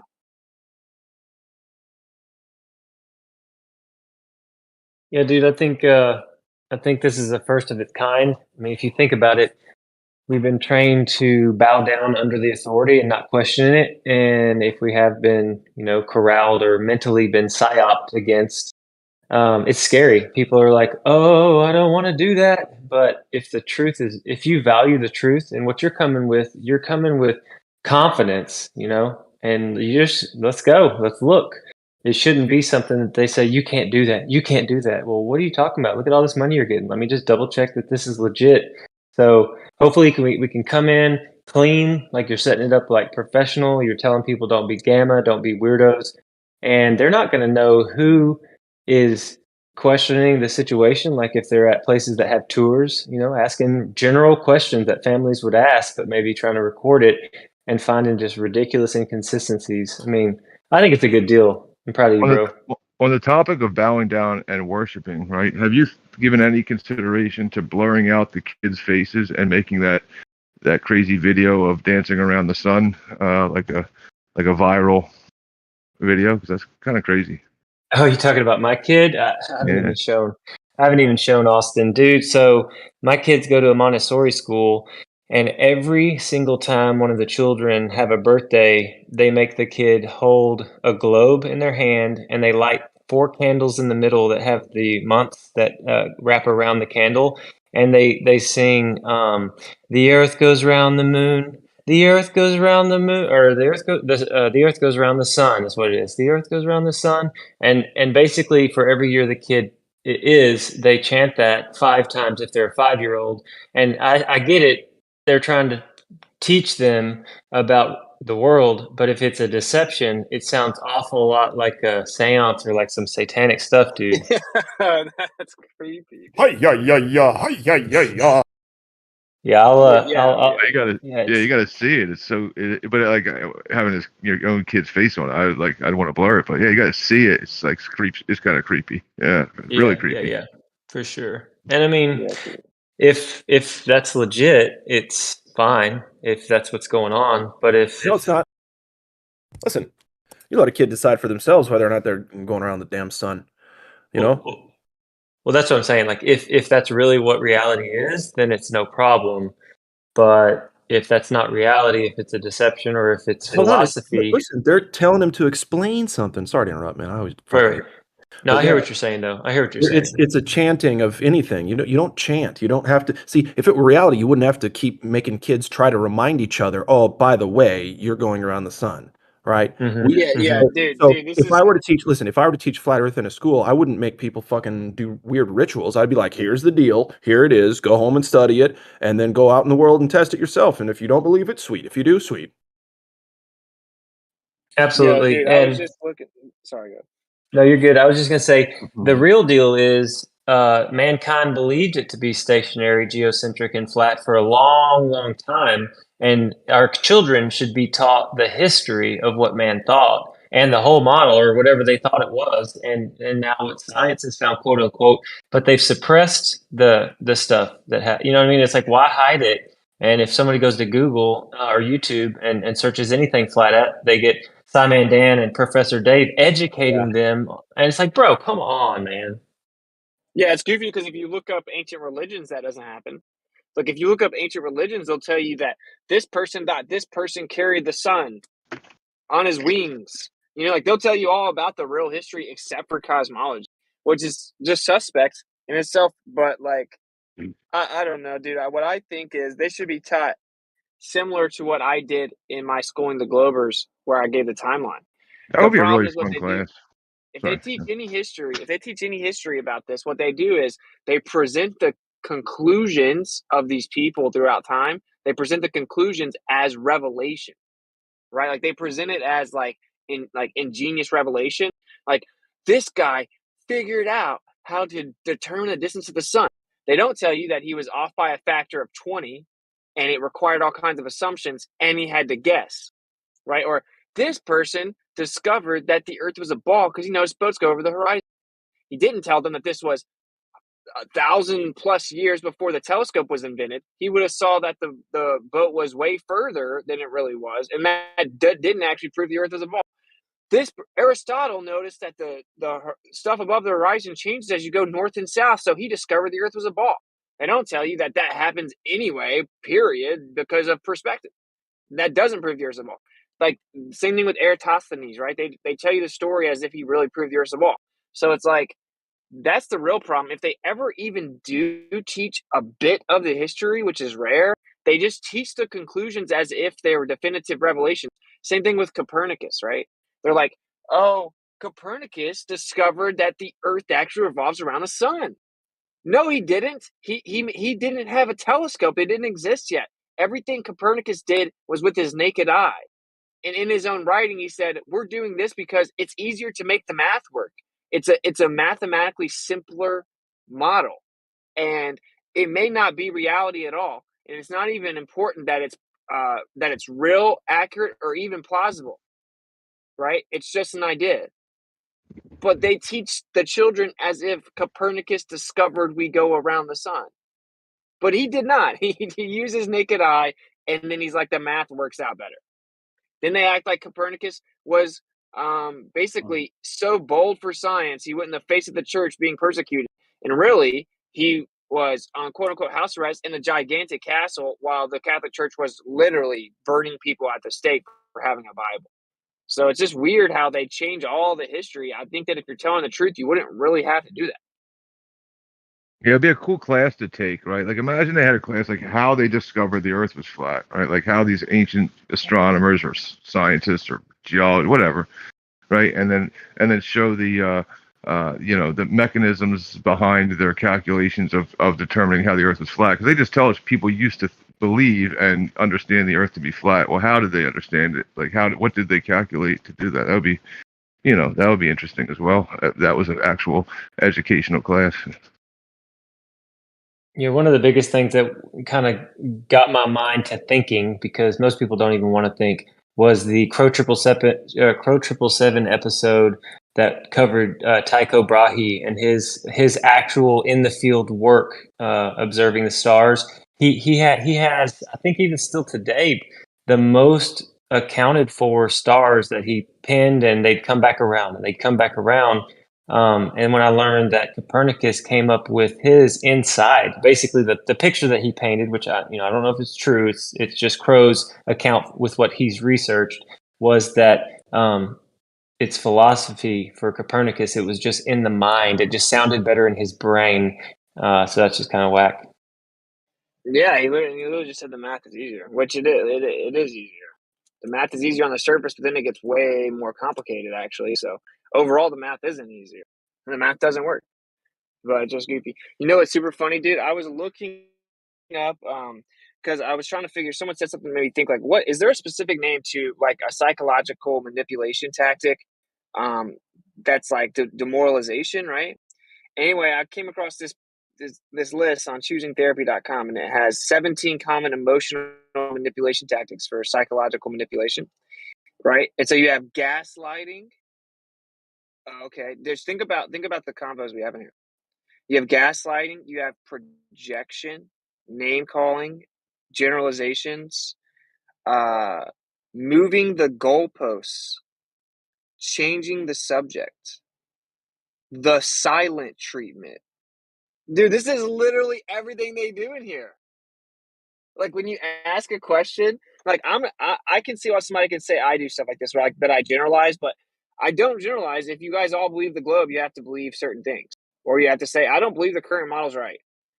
Right. But anyway, what I'm saying is, like, you guys notice if you ask a good question in here and they can't answer, they'll just give you the silent treatment. Like, they'll just stop responding. Mm-hmm. Dude, it's like, what are the odds that this, like, emotional list of psychological manipulation is, like, just describing this place? And then on cue, Jim's in there doing them, like gaslighting. So, like, if you're talking to someone and then they just gaslight you over and over and over, which is, it's about making you question yourself or your memory or trust in yourself, your sanity, what you're feeling, right? And then hoping that you internalize it and believe it. Then you have, like, of course, projection. Real fast, I just want to get this real fast. Okay, go Like, ahead. moving the goalposts is when a person essentially changes the rules of a situation midway through in order to prevent the other person from succeeding. This could look like giving additional stipulations needed for success or highlighting disqualifying elements to your success. A manipulator uses this tactic to keep the other person in a constant state of chasing their approval. Now, it's obviously this is for a relationship, but think about what they do in here. It's actually psychological manipulation. Yeah, but we have Well, to that's all make they have. sure that we don't always. That's all they And then have. yeah. Sorry, JP, real quick. No, That's all you, they have. All they have is a psychological operation because they don't have the truth to fall back on. We do, and that's why we're growing in numbers. That's why they're sending "quote unquote" big guns like Gem Panda over here now because they know that they're losing, and so here we watch them scramble and writhe in front of us. Okay, go ahead, JT. I was just going to say we need not to presuppose that they're coming with evil intent or a knowledge. You know, yeah, anti-flat earthers are or whatever, but the masses, it's terrifying to think that we've been deceived on a massive scale, and it's self-preservation. And so they'll go to all those not because they're bad people, but it just freaks them out too much. You know what I'm talking about? Yeah, but this is the thing. I'm just talking about the people in this room. So, Yeah. changing the subject, topic changes are a normal part of conversations, but a manipulator uses this passive-aggressive tactic to punish a person or make them feel devalued. When the victim makes a valid point in a conversation or receives a compliment from another person, a manipulator will change the subject to prevent them from gaining any confidence. This is literally what they do. The silent treatment, when it's normal for a person to emotionally and verbally shut down if they're experiencing emotional overwhelm, it can also be used intentionally as a manipulation tactic. A manipulator will shut down communication and connection as a form of punishment. This can include withholding any form of communication and intimacy. Again, it's about relationship, but just think about it, right? So, because if you really, and I hate to be this guy, but I'm just going to point this out, and then I'll stop with all the bad vibes. But I say it all the time. Coach Show's an exception, in my opinion. Coach Show's not like that. There's a few of them that are not like that. Okay, but a lot of the people they come here to get their rocks off on belittling other people. That's all it is. And I think that it would be wise for us to just not allow them to do that because it is basically like bullying. It's and I'm not some virtue signaling leftist. I don't care. I was taught that you just hit the bully in the mouth, so I don't care. But you got to admit it's pretty funny that if you're having a conversation with someone in here and then you get to the point where you're right, they just change the subject or they shift the goalpost the whole time so that you can they'll never acknowledge that you were right, or they'll just stop responding to you. And then they'll gaslight you, right? So these are all pretty toxic traits. And it's typical. Listen to this. It's typical in bullies. Let's see, all the way back to the elementary school, and you got your sandboxes and your playground. It's very easy to capitalize on people's baser instincts this way. 100%. Everything that you read off, still my dad responds in that way, and one of my real good friends that I've run Boston with a bunch of times, they presented those as I tried to talk them about this stuff, and I mean I'm still at a standstill. I've just wanted to have an intellectually honest conversation with my dad about different aspects of what I found, and it makes him too uncomfortable. And finally, after squirming and trying those tactics, which he's not evil, he's not mad at me, he's my dad, he loves me, he's great. But he said, "Son, I grew up in an era where I saw this on TV and it was very important to me." He said, I like space, I understand it, and I don't want to talk about this anymore. And I'm like, okay. Isn't that sad? Holy shit. Yeah. Because I'm saying, Dad, I think this could be true. Now, it might not be, but will you research it with me? Because he's real smart. He built homes for 36 years. He's got that builder's mind. And some of the problem is he has intellect and he's very wise and logical. And for me, his son to say, yeah, but we might have been tricked. Will you look at this with me? He would have to set down all that he thinks he knows. And it kind of puts, it threatens his wisdom or intellect. And why would somebody's why would I know something that he didn't figure out in his lifetime? So it's just a really weird game, I guess we're playing. Yeah, listen, it's So anti-flat earthers don't have the minerals to come against us, but here's the deal. It's still a choice. It's in the admitting to others that they've been lied to that they find their most difficult struggle. We know deep down, they know we are right about this. Possibly, but this is a spiritual war, and blinders like the.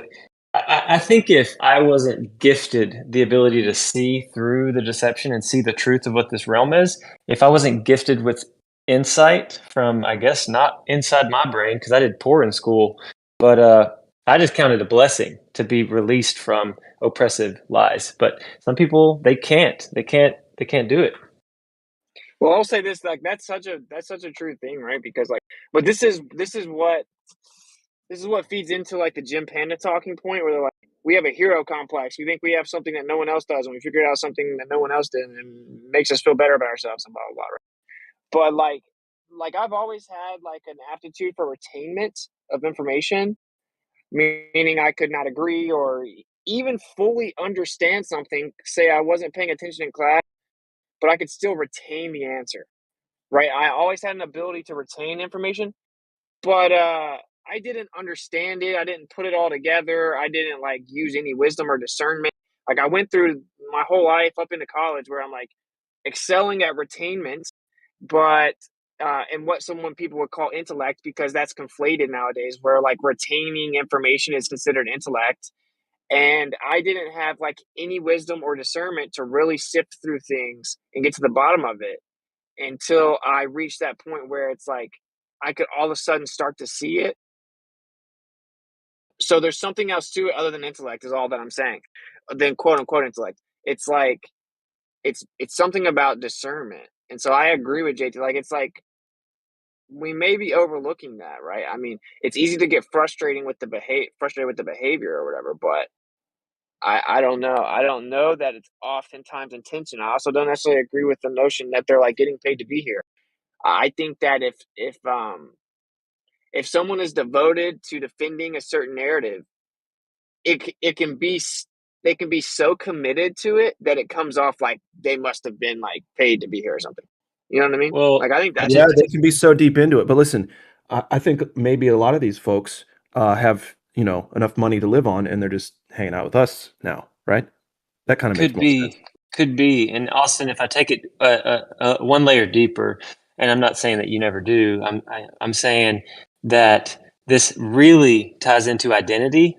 And think about the idea of grooming, because in the education system, which we know Rockefeller changed because he didn't want a nation of thinkers, he wanted a nation of workers. Anyway, in the education system, if you show a propensity to this kind of math or astrophysics or anything about the world, the ball earth world, then you're kind of groomed and encouraged to continue, and they push you, and you're a rising star, and you know stuff now, and you're going to be great in this field, and you mean something. And to have a flat earther come along and say like, hey bro, your whole paradigm and the entire thing that you've studied and worked hard for, it may not be what reality is, man. And so they would have to let go of all that they've learned. And then what does that leave them with? Like how can you tell somebody, no, you're still important. You still have inalienable rights from God. You're valuable. It's like just, you know what I mean? Like that's really scary for somebody who's pot committed like that.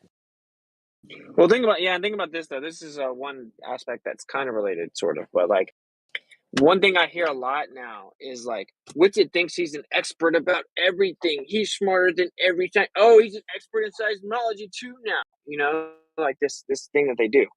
But like, for someone to do a lot of research in many different subjects and learn about it and be somewhat equipped to discuss it, that's a good thing. Like Kosho knows a lot of stuff. So like, I don't know why that would be negative, right? Like, I don't know. I don't get that part of it either. Like, it's something about it where it's like they're personally offended that a flat earther will be like confident in their ability to discuss many subjects, but not have college degrees in those subjects. But if someone from their side talks about all subjects, it's okay. So it's like a very deep psychological issue. Is all I'm saying. It's like it's not as simple as just like they don't want to know. I think it's like deeper than that. Can I throw a Well, question look, out bro, there? I just Jem is complaining he doesn't want to type, so I tell him, come in, let's discuss your ISS, right? Nothing even concrete like level, water, and stuff like that, and he makes a joke about it. So these guys are just here to obfuscate and to make fun and not discuss issues at all. And At all. honestly, they're winning if we even talk about them. But I mean, I'd honestly rather he didn't come in just because I don't want to. I'll probably leave just because of that low vibration shit. I just can't do it. dude, yeah, horrible. I can And like, I feel uncomfortable. You know what I mean? Like, I feel like someone who's talking right now is trying to make people uncomfortable by their voice. I don't know. Well, look at the man. I mean, I saw him on this. He went to see these. I'd heard him before. Tried not, to avoid after I'd heard him because I thought, oh my god, he sounds like Nathan Oakley, like Brothers from Another Mother or something. Don't say stuff like that. It sounds like they were trained by the same people. Anyway, we should move on. We should move on. And then I saw the guy, because there were these guys doing some outdoor activism, and he went up and he approached them, and he got a little stick, he got a cane, and he looked like the pressure of everything or whatever. It looked like it crumpled him up, and just this little guy with this huge mouth, like a little Jack Russell. Yeah, I just thought he got back. You know what I mean? Just if you're listening, Jem, just let it go, dude. Just relax. This is what it's doing to you, brother. Listen, it's his personality, his worldview, his psyche, his sense of self-esteem. He had all back these problems before. people. We need to move on, but know this: that these people live off of the fact that they think that they're right and that we're worthless. That's got to be a hard life. Anyway, can we please talk about something else? I really don't want to do this. I'm going to go mow the yard and listen to everything y'all are talking about, but I wanted to say this. When I first started the journey of exploring this realm, it was weird, and I didn't know how I fit into all of this. And, at first I thought I had to be as smart as Witsit or, as good on YouTube or whatever as the others. But I realized that, I always say it, like my value and my worth isn't what I know or how I compare to somebody else. I'm just a dude. But I've already hit that point where it doesn't matter if I find out later that this is a deception, the flat Earth. Let's just say it's a psyop and a confusion. I've already gained friends, the ability to cope with like stress, a better communicator, like seeing things from other people's points of views. I mean, if you're dealing with the anti-flat earther or a hardcore glober or whatever, or the flat Earth community, like I know it sounds like I'm just going on lame, a little bit on lame street, but I'm a better person now for sure. And if I have to pick the globe back up, that's not going to be embarrassing. I'll go back around through all the people that I told that I thought we were stationary and say, hey, you're right. I was wrong. And it's like, that's it. But I'm a better person. So there's value in that. I mean, I think a lot of people could agree. Yeah, like I don't know. For me personally, I'm having like a bit of an epiphany, and I've kind of had this a few times. Like I had it with Jim's room, and that's why I deleted it. But like, there's no satisfying certain characters, right?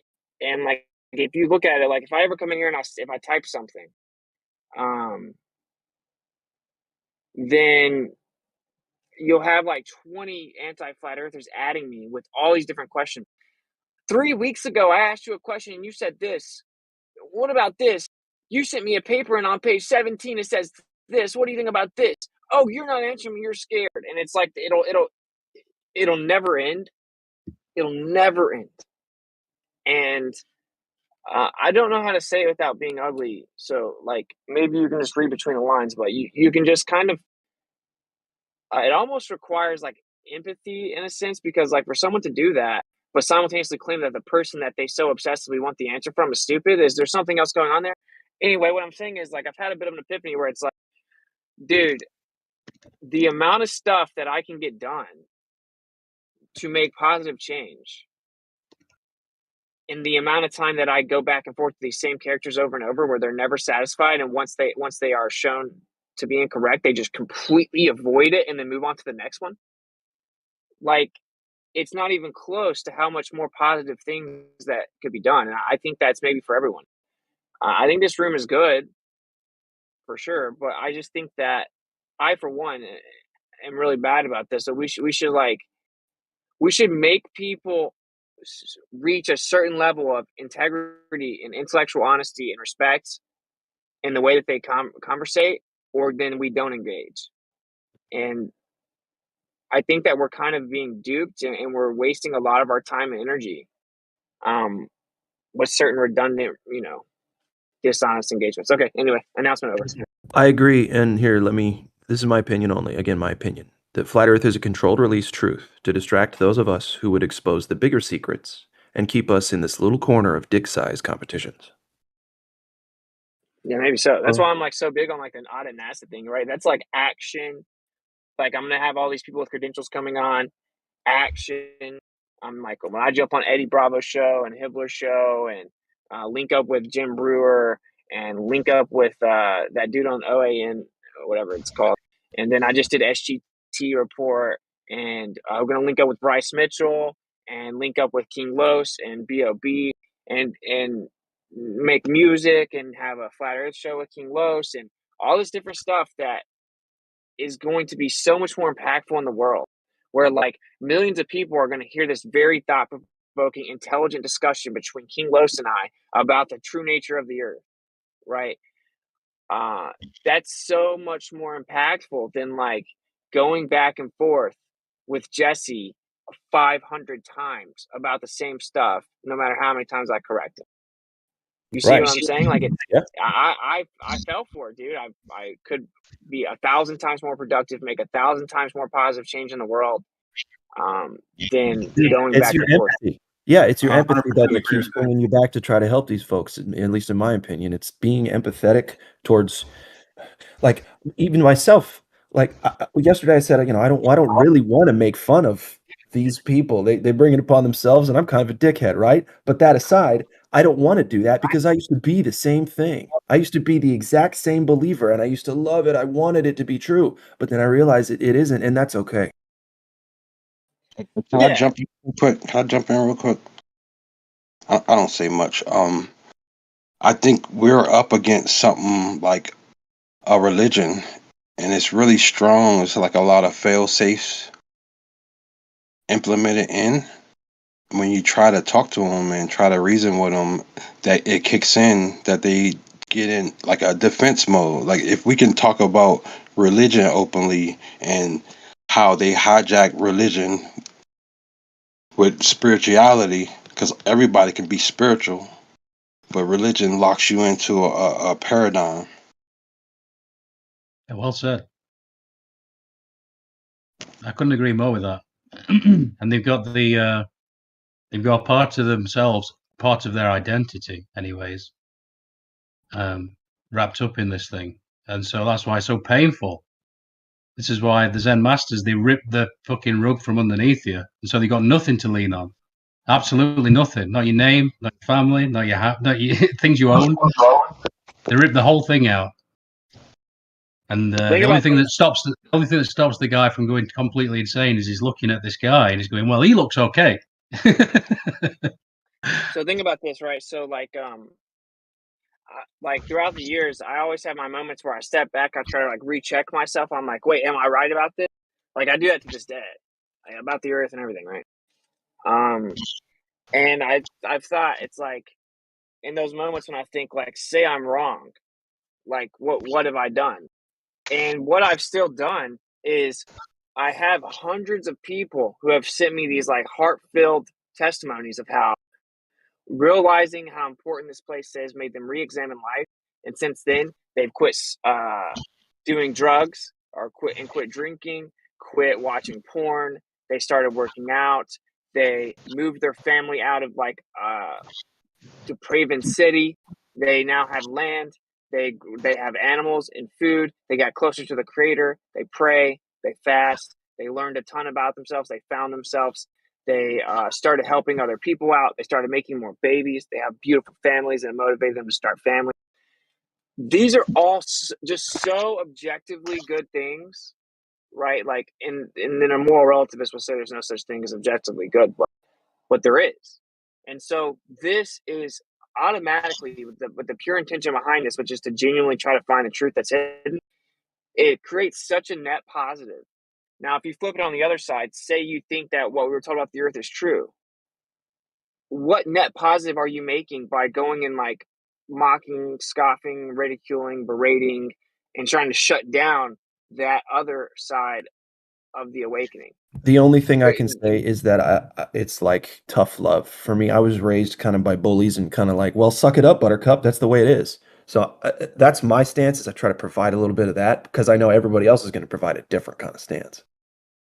Yeah, but you see what I'm saying? Like, they're on the flip side, what that type of behavior is doing is promoting moral degeneracy.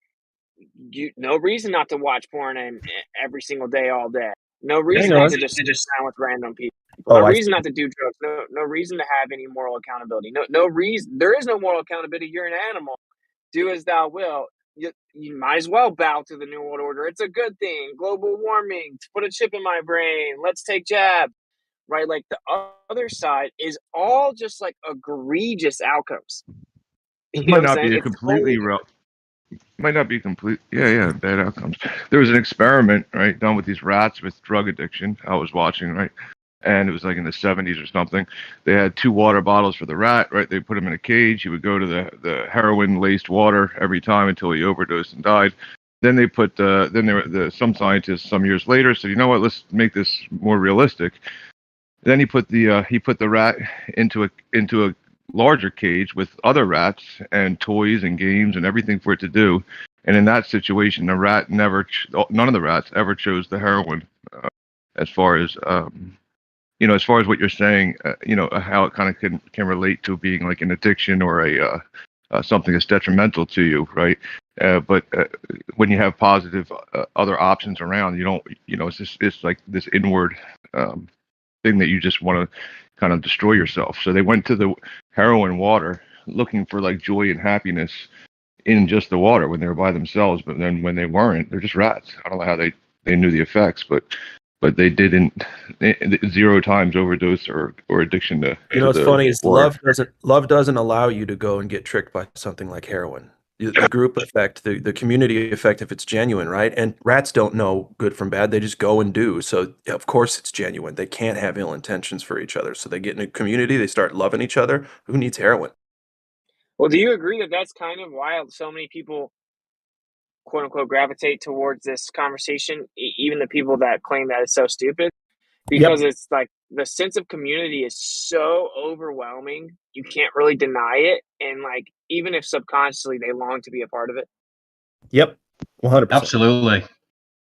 This is why I promoted Owen Benjamin all the time. I keep mentioning him all the time. Friend to the Jew, Owen Benjamin. And I realise he's not everyone's cup of tea, and he's got his fair share of haters. But just look at what he's done. Just look at the stuff that he's done with his own family, creating his own groups, and then I realise that people think he's a grifter and this, that, and the other. But if you chuck all that out the window and look at all the positives, it's just stacks on top of each other. It's like small communities, local. That's what it's about. And Exactly, yeah, dude. It's like build supply chains, be sustainable, create a family, live for yeah, God, like do what's right. It's like if you stack it up, if you think you're so right about the earth or whatever, like stack up what impact you're having on the earth with, say, Owen. Like it's just a blowout. You're getting blown out. So if he's such a bad person, then you should be able to do so much more good in the world, right? You should be able to impact so many more people with like positive truths that change their life. And you should go do it the right way since the truthers are so stupid. And you guys aren't doing that, right? Like they're not doing that. They're just sitting idly by. They're like, I can't wait until this new disease comes out so then I can make Bill Gates another 500 million. And it's like, it's just weird that people don't connect these together because I think it's important that you always examine your beliefs or what you hold to be true and like you re-examine them periodically. I think that's very important. And so I do that all the time with this conversation, like to this day. And people were like, no, there's no way. You're so arrogant and stuff. Like, I'm confident in my positions, but I do that all the time. And I think that that's super important. And when I do that, I always come to the same realization that this has such a net positive on the world. It's just undeniable. It's pretty undeniable. Like what it motivates people to do and be better people. It's just like how can you even dispute that?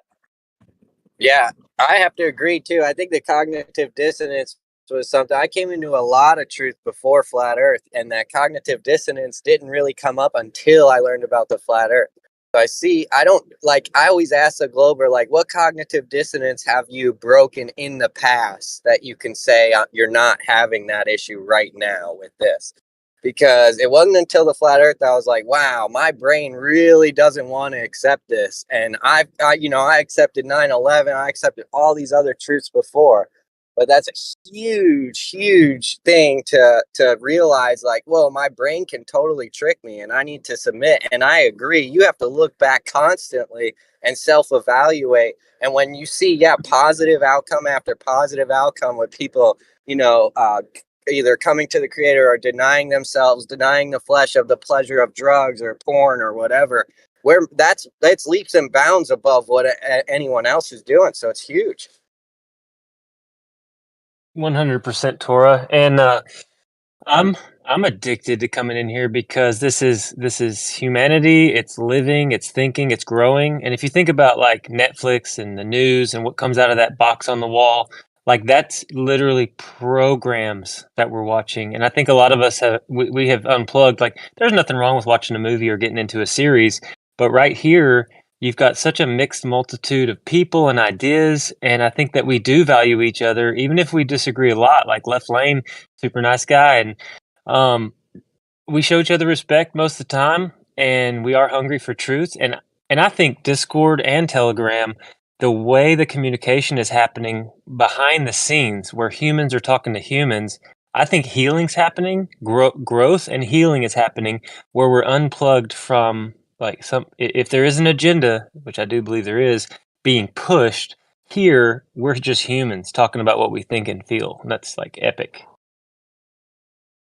And demanding respect on both sides, and that's the key. Like if we keep it respectful and make them not gaslight and do all the tricks and all that shit, it'll stay on track.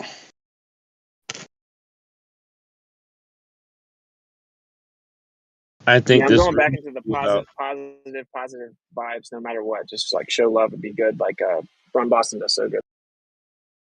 I think this room should be about exploration. I mean, there's so much technology we have nowadays that all this stuff that we could have them just do a simple experiment to prove that, that what they're teaching is absolutely false. So, I mean, any conversation I have with any kind of, anti flat earther, it's all about exploration, experiments, things they could do to falsify their model. Because there's no excuse nowadays. There is too much technology. There's just easy ways to prove their model does not exist. It's not a reality. You see how every advancement in technology proves that it's not a globe. Like railgun technology, every communication, everything's going against the globe. I mean, that should be a sign. Yeah, like it's so funny. Sorry, good. I was just going to say, and then I'll step down again. The cool thing about this room is, if Austin, if you found out that the flat Earth was not real, you wouldn't hide in a corner and disappear forever. You would still make content. You'd still reach out to people, because I think your ultimate goal is to unite people, show love, gratitude, and so like if the ballers do find out that they've been deceived and it's flat, I mean, all the true earthers are flat earthers. We're not going to hate you guys. We're not going to be like, oh, do you remember when for months you just like spun me around? You know what I mean? Like there's going to be forgiveness and grace no matter who's right. And that's what's cool. And that's why people are showing up here, is because we are alive. We are showing grace even when we don't, because see, we're people. We're going to fail. We're going to get angry. We're going to get triggered. We're going to say cuss words at each other or whatever, but that's not who we are. That may be a weak moment, but I appreciate everybody showing up and saying a little something. Yeah, that's what's so it's kind of a synchronicity there, because what I was about to say is like, with or without flat Earth, say flat Earth is wrong or whatever. Like, there's so much other truth that isn't going to go away that's brought forth in this conversation, right? Like the atomic model, conflating the atomic model to reality is pseudoscience. And naturalism and materialism is pseudoscience.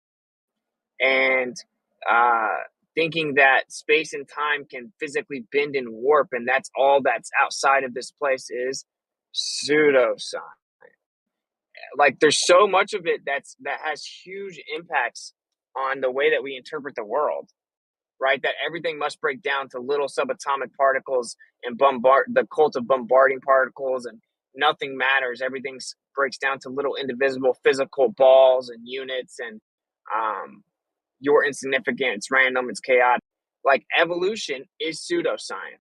Abiogenesis, pseudoscience. Age of the Earth, pseudoscience. So, like, a lot of these things that come up in this realm aren't just going to go away, no matter what you think could happen. And that's the bigger point that were made. Like, that's why I would always make content, because like, there's still so much. The world is being deceived under the guise of science in many ways, and there's just no way around it. It's just what it is. Did you see that article I tagged you in like the other day about pulling energy from thin air? And what were your Nope. thoughts on it? If not, okay, I'll see if I can find it again. Yeah, like, better if you send it, maybe. Send it to me. Mm. Can you, like, send it to me in DM or something? Yeah, I can. Yeah. Hey Austin, you're more research than me, so you just listed a ton of pseudoscience. What is the reason that was invented / created? It's not for the benefit of man. It can't be. Oh, I don't even know that it's this malevolent, like, orchestration of ideas.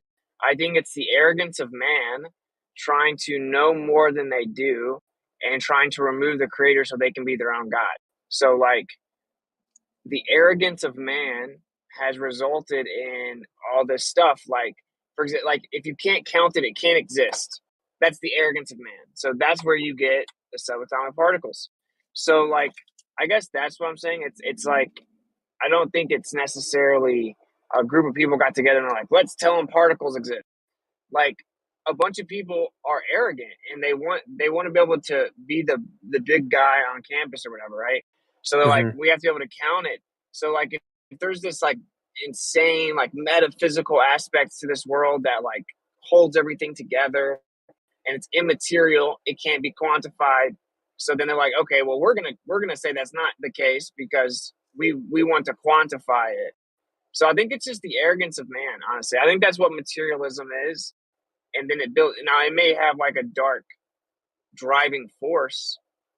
I don't think that, like, some of these lies are so elaborate that it's definitely not people doing it, in my opinion. It's just people fulfilling their role in building it. Does that make sense? Does that, like, answer your question? Yeah, no, that totally makes sense. I've heard Owen Benjamin talk about fractals and how a single point dot put on the page, and you do it over here. It's even mathematical, but you put these dots and you keep putting them halfway in between the other dots, and it ends up making a very elaborate picture, or something comes to life out of it. So if there is an evil entity, which I'm not, like, saying I know for sure because I don't, but if there is an evil superpower that's in the spiritual realm overseeing this plan, then I could see him using people that are scared or weak, that don't really know, they don't want to believe in a creator, and they're just a little bit more available to get manipulated, and then they end up doing his work. They don't know that they're what aspect of the evil they're a part of, and they may not even be evil. They wouldn't even be classified as evil, but they play a small role that adds up to the whole grand scheme that the enemy has. Yep. I've heard the Kabbalistic, like, nature of what they were trying to do was, in order to get the Messiah to return or Yah to return, it was either you can create righteousness throughout the world or you could create total chaos and bad throughout the world. And either one of those would cause the creator to come back. And I wonder if they figured, well, the bad is much easier. Well, yeah, that's the Kabbalistic teaching for sure. It's like, let the world just, like, crumble, basically, because that'll accelerate the return or the arrival of the Messiah, because they don't think the Messiah has come. So, yeah, that's definitely, like, a Kabbalah teaching. I mean, Yeah, it sounds like. in Go ahead. It's a Kabbalah teaching. Go ahead. I was saying, like, in modern times, it's specifically described as like the evil route, like let the evil happen so that it accelerates the Messiah's arrival. Right. I've heard things like let the scum, the filth, the swine, the monsters devour themselves. Right. So they see us as profane and monsters. Um, you know what I mean? So they're like, well, we're going to control them until they devour themselves, and we're going to control them some more. Yeah, but at the same Don't they time, also think? I was Don't they gonna say, also think that their so Messiah is going to give them the right to rule over other people, like the goyim, like they're above us? Doesn't that tell Yeah, them that as well? yeah. Just to clarify, like obviously when we say they, I mean this is not an entire group of people. Like Kabbalah is a specific ideology. So you have like more of an orthodox teaching, and then you have the Talmud, and then you have different rabbinical understandings of that, and then you have Kabbalah. But yeah, basically the idea is that the Messiah will arrive as a political leader that unifies the world. The chosen people will be at the top of the hierarchy, and that the rest of the people will bow to them, kiss their feet, and be their servants. You hear Yeah, that, guys? You hear yeah, that? but when we hear things like the CIA saying as soon as the American public doesn't know anything true, the plan will be complete. It sounds very Kabbalistic in nature to me. yeah, and the addition I was gonna Yeah, add it's was very distinguished that it's not everyone. Real fast, it's not like a group of people or something like that. Like I just want to make that pretty clear because I'm not virtue signaling. I'm just pointing out that that is just objective, and it's just these are specific ideologies we're discussing. It's important not to conflate that to entire groups of people because that would be ignorant. Well, I'm True. not so sure about that because I will attribute it to a group of people, the Hasidic religious people. That's their belief. To them, the Messiah is going to come. You're the goyim. You're nothing. You're subservient to them. It's That is a adorable. group of people, and they do believe that. Sorry, bro. Yeah, Adorable you and That's an vexatious. ideology. That's not an ethnic group of people. Like I didn't say that's my ethnic. point. I didn't say It's an ethnic. I said a ideology. Yeah. religious group of people. Yes, there are got different to it. ideologies. Yes, that's what I'm saying. I'm just saying that it's oftentimes there's like the catchword Jew used, and that doesn't make any sense really because it's just different ideologies. So, but Yeah, yeah, any ideology promoting ethnic supremacy is disgusting. So. If you the attack an people I always ideology, refer to them as the people that call themselves Jews. No, if you not attack, even, because I refer to them as a specific sect. I refer to them as the Hasidic Jews, right? A if you certain attack, sect, the ones that dress with a certain dress, that have their hair in a certain manner, all wear the same clothes. Those people I'm referring Curly to. hair, hats, and halitosis. if Yeah, you're gonna, just like the Amish, right? If I was to say the North, Amish, would that be North, disrespectful or racist? No. if you're gonna, North was trying to get in.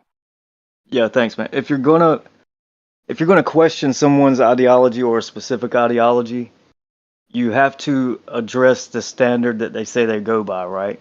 Which is like what I said the other day. If we're going to talk to someone who subscribes to the Quran or however you want to say it, or the Holy Scriptures, you have to, hold them to that standard and be well versed in that standard that they say they hold to make an argument with them, and that would be a successful argument. That would be a fruitful argument because they would actually listen to you. They would pay attention to what you're saying. That's how I would go about it. But to say that there's a thought process of just leave them to their own devices, let them do evil so we can bring the Messiah. Um, even the Creator, there comes a time when He'll leave you to your own devices, right? And there comes a time when we as people we'll give you an admonition, a few times, and then it's after that it's rejection, man, because it's going nowhere. Yeah, So we all I hand guess the people difference. over to their own devices. Thank you. I think when you talk about the Talmudic or Kabbalistic approach, though, it's not actually even just leave them be. It's actually set them up to do evil, like deceive them and encourage the evil to accelerate the return, or Yeah, you more set so, them not up the for return. failure. Yeah. Sorry, go ahead. Which of course the creator would never do that, right? Like the creator will like turn you over and like allow you to choose your own way, basically. And but like they're actually coming up with specific plans to basically optimize degeneracy. So who's correct here now? Now you have the same belief in the same God, right? You have the Hasidic believers that believe they have a Messiah, and he's going to give them supremacy to rule over the other believers. Then you have the Christians who believe Jesus is going to come back. He's the Messiah. So how is this going to work out? Read the Okay, book so that they both yeah, go by. so See what it yeah, says. for one, like North is saying, read the book, but this is like when you talk to these people, they're they believe in the Talmud. So the Talmud is like an interpretation, an additional commentary on the scriptures, right? So it's like, well, yeah, it looks like it says this, but this is what it really means, and they add to it, and that's their book, right? Like their book is that, and the rabbinical teachings and the Kabbalist text. So like they have like to argue based on their belief, you have to go to the Talmud, and you'd have to go to stuff like that. And if you were to just be like, oh, you're misunderstanding their text, no, their text is point blank in the Talmud, and it's pretty wild. And Kabbalah is even more. Kabbalah is even more blunt about certain things. So, well, you're asking who's right. I mean, yeah, good question, man. Like, look into it. But what they're saying is not what the text say. They have to bring the Talmud in. They have to take certain texts out. They have to mistranslate certain things and add to it. So, I mean, it just says what it is. Yeah, and Yeshua came to talk against those people that were doing exactly that. So I guess that's where you would have to read and make that decision for yourself, like based on your own logic, I guess. Yeah, I mean, they specifically don't revere in any way. They don't appreciate the Gospels at all. They actually consider them bad, like to Exactly be my bad. point. Yeah. Okay, so then they're different beliefs fundamentally because, like, the Gospels explain like what Yeshua did, and they say Yeshua is burning an excrement. So, and that the Gospels are wrong. I just heard this, and this is not support for either side. This is strange to me. Gospel, go spell, go perform spells. I mean, it may or may not be that, but that's weird, huh? Yeah, I think it means the good news. It does. It's supposed to mean that. Yeah, for sure. Yeah, but I like that. No, I'm big on phonetics, so I appreciate things. And listen, casting spells, it's not a bad idea because they work. So I think the intention behind a spell. Well, there's another thing to consider with the gospel, and that's this. A lot of the Christian churches, door to door, they're all over the place. They preach that the gospel is strictly that Jesus came to die for our sins, and all you got to do is say a little prayer to him, and you're set. Can't lose your salvation. But if you look at what Jesus actually preached when he walked around, his message that he preached was the coming kingdom. So that makes me go, I need to look into that more. That's kind of wild that Christianity as a whole has 44,000 denominations. And if you think about, well, what's a denomination? It's a division, people squabbling, just like we do in here about the shape of the earth or any topic we get on. There's somebody that thinks something different than you. And I think the bottom line is the truth will set us free, but you don't get the truth for free. You have to breathe slow, ground yourself, meditate on it, eat clean. Don't watch too much TV. Ask the creator. Even if you don't believe there's a creator there, just say, if something's there, I need help because I'm not figuring it out. And I think that the creator will provide a path and it will get you in a better place than you are now. But I don't know. I kind of rambled, but you guys are crushing it. The CIA just released documentation. Well, I don't know if it was just released documentation, but CIA released documentation that states unequivocally that you can manifest your own reality through the power of your mind. Yeah, like even the CIA did studies on that. Like, I lost it. Could I speak on evil? From my research. All right, but once it remembers it, you got to stop talking. All right, so go ahead now. Not just Jews or rabbinical Jews. That specific teaching is about waiting for that Messiah, and they don't mind if there's a bit of squabbling and death before that happens. But I want to talk about worldwide Satanists. I'd call them that, but I just mean their worldview is we're already in hell because of free will. Natural laws exist, and to protect yourself and have what you want, they've decided they can't cope with natural law, so they want to break it. Like you're in a prison and become the gang leader in the corner. So you believe you're stuck in a prison, and then you decide, I don't trust this prison, I'm going to have to control it. And that's what Satanists and the evil people do. So they're happy if we all kill each other in a farm while they watch. Okay, I remember what I was going to say. So it is my belief that no one has ever sincerely asked the Creator to reveal himself, to show that he's real. Sincerely. That means not out of arrogance and pride, not out of anger, like humble sincerity.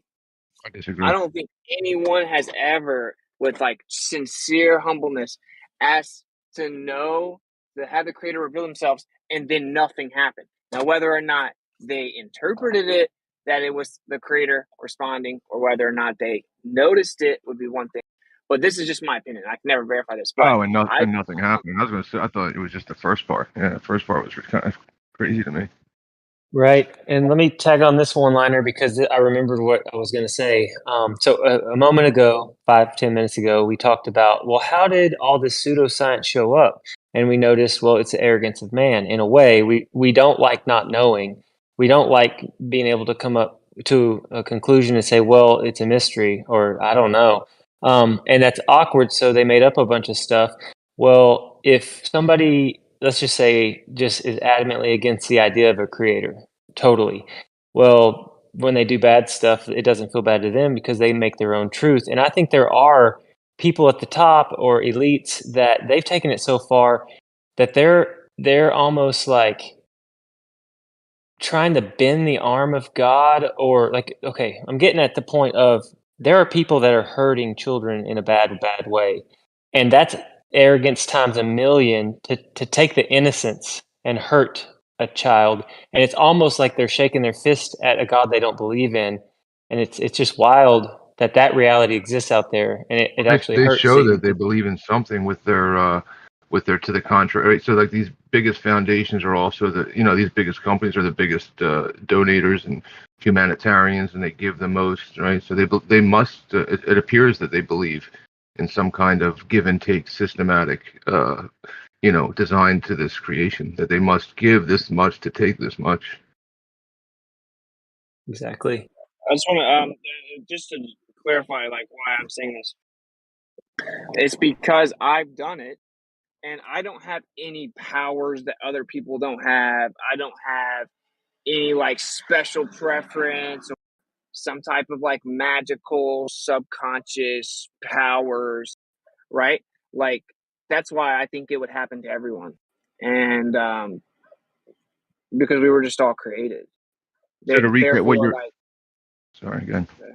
Or just sincere inquiry, like humble and sincere, to the point where you're just like, dude, I give up. I just want to know. Like, I just need to know. I want to know. Like, please show me.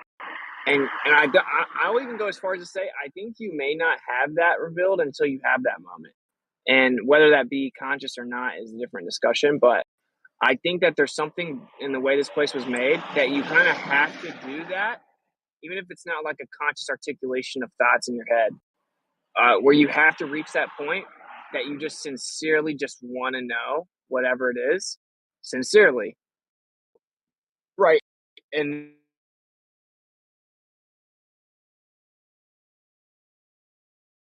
You cut off, I think. You got a phone call. Oh. I think I was misinterpreting what he's saying. I might be wrong again, since he's not here to. It sounds like what he's saying is that it's his belief that if you, with full sincerity, all the way through your being, ask for God to show Himself to you, that He will, and that he doesn't believe it's ever not. God's never not shown Himself to somebody who sincerely asked. I think, is that what he was Is that how anybody else is hearing it, or? Yeah. I think that's what he's saying, but I don't think he's saying it like the unseeable. Like if you're to take the Christian view, like the version of God that they believe in, that you can't look upon his face, and I don't think he's saying he'll show up like that so much as maybe in some sort of way that would give you indication or sign that, hey, you asked for me to reveal myself, and I'm revealing myself through this situation that is having an impact on you. Yeah. Okay then. Yeah, and right before he got the phone call, I was hearing in my own mind that he was describing a person getting to the ends of their ropes. I mean, that's my own personal experience. So I was kind of, Austin's story, I think, is a lot like mine, where I tried to find contentment and joy and satisfaction and pleasure in this world a lot of different ways by the avenues of what the world says we should do. And it was kind of destroying me. And it was when I finally gave up fully and asked the Creator to show me a better way, because I mean, I was destroying myself. And now I've arrived to a place where God in my life, it's not this like dude that I talk to every day. Like I never hear anything in my head. I haven't heard anything audible ever. It's always when I look back, hindsight's 2020, that he's been there guiding me and showing me the way, because I have moved away from self-destructive behaviors and towards all the fruits of the Spirit. And I've got, my family, and it's just different. It's totally different now. And I'm just happy where I'm at. But the only weird thing with that is I don't want to preach the prosperity gospel, because you can surrender to the Messiah and get cancer and die or get run over by a car. Like, it's just, this world's fallen and broken. But if you have hope that there is a creator that is more powerful than you and loves you more than you can imagine, just that putting yourself in that kind of humble position is the starting point of letting go of the things of this world. Well, somebody once said, check us out. Hang on a sec. Real quick, please. My father, biggest Jesus man I ever met, preacher, deacon, what have you. Married people, delivered babies, all kinds of deals. He's great, stand-up individual, right? Never heard more about God or Jesus from anybody else. He died at 64 of really painful cancer. Now, if there is a God, I hope he's with him, and I hope he's being loved. But also, if there is a God, we need to sit down and have a chat about that. Do you feel me? yeah. So I was going to be right on point with that, because somebody said to me once that the best proof of God is that the good die young every single time. Yeah, how do you know this life is better than what comes after? That's what I always wonder, It puts my mind at rest with death. It's, I'm hoping that this is better than what we have right now, because right now is a struggle. It's all good, it's great, we have a great time, but I think it could be a lot more restful, and I think that's where the idea of retirement came from. Well, what could be more perfect than a world, right, where you can just sit outside, rain falls from the sky, feeds the ground, food pops out of it. You can just lay there, right, and never have to move, and everything is brought to you. The birds will fly across and drop whatever they drop, and then the flowers will drop what they. What else how could you make a more perfect? How could it be better? You're kidding me, right? No deceit. No deceitfulness. It would make it a lot better. So let's get this straight now. Listen, that wouldn't sell tickets. Let's get this straight now. You guys are saying that you believe in a creator that's all good and does all good, but yet we look around, we see suffering, we see death, we see cancer, we see all this stuff, but yet you're somehow in your mind that's logical to you. Well, I think somehow you're going to live better if you do good now, regardless of all this suffering. Somehow, if you do good, somebody's going to make you live better somewhere else. Like, do you see the unlogical of your minds? Like, it's completely illogical what you think. It's just I don't know what you said. Somebody thinks, right? But yeah, so I mean, all these things fall from the sky, and you can just lay there, and it all can be brought to you. Now, if something happens, like wrong, right? Like you said, whatever you perceive as wrong, it's like that. If a tree is dying, it's getting sick, right? Like, oh, the tree has cancer, right? You have to find out, what did you do? Like, it was working perfectly. Did you move the tree? Like, did you move it to a fence where there's a fence and now there's no sun? So you have to find the root of why. What's causing this cancer to, so it's most likely something that you or we did, right? Because it was a perfect system. There was nothing wrong with it.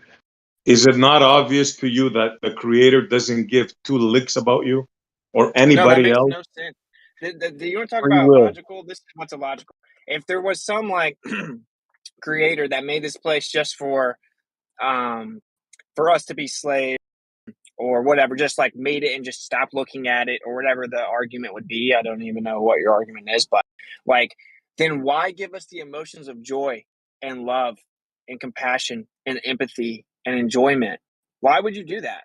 You would have a slave that doesn't know what that is. Why give us the longing Well, to Winston, can I ask you be one question? creative? Wait up, dude. Why give the people the longing to be creative and innovative and to think for themselves and not to just blindly follow other people and to constantly look for the truth and come up with their own opinions and to have like engagement with other people, right? Like Well, why would you do that? You would have I'll much answer better that. slaves. If you interrupt You again, you're can't. going to get smited. There's no logical hey, reason because you would have much I'll better tell you.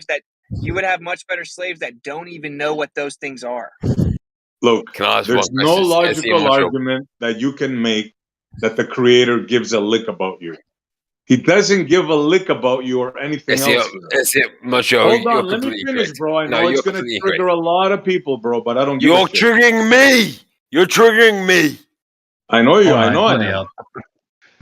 You're triggering me. Yeah, nice contribution. It's a good I like wanna action talk hero. Well, kind of scene. Essie's digging Can himself I in a hole. finish? Just let him. Yeah. Yeah, it's finish. completely evident to me that the creator doesn't give a lick about you or me or anything else in this world. He created it and he let it be. He couldn't care less if you suffer, if your baby suffers, Can I ask you? or anything else. That's a fact. Can I ask you one quick? Can I ask See, you why one do you question? just Essie? ignore my argument? Wait Why don't it, you wait it, literally just You ignore don't wait it, have real an quick. argument. Real quick, can I ask Essie Mocho one question? Are you Jewish? Because only Jewish people approach reality the way you said. Only Jewish people approach reality the way you said, and that's not even negative. That's not even No, I'm negative. not Jewish. All right, he's done talking. Cool. Hey guys, Regardless, Witzer, can I ask you one question? Are you Irish and Scottish, my friend? You know your genetics. I think I don't know for sure actually, but I think I'm German and Irish. But real fast, you are Irish, Witzer. You are Irish, correct? Yeah, maybe so. You are Atlantean. So SE Montreal is saying that God doesn't give a lick about us, and that's completely incorrect because God is the Atlantic person. God is the Irish. God Essie is did the say Irish and the Scottish. back, so I No, guess listen we're to good. me. Listen to me. God is the Irish and the Scottish. And that's Relax, simply buddy. put. Relax. That's why Whitsett is as smart as he is, because he has Irish Okay, blood. relax. Relax. Listen to me, no real takes. fast. Real fast. I just gotta make a point though, because SE, you made the argument he doesn't care about us. Then I presented a logical rebuttal, and then you just completely ignored it, and then just repeated your conclusion that he doesn't care about us. So as opposed to like an appeal to emotion and red herring and hand wave dismissal, can you address my actual argument, which was if what you're saying is true and the creator made us but doesn't care about us, then why would you create the emotions of happiness and joy and compassion and love? Why would you give sense of fulfillment and desire to learn more and to excel and to keep going and to not just be blindly satisfied? Because if you wanted to make just a bunch of slaves or someone you didn't care about, why would you incorporate those experiences? That's my specific argument. Okay, and I'll answer you specifically. Okay, let's say that the creator gave you these things, right? And I'm not agreeing or disagreeing. So what? He also gave you cancer. He also gave you suffering. He also allows babies to die. 2 years old of cancer suffer, see their parents weep and cry. See your elder parents die and suffer in bed. He also gave you those things. So is that specific enough for you? No, your argument was so what? So you're not even actually addressing the logic of the argument. If he didn't care about us, why would it not only be bad things? Or why would you actually integrate all of those other experiences? That's the question. Saying so what here's something else that happens is called a red herring fallacy. Okay, It's I'll tell handling you. this. Hang on, real I quick. tried not to insult you. I'll tell you. He's a I have a sadist. question. That's Essie, why. Essie, Your are you God is a freaking sadist, bro. hold That's on, why. Essie, are you asking if the ends justify the means, right? So okay, it gives you beauty and love and such, but also gives you cancer. Are you saying that the love doesn't outweigh the cancer pain? Yes, I'm saying it's sick for They're you to two believe in different a things. creator. You know, it's philosophically, this is just like why do bad things happen, but I think it was like bad things happen so that we can find reason to help others, right? That's its own kind of thing, isn't it? Well, wait, yeah, but this is really frustrating for me because it just keeps getting ignored. So you're saying he's a sadist. If he's a sadist, do you know what that means? That you find enjoyment out of people suffering. So Yes, that doesn't yes. answer the question. Why would you create all of those other experiences I outlined then? Why not? Looney Because you Tunes. wouldn't, if you're a sadist, This you is wouldn't Looney enjoy Tunes. seeing people happy and in love and enjoying life. That's the opposite of what you would like. Yeah, but how would they be able to suffer then? How would you be able to see their suffer if Can you I don't give answer? them joy? How about that? They would Is just, Yeah, that good enough for you? they would just constantly experience bad I'd, things. They I'd would have like to nothing address but that. bad things. No, but if You you can't. give your creation only bad things, right? Essie, How would they know what the difference is between a good thing? So he is well, a sadist that's the because point. he's letting you know what good is and what bad is, and he's letting you suffer. You just Everybody So, answered your own suffers. so question. You just answered your own question, dude. exactly, How would you exactly. exactly, dude? That's so funny. You answered your own question by saying that you need the dichotomy to understand it, which means that's why bad things happen. You answered Correct. your own question. That's what I wanted Really? to say. Thank you. You think that gets you off the hook by giving us both? You think that gets you off the hook by So, saying so he's let good? let me explain something, Seriously. Essie. Let My me Sure. God, explain. man. Let me explain something. We only know things through the contrast of the opposites, right? Like you wouldn't know what black was if we didn't have white, or vice versa. You wouldn't know what evil was without good. Like you have to have the contrast in order to be able to differentiate and discern reality. So it's there, cut and dry, for you to make sense of what it is your heart desires. I won't disagree with that, but why does your God let innocent children suffer? You Well, have a Answer me choice. that question. I'm hearing You two have. things from I've been Esty. trying to He's get in saying for a so he's minute. a. I've been trying to get in for like several minutes. So you Well, have I've a already heard you choice. speak. You have a choice, SC. That's what it boils down to. You have a choice. A child has a Where choice does the if he has cancer or where not? I know you're getting triggered because it boils down to Not at this. all, bro. I'm very Well, calm. stop You're the ones interrupting that are me. getting triggered. Stop interrupting me then. So if you have a choice, right, to choose good or evil, and you're asking me where does evil come from in the world that we exist in, people choose it and then it becomes reality. That's what happens. No. Okay, It's made so available for choice. It's you made have a available for choice. You have choice a first. choice to choose. So you're not a robot. He gives you the choice to reject him or to receive him. He gives you that choice. You Okay, can So, choose. what? so he You're said, not a why do bad? robot. He's Do saying, why you do want bad things so happen? so So, I do mean, you I'm curious about so the do bad you things, want to right? And be a robot? So do brother, you why do you want keep to be a talking, robot? man? Guys, yo. Because I'm trying to ask a question and have a dialogue. Do you want to be a robot? A well-oiled machine? Is that what you want to be? Or do you want to Technically, have we choice? are. We're just a very complicated one, right? Yeah, brother, relax. So, so Ghost in the machine, huh? Ghost in the machine? Is that what you're speaking of?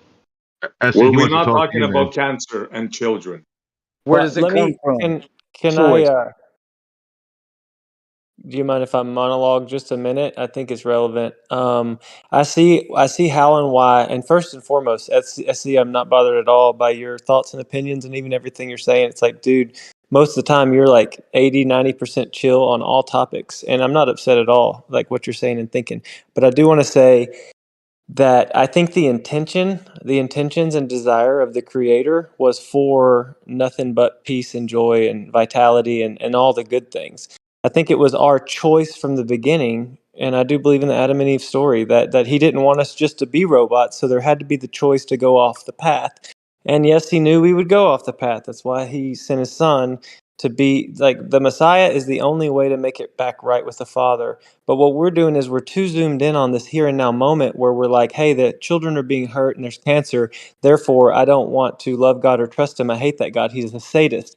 But we're also in a very temporary moment of a flash in the pan existence, a vapor that lasts but a second.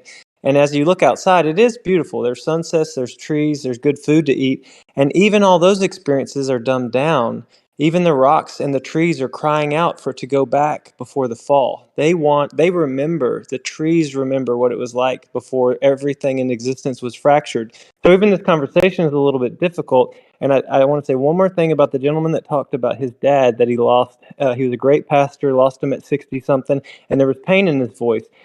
What I believe is your father, he walked his life out in a proper way, and he doesn't have any questions now on, well, why did I perish, or why did you take me now and make my son hurt or my family hurt? He's outside of that fallen, broken nature, and we're all going to eventually be before the Father, and we won't have these questions. So I just encourage everybody just to keep seeking him, because he is 2 worth it. seconds. Go ahead. 2 seconds. Yeah. I'm done. The suffering we endure within this lifetime is but a drop in the bucket compared to the totality of eternity. And How do you know that? so, well, because I know that there is life after death, not life in the physical sense, but in the spiritual sense.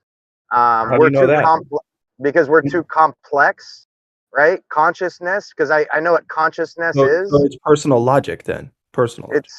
Well, I wouldn't say it's personal logic. I would say it is. You're choosing this Just choice. let Dice Flow finish. Sorry. Sensei, let Dice Flow finish. You can say your shit after. Jesus Christ. Yeah, I would say consciousness is the divine factor that connects all of us, which is eternal. It's not a what's the word I'm looking for? Yeah, I'm drawing a blank. Sorry. Go ahead, man.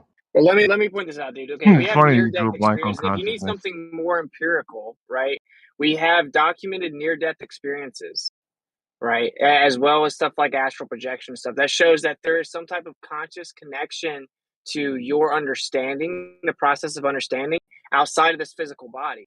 It's just not even debatable. I mean, you can literally leave your body, and we have near-death experiences where people seemingly are dead, right? And they end up being brought back to life. And they then start making claims about how they hovered above their body. They saw them working on them, and then they could see the whole room. And then these are the serial numbers on that piece of equipment that's on the ceiling. And then they go find out that is what it is. Or the person in the room next door has 6 people working on him, 1 lead doctor, and then a bunch of nurses helping, and they're doing a surgery on his brain, and the doctor dropped his pin and they couldn't find it, but then one of the nurses stepped back and broke the pin. Then they go interview those people, and that's literally what happened in the room beside them while this dude was quote unquote dead or completely out of it. So, and there are numerous experiences. There's like almost 30,000 documented near-death experiences. And then there's a specific list of like 200 that they followed up with, empirically validating with different interviews and asking all the people, like looking into all the claims that people make. So like if you can quote unquote die, but then they can be so conscious they can go through a room and see what happens in the room beside them, or 5 rooms down the hall in one of the scenarios, right? This shows that what you experience, like how you experience, isn't just limited to the physical body. So then if you can experience outside the physical body, how is it in any way logical to say that when you die, you somehow go away? Because it's not just your body that you are, right? Because this can be demonstrated. So I'll agree with that, bro. And I've seen stuff of that. There's an operating room where they have something on top on a high shelf where the person that's being operated cannot possibly see it. And many times they say that they've seen and they've projected out of their body. I'll give you that. And I'll give you that I agree that there's something beyond maybe our physical thing, right? But that in no way, shape, or mean that you can attribute that to the God in the Bible that you believe in. There's absolutely no way that you can attribute to that specific God that you believe in.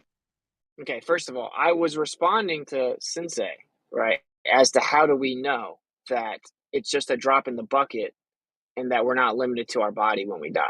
Okay, I was answering that question. Okay, let's And hear the it. other question is, did you hear it? Kinda. People are interrupting. We have tons of near-death experiences. People leave their Oh yeah, bodies. that. Yeah, the next room thing. Got it. Yeah, I got you. I got Yeah, you. so like we can't just think that when we die it all ends because we're just our body, because we have like empirical evidence that we're not just our body. Empirical in the sense that it can, be verified with all kinds of external sources and stuff like that.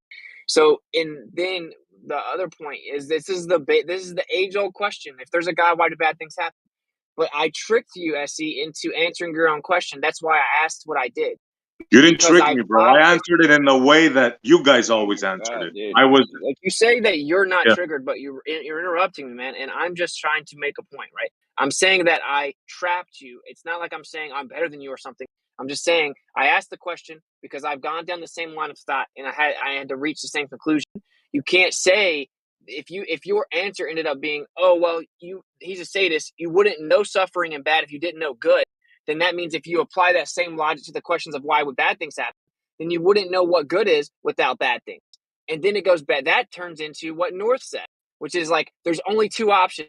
Option A, you have a choice. Option B, you have no choice. That's a true dichotomy. There is no other option. So that's not a false dichotomy. It's a true dichotomy.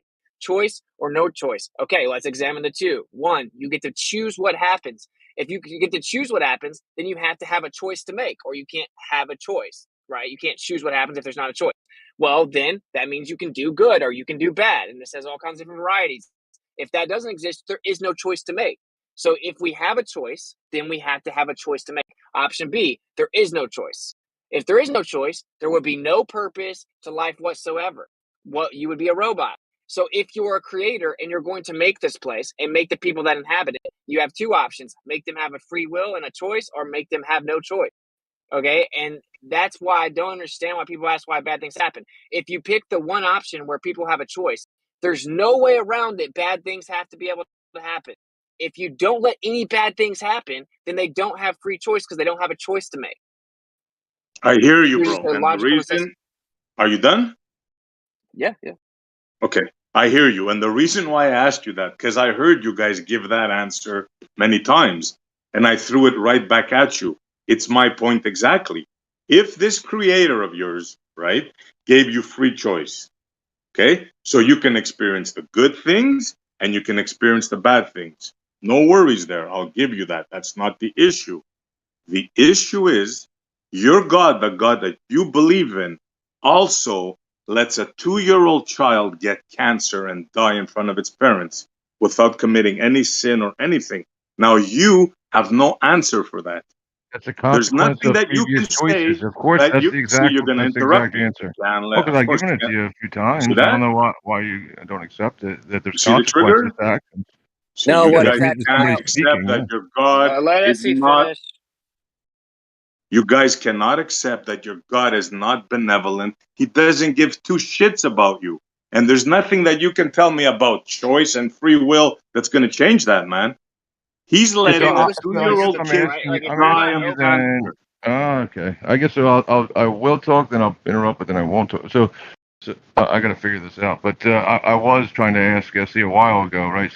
So basically, you keep saying they're facts. So based on these two things, and subjectively, you see much more bad than good because he's a sadist, right? So that's one, and then two would be that because things break, right? So that means that something had to be done to break them, show that there was an order to them that must be put back. So I mean, you're saying that when somebody has cancer, that means something broke or didn't break, or is it working as it should? Is it the consequence? Is there a way to fix these every other disease, like all these diseases? Is there something that could be done? Why would your God give you a disease? Why would your God give an innocent child a disease? Or why would he allow it? He can do anything, right? He can Can you create verify anything. cancer Can you disease? not So to that, understand this, man? Are you guys not listening at all? yeah. So What's to that, wrong with I mean, you? to that, yeah, nothing's wrong, right? So to that question, I mean, can you give another example of something, other examples, right, where something falls from order, right, and should be, can't be put back into place at some A point, and where there wasn't a volcano choice kills a involved? bunch of people below Hey, it. We're talking about a can I God get here. in at some point? Can I get in at some point? Please. Um, Well, I mean, I, I did ask Essie a question. I wanted him to answer. But... after you, well, go ahead. After you, Say it I would. again quickly, because you were going on and on. What's your specific question? No, that's okay, Essie. Go ahead. You want a specific answer? Go ahead. I'll hold off. Yep. All right. No, he said, "What's your question? I know, State your but question." he wants to find somebody who has the question he wants to battle. Well, he So that's wants fine. you to state your question again so we can hear I'm it. We okay. didn't hear Go it. ahead. Go ahead. Hey, Whoever's look, can up. we all real fast moderation? Like everyone, just chill out, okay? I know everyone's like has something they want to say, so if everyone, I'm probably guilty of not being concise. If everyone can just try to keep it concise, make a specific point, and let's all try to remove fallacies, appeal to emotions, and stuff like that, and then just have an honest dialogue, calmly, not interrupting, and being concise. Thank you. You want me to make a list? Should I make a list? No. No, Truthers don't no. like lists, Jeremy. Come on. No, the list sucks. It Balance completely ruins truth. the organic nature of the combo. Can I just jump in at one point? Go ahead, buddy. I would just say it's a cause and effect relationship, and we can be specific about things like it is not attributed to like a religion or anything. Like you can't say that he's right or wrong. It's just his side of what he believes, like in what you believe. So if it's a cause and effect relationship, we can narrow down the cause and see the effects of what's happening. I mean, it's not like a creator of choice, but anything in nature is like neutral. So why fire works and fire burns people it's the same question. I appreciate that. That's really kind of piggybacking on what I was saying. Was there's a cause and effect, and what I hear, maybe it's not doing it on purpose, but what I hear SE doing is that God is the cause of cancer. No, there's an actual cause and effect. Something is that. He broke up. Yeah, definitely has nothing to do with them like injecting babies with stuff. Definitely has nothing to do with them torturing the baby as soon as it's born. Definitely has nothing to do with what the mother does while the baby's in the womb, what she consumes. It's definitely 100% nothing to do with that. Right. Thank you. Thank I have a you. question. Hold on. I have a question. For SE, actually. SE, are you trying to say that it doesn't compute that the availability of the choice to perhaps eat wrong things for the baby when in womb and such? It's so God doesn't mind if the availability to make the choice, the wrong choice, is there. God doesn't mind that. He's cool with it. It's all good, all set. Bad can exist with good, right? Is that kind of what you're saying? No, you're trying to attribute fault to the mother now. No, I'm trying to say saying when this. there's No. fault. Hold on, buddy. My friend. Sorry. Not what I'm saying. I'm saying God. It's all God's fault because God made the place. Just because someone made a wrong choice doesn't mean that God didn't present all of that shit for the choice to be made in the first place, right? Okay, the alternative is that it doesn't exist. Like I don't know why people never actually draw it out to the conclusion. If I have I have a kid, I have a beautiful little girl I was born, right? When she becomes an adult, like at some point I have to just let her be an adult, okay? And if I watch her start making wrong decisions, my option is either sit back and try to talk to her, try to give her some instructions and guidance, try to be there for her when she finally calls upon me, try to give her wisdom whenever she knows what to do when she goes out there, right? Or option two is go kidnap her, force her to do what I say, and she has no say. So that way she can't do anything wrong and nothing back in that. Okay? But That's the you're still same thinking about thing. yourself being. Go ahead. It's not the same thing, bro. Because It if is your the same daughter thing. were to cry for help to you, you would go and help her, right? Correct. But Yeah, now I'm and sure that's there's a what he lot of does. hungry people. Let me finish. I'm sure there's a lot of hungry people crying for help that they're hungry and God doesn't give them food at night. See the difference? You say that, but the truth is that this world is abundant and like almost no one truly starves to death. That's like a What huge the fuck? rarity. Come on. Yeah, dude, What? this is what I'm saying. This is a talking point that people say, but even in Africa, in the middle of nowhere, people don't actually starve to death. So it's like You a can't say talking that. point. You cannot say that, dude. I'm not saying Sorry. that no one has ever starved to death. No, dude. this is the main portion of the argument that no one wants to address. Okay? If there's a creator and he makes the world, we have two options. Option A, there's free will and choice. Option B, there is no free will. If option A is the way you make it, which is the only way a creator would make it, because that would be the only way it even has a purpose to be made, then you have to be able to make free choices. Thus, there's consequences of making the wrong choice. That's it. So, like, are you saying that the creator should jump in and be like, not allow the mother to eat what she chooses to eat whenever No, she's pregnant? no. What I'm saying is, and I want you guys just to say this, because you never even want to admit this, is that the God you believe in is not benevolent. He's irrelevant. He doesn't care about you like you say. Are you stuck on repeat, SC? What's going on? Are you all right, bud? Yeah, because you Hey. can't see it, man. You guys You're not cannot addressing the see actual point. the facts, man. You're This is like how just ballers making argue, dude. excuses, like a baller. Well, Exactly. you know what?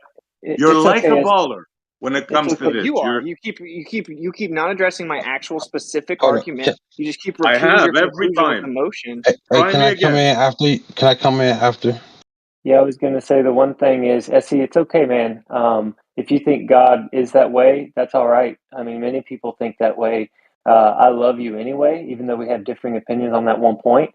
I think your view is valid, but you just don't have the right to tell me that I've got to view God the way you do. We're just different. It's all good. I hear that. I'm just giving you my opinion. Yeah, That's no, all. Yeah, but no, you that's just a said we different. refuse to admit your opinion. Like nothing. It's not No, refusal. you I'm trying to have. refuse to admit facts. You Oh my refuse God! to Can see I the. please finish? Okay. Who was the guy who was going to I'm go just trying to after have me? an actual. I'm trying to have an actual logical conversation about it. Okay, so if we could just remove the emotion, that'd be cool. Because I'm just trying to understand why you think that this is a logically viable position. That's all I'm saying. There has to be logic in your position. Just reasserting the conclusion emotionally is not a logical conversation. I'm not asking you to emotional, dude. Dude, that's why you keep interrupting me. So if you No, would you just keep please going just on and on. What, you think you can talk for 3 minutes and then I get to yes. talk for like 2 or like Yeah, you're 20 totally not seconds? emotional, dude. You're totally not emotional at all. I'm not emotional. You keep telling me I'm emotional. Essie, you get triggered over this subject every time it's brought up. No, I trigger you guys every time we have a religion thing. We're It's not always triggered. you It's all guys good. triggered, bro. It's Always. all No good. one's You can triggered. I'm believe trying what to you have a want. logical I'm trying to have a calm logical can you address my actual point? If you respond right now by saying you just can't acknowledge that he's not benevolent, you're not actually having a good faith interaction. The option is free will or no free will. If there's free will, then bad things can happen. Can you address the actual argument? Yes, I've told you many times. Yes, you have free will, and in free will, bad things can happen. Now, can you address my argument? Let's see if you can do it. What's it? My argument is this: the creator. I can try. And I then, can well, do Blood this wants to get in after real that. quick. So. Real quick. No, I know Let I'm him not say going to it. be Let able him to say get it. my sentence out. I know for a fact. So my argument is this: the creator, I'm trying to explain to you guys, is not benevolent. Okay, I mean, is not like the good that you guys think, right? Just because you have choice, right? He has all power. So he had the ability not to create cancer. You understand what I'm trying to tell you? There's no reason why he created you at the end of your life to suffer, What right? is He could have cancer? just made it that you just died like that, poof. So there's extra suffering in the world for nothing. And I'm trying to show you that your God is indifferent to that. Do you understand? I don't think it's for nothing at Estes all. right about that. I'm sorry. It's just how it is. Estes correct about that. No, I no, he's can not because he still personally didn't address the point. He did one sec. exactly what I said he was going to do. So I can personally speak on this What because point did I not address? one Hold on. one What sec. point did I not address, Witsit? I said Hey, he bro. gave you free will. Yes, you have free will. I'm trying to answer. Everyone's triggered, bro. I mean, did you guys not hear me earlier? Oh no, You if you asked go it. then. You asked it, SC, right? And then I tried to answer, and you said I'm not going to be able to finish, so I put myself on mute. And you went on with a Well, never monologue. mind about that. You Oh, go so now. let me just answer you, right? Okay, so what I heard was he doesn't give two licks about you. Children, 2-year-olds, babies. I heard all these things, and death and cancer. This is what I heard. Now, I want to ask you, and answering you, I'm kind of going to ask you something. Just bear with me. The same creator that created man from the dust or from the clay, from the dirt, right? And made them and formed them in the womb also, right? That same creator, he allows them to die. And in your mind, that's so terrible because of why? You're not taking into consideration that man chose in the beginning to sin. And there were effects from that. There were things that happened, right? So if you take in the whole big picture, we had choice, people made bad choices, and people continue to make bad choices. But the same creator, do you just end it right there? Like, oh, a child died. That's it. You know, do away with God. I hate the creator. That's crazy, man. It can't be the can make growing that old child one again. because in the growing He old one, you have a can choice. raise that Hello? child. He can raise that child from the dead, right? The same creator that created Wow. man from the dust can raise that child, right? Yeah, did I hear you say that we are all sinned? We're all born in sin. Did you just No, say you that? didn't. You didn't hear me say that, but in a sense, you may have heard me say that. But that's Yes. not What my does that main. even That's not the mean? main point. What That's does that not the even main mean? point. He's That going back means to the we go Bible, back right? to. But we, That means we go back to choice. You are made not like a robot, not like a machine, right? Okay. You have a choice. You're an individual, right? Right. Yeah. Okay. Okay. So we can make a choice to reject the creator and good and choose the evil. And that happens, and there's consequences for that. And also, people who do not do evil and people who do evil, if they live side by side, the good people may suffer the consequence of the people who choose the evil. And And that's they logical for never you? chose it. And they never chose it. But you know what? Even if they die, right? Even if the righteous person who was working righteousness lived next to someone spraying chemicals all day, even if they got poisoned and they died, can the same creator that created all man resurrect that man? Of course. So I don't what's know, your bro. I conclusion? think you guys lose all logic when it comes to religion. You just I'm not lose it all, man. Just Yeah, lose I'm it not all. 100% sure what he's saying. I see, but I mean, just to your logical points of you know, so the baby doesn't have much of a choice, right? So that you can keep that one on the table, but a grown adult can always has a choice to end their life and not endure the suffering. So that was a No. choice given by the Creator, you could say, without the But that's a Bible. sin. That's a let me sin. just keep Well, without the repeating. Let me Bible just being keep involved. repeating myself until it's actually addressed, right? So, um, this is the point. Just saying, yeah, sure, you have free choice, so bad things can happen, and then pretending that doesn't answer your question is not going to get us anywhere. Okay, if you have free choice, bad things can happen, including all the stuff you're mentioning, including babies, including people having cancer. All that stuff can happen because people can choose to do things that cause that. What is cancer? Cancer isn't some like tangible object that floats around. It's not even properly defined. It's different reactions of the body based on toxicity. And then the body's so incredible, it bottles it up. But if then you start to add more poison to it, then you're going to kill someone. Or if you don't fix the problem, they're going to die. So, in fact, the fact that cancer exists is another proof that the Creator loves you because it's actually your body trying to bottle up the toxicity and keep you alive. So, I agree. if you can have a free choice and bad things can happen, then bad things can happen. Hold on. Period. Why And so provide the if toxicity in you the first place? then you don't have free choice. If you can't take care of your body or not take care of it, then you don't have a choice. So every I'm one of asking, your critiques require the removal of free will. Remove the why choice. provide the toxins in the first place? Why make a place with toxins? Let And then me say, can, oh, we can I did go it. after Thank Witsit? you. Let me go after Witsit, please. Let me get a minute. All right. So you guys don't have to believe the way we believe, but in our scriptures, there was a time in history, right, where there was no sin and there was no evil and there was no corruption. Even before Hasatan fell, there was no corruption. And this idea that, this duality of yin and yang and black and white, that the idea that good cannot exist without evil is not true. I want to point that out because there will be a time in the future where there will be no corruption and there will be no evil at all. It's hard to believe, but our brains can't comprehend existence without corruption and evil. But there was a time like that in the past. And what led to the downfall of this earth and entropy, and Paul talks about entropy and, decomposition and going from dust to dust and the rotting of flesh. There was a time in history where entropy did not exist. Now we can't comprehend a time without entropy, because entropy is basically part of the fabric of reality, right? But if you look,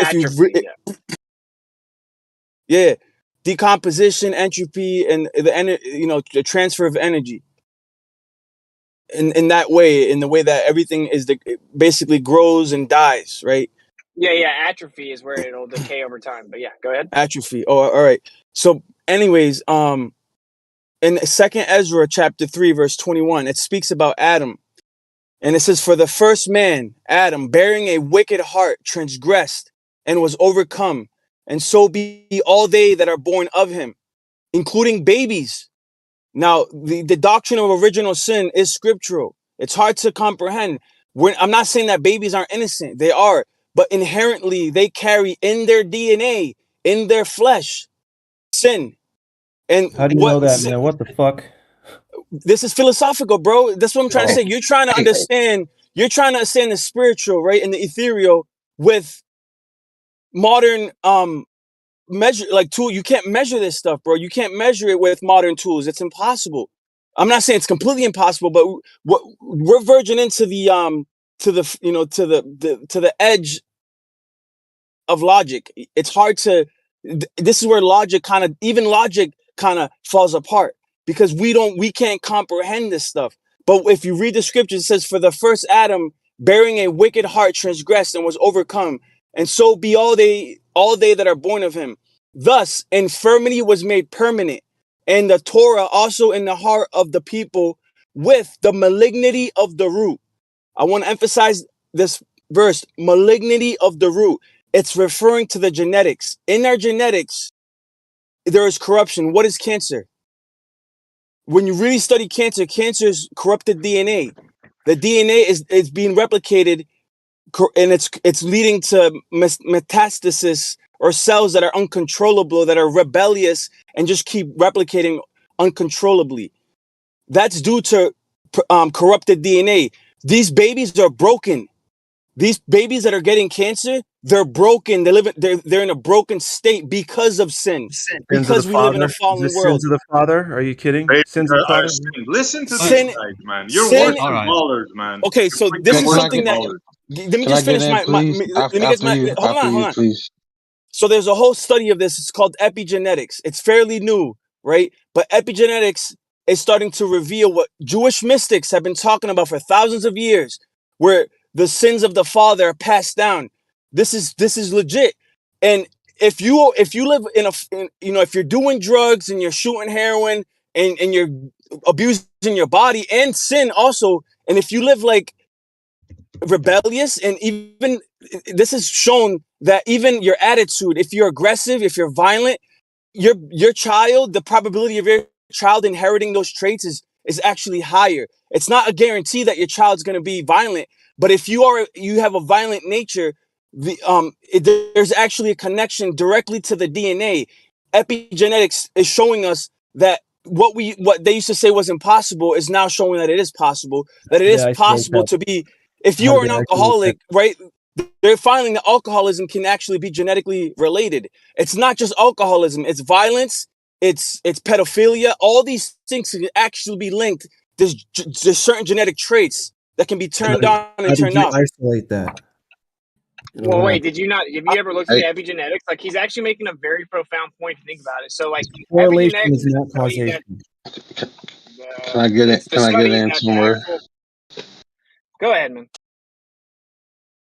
Hey, this is unbearable. I just wanted to say, like, we can't let the nature validate the fantasy. Like, we can't attribute that to the Bible and to a scripture and to God. You know, we're learning about nature, and people try to write it down different ways. I mean, we can't say that validates God or what's your idea of God.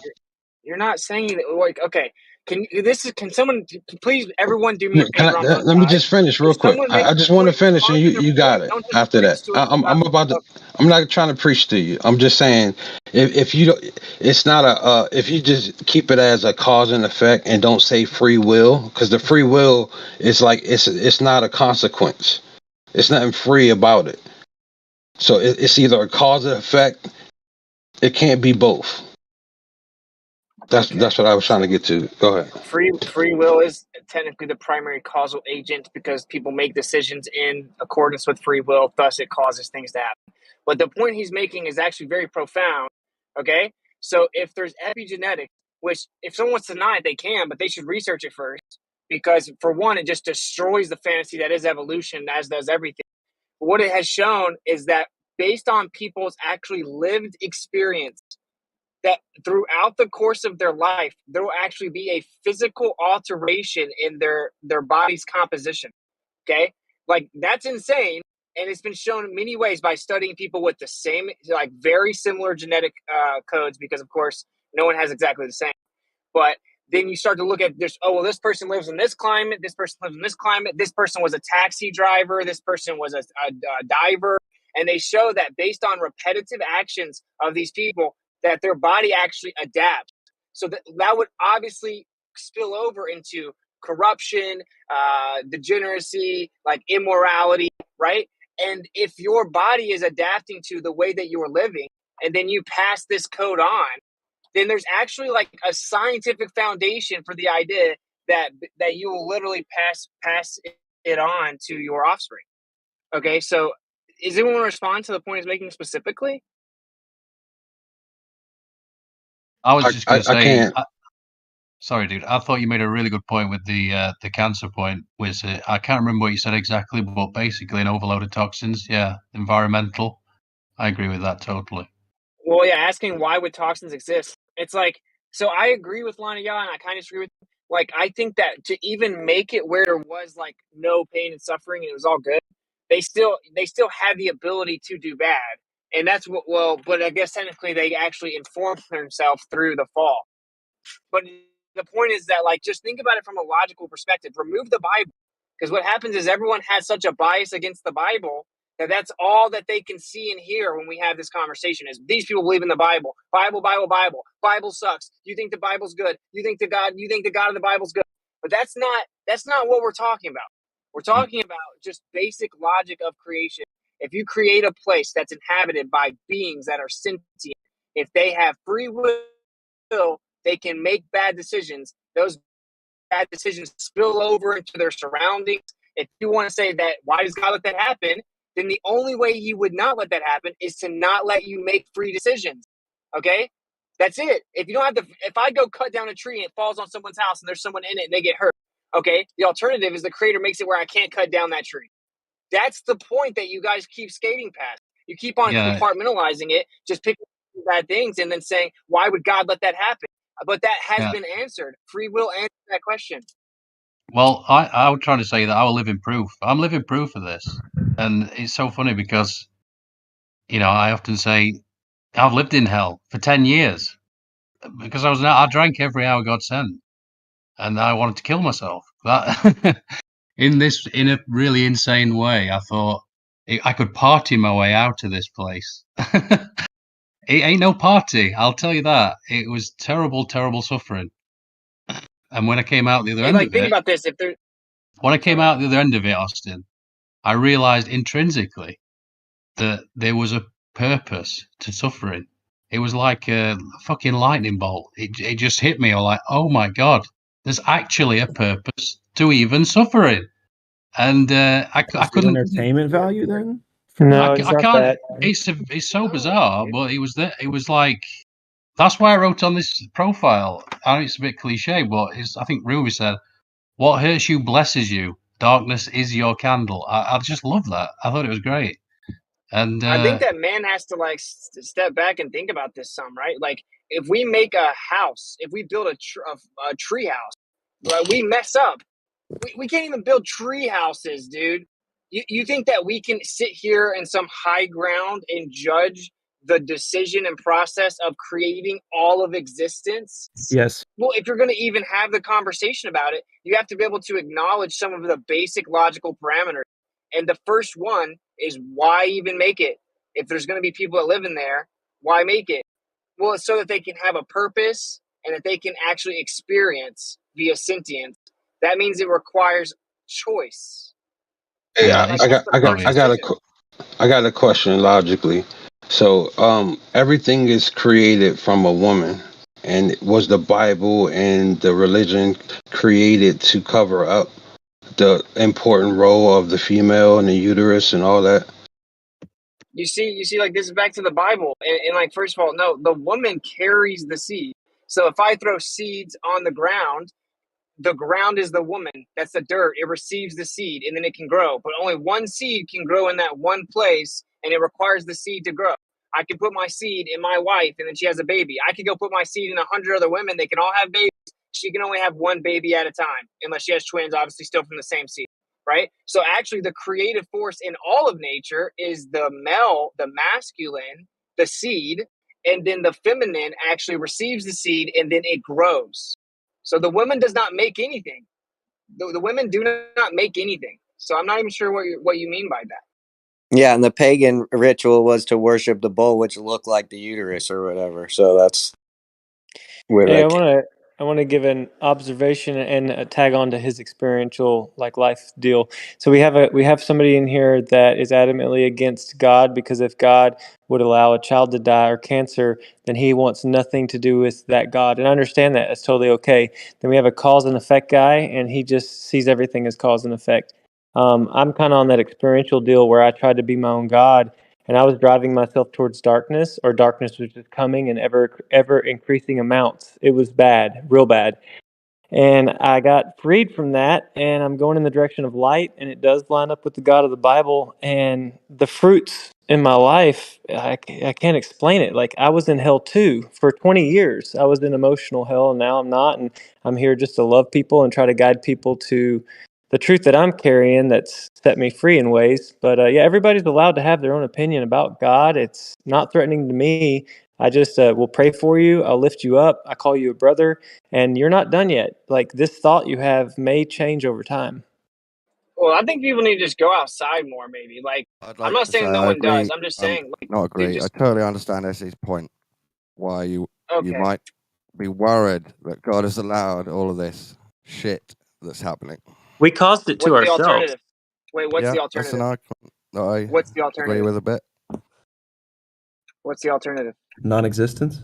Then There you go. he's here. So there you go. That's the argument. Was like, Huh? you would have to say, I Yeah, didn't choose to was be just here, agreeing and with his this point place because it could was have on just not topic. existed. I That's the saw that only he had alternative. left. Okay, I'm cool with that just as much as I am with God, I guess. Okay, but What you don't about enjoy life, dude. Like, that's what I'm what saying. Like, that's not true. I don't what buy that. what I what didn't say about not blaming God for everything and just say it's nature and it's the balance and it's required as a cycle of things That's Who what in I said mean. nature. stop And sinning? Let me stop. what we're learning is we can attribute the natural things that we learn, and it's a cause and effect relationship. Like, we can see when we put a seed and it'll grow, and we can contaminate it and modify it. Like, we're it's nature. You can What's the define it cause of how you want. existence? I agree. Yeah. If everything's cause and I effect, call what's the that God cause? though. Nature on a big scale needs a different word. Yeah, Wait, and what's the it's cause of okay. Like, existence? it's all right if you believe that that's what you can call it. I mean, I think we can't name it and give it human characteristics. That's like you're putting them on a man level. You're calling them a he. You don't know what God is. You don't know. You Okay, can't say you know. okay. But if everything's cause and effect, what's the cause of existence? That's like saying what is the beginning of a cycle.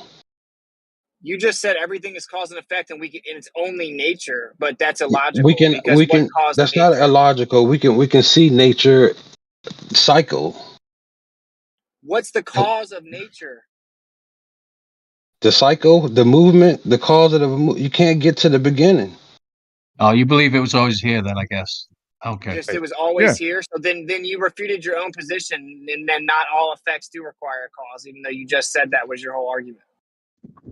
So you can't see the cycle and everything.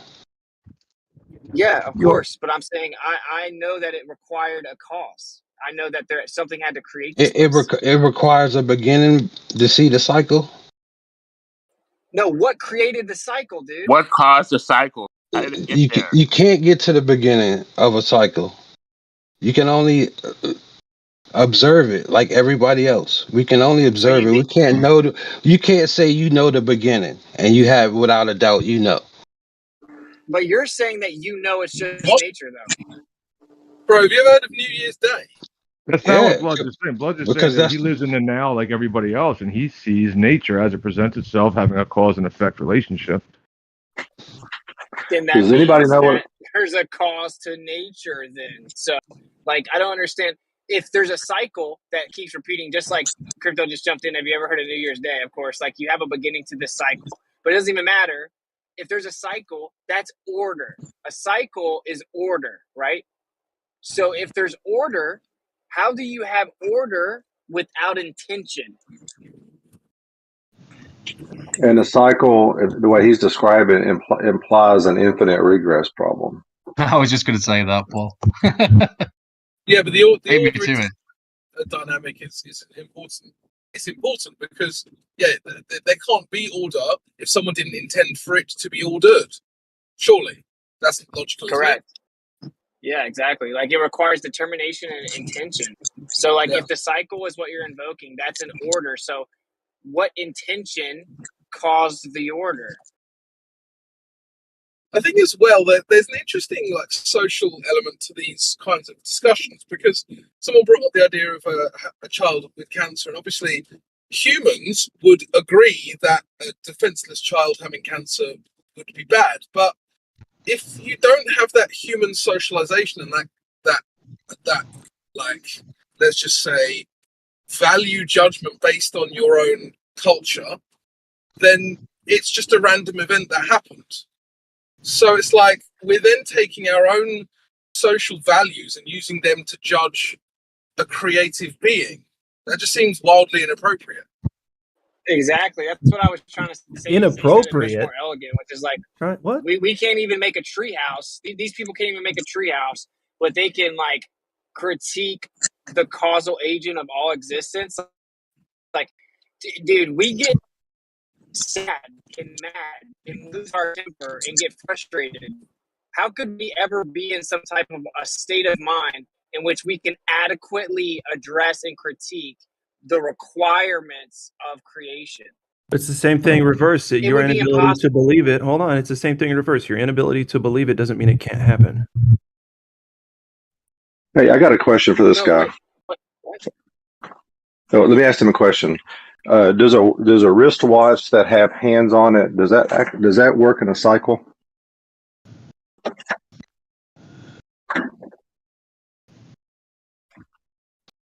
Does a everything we see is like it's a harness. Like we harness the things in nature. Like electric is not created, it's harnessed. Like we don't create things. We really tap into it, you know? Okay, if I'm So who wound, made it so that we can tap into it? Sorry, go ahead. well, hold on a second. That's okay. The wristwatch analogy is a cycle, but do wristwatches always work? And do they always keep working, or do they run out? Like if I buy a wristwatch off the counter, Apologetics. It's apologetics. Apologetics. What? I would just say like a sundial will be the first watch, you know, or clock or timepiece, and it always worked from what we don't see. Don't miss my analogy. I'm giving you an analogy, okay, which means even a wristwatch that can work on a cycle had to have a start, had to have a beginning in movement, just like every other cycle. Yes. Every other. So if it's always been cycling through a cycle, then you're arguing that there's been no beginning to this cycle.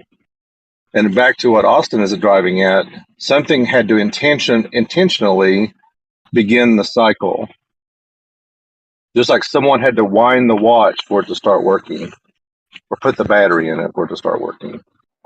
We're missing a big. Yeah, like. But Can anybody? can you agree? Can you agree that you can only like witness the cycle of the sun, and like all we're doing is observing this shit. Like you can say you can have an explanation, but you're only observing. You're not addressing the point. I Yeah, am. he's saying which came first, chicken or the egg, which is obvious. It's the chicken. Sorry, it's a private Well, joke. no, he's not addressing the point though. Like, The- order requires intention. Can you specifically respond to that? You brought up cycle. Cycle's order. Order requires intention. Okay, so to understand the cycle or order, we have to observe it. Yeah. That's not the Non question. sequitur. It's not the question. Right. So if I create a watch, right, would you say that that watch, if it works perfectly, has order? If it works perfectly? Okay, perfect. So then I had to intend to make it that way, right? Okay. Okay, so how is that watch going to happen without my intention to make it that way?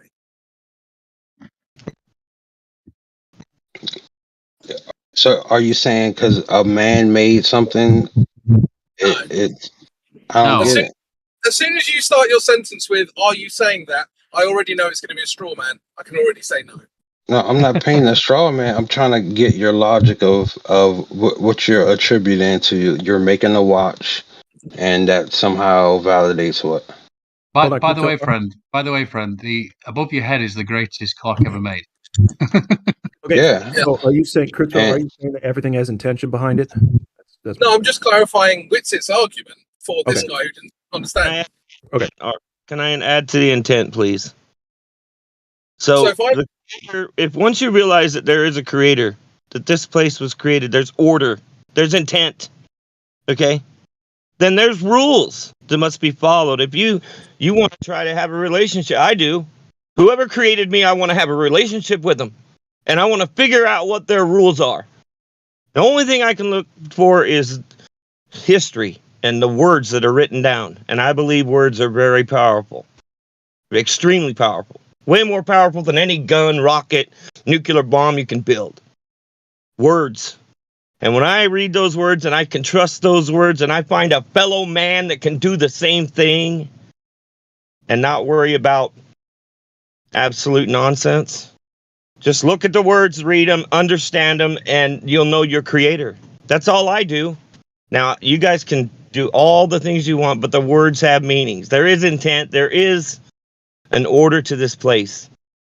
And it's a powerful. That's through observing nature. Like nature is the book that everybody can read it. Yeah, it's funny. It kind of reminds me. It's a universal thing. It's a nature thing. I'm a nature person. I just don't call it a god. I just observe nature and think it's the same as you feel about your god is how I feel about nature. Cool. So nature It's like that's a great point. It's like nature, the world is like our first scripture because there didn't used to be scripture, you know. They've tried to destroy the word for years and centuries. They tried to remove it off the earth. All right. I don't know if you guys have heard of a comedian called Bill Burr. Anyone here heard that Yeah, guy? he's really popular in America. So yeah, it's a bald guy Yeah. who's just about everything. Yeah. So he had a sketch a while ago, which was, and I'll get to the point. I'll try to be as quick as I can. Basically, the idea was Arnold Schwarzenegger and Tiger Woods attempted to a very high level, and you know they're being criticised by guys who basically never get approached by women for having lapses, right? And his point there was saying, like, how can a guy who is literally never approached by a woman ever judge another guy who has temptation to a level which is completely ridiculous? Like Arnold Schwarzenegger, for instance, would have been approached by every woman within a 300-mile radius, probably, right? So you've got a guy who has literally no conception at all of that level of temptation, criticizing a guy within that level of temptation for his actions. right? So that was the point he was making. And obviously this is different because we're talking about humans, we're talking about a god. But I think the point is still there. It's like we have absolutely no idea what that's like. So how could we criticize it? Because it sucks sometimes, and fuck that. Like, are you kidding? That's all it boils down to. Yeah, because it sucks sometimes based on what we've decided sucks. Really? Yeah. Right? So hold on. It's your decision when your arm gets cut off and it hurts? No, what I'm saying is it's my decision to think that sucks. What? What do you mean what? I think Okay, we're so- hardwired. So to there's get no pain to- objective pain. No objective pain. That's our hardwiring, man. Of course that sucks. Yeah, but that's not going against my point, dude. So you have your arm cut off and you feel pain. What, I'm meant to like that? No, that's what I'm saying. Yeah, so you're making my point for me. Okay, I'm just saying pain is not a choice. It was here before I got here, and you too, right? It was put here. Right, so we've decided as humans, that sucks. No, we haven't. Haven't we? It objectively sucks. If you feel pain. Losing an arm sucks. So losing an arm doesn't suck. Well, it's literally painful, and you are becoming a loser. So, and you're making my point. I don't know. I don't think so, Crypto. I'm confident that it will fold back into your original point, but I would love to hear how. Well, look, we talk about something like, say, a baby getting cancer. Everyone in this room would say that sucks, right? Everyone here would say that sucks. Okay. But that's just humans agreeing on a standard. You understand that? I do. Why would it ever even be a thing that could exist? Us saying, "Gosh, that does suck." Why even make that a possibility for even just humans, us mere humans, to observe? We're in a trial, dude. We're in a trial. This is not heaven. I don't know why people think that we're not supposed to go through any misery. We're not supposed to go through anything that sucks. No, I'm not saying we're not supposed to. I'm not saying we're not supposed to. I'm saying I don't fucking agree with it. Okay, well, but that's your judgment. Okay. That's your judgment as a human. That's fine. I'm good with that. I'm good with that. That's like the guy who never gets approached by any woman because he's fat and jowly, criticizing Arnold Schwarzenegger for the actions he takes around women when he can't possibly conceive. He might just be jealous, but no, it's not similar. He might be jealous. I'm not jealous of God in the slightest. It's not. My point isn't jealousy, dude. So he's not. You don't think he's jealous? That's not a part of it at all. No, that's not my point. My point isn't jealousy. So talking about jealousy doesn't address my point. So it's like an apple. I can criticize somebody for talking about the taste of an apple, but I've never tasted the apple, so who the fuck am I? Is that what you're saying? Well, you have to be able to conceive of their experience in order to criticize them, surely. So I'm supposed to be cool. I'm just supposed to sit back and be cool with all the atrocities and stuff, right? Just be like, yo. I think we assume a lot. We assume that we know what somebody else thinks or knows. I don't care what someone else thinks. I don't agree. Are you triggered? Dude, if the plan was, are you triggered? Can I finish? Well, go ahead. Sir, it'll be that you let me finish. If the plan was, I'm gonna put good and bad down there, and then I'm gonna let them fight amongst each other with the free will stuff and see how it turns out. Is that you cool with that? Nobody had to fight.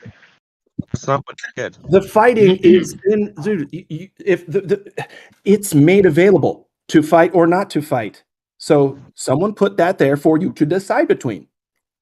Yeah. Well said, brother. This is what they can't even say. Well said. Bravo. Oh my god, great. That's already been addressed. No. You've got two choices. You've either got free will or no free will, right? Those are your two choices. Would you prefer no free will? Would that be better? How are you trying free will to the rest of it? How are you trying free will to the rest of it? No, I'm just asking, what would you prefer? It's an ironic question. Yeah, why can't you answer? I would prefer free will, but why don't you answer what that guy just said before me? Why don't you answer that? What's free about free will? If it's not, All right, bro, come on, dude. Come on. what's free about it? Through Okay, you don't know what free means? That question doesn't make sense. You know, free's not just about not costing money, right? Why can't you admit that your God is not benevolent? Without Why restriction. can't you admit that? Because that's your flawed conclusion based on an illogical avenue. So I keep on giving you the opportunity to articulate the logical nature you're proposing it as, and then you just keep reasserting your conclusion. So, like, you accept. Can you answer my question though? Holy shit! You have. I'm really testing my patience. I always mean, remember. I answered yours, but you can't answer mine. I already was your said that question? you don't understand can't that remember. free doesn't. What do you mean it's free? Yeah, you have it. Free doesn't just mean it doesn't cost money. I didn't answer your say question. money. Like free will. Like it's not without a cause and effect relationship. It's not without That's not what free consequence. means. No, he said it's not without consequence. Yeah. No, it's free. without. That's It's no. It's without restriction. Exactly. Restriction. Exactly. That's what the word actually means.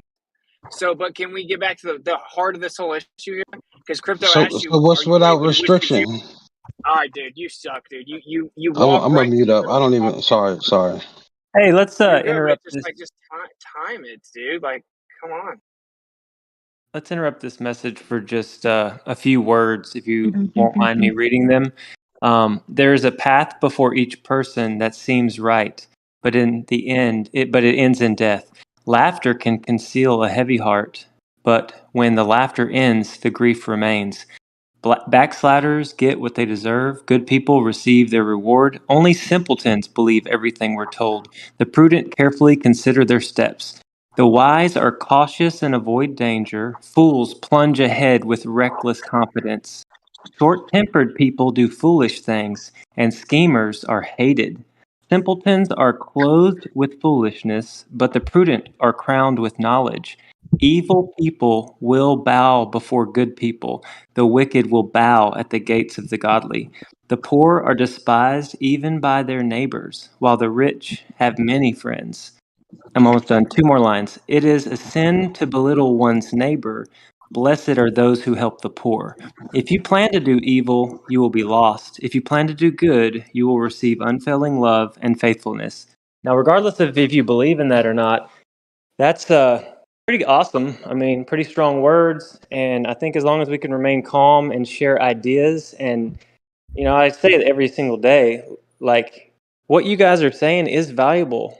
And just because you oppose what I think doesn't mean you're my enemy. Like, you are my friend. Like, if we just walked out of this Discord channel and met at a pub, I would have a burger or whatever you eat and a beer with you, and it would be chill. It would be. Like, we would be like, hey, there you are. I get to see you face to face. Here's a hug, man. Yeah, we've been talking about some crazy stuff, but what do you want to talk about now? Like, we're alive, and it's a blessing. Don't get confused with us having differing opinions on us hating each other, because we don't hate each other. Yeah, it's beautiful. We've got different opinions, and that was awesome, dude. What was that from? Oh, I just remembered, like, as y'all were talking, I just remembered the main part. There's a path before each person that seems right, but it ends in death. So that was Proverbs 14, starting in 12. Nice. Check this out. So the Bible and a lot of texts have hold on. The Bible and a lot of texts have really good, cool prescriptions on how to live well amongst your fellow man, etc. I love all that stuff about the scriptures and the texts. I don't like what the dogma has done to people. That's all. Absolutely. Yeah, but like what? Yeah, go ahead. Sorry. Can I get in? Absolutely. I was going to say, we always talk about the downside of free will. Like I heard somebody say, well, look at all the bad they choose. They choose to do war. We choose to argue. We choose, Would you ever stop and think about the good that choice brings? Like, courage is a choice. Overcoming adversity, overcoming the things that are fearful. Loving through adversity, loving someone when they've wronged you, that's a choice, but that's the full expression of love. If I'm given my actions by just root programming, nothing else, then what is true love? What expression does it have? What expression does joy have? What expression does anything good have in a world without free will? Good comes from the choice to choose good. Yeah, this is what I was trying to say a second ago. Like Crypto boiled it down, and he asked you, would you rather have free will or not have free will? And SC, for example, said he'd rather have free will. Every person alive would say that, unless they're not being honest. Okay, No, I said I'd have to try it out first before I made a decision. I'd have to know both pieces of cake before I decide which one I like best. Come on. What, being a robot, bro? I don't know, man. Put me there. Give me a whole life as what you consider a robot, and then I'll see. Oh, can I say something real quick? I love this. You can actually buy things like apps and stuff on your phone, and I want you to program that to tell it to tell you I love you all the time or ever so often. Just program it, and then show me the difference between when your girlfriend or your wife tells you I love you over that robot telling you I love you. What does that comparison for you in your biased human stance? Let's just use a really dumbed down analogy. Like if you're in a relationship, okay, now let's say you're in a relationship and you love the person you're with and you marry them and etc. And then option B is you don't get to even decide who it is. Boom, that's who you're married to. You can't stand it. That person treats you terribly, but you're forced to stay there forever, no matter what, and you just have to deal with it. You have no say in who it is, if you do it, or if you leave. You just have to stay there. Which situation is better? It's a false dichotomy. Of course, the second one isn't good. Yeah, that's not a false dichotomy. One of them you have the choice to leave. Well, one of them you don't. It's a little bit. But that's assuming all those other conditions are there, dude. You put a whole hypothetical world together. You put that you don't even know. Listen, you said robot, right? So all my decisions are made for me in life, in everything, what I eat. But it's not like I have the motivation to say I want something different. So I wouldn't know what wanting something different. Ignorance is bliss there. So if you put me there for a lifetime, then I can say whether or not I'd like it. I'm not going to come to the conclusion yet. Can I robot of a dog? I mean, because a dog in the wild or even a cat, they don't know any different. They just do what's best for them, right? They just go and they live, they hunt, they kill. If they're dogs, they live in packs. When they live with humans, their entire lives are dedicated to us. They revolve around us, especially dogs. And I asked they you, know the difference, but go on. Yeah, can you put a dog who's lived with a human back in the wild? Like, does a dog feel happier out where he has, only one directive, which is to survive? Depends on the dog. We would weigh that by if they come back or not. Yeah. Depends on the dog. Okay, wait up. But this is the whole point of the whole conversation. Why do bad things happen?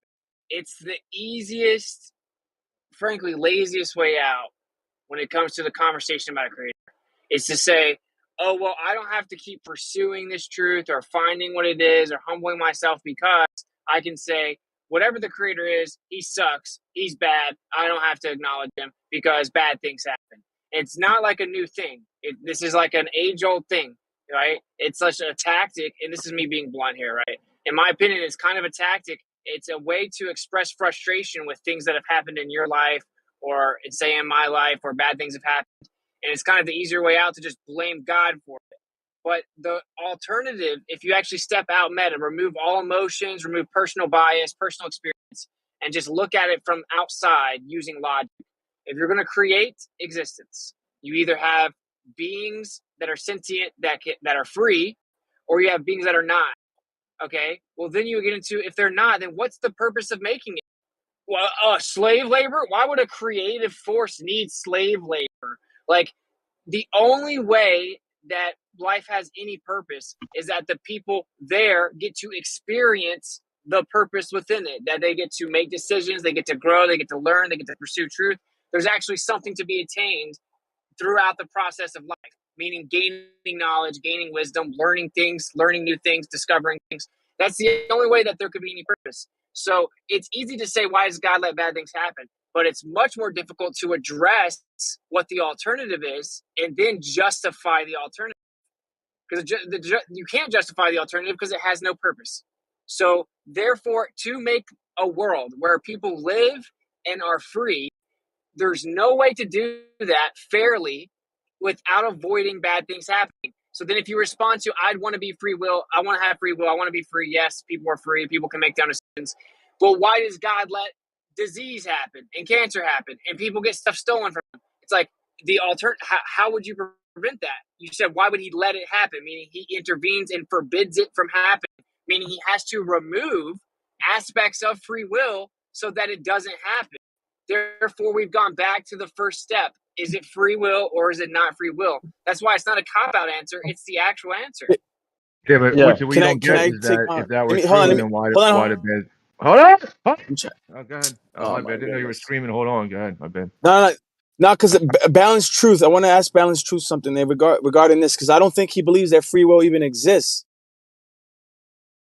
Balanced truth, are you still there? Yeah, I'm here. Is that right? You don't believe free will is a thing?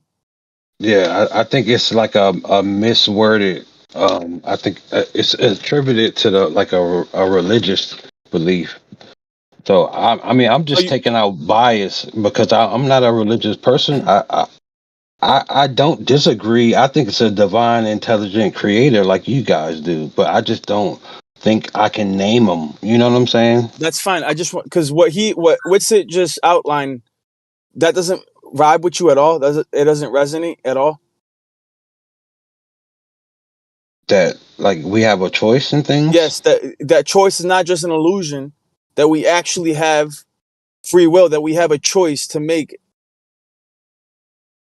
all the time. We have choices between good and evil. You don't think that that's a thing? You think that the illusion, See the the good illusion and of choice? evil is a perception. Like what you perceive to be bad, and you know. So it gets tricky because when you get into epigenetics and stuff, that gets into selective breeding, and I mean you going on a slippery slope, you know. Can I just say that? Go ahead.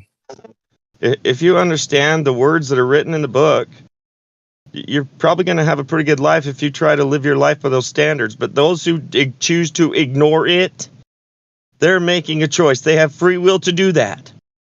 I have to live with them words. But look, hey, I choose that, I like to choose to stay around the people who read the words and know what the words mean from their creator. Because I believe my life's going to be a lot better. And it has been. This is the most ironic part about it. If you say, like, why does he let bad things happen? And then God's a sadist. He doesn't care about you. He's not benevolent. You were given the free will to be able to say that about it. Whatever the creative force was had to give you the ability to come to that assessment freely on your own. That's the irony. Whoever that person was is just saying things without any kind of evidence for backing it up. It's just their feelings, and what should be obvious to anybody is that somebody's making those kind of statements is obviously hurt and something happened to them, which sucks. But to push that viewpoint onto other people without any kind of evidence is a little bit messed up. Hey, you guys are ignoring the other side of the R word. I don't want to say it, but let me ask you guys something. If you were to make like an animal thing, a cage, right? And you were to put animals inside, fish, for example, would you put in like fish that wouldn't need each other, or would you put in fish that would eat each other? What would you do? Wait, before we divert away from that, like, can we just address the heart of the issue here with the free will thing? Because I know I get what you're saying. What we've had that turned into a 5-hour discussion last time. So if we can just kind of like, I'll address you, Austin. I'll address you. You don't get a free get out of jail card just because you say free will, bro. I can debate you on that as long as you want. You drop down to another channel and do that. You're breaking up. up. I just wanted to know, like, Essie, if you agree that you would prefer free will, do you agree that a necessary byproduct of free will is that bad things can happen? Yes, I can agree with that, of course. All right, so then, like, it can seem unfortunate from our angle, especially when we experience these bad things. But if we can step out of it and look at it from a meta, the alternative is that we're not free. And I would argue that although bad things happen and they can suck for sure, it's better than the alternative.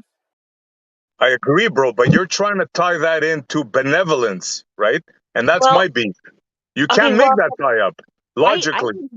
I can make that connection easily, because okay, if you have free will and you're wanting nothing bad to happen, you're basically asking God to clean up after every wrong thing that you do.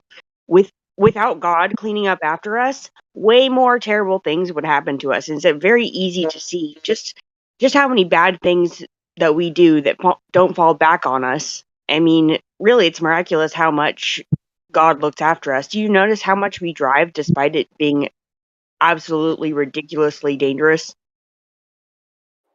But real fast, so I can easily make it tie up, right? Like, if we agree that free will is the better alternative, it's the more enjoyable alternative. It provides purpose, right?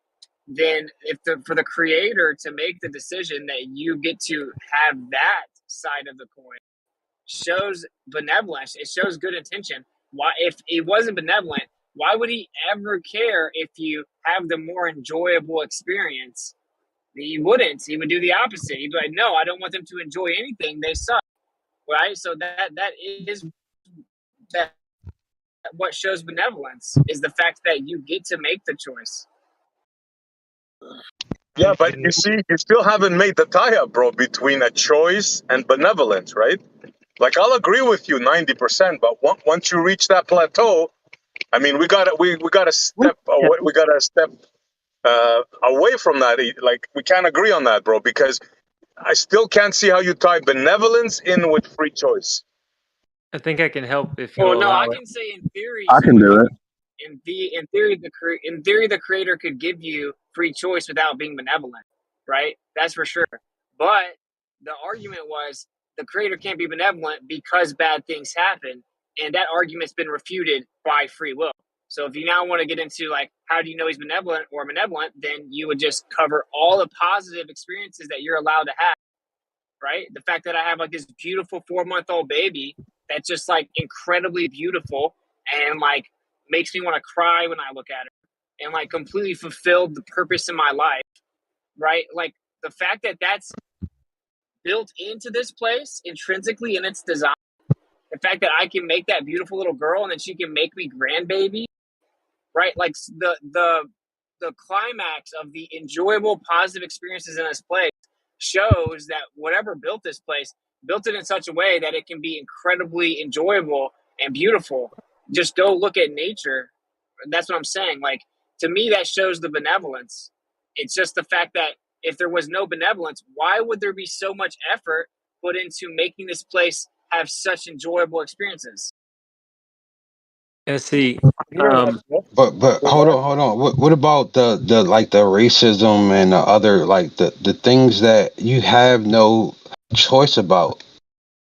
Like you don't have a choice where you're born or to be taught certain things. It's all about your environment. Well, that's No, just but the part of person free that will. Because if you person have that free made you, will, then your neighbor has free will, and your children have free will, and you don't get to control what they do. That's just part of it. and I was, exactly. It's like it's an unfortunate Here we go. There's the byproduct justification. She said it's just part of it, right there. because it's the only. There's no option outside of that. Like if you give free will, that means everyone has free will, or it's unfair. If everyone has free will, that means their actions can affect other people. The alternative is no free will. Mm-hmm. That makes sense. Yeah. And I wanted to share that I've lived on both sides of pain, and there's a few things to what I'm going to say. I'm going to try to be concise. Pain's not always a bad thing, and I would not take away my suffering and my pain in my life because in fear that it would change where I'm at today. I lost my thought. One of them is, okay, I'm a distance runner. So if I go out there and I run and I push my body and I break down my muscles, I destroy my muscles in a gentle way that they have to rebuild themselves to be stronger. So if I sit around on the couch all the time and never experience the ups and downs of endurance training, there wouldn't be growth. And I think we're all trying to grow emotionally and spiritually. And I wanted to speak life over anybody that hears my voice right now that struggles with depression or anxiety or sadness. I mean, I heard you bring up racism. All of this world that we live in a way, there's a lot of systems in place that breed and push divisiveness and just being totally against each other. And as I found the true earth, realizing that we're stable and still, and that's just my belief. I know a lot of people don't believe that. I'm able to love you. Like, I have so much care in my heart for you, and I've never even seen a picture of you. I don't even know your name. The one that brought up the racism. And so, you know, it's okay to be scared, and it's okay to not understand, you know, who God is or who God isn't, or if there's a God or if there's not. The main thing is breathe slowly, try to look towards the light. And I know you probably already are, and I appreciate all of the input that you had today. It didn't come out how I wanted, but you know, keep on going. I appreciate real that. fast, The because I breathing feel like thing. talking a lot. Go ahead. Yeah, let me get in for a Real second. fast, and then I'm. Okay, go ahead. That's okay.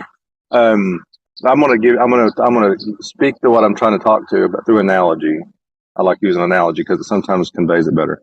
If I had a drawer full of diamonds, and everything was glass, everything looked like the diamond, and all these other diamonds were kind of all mixed in with that, you couldn't. It would be hard to appreciate the beauty of a diamond. But when you take the diamond out and put it on a black backdrop, the beauty of the diamond starts to shine even more so. And what if God, in His benevolence, because there's an aspect of goodness is appreciation, right? And the reason you appreciate things, like Austin appreciating his child, there was a time in his life he didn't have a child, you know, and now he has one, and there's an appreciation that comes with that. Or the guy that's in pain, when you're in so tremendous amount of pain, when the pain goes away, there's joy in that. There's something about that that's euphoric, right? So we look in the world, we see all the pain that's in the world, all the evil and suffering, but it also turns and makes you realize that to appreciate that which is good of most of all. And God is the ultimate good, which is the ultimate benevolent person. But does that But justify even it? how does that? Well, No, but here's the thing. Does it? Well, here's the thing. Well, yes, it can. Well, here's the thing. And God, you got to look at it from God's economy, not our economy. I can't. Now, here's the thing. Yes, you can. If you would take for just a second. Did God create life? I don't know. Let's go with yes. Let's If God for the sake of exists, this argument. Let's go with yes. okay. If God created life, He can take life and give life back. So in death can be something that He can use because He can give life back to that object. So life has that death or that suffering has a different kind of connotation in His economy. If I kill somebody, I can't bring them back; they're gone. But God can bring them back. So if He decides to use death and suffering to bring about something good that we may not see, and we don't see everything that God sees, then death is just a tool that He can use to bring about His purpose. Okay, cool. Yeah, and if there's a creator, I agree with that. So what's the purpose? What the fuck? I don't know. I just want to point this out. This real fast. So for one, this is like the age-old analogy of the glass half full thing, right? And that's what this all comes down to. It's about perspective, okay? Like, if you guys knew half the stuff I've been through, dude, you'd be like, what the? You wouldn't even believe some of the stuff I've been through, okay? But I'm a very optimistic person, dude. I'm very appreciative, and I have tons of gratitude because my life is amazing. Even though I have all kinds of stuff that happens in my life that you guys have no idea. Okay, so there's like this cartoon of these two guys, and they have their little like pickaxe thing, and they're digging in the dirt, right? So they're like in the ground, and they're digging a tunnel underneath the earth. They're going horizontally above and below each other, right? The guy on the top, he's digging. He's finding the occasional diamond, and he's getting all excited. He's got a little diamond here, a little diamond there. The guy in the bottom has been digging this whole time, just as far as him, has not found any diamond, right? And he's like, oh man, this isn't fair. And the other guy keeps finding diamonds. I don't find any diamonds. He gets all sad, gets real depressed, and then eventually just gives up and walks away. And it zooms out and it shows you that like right past where he quit is a huge supply of endless diamonds, way more than the other guy found the whole time. Okay? It's just about the perspective of how you look at things. Like right now I'm outside and I'm about to work on my RV, right? My RV is a huge headache and it's messing up, but it's like, oh, I'm outside. The sun's beautiful. It's incredible. There's a bunch of beautiful trees. I have an RV I have to worry about. And I'm about to get to go move to Florida if I want to because Florida makes me happy. all of this is stuff the Creator gave you, meaning like I can go live in what is paradise because the Creator gave me the free will. There's this huge world of endless possibilities that you get to make decisions. But what happens is we get in this little box and we just look inside our little box and we're like, well, there's no sun and it's cold in my box. But Florida's over there.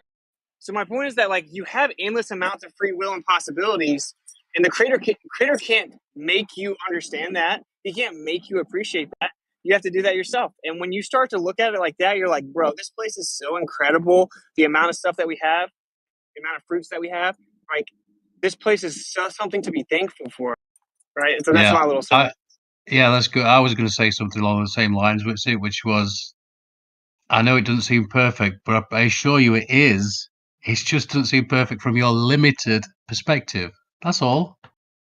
Yeah, and Okay, I remember. how about somebody what born I in forgot. Calcutta in the slums? Let's say you were born in Calcutta in the slums and you eat like pieces of scrap every day from garbage. What would you say to that person and how benevolent your God is towards that person? I would say, dang, SC should be super appreciative that he doesn't have to do that. Well, I would say this life is temporary, and what blessings those kids do get, they are blessings, and it's going to get paid to them if they're responsible with the choices that they're offered. Then they could have eternal life and it not be terrible anymore. This life is pretty terrible. I would ask. I mean, Here I speaking got for the room, something. I would ask. I would say, how are these kids, reproducing? Right? If the people there are so unhappy, like, how is there more kids and more mouths to feed? Well, here's the thing. Let's talk about that. Well, let's talk about that kid in Calcutta. People have What would I sex all the say? time, no matter what's going on. Shit. They're happy hold no on a matter second. what is going on. That's awesome. Well, Yeah, here, let's talk people about the fuck kid in all the time, Calcutta. no matter what's going on. Come on now. Go ahead, guys. Let's talk about the kid in Calcutta. Now, as he said, what would I say to him? I would say, "What do you need?" That's what I would say to him. What do you need? What can I do to help lift you out of this? That's what you You're a would good say. man, Paul. This is You're a back to good man. perspective, SC, check this. This is back to perspective, right? So we look over here and we live in this place of abundance where people are lazy and they don't appreciate things and they're just like, oh man, dominoes. And so then they're like, look at this person over here, and they look from their perspective where they're like, they have to get their food each day and they're struggling to find what to eat, right? And we're like, man, why would God let that happen? But this happens, by the way. When you go over to places like that and you talk to them, they don't want to come to the West. They don't want to come back with you. They think that we suck. They look over here and they're like, dude, how bad does it suck to be them? They don't even find their own food. They eat genetically modified poison. They can't even find natural food. Everything over there sucks. They're a bunch of lazy people that don't appreciate life. They're not close to their families. My whole family grows here, has a baby, and then grows beside me, and then they have a grandbaby. We all stay together. We're a unit. We all go find our food together, right? We all grow up, and then I marry one of the people I grew up with, right? So it's just all about perspective. They wouldn't even want to come over here. So they get to go, they stay in nature and live in nature and see all kinds of stuff. And then we sit over here and sit on our computer in the dark and just complain. So like it goes right back to the diamond digging analogy. It's just about perspective. There's no way that we can be in a position to judge other people's experiences or a meta of everything that's going on. It's just a lack of gratitude. And also, I would say along that same lines, kids don't always see the things we see. They can enjoy picking up a stick and play shoot 'em up, or grab a couple sticks and some twine and make a doll, and they'll be happy and content with that. But our kids in our society, back to that, need to have the Nintendo Switch, the Apple phone, the cell phone. Do they really, like Austin said, why do they don't really need that? And if they're living, they've been living a few years, they're obviously getting enough food to eat. They're obviously getting enough water to drink. That the fact that they're alive still. And so it is a perspective thing, and I would agree with Austin on that. Hey, can I give my perspective? Yeah, go ahead. My perspective is that the religious side of things created a lot of war and division, and it could be manipulated. And the real power is the truth behind people's faith and being able to be controlled in their emotions and what they go through, and because everybody go through good and bad. And I think religion kind of hijacks the knowledge and like compartmentalize it into a weapon. And a lot of like, because if you say your religion is true, then the rabbi's religion is true, where they're mutilating kids. It gets dangerous when you just hide behind one thing, and like, because the religion could be controlled and manipulated. Like, you got a lot of priests that's touching kids and stuff. So Yeah, it but gets we're not dangerous. talking about religion though. Almost everyone in here agrees with you that religion sucks and creates dogma. Yeah, I remember what I was going to say a little bit earlier, and it's this. I had a lot of addiction and a lot of pain and a lot of bad stuff happen in my life too, Austin. And I remember I used to blame Satan and demons, and I would blame anything but looking at myself and my own choices. And I think a lot of times people want that cop out that God isn't good. God doesn't have good intentions for me. But for me, when I finally surrendered and stopped trying to run my own life and like be the God of my life, he put me on a new path that's led to all this freedom. And now I see that it was me causing a lot of that drama anyway. And then the whole thing with the hungry kids, dude, if we just shut NASA down and divert that money, no one will be hungry on Earth at all. I agree with the latter part for sure. If people would just throw some seeds in the ground and let the plants grow, and then one little fruit has like 1,000 seeds in it, then no one would be hungry. I agree with that. So Well, listen, it's a team effort. If I listen, hold on, real quick, please. If I make a mistake, it's a team effort between God and I. God made the conditions. I made the choice. There we go. The lady was trying to jump in. What's up? My lady. Okay, then I'm going to take this opportunity real fast to give you an example of what I'm saying. So, like, I worked my ass off to play football. Like, I'm a white dude, right? So, like, I did all kinds of training to get my 40 down, right? I like worked on my vertical. I was like constant, like all throughout the year. I worked super hard for football, constantly, dude, right? Where like I had a good 40 for a white dude. I had really, really good hands, blah, blah, blah. So I started having all these offers. But then I got kicked out of my private school. And I got kicked out of my private school because I wouldn't tell on one of my friends. Literally because I wouldn't snitch on them. They pulled their guilty by association clause. And since I wouldn't snitch, I got kicked out of a private college, a private high school. Okay. I lost all my scholarships. The colleges don't care, right? They're like, you got kicked out of school, right? So disciplinary action. We can't give you a scholarship. Okay. Now, to me, that was super unfair. I didn't do the drugs that the people got kicked out of. I didn't do them. I just knew about them and didn't tell on them. And a witness saw me with them, so they wanted me to tell on them, right? And I refused to tell on them, so I got kicked out. Okay. So all that being said, I'm like, oh, that's not fair. Oh man, it's not fair. Then I go to college with a less scholarship, and then some crazy stuff happens there too. Okay, so anyway, and if I told you all my stories, you guys would think I'm almost lying because on the surface, if you look at all the details, it's like that's not fair that happened to Austin. What terrible luck over and over and over. So I would have these little pity parties, like it's not fair, like the world's out to get me, blah blah blah. But you know what I ended up realizing? That the creator doesn't have to play our little games. The creator knows everything else I was doing, right? And he also had a plan for me more than I know. Whereas maybe if I had have gotten my full ride and then got my degree, I'd be a totally different person, right? I wouldn't be doing what I'm doing right now for the truth because I'd have a totally different life. Or maybe there was other stuff I was doing in my life that I didn't get caught doing. I didn't get in trouble for. I wasn't being appreciative. I wasn't being as kind to certain people as I should have been, whatever it was. The creator sees the whole equation and then things happen in our life.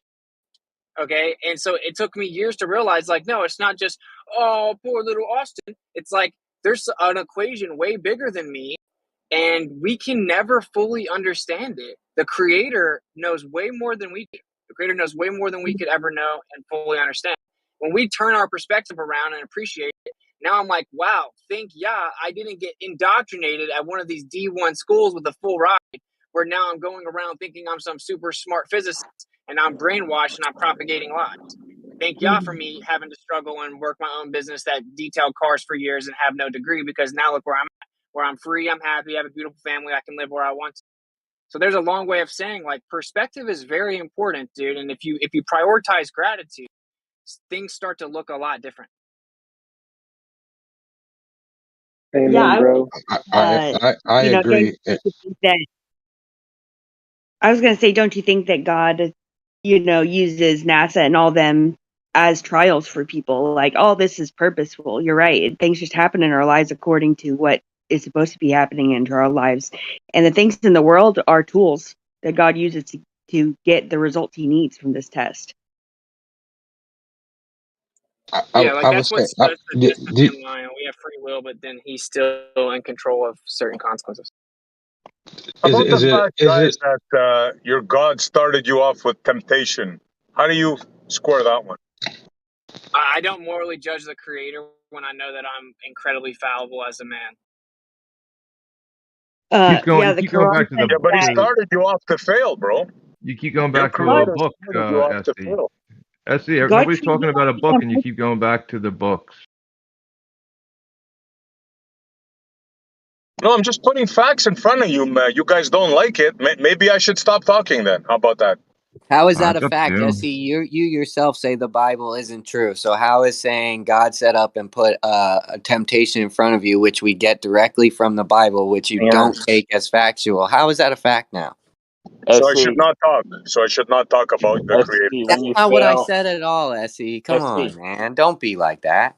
And see, when you fail, you learn more when you fail than when you succeed. So we have to fail a lot in order to be successful, period. It's Well, learning. That's why If you Essie, believe Essie, in you're a very smart creator, and good at what you do. You know. Learning, right? learning involves pain sometimes. That happens. But Think about how much more beautiful my A lot marriage of is that times. I don't cheat on my wife because I've had temptations and the ability to, but I didn't. So it makes my loyalty to her something special, as opposed to some guy who could never get with another girl. Then what is him being loyal to his wife mean?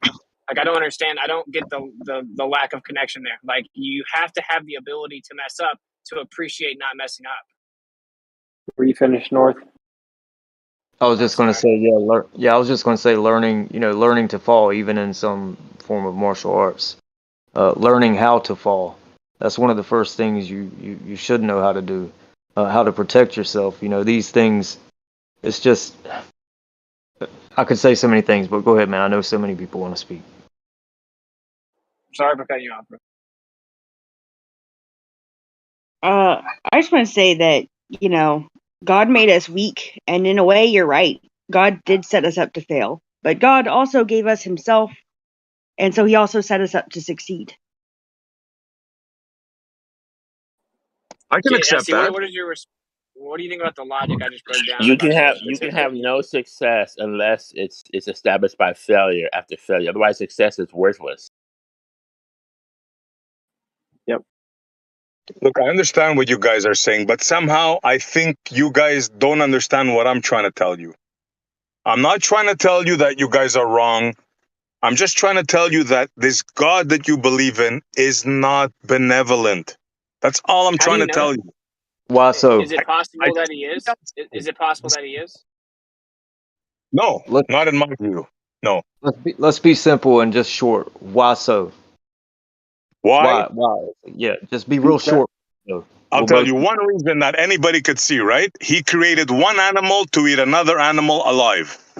Okay, how do you know that? Because I see Do you know that's a how it was lion and I see a gazelle. Okay, do you know that's how they ate in the beginning? How do you know that? If so, is there evidence to the I know. contrary You said, how that do I know? Now. Yeah. Yeah. What's wrong with that?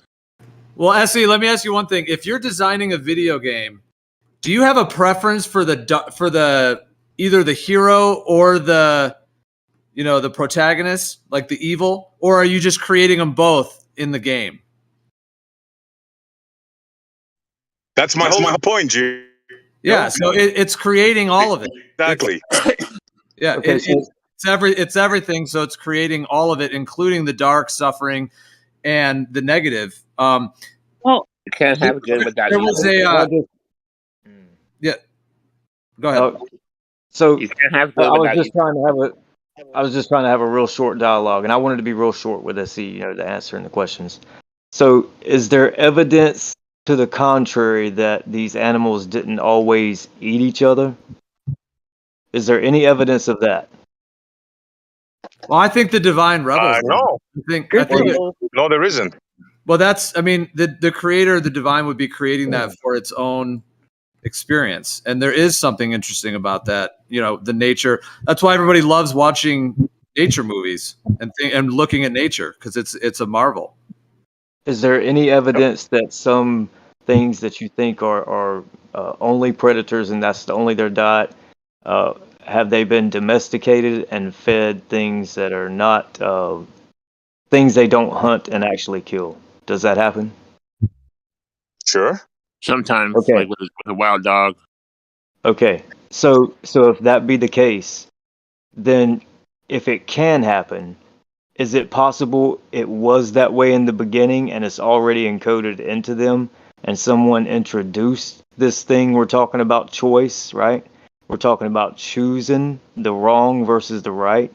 And then people learn by the behavior, right? And not only people, but animals.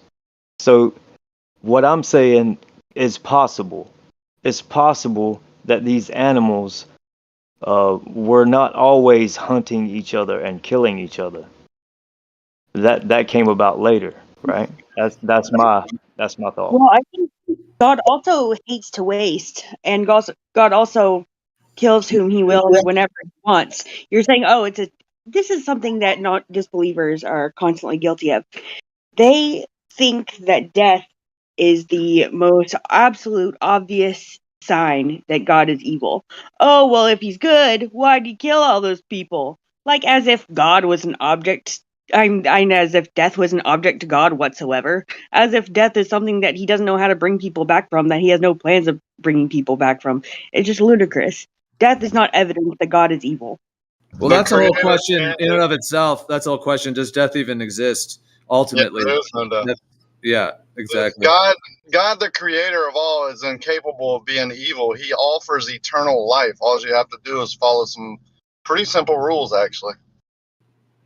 The thing about the creator only being benevolent, if we agree that malevolent things exist in the world, then whoever is defining it in their viewpoint, when they say God or a creator, are they defining it as only the good part or only one part of it, or are they defining it as the entire thing? Because if you define it anything that incorporates the entire thing, then we know we have these things. We have suffering. We have, like as he said, an animal eating another animal alive. Although I will say they may not feel the same pain that we feel as humans, and not the same mental anguish as well. Lions do not eat gazelles alive. I hope you know this. I've watched a ridiculous amount of films of lions, and they always kill. Only house cats kill things alive. I don't know. It is amazing the actions, like the things that happen to the human body. Sorry to cut you off, right? But it is amazing the things that happen to the human body when enduring pain, you pass out, right? Like too much pain, you pass out. When you're on your deathbed, right? Some people will go like, what do you call it? Alzheimer's, where they don't even know where they are, where they can't even feel the pain of dying. It is amazing that or if you're suddenly shot, you don't even feel it, right? But you're still dying, and then you just die. So it's almost like there's something put in, I guess, that doesn't that when people say, "Well, look at all this pain," you really don't experience that much pain. You don't know what pain is until you realize that you're not in pain. You don't know what love is until you experience hate. We experience good and evil, so we know our choices that we make are gonna be rewarded with good, like eternal life in heaven, with ultimate like pleasure beyond what you could ever imagine here, because you know what good and evil is, or the ultimate hell of evil for eternal life. You don't die, you live forever, and the choices you make determine whether you are going to live forever in good or evil. It's up to you.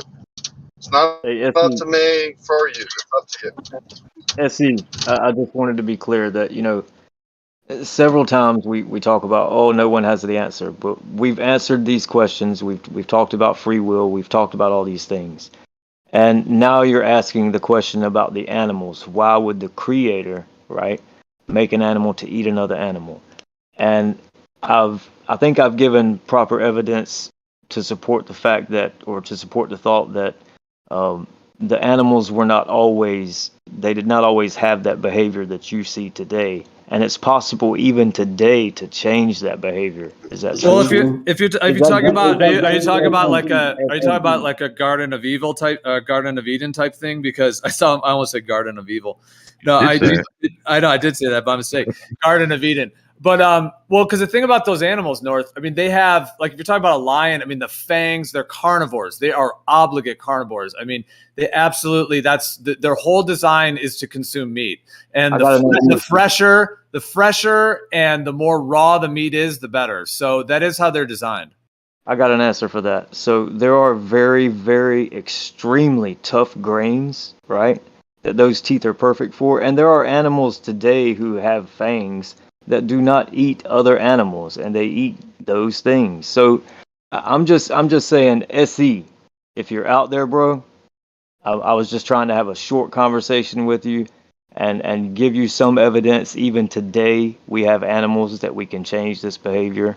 So I say it's a learned behavior, and it was not always so. And even evidence in the text, in the ancient text, says that these animals in the future will no longer eat each other. That the lion will eat the straw like the bullock. So, yeah, I'm giving proper evidence, even ancient manuscripts. I mean, it's just evident, man. So that's just my thought. Well, I mean, lions can't eat straw because they're not ruminants. You never seen a cat eat grass or straw? They can't eat it as their diet, though. It is funny when they start munching on that shit. I just watch one and I'm just like, what are you doing? No. No. Yeah, they'll eat a little bit. They'll eat a little bit of plants. Yeah. Why do they do it? Real quick, why do they do it? Can I respond to? Well, why can I do they say do something it? real quick to Witsit? I'm trying to fill out his disclaimer and just kind of ran into a small issue. It says this question is required. Everything's in black as far as the background goes, so it's kind of hard to like differentiate what exactly I'm missing here. I don't know if you're able to kind of fill me in with it, but just a second. I'm checking out. I mean, if that's a separate topic, you guys to could jump into the chill room or something if you guys wanted to. If that's a totally separate topic, but hey, let's let SE. No, let's let SE respond first, and then whoever's next. Go ahead, SE. Thanks, bro. Okay, I hear what you guys are saying, right? Now, the benevolence part, right? This is the part that just doesn't jive with me, because you're saying now that the lion, right, might have not always been that way. Now, I don't want to put words in your mouth or thoughts in your head, right? For you to be saying that, you must agree to my point that that's not an action of a benevolent God. Would you agree with that? See, I don't agree, but I don't know if North wants to respond. I don't think it's a Absolutely not. What's wrong with issue. animals eating each other? Yeah. Blood does not Totally bleed. natural. See what I was saying, SE, about that? If we're still on, Lion King, bro, Lion King. If we're still on that topic, SE, one thing I will say about that, because you're mad. Okay, first of all, humans have been eaten alive by another animal, like a bear or a lion or something like that. That has happened. So, I mean, that is a thing. However, when which is then you're dealing with the human mental experience and the whole thing of that. So that does exist in creation, which is hardcore to, think about. It's like the most intense thing ever. But I will say that I think animals, it is different. Like, I don't think they feel pain in the same way we do, like physically or mentally. So, SE, what did you ask me? SE? I'm with you there, maybe so, but that's not the point, Gio. The point is, why would a creator do that? Why? Do what? Why wouldn't he make all the animals eat grass, for example? What did you? But hold on, I grass missed the is a question. creation of God too. Did SE not ask me a question, guys? Did he not address me and ask me the question and 4 people jumped in and answered? I'm sorry, man. Well, it's an open panel and there's a lot of ideas being thrown out. We could do either more of we could use a stage channel where only certain people are on the stage. That's an option.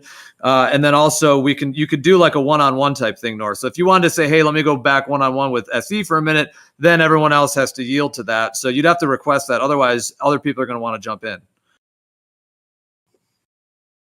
Okay, so then I'll jump in. So if North doesn't want to say anything, so No, I mean, I thought he was going to still respond. I don't know. It's up to him, but I'm just saying if he wants to go back and forth with SE, he'd have to say, hey, let me go back and forth with SE one-on-one for a minute, and then we can mod for that. Otherwise, if it's an open panel, then you have to just hope that everyone else kind of gets the vibe that you were going to respond to SE, which people might not, because there's a lot of interesting ideas being thrown out. So either North, go ahead, or someone else. Either way. Yeah, then SE. I mean, you had previously mentioned this. What do you say? It was a sadist, like a sadist kind of thing. Like, how do you feel about those chemical reactions that occur within the human or animal bodies that don't allow them to feel pain during death? How does that align with some kind of being getting off on other people's pain and suffering?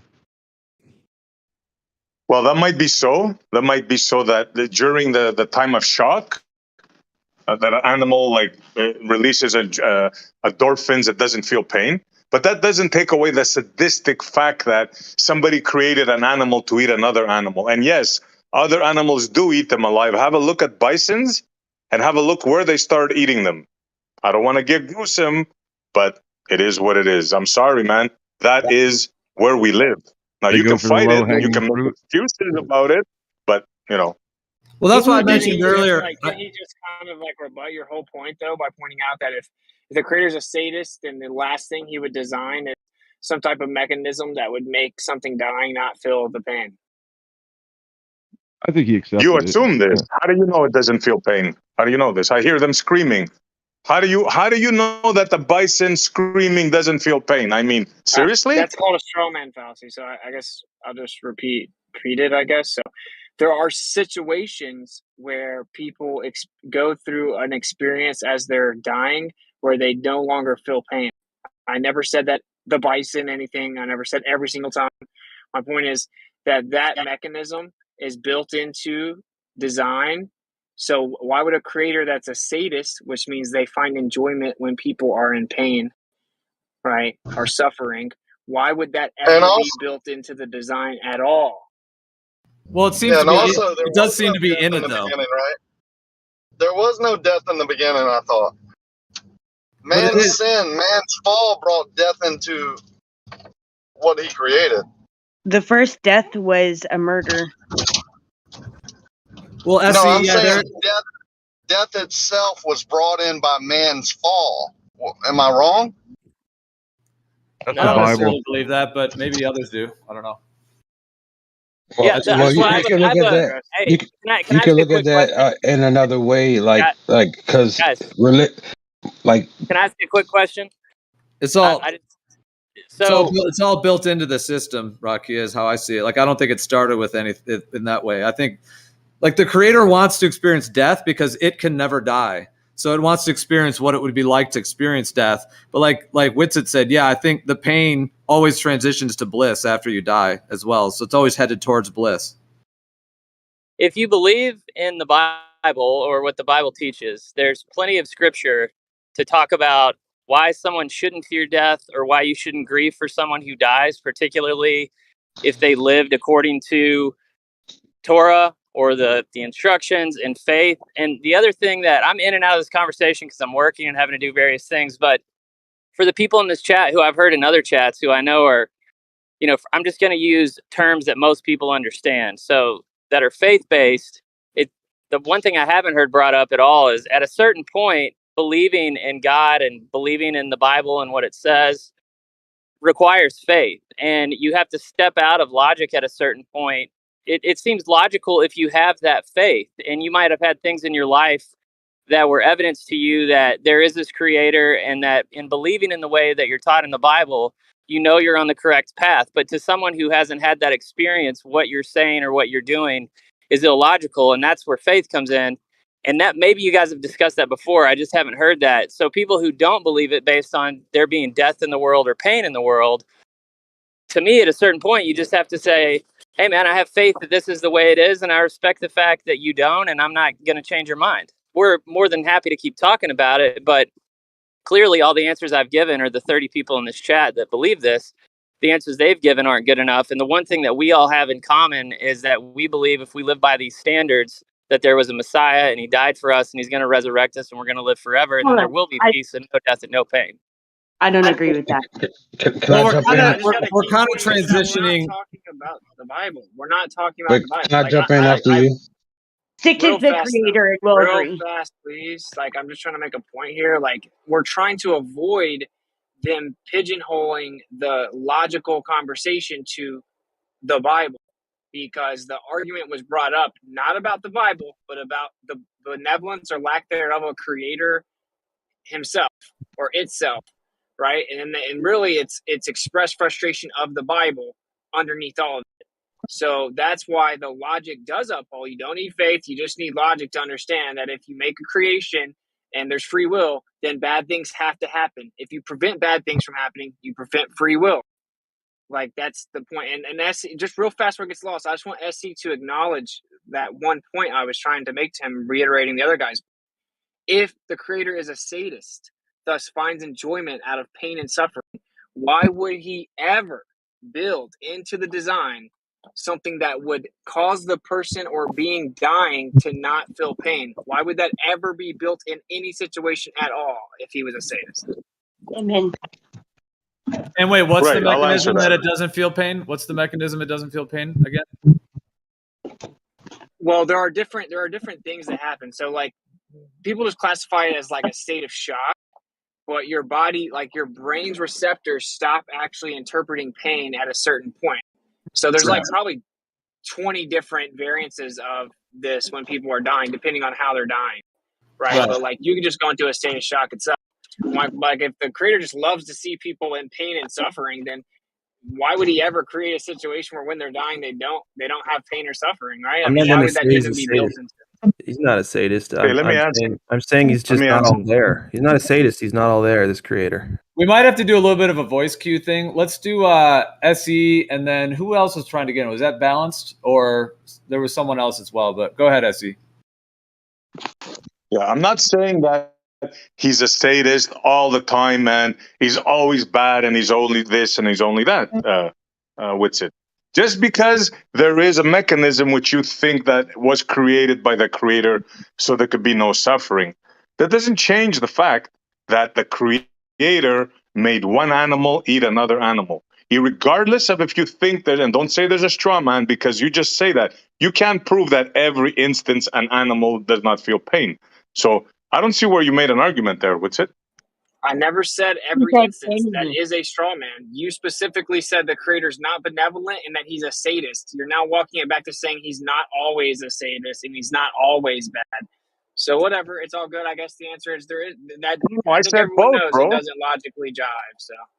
Well, and I do agree with what Whitson said before. Like there was the link back to like the idea of the Bible, you know, or even within Christianity. And Whitson did point out that originally it sounds like this was not geared in that way, but obviously people are bringing that in, their own thoughts on that and so on. So it is important to delineate that. But I was also going to say, like, just like where the conversation is focused, either like a more general sense of a creator or biblical in that sense. But SE, what about the concept that the creator is creating the good and the bad? 'Cause see, like I said before with the video game analogy, one of the points I was trying to make with that is that when you're designing the game, like you're sitting there and you're feeling good, you're behind the computer, you're smiling, you're enjoying yourself, and you're creating the game. So like, let's say that video game Doom, you know, Doom, we all know Doom. It's got these just like monster creatures that are absolutely like they're half, you know, wolf animal, and they're like just the bloodiest things ever. And when they're creating that, when the video games designers creating it, they're enjoying it. They're like, oh yeah, make it super evil and have the fangs and all that stuff. And then, you know, and then you're creating the hero in the game that's playing the game as well. So you're creating all that. And then of course you know, in the video game you create death, you know, your character dies. So now there's a challenge in order to beat the game kind of thing. And you could even argue that like, it's not like we're necessarily beating death as humans, but it's sort of like, perhaps we are on some process of advancement in that similar type of fashion. So I'm just saying when you create a video game, you create the negative and the positive, and then you play the game. So it seems to be, in my mind, that's what's happening here in a sense. There's positive, there's negative, and even the suffering, the creator wants to experience that because it's something different than what it is. Like if it's infinite love, bliss, light, sound, frequency, if it's just this infinite energy, it would want to experience things that are limited and things other than itself. I can go with that all the way, bro. I'll go with that 100%. He created everything. He created bad and good. That means he's not benevolent. That's my point that I want to bring out. There's no argument that could be made that this creator of theirs, that the one they believe in the Bible, that he's benevolent. You can't convince me of that. Now, I don't care what you say, bro. That's Bible. Why do you keep bringing up the Bible? well, okay, forget the Bible. The God that you believe in, is he benevolent? Yes. I thought we were talking about the self-evident creator. I don't agree with it. Okay, but Simple. this is what, but dude, just so you understand, because it's getting reiterative. This was the rebuttal to the claim that the creator cannot be benevolent. It was that you have two options when you make creation: either there's free will or there's no free will. That's a true dichotomy. It's not a false dichotomy. There's no third option. You either have free will or you don't have free will. Okay, if you don't have free will, right, then what's the purpose? What's even the purpose of being here, right? Exactly. So then if you choose to make free will, then there's something that happens when you do that. That means bad things can happen, because there's no other way to have free will. If people are allowed to truly make free decisions, then bad things have to be able to happen. Okay, right? so why spin the top in the first place then? Because maybe, just like Gio said, he, the creator, he, whatever you want to say, right, exists outside of like this ability to do wrong or to make mistakes. And so he's actually being selfless and generous in the sense that he's given an opportunity to live an experience where you can live, learn, overcome, grow in knowledge throughout life. We learn as we go through things, and we continue to grow in knowledge as we go through life, whereas he just already knows everything. So we actually get to have the experiential aspect that he doesn't. So we get to suffer, but he So doesn't. you realize what you just said He now. doesn't get There's to hold on. If I agree. Listen, if Homeboy can create the whole thing, he can surely experience the whole thing, right? It is experiencing it. Yeah, it is experiencing it through its infinite self and through the limited versions, if you want to call it limited, of, you know. Oh, it's limited. We're all limited to some extent. So we're experiencing a limited thing, and I think the ultimate is experiencing it all simultaneously. I agree. Yeah. Like he can live it vicariously through us. He can have this experiential aspect, right? But like he cannot like all of a sudden become limited in knowledge. He can't all of a sudden like not be like perfect in righteousness and love and morality, right? So he's actually given us something that we don't have. Imagine it from this perspective, because there's all kinds of different things. We can't understand this. We're not the creator. But just imagine it from his perspective. He's like, man, like I don't get to experience the ability to make these decisions and learn. I already know everything. Like, look, this creation now gets to have an experience I don't. They get to now like learn and love and grow and make their own decisions, and they can make bad decisions, and bad things will happen, but then they can learn from them and make good decisions. So he actually gave us something. He actually gave us something he doesn't have. I think we limited ourselves to think we can explain it in like a human form. Yeah, it's difficult. And I was going to chime in and say that this whole discussion really comes down to trust, because I believe, and this is what I trust, that his ways are higher than mine, and his mind and what he's able to fathom and see all the way into the end is greater than what I can understand. Even if he came down and spoke in English to me and explained it all, I probably couldn't grasp his master plan. Now, this is just what I believe. I'm just speaking about my faith. I've gone through turmoil. I've gone through good things and bad things.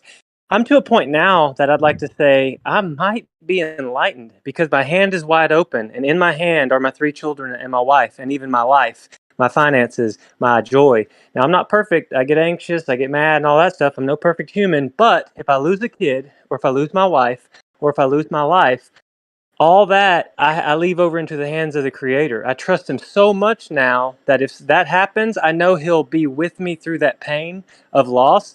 And I don't think that this is the end of the road. This is the journey, and we're learning. And I believe that what we can't see is worth it, and that's why I'm doing what I'm doing. You want me to tell you what I see, in all honesty? Yes. I see good people. Okay. I see good people on both sides. I see religious people and I see atheists, right? Now, this is what I see. Please don't get offended, right? Please don't get offended. Either side. I see the atheists bought into the scientific story. They believe those stories. And I see the religious people bought into the other stories. Now, this is what I see. And both are influenced. And when I talk to both, they both get triggered at those specific moments when they know they can't answer the question. They know there's no answer. but they're gonna go either to their belief system on one side or to their scientific belief system on the other side.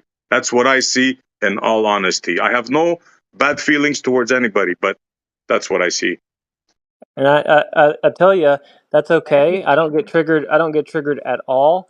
But I will ask this question: you will know them by their fruits. So, do these people you see out there have peace, patience, kindness, goodness, and self-control, even through turmoil? Because if let's say they lose a kid, if they lose a kid and then they just default to raising their fist and screaming out to God, "Why would you let me experience this?" to the God they don't believe in, you know what I'm talking about? Where I'm like, okay, I know he's there. I know he has good intentions for me more than I can even imagine because he takes care of the lilies in the field, the birds of the air. They don't toil. They don't get stressed out. So I'm just going to be like, hey, this is personal. I pray daily for guidance and how to love others well, even those that disagree with what I'm following. And also I ask, show me how to bring you glory, because I do believe you made this place, and I don't even know who you are. Like I'm kind of rolling the dice that it's the God of the Bible, but I believe if I live in a way that honors everyone and that brings people up from a place of either pain or sorrow or depression, and I like offer that helping hand to a widow or to someone in pain, that even if I got it wrong with Christianity, the Creator would be like, "Hey, bro, you kind of missed the exit, but man, you lived in a way that glorified me." I don't know. That's kind of how I rock. Man, why you gotta glorify someone or something else? Aren't you good Yeah. enough? Yeah, Yeah, but I was going to bring it to like, I was going to say like, what about the perspective that we're all on a journey of remembering who we are, which is the totality? I like that too. Now, your question, I want to glorify the Creator that made this place because I can't even make a blade of grass out of nothing. And He did. And He made me, and I'm here with y'all. So I'm like, whoo, honor, glory, and praise be to He that made all this, even though I don't understand, all the intricacies of emotions and pain and suffering and why do animals eat. I'm not mad. I'm excited. Like, this is fire. This conversation is amazing, and thank you for the time. Wow.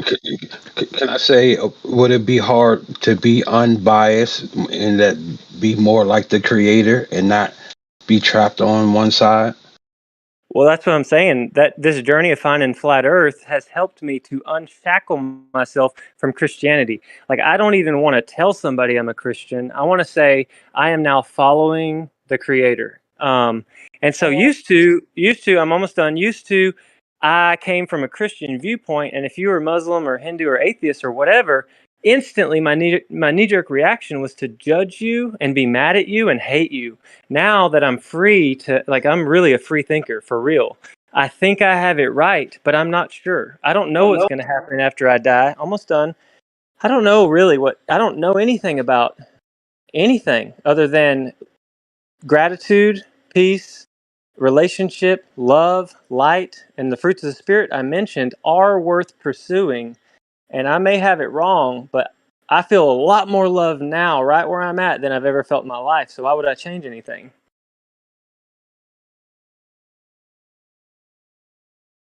And I agree. I mean, that's like I'm totally neutral. I just don't claim to know. That's a better place than a religious person that's like got dogma and, somebody that goes to church every Sunday, but they're judgmental, or inside of them they hate. I think that you're in a much better place to grow and learn who the Creator actually is than those people just going through the motions. Barbecue, you there's a sound a term lot like for that that. Boston guy. What? You sound like, is this the Like Boston guy or the BBQ guy? No, well, so that BBQ guy's one of my best friends. He woke me up to flat Earth about 14 months ago. We went to high school together. We grew up in the same region. We rode BMX bikes together, all hanging out. And yeah, he lives like 2 miles from me. So there you go. Oh, wow, yeah, that's crazy.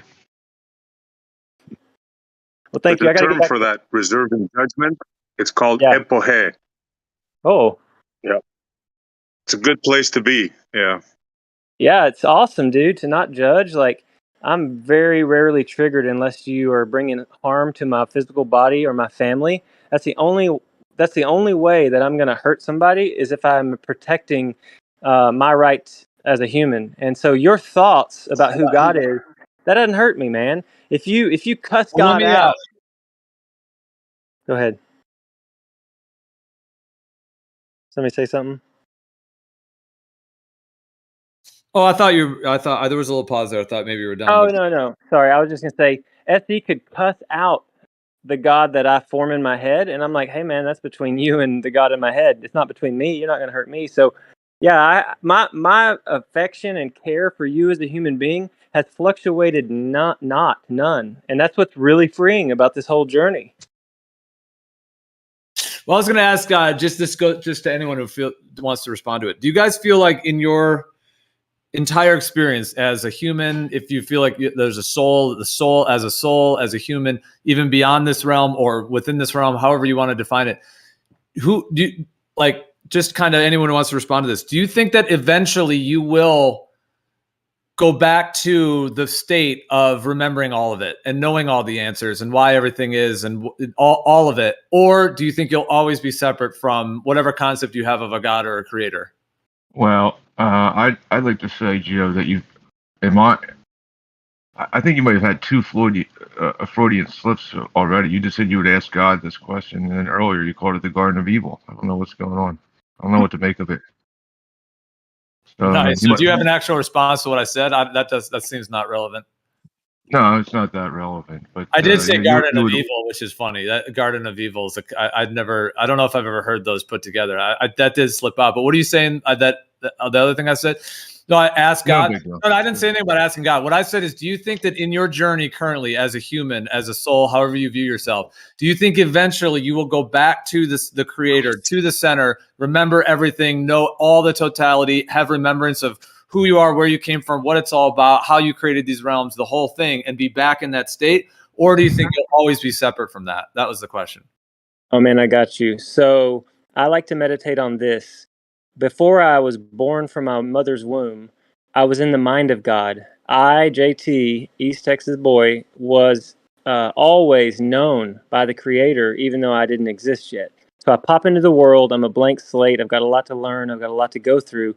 My personal belief is that when I die, I won't question at all why I went through any of the pain or the shame or the heartache, because I'll have an understanding at that point that's like, oh my gosh, you are sovereign and it all worked out for your good. You got glory through all of it. You didn't cause it. You didn't cause me to choose porn or weed or whatever, and even I came into this thing thousands of years after the fall.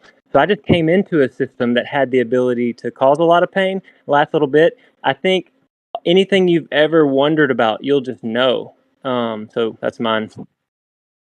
Is this? I've heard this kind of hinted at before. There's this theory that we humans made this agreement to forget what we know, but agreeing that we'll know it upon our death. Is there like a category for this idea?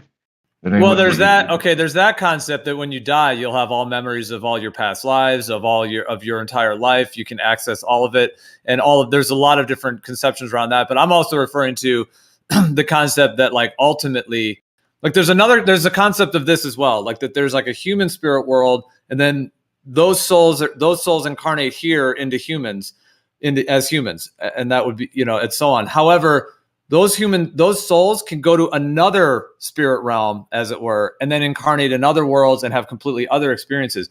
So there's an idea that our soul's journey is just this one life. There's the idea that it's multiple lives here. Then there's even the idea that it's multiple existences on multiple levels and layers.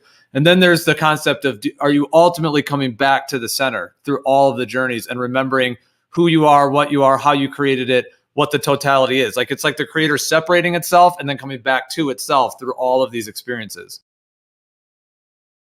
Interesting. Yeah. I mean, I don't have experience of or memory really before or after. I do have personally, like, tons of deja vu, and as well as, like, dreams coming true that, like, to the T, like no doubt about it. Wrote it down, and a week later it came true. So I don't know, like, past, present, future. I also I observe the cycles in nature. So I never see an end to something that has an actual end. They say that that it's finite, but I don't see any. I see a cycle. of constantly from one state to another state, and we just denote it as the end. So, but spiritually, I can't really guess. Can I respond to crypto for a second? You know that the one problem I have with that concept. If love is the highest ethic, and God is love, so to speak, and the way you're describing it, there's nothing other than God. So God, ultimately, in that thinking process, to me, would be very narcissistic. So he's really just loving himself. But love, to have its full expression, there must be an other, someone else other than themselves. So I think it is love. Ultimately, the creator. It's like made of love and light. Since it is love, it can't be anything other than love. It then creates everything either out of like a pure expression of love or a twisted version of it, which would be the pain and suffering. But even the twisted version is coming back to the love ultimately. Well, don't miss what I'm saying, though. I don't think you kind of caught what I'm saying. The way you said the creator split itself off, and it became us, became you, me, everybody on this panel, every creature that's ever been created. So it goes out and experiences these different worlds, and then comes back to itself. Right? That's the way I understood you expressed it.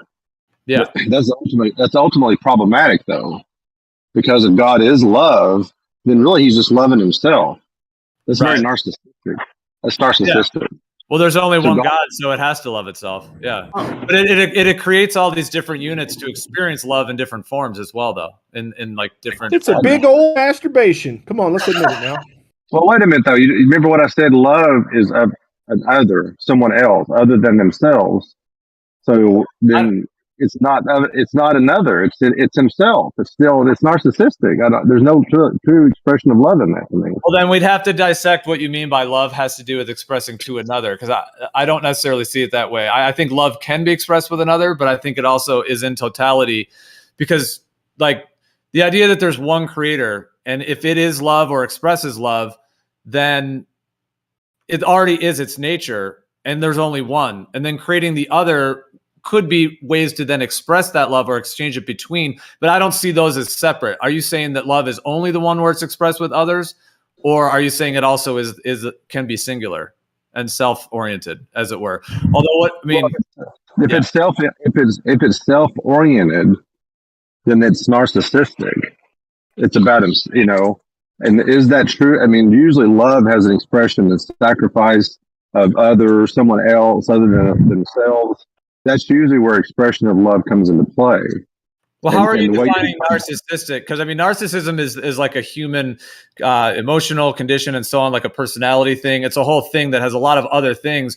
I mean, if you're talking about narcissism in terms of like loving oneself in some toxic fashion or in a way that actually hurts one or hurts others, is that what you're referring to? Because there can be also just self-love, which is not in a negative way of narcissistic, but it's very, very positive and it's very healing. And like a lot of people, when they heal from traumas and things, what they're doing is they reconnect with their own self-love, which they were lacking on some profound level, to where they had self-hatred or depression or anxiety, some kind of self-negative energy. Sometimes that can even be connected with like a demonic entity that they feel, or some kind of dark entity, whatever it may be in their experience. And once they release that, the loving themselves comes back to them in a really healthy way that's profoundly helpful in their lives, so that they can have more, whether it's confidence or more higher functioning in that sense. So that's like a self-love that's very positive expression, versus maybe what you were referring to in a narcissistic kind of expression would be more of like a toxic version of some sort, it sounds like, if that's what you were alluding to. How do we know the difference? How do we know this one is? Well, hold on. I was going to respond to that. I mean, usually loving yourself is for your own sake, right? It's not for the sake of someone else. That's a narcissist. I mean, now, are you loving yourself just for yourself, your own sake of yourself, like when you're taking care of yourself, or are you taking care of yourself because you know it's a good thing, and you're actually, if you're in better shape and can take care of yourself, you can actually help take care of others better. You see what I'm saying? Because if you don't take care of yourself, you can't take care of others. I agree with that. And I wonder if I could put it's the oxygen mask in a plane analogy. Can I ask a question? Was that Gio talking? Who asked that question? It was Gio. It was Gio. So Gio, just to clarify, basically what you're saying is, do you think that nature itself, or the universe itself, including the creatures on it and the people on it, are part of God, right? That is God. Well, it depends on how you're defining God, but I mean, to use because people have different conceptions of what God is, that term. But I mean, the creator, using that term as a more general term as well. Yeah, it is all the creator. It's all the creation. It's all one. It's just different levels and layers of its frequencies that it's experiencing, in my viewpoint. So you see the dichotomy there, right? That the creation is the creator itself. They're both. It's like a hologram. It's sort of like let's say your index finger. It's separate from you. You could look at it and be like, that's my index finger. It seems separate, but it also is part of you, and you also have control of it. So it's one and the same. It's the way holograms work. They're the whole and the part simultaneously. Yeah, I was just going to say there's a strange inside out thing that's going on here, which I don't feel comfortable talking about because I don't fully understand it. But this is along the same lines as what Gio's talking, and yeah. I went fully into that when I first found monotheism. I thought we were all like a part of the creator, and that we have to remember who we are, which is to serve the creator at every turn, which is true. But it really is not right to conflate the creation with the creator. Just because God has total knowledge and understanding of who you are does not mean you are God. Right. I don't And think I that's want what to. yeah, okay, but wait, I don't know that that's what he's saying. Like there could be a difference in the totality of the creator, right? And then portions of it. It's like, is your brain you? Your brain, like, yes and no, right? It's part of you, but like your overall being is what's actually in charge.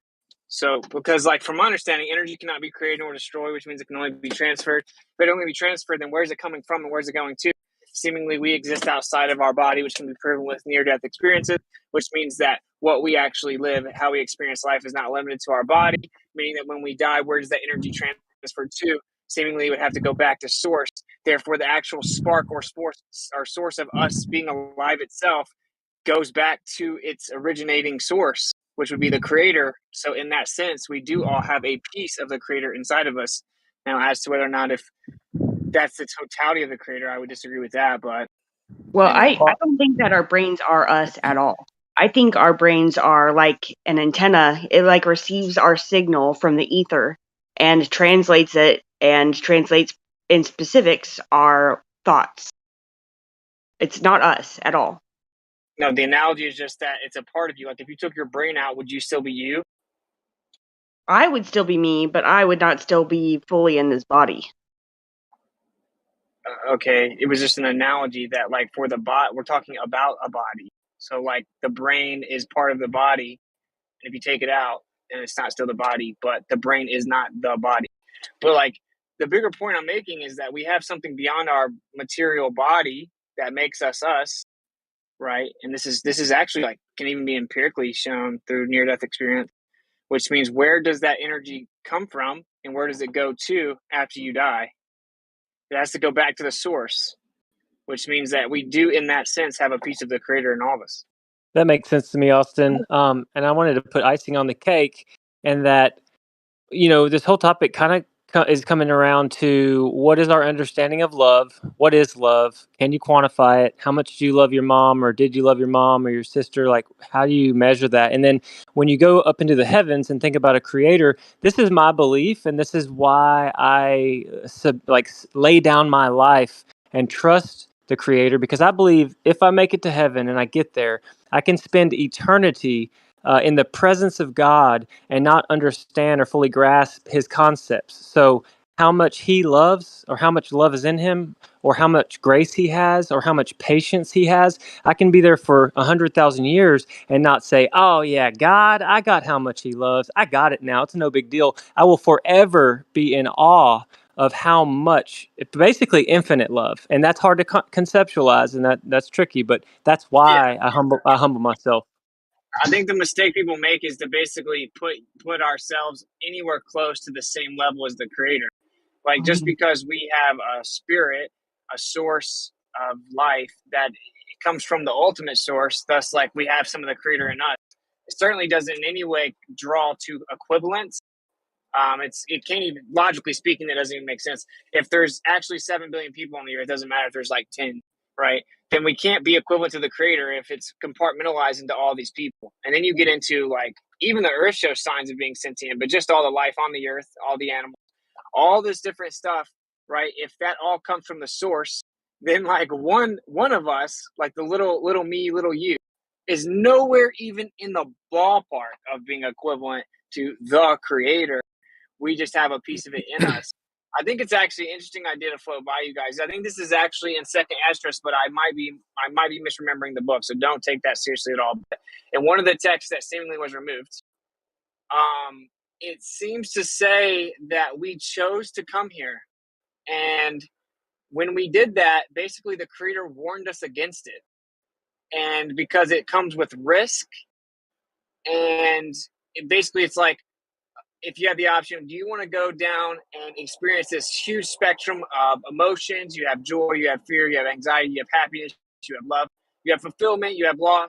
You have this huge spectrum with these extreme experiential emotions that you can experience, right? But it also requires being removed from like the full understanding of what's going on in totality. You have to relearn it, and thus it comes with a risk. And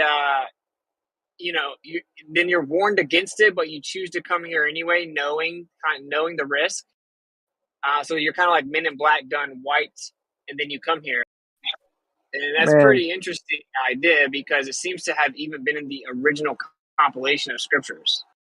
Yeah, that's deep stuff. It's like we're remembering how to forget, because the knee-jerk reaction for any human is to believe we're God and we get to make the decision and we're powerful and we're in control of our life when we don't even know who we really are. If you think the Creator's all-knowing, He knows us and He knows what we need and what we want way more than we could. So we have to remember that He is sovereign, and we have to remember how to let go. Imagine the Creator warning you against coming here, and because it's risky, and you choose to come here. Think about how much more that adds to the conclusions you draw during this life, and what you choose to believe and how you choose to live. Like, whoa, all of a sudden, it's not just fun and games. It's not just I'm my own God and I can make up my own definitions. All of a sudden, dude, I made the decision to come here, and this is hypothetical. I'm not even saying I fully believe this. I don't know. But like, all of a sudden, I have like a very serious responsibility while I'm here, right? Like, it's not just all fun and games. Basically, I can be detached from this compartmentalized energy source that goes back to the ultimate source.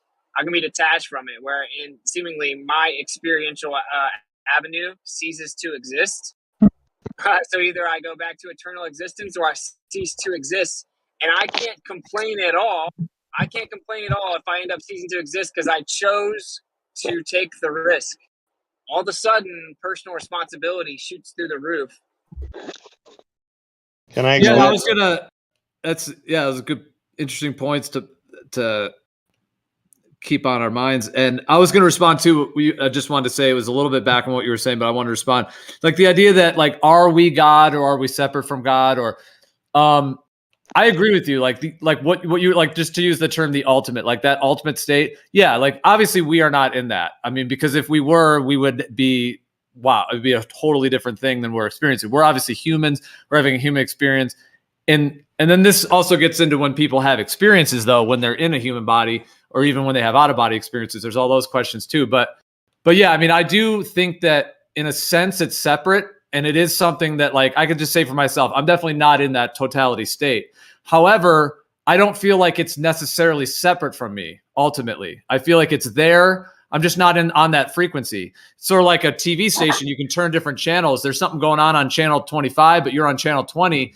You don't even know what's going on channel 25. You're on channel 20. However, it's all part of a spectrum that if you were able to zoom out, or if you're able to see both channels at once, then they're all on one.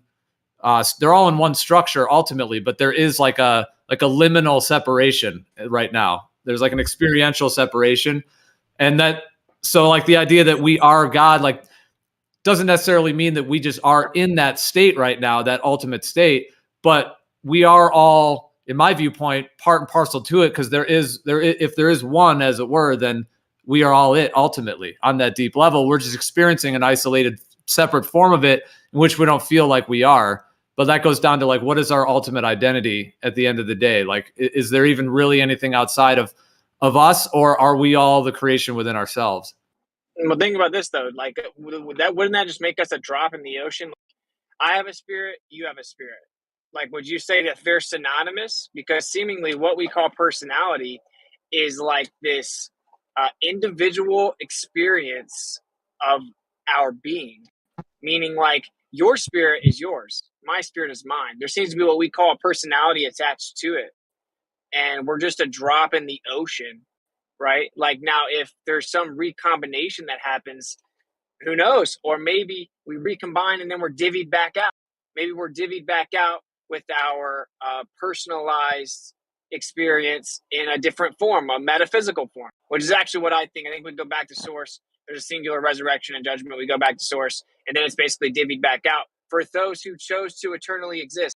And some chose to cease to exist, thus that personalized experiential version of that drop in the ocean, it just ceases to exist. It morphs back into the source, or maybe it's divvied back out to someone else. That's kind of how I view it. I can't really make sense of it being that we're kind of all equivalent or anything like that, because like clearly you and I, we have different personalities and different spirits, seemingly, right? Like, although our spirit might be comprised of the same thing, it's different modalities of the same thing. Like, did that kind of make sense? I know I was all over the place. Yeah. Well, I think that we're all equal in value. Every one of us, man, woman, child, all races, we're equal in value, and we're unique like a fingerprint. Exactly. So I think we're created equal. I don't think we are equal. Well, this is why I mentioned holograms. Like, it is interesting how like holography and holograms actually connect to consciousness in various ways, because like I was saying before, there's very interesting ways with holograms in which the part is contained within the whole and the whole within the part, which seems like those are contradictions. Like, well, how can the part be the whole? If it's a part, it can't be the whole, and if it's a whole, it can't be the part. But there's actually a way in which holograms, like with the way light works, actually function that way. And then you get into the question of, is everything light and sound, vibrations, and electromagnetic and electrostatic, and how all of those are happening? Because it even gets down to like, is matter made of light, which I think it is. So there's all of those questions which go pretty deep on that. But the fact that light has that holographic nature to it seems to indicate that there is some kind of component of that within the foundation of things. Can I get in real quick? Yeah, good. Let me just get in real quick. So I understand what you both are saying, and I agree with both of you. One time I had a psychedelic experience in Salvia Divinorum, right? And it became very apparent to me because I had an out-of-body experience, and I'll try to keep this quick. So Salvia Divinorum is Mexican sage. It's a certain species of sage that the shamans in Mexico smoke to have, like, consciousness expansion. And I bought this from a shop from a Native American himself who grew it fresh in his own garden. And I was ignorant at the time. I was a weed smoker. I'm like, oh, what is this? Yeah, let me try this. So I grabbed it, and he warned me. He's like, you sure you want to try this? I'm like, yeah, give me it. I'm good. Like, I've been smoking weed for a while now. I know what I'm doing. Very ignorant, right? I went home. I packed it in. I actually rolled it in a blunt, and I smoked it in a blunt, and nothing happened. I'm like, why isn't it working? Like, yeah, I got high, but nothing happened. And I researched on the internet, and it said that when you roll in a blunt, the temperature doesn't raise to the activating point. So I had to smoke it out of a bowl, a bong, or a pipe. So what I did is I smoked it out of a bong or a bowl. No, it was a bowl. I smoked it out of a bowl. And when I did, the weirdest thing happened. And I've heard of, the Kundalini awakening and stuff like that, where it started at my feet, like a tingling sensation, like when your leg falls asleep, like pins and needles. And it started at my feet, and it went up my leg, and when it went to my stomach, I started laughing. Like, me and my friend were looking at each other laughing, and I was hysterical. Like, I was crying, like tears were going, but out of laughter, kind of like when I first smoked weed. But then the pins and needles kept going up my chest, to the point where it got to my neck. When it got to my neck, that's when I started getting worried. Like everything was cool and funny until it got to my neck, the pins and needles. And then when it got to my mouth, I lost my voice. I couldn't talk. I became dumb. Like I literally couldn't talk. And then that's when I got really scared. And then when the pins and needles got to my head, I literally felt like a twisting sensation and like a snap. I heard a snap, like something snapped in me. And when that happened, I was literally outside of my body, like looking down. Now, prior to this, I believed in soul sleep. I didn't believe in life after death. I didn't believe that it was possible to have conscious awareness outside of the body. Now, people will say, well, how do you know that you were actually outside of the body and you weren't just hallucinating and whatever you were smoking wasn't toxic to your brain? I'll give you the benefit of the doubt. I don't know for a fact. But what I felt like, I literally snapped out of my body. I heard chatter going on. I couldn't see, but I heard chatter, like multiple voices all talking at the same time. What I would believe would be demonic spirits, but I could hear them. I can't hear them. I'm not schizophrenic, but in this state, I was having a schizophrenic episode and I was hearing voices all at the same time, demeaning me, saying, oh, you effing idiot, aha, you stupid ass, like a bunch of stuff that I'm like, oh my goodness, like where are these voices coming from? And then, long story short,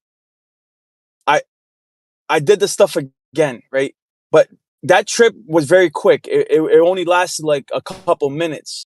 Cause then right after I noticed that like there was something beyond those demonic spirits that was trying to show me something. Now I don't know if that was God or who it was, but it was trying to show me like, don't give in to technology. Cause at that time there was a little TV in the room and it was playing an infomercial. And it was a retarded infomercial. I don't remember what it was, but it was just trying to show me. And this was before Snapchat. I didn't even use Facebook back then. I might have had a MySpace.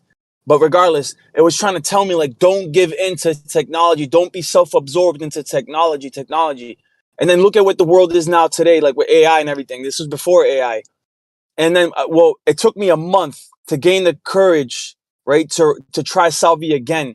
Because I was, for like 3 weeks or 4 weeks after that, I was completely out of it. Like I was disassociative. Like I didn't want to talk to nobody. Nobody would understand. I felt like people would think I was crazy. So I spent a long time researching on the internet, like trip reports to see if other people out there could relate to what I just experienced.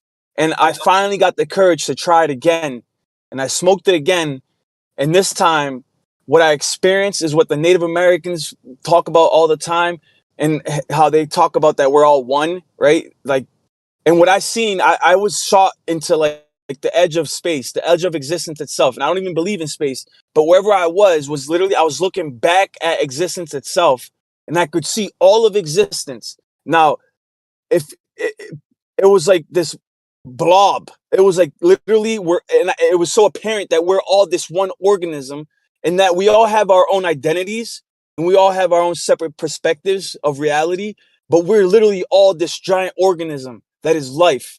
So like in that sense, I see what you guys are saying, that we're all one, right? We're all echad in the Hebrew, but we all still have our own separate identities. And it's weird because like, it's like our cells make up the body, but each individual cell is an individual cell.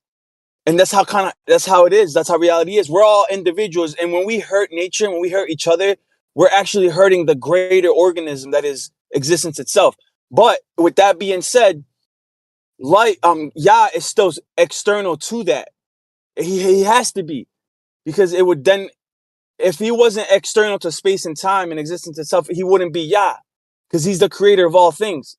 And for him to be the creator of all things, he has to exist outside of this, And just because we are made of energy and we are animated like Yah is made up of energy and he's animated, doesn't mean that we are Yah. You know what I'm saying? It doesn't mean that we are God, because we have some of the same characteristics. Like, yeah, we have energy and he is energy, and we have love and he is love, but we are not him and he is not us. He's separate from all of this. And I just want to say this, then there's a verse in 2nd Ezra chapter 3, verse 5, and it says, Verse 4, O Yahweh Adonai, you spoke at the beginning when you did plant the earth, and that by yourself alone, and commanded the people, and gave a body unto Adam without soul, which was the workmanship of your hands, and did breathe into him the breath of life, and he was made a living being. So he gives us the breath of life that animates this body that we have. And you could call that the soul, but the soul is a combination of the body and the breath of life. And when we die, the breath goes back to him, but we're still conscious. We have our own consciousness after that. This is very complex, and I don't expect anybody to believe what how I believe. And I don't have any way of proving this empirically, but it's just something that, you know, verges on the borderline or the fringe of science, right? Because science can't really prove this. So it's like, how are we going to actually have a logic deducted out of this? You know what I mean? Anyways. You can't. That's the whole point. It's just a belief. Part of And me, the sooner you realize that, the better it is, bro. Yeah, you'll definitely gain a ton of wisdom by just being like, don't even try to figure it out. For sure, that'll help us out. Hey, No, try to figure out, but don't pretend you know shit that you don't know. You're Simple. pretending you know stuff, though. You think you know that the creator's malevolent. I get a mic check. No, I say by the actions, by what I see from the creation. Yes, that's exactly what I see, and you can't tell me different. Can I say something? Yeah, but Prove me wrong. whether it's malevolent or just creates malevolence, there's a difference there. Yeah, because like, I do think the ultimate creator at its core is absolute love and complete all of the bliss. Yeah, what do you think about this? Because you weren't here earlier, right? So say the creator is like perfection, right? So love, selflessness, justice, like perfect righteousness, right? In order to have that standard of righteousness, obviously the lack of righteousness has to exist. Like, what can righteous be if there isn't something that isn't righteous? What can love be if there isn't the lack of love? Like, what can selflessness be if selfishness is not a thing, right? Like, he couldn't be perfect if there wasn't imperfect. He couldn't be righteous if there wasn't unrighteous, meaning merely his existence creates that binary. Like, merely the existence itself creates the binary. It doesn't mean that he is the evil. It means that merely his presence creates that evil. And then the existence we experience is a byproduct of that. And then he just furthered it by giving us an experience within it. Yeah, that's why the good always wins. That's why the truth always rises to the top. Because the good supersedes all the evil. Yeah. Like, out of the infinite good, it creates the evil as polarity, I think, and as an experiential kind of like, even like I was going to say this earlier, like Isa, in terms of the globe, like being a deception and all that. And Isa often says, it's like the globe gives you something to wake up from. So it's like it gives you a starting point as to what isn't the case to then have something to wake up from. So yeah, just that concept of that the ultimate good will create different components to experience things out of its own being, even though it ultimately is all coming from, the light. It's funny you say that you can't have righteousness without unrighteousness, because I think you can. I think it's really only with free will that we get unrighteous. Wait, how is something righteous if there's no standard in which to be determined as righteous? I mean, are you saying there's no word for righteousness? Because that could be true, but as far as there being no righteousness, that's not true. I mean, everybody needs to get what they need, and that's what's right. No, well, what is righteousness if there is no lack of righteousness? If there's no unrighteous, then what's righteous? And what does it even mean to be righteous? I don't think righteousness is defined by the lack of unrighteous. I mean, I think doesn't it go back to there's a right path that is the right way, and I think without free will, we would be all on that path. Yeah, man, I was born. I was born loving my mom without knowing hate. But how would you know? Yeah, but I agree with the sentiment of what Witt's saying. Like you need the bad to appreciate the good in a very simple way. Well, for the good to even exist is what I'm saying. How can there be a right path if there's only one path? There's like a duality between light and dark here. It's like the right is the light. Darkness has no power of its own. It only just like tries to eat off the light. That's like saying that But why do you refuse to see That's like what's saying in that front of you? it's like saying heterosexuality didn't exist before homosexuality. It's just not true. No. What it's like saying is, how can you claim there's a right path if there's only one path? It would just be called the path, not a right path, not the right path, because there's no other path. Yeah, I mean, sure. Like I said, if you want to say that the name wouldn't have existed, I'll agree with you. But as far as the path actually being there, I think it would be there. Yeah, but the Like, do you danger agree is that darkness is the absence of light? I'm not sure. I understand what Witz is saying, but Witz, you gotta understand that dualism, right? The idea of black and white in this binary system, that without darkness you can't have good. That's really just an illusion, and we can't comprehend reality without one or the other. But there is theoretically a reality without darkness, without any evil. But this is what I'm saying, though. Like, for it to be light, then like any area absent of light is dark. Like a shadow is called a privation because it's just the absence of light, right? It's nothing in and of itself. It's nothing in and of itself. A shadow cannot exist without light because it's just the absence of light. So, like, without light, you don't have a shadow. Like, the creator but is without perfect. a shadow, you don't have a light. What? But the opposite is not true. Without a shadow, you don't have a light. Without a shadow, you don't have a light. Yeah. No, that Being doesn't make without any sense shadows either. does not mean that you are surrounded by light. Like, a light is an actual thing. And to say, okay, well, a shadow is the absence of light, sure. But is light the absence of shadow? I don't think so. I didn't say that. I didn't say that, though. What I'm saying is that, like, merely the existence of righteousness, right?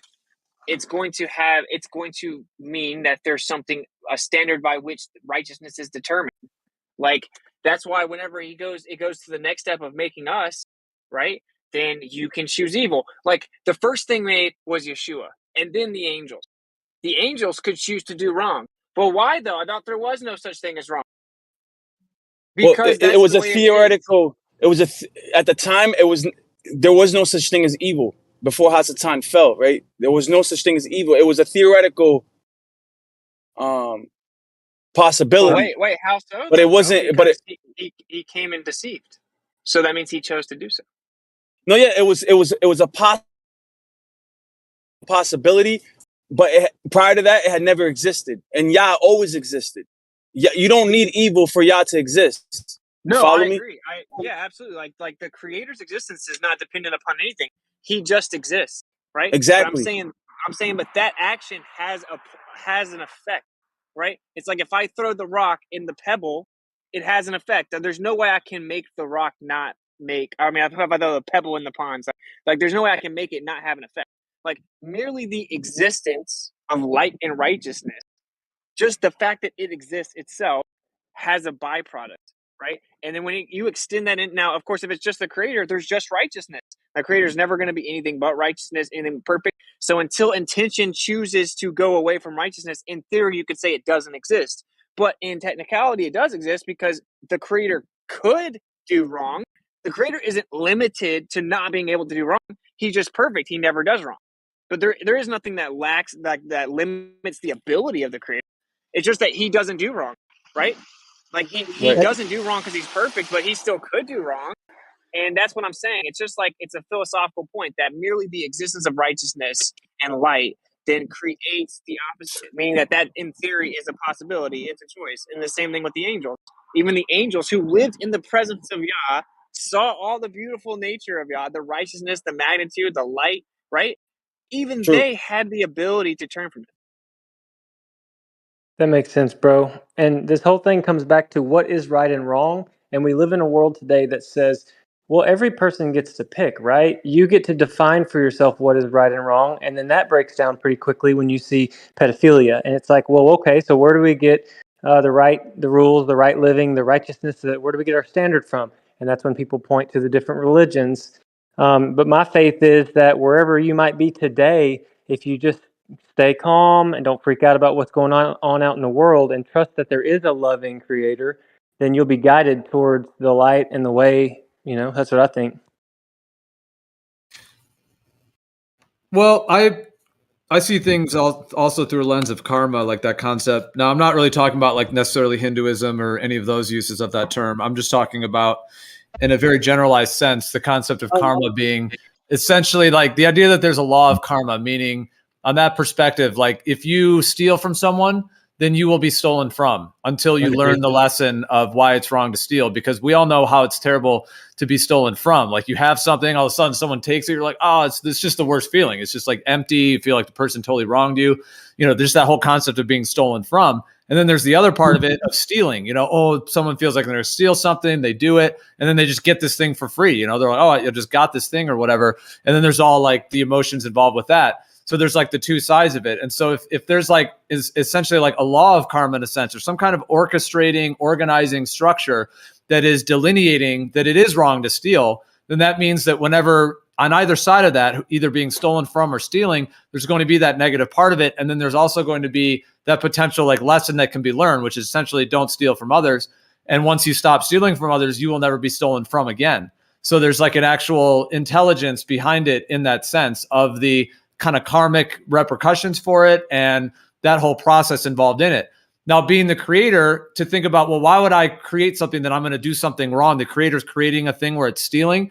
But at the same time, if the creator is creating the whole thing, then it's creating the law, it's creating the players, it's creating the temptation, it's creating the drive to do it, it's creating all of it and all of that process for a purpose in order for that process to unfold in that way. And it's like any good kind of like drama or good game or a good movie or anything like that, you're going to have those aspects to it. And that's what makes it interesting, which is why we love watching movies where the hero is trying to succeed and save the people or whatever it may be, because there is a game to play. There is evil on the table. And then there's that, heroic part that is always trying to grow or advance through or succeed.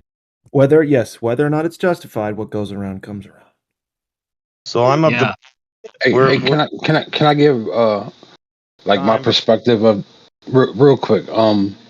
Just so from my perspective, like what I see is like the way that they attacked, it wasn't through war, like the war, just head up war. It was more of a mass of charity work. What do you call the candy stripe girls? They was coming in under the illusion of help, because the slavery story, they was trying to give us the Bible and make us civilized and all that stuff, and they stole America pretty much. You get what I'm saying? And so to me, it's the same everywhere, like the Christian Crusades and the religious war and the takeover of land and freedoms. I hear you. I want to redefine a term and expound on something, and then I got to go pick up my kids, so I might have to dip out.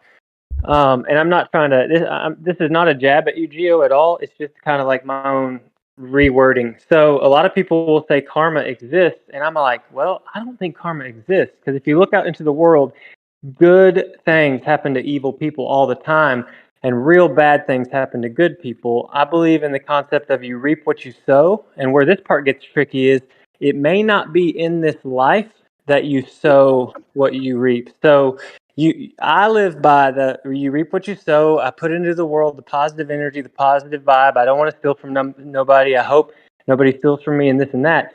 But even if I reap into the kingdom of God and I don't see the fruits of that reaping while I'm breathing, I trust that it's going to be okay, because the Father sees what I do in my mind, even what I do and what I think, and I'm believing I'll receive eternal life, and the sowing is going to come. The eternal life is going to come. So that's pretty epic. Furthermore, I'm grateful to be punished while I'm alive. I do not want to be punished after I die, man. I do not. Well, I don't know if it comments exactly what you're saying. What makes you think you would be? Like what? I do think that karma is beyond just one lifetime. Yeah, I definitely think it transitions.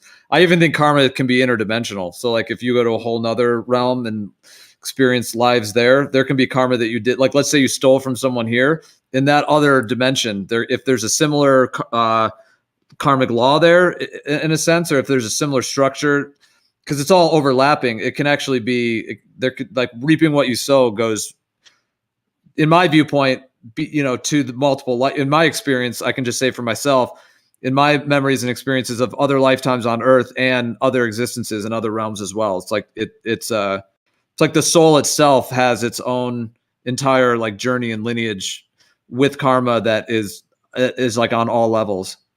Yeah, I totally understand. I get what you're saying, but my question, or maybe even my challenge would be, is it better to live as if we have multiple lifetimes to get it right? Or is it better to live like this is all we've got? So we need to sow into the kingdom as much as we can. I guess my wife, if she has a bad day with food, like let's say she just craves sweets and she eats like something sweet at like 11 a.m., you're like, oh, shoot, man, I already ate that crappy food. I'm going to just kind of eat the crappy food for the rest of the day. And that's kind of her MO when she really knows that, the sweet treats aren't really that great for her and she tries to avoid them. So my thing is, if you're wrong, there's a high penalty on the reincarnation, which I'm not saying you're wrong. You could be dead on. And everything you said could be 100% true, which I want to validate for sure. But I'd just be a little nervous that if when you get to the end, it's like, okay, let's evaluate what you figured out. It's like, oh, shoot. Well, in some religions, they promise like virgins in the afterlife. I think that's a bad deal to wait on death to get your, what you can receive in life. Yeah, I mean, for myself, I really can only speak from my own experience and knowledge and understanding of my understanding of like in my own journey in terms of because I've tuned in a lot and I've had many experiences where I've tuned into my life out of this body, essentially, like my existence. So like in my viewpoint, ultimately, there's a human spirit world. I'll refer to it as that, which is my memory of where I came from into this body. And it's not necessarily like the ultimate heaven of everything, but it is like when I've remembered memories from it, you do have infinite bliss, infinite love. There's no pain. There's no suffering at all. So in that way, it is like heaven. And there's like infinite abilities of what you can experience there as well. And then I remember choosing to come into this lifetime in that sense as well. So it is like infinite love and bliss, but there's a lot more even than just that human spirit world. But to me, that's kind of like my memory of like the pit stop between here and then even the beyond. And then, but between that human spirit world, that's connected to all the human lifetimes I've lived in this realm. It's like it all stems. It's like that's the train station back and forth to this realm. I want to add to that real quick.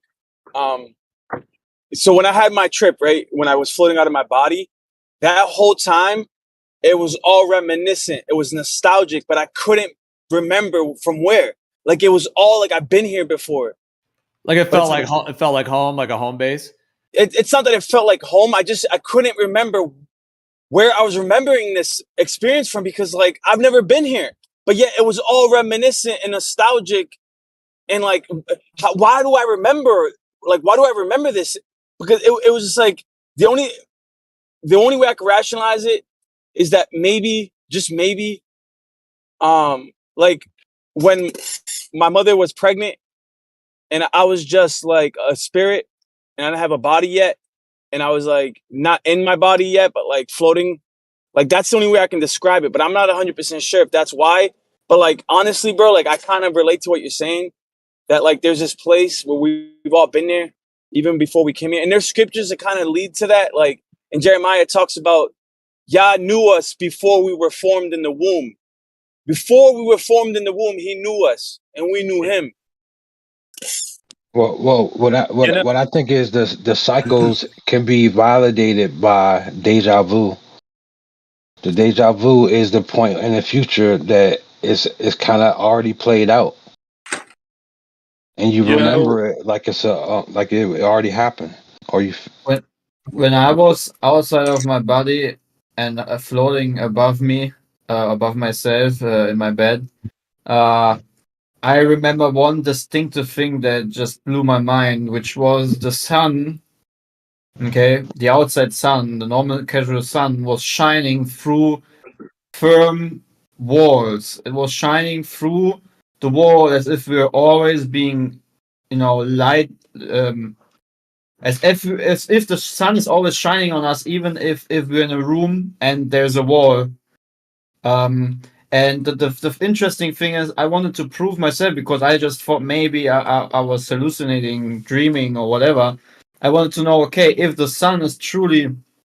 I truly saw the sun shining through the wall when I was hovering above my body, it should be at the same exact position where I saw it like 30 seconds ago. So I woke up when I woke like up and was back in my body, and I just jumped out of my bed, and I opened my I have a door to my to the terrace to go outside directly, and I did go outside directly, and the sun was at the exact same position where it was shining through the corner of my room's walls, and that just up to this day just blows my mind because it's like as if everything wasn't in a white filter, okay, and it's like as if the walls, the stone of the walls, my table, my computers, or my even my when I look even my closet, it was just all like as if it's transparent. I don't know how to explain it. It's very strange. And the feeling of hovering above your body, the only way I can describe that feeling, it's a very calm and soothing experience, is like having have you ever tried to put two magnets together that are the I think the same, like positive and positive, and you try to put it like together, and it creates this cushion, this weird feeling, as a kid when you try to play with magnets. That feeling, like underneath you, between your body and your and the spirit, I would say. I mean, I don't know how to explain it in a different way. I mean, my spirit, right? And you had this weird, like cushion effect, or like yeah, the only way I can describe it is like with two magnets, that you hold against each other, and you have this force that they're like you try to put them together, but you have like this weird, as if there's something between it, but actually it's just the magnetic whatever. I mean, you guys get it, right? It's like I can help you out, brother. It's like if anybody has AirPods, and when you take your AirPod out, but when you put it back in, when you put your AirPod back in the case, right, it has like a magnetic pull, and it snaps back in there, and it just shuts the cover. That's exactly what it was like when I snapped back in. It was like I was magnetically pulled back into my body.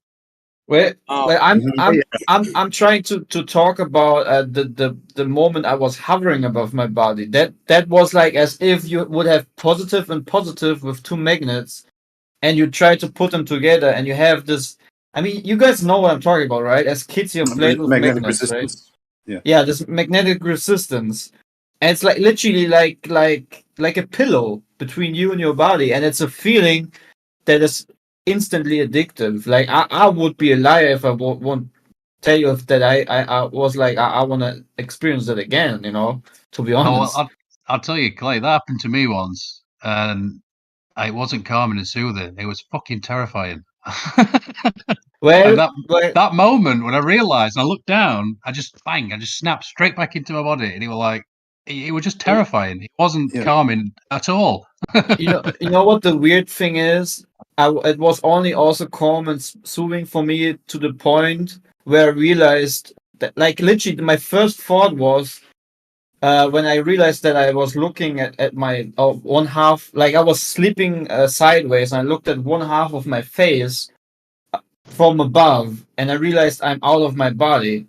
And in that exact moment, I thought, well, I just died. I guess I just died having a nap at midday, And I was like, okay, cool, I died. At that point, I didn't know God or a creator or anything. I was just a a weed smoking student, you know, and I was like, okay, I died, you know, and then like 3, 4, 5 seconds later, I was like, wait a second, I'm too young, you know, I don't want to be dead, and it was like, no, I want to get back, right? And what I did was like I used my hands, you know, even like outside of your body, you feel like as if you have arms and hands, you know, and I was trying to like grab something, you know, as if you would like scratch the surface of your bed or something.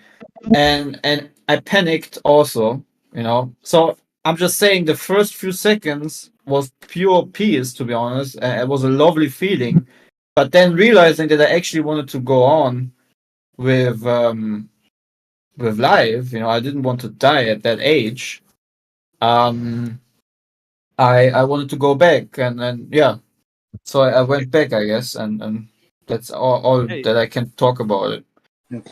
Can I just say that like muscle memory, you know how you can train your body to kind of get up like when you're sleeping, like if you set your alarm, like you get up maybe a little bit before your alarm go off because your body's kind of anticipating it. Yeah. It's hard to like deprogram from all the movies and all the influences on our body to decipher from like what we thought about a movie in our dreams, because sometimes we mix the two up. Mm-hmm. No, but I told you about the sun thing, right? Like I proved I wasn't I was skeptical about the own experience myself. I wanted standfast proof that what I've seen is true. And I had this proof of the sun being like the exact location I saw when I was outside of my body. And also the things in my room were at the same position. It literally was like being awake, but without your body, without the flesh suit, you know? And the other thing is another thing, right? I forgot to say was I had headphones on and it was like an ASMR video where you had like a plain white, like a plane sound. Like when you're in an airplane, you have this white noise sound from the engines. That's what I fell asleep with.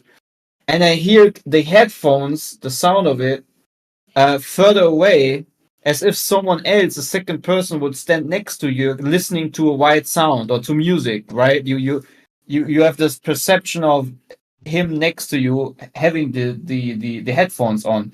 So I hear the headphones that were attached to my flesh suit below me, and that's the second firm proof for myself that I was not dreaming in that state, but that I actually was above my body and outside of my body.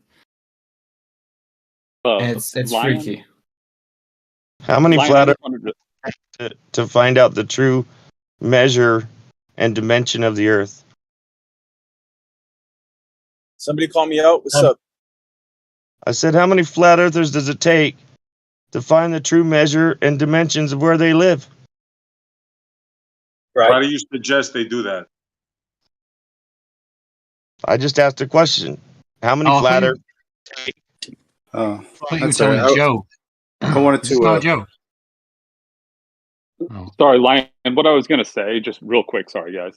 It was interesting to me that you said during your salvia journey or trip that you had this strong feeling of remembering.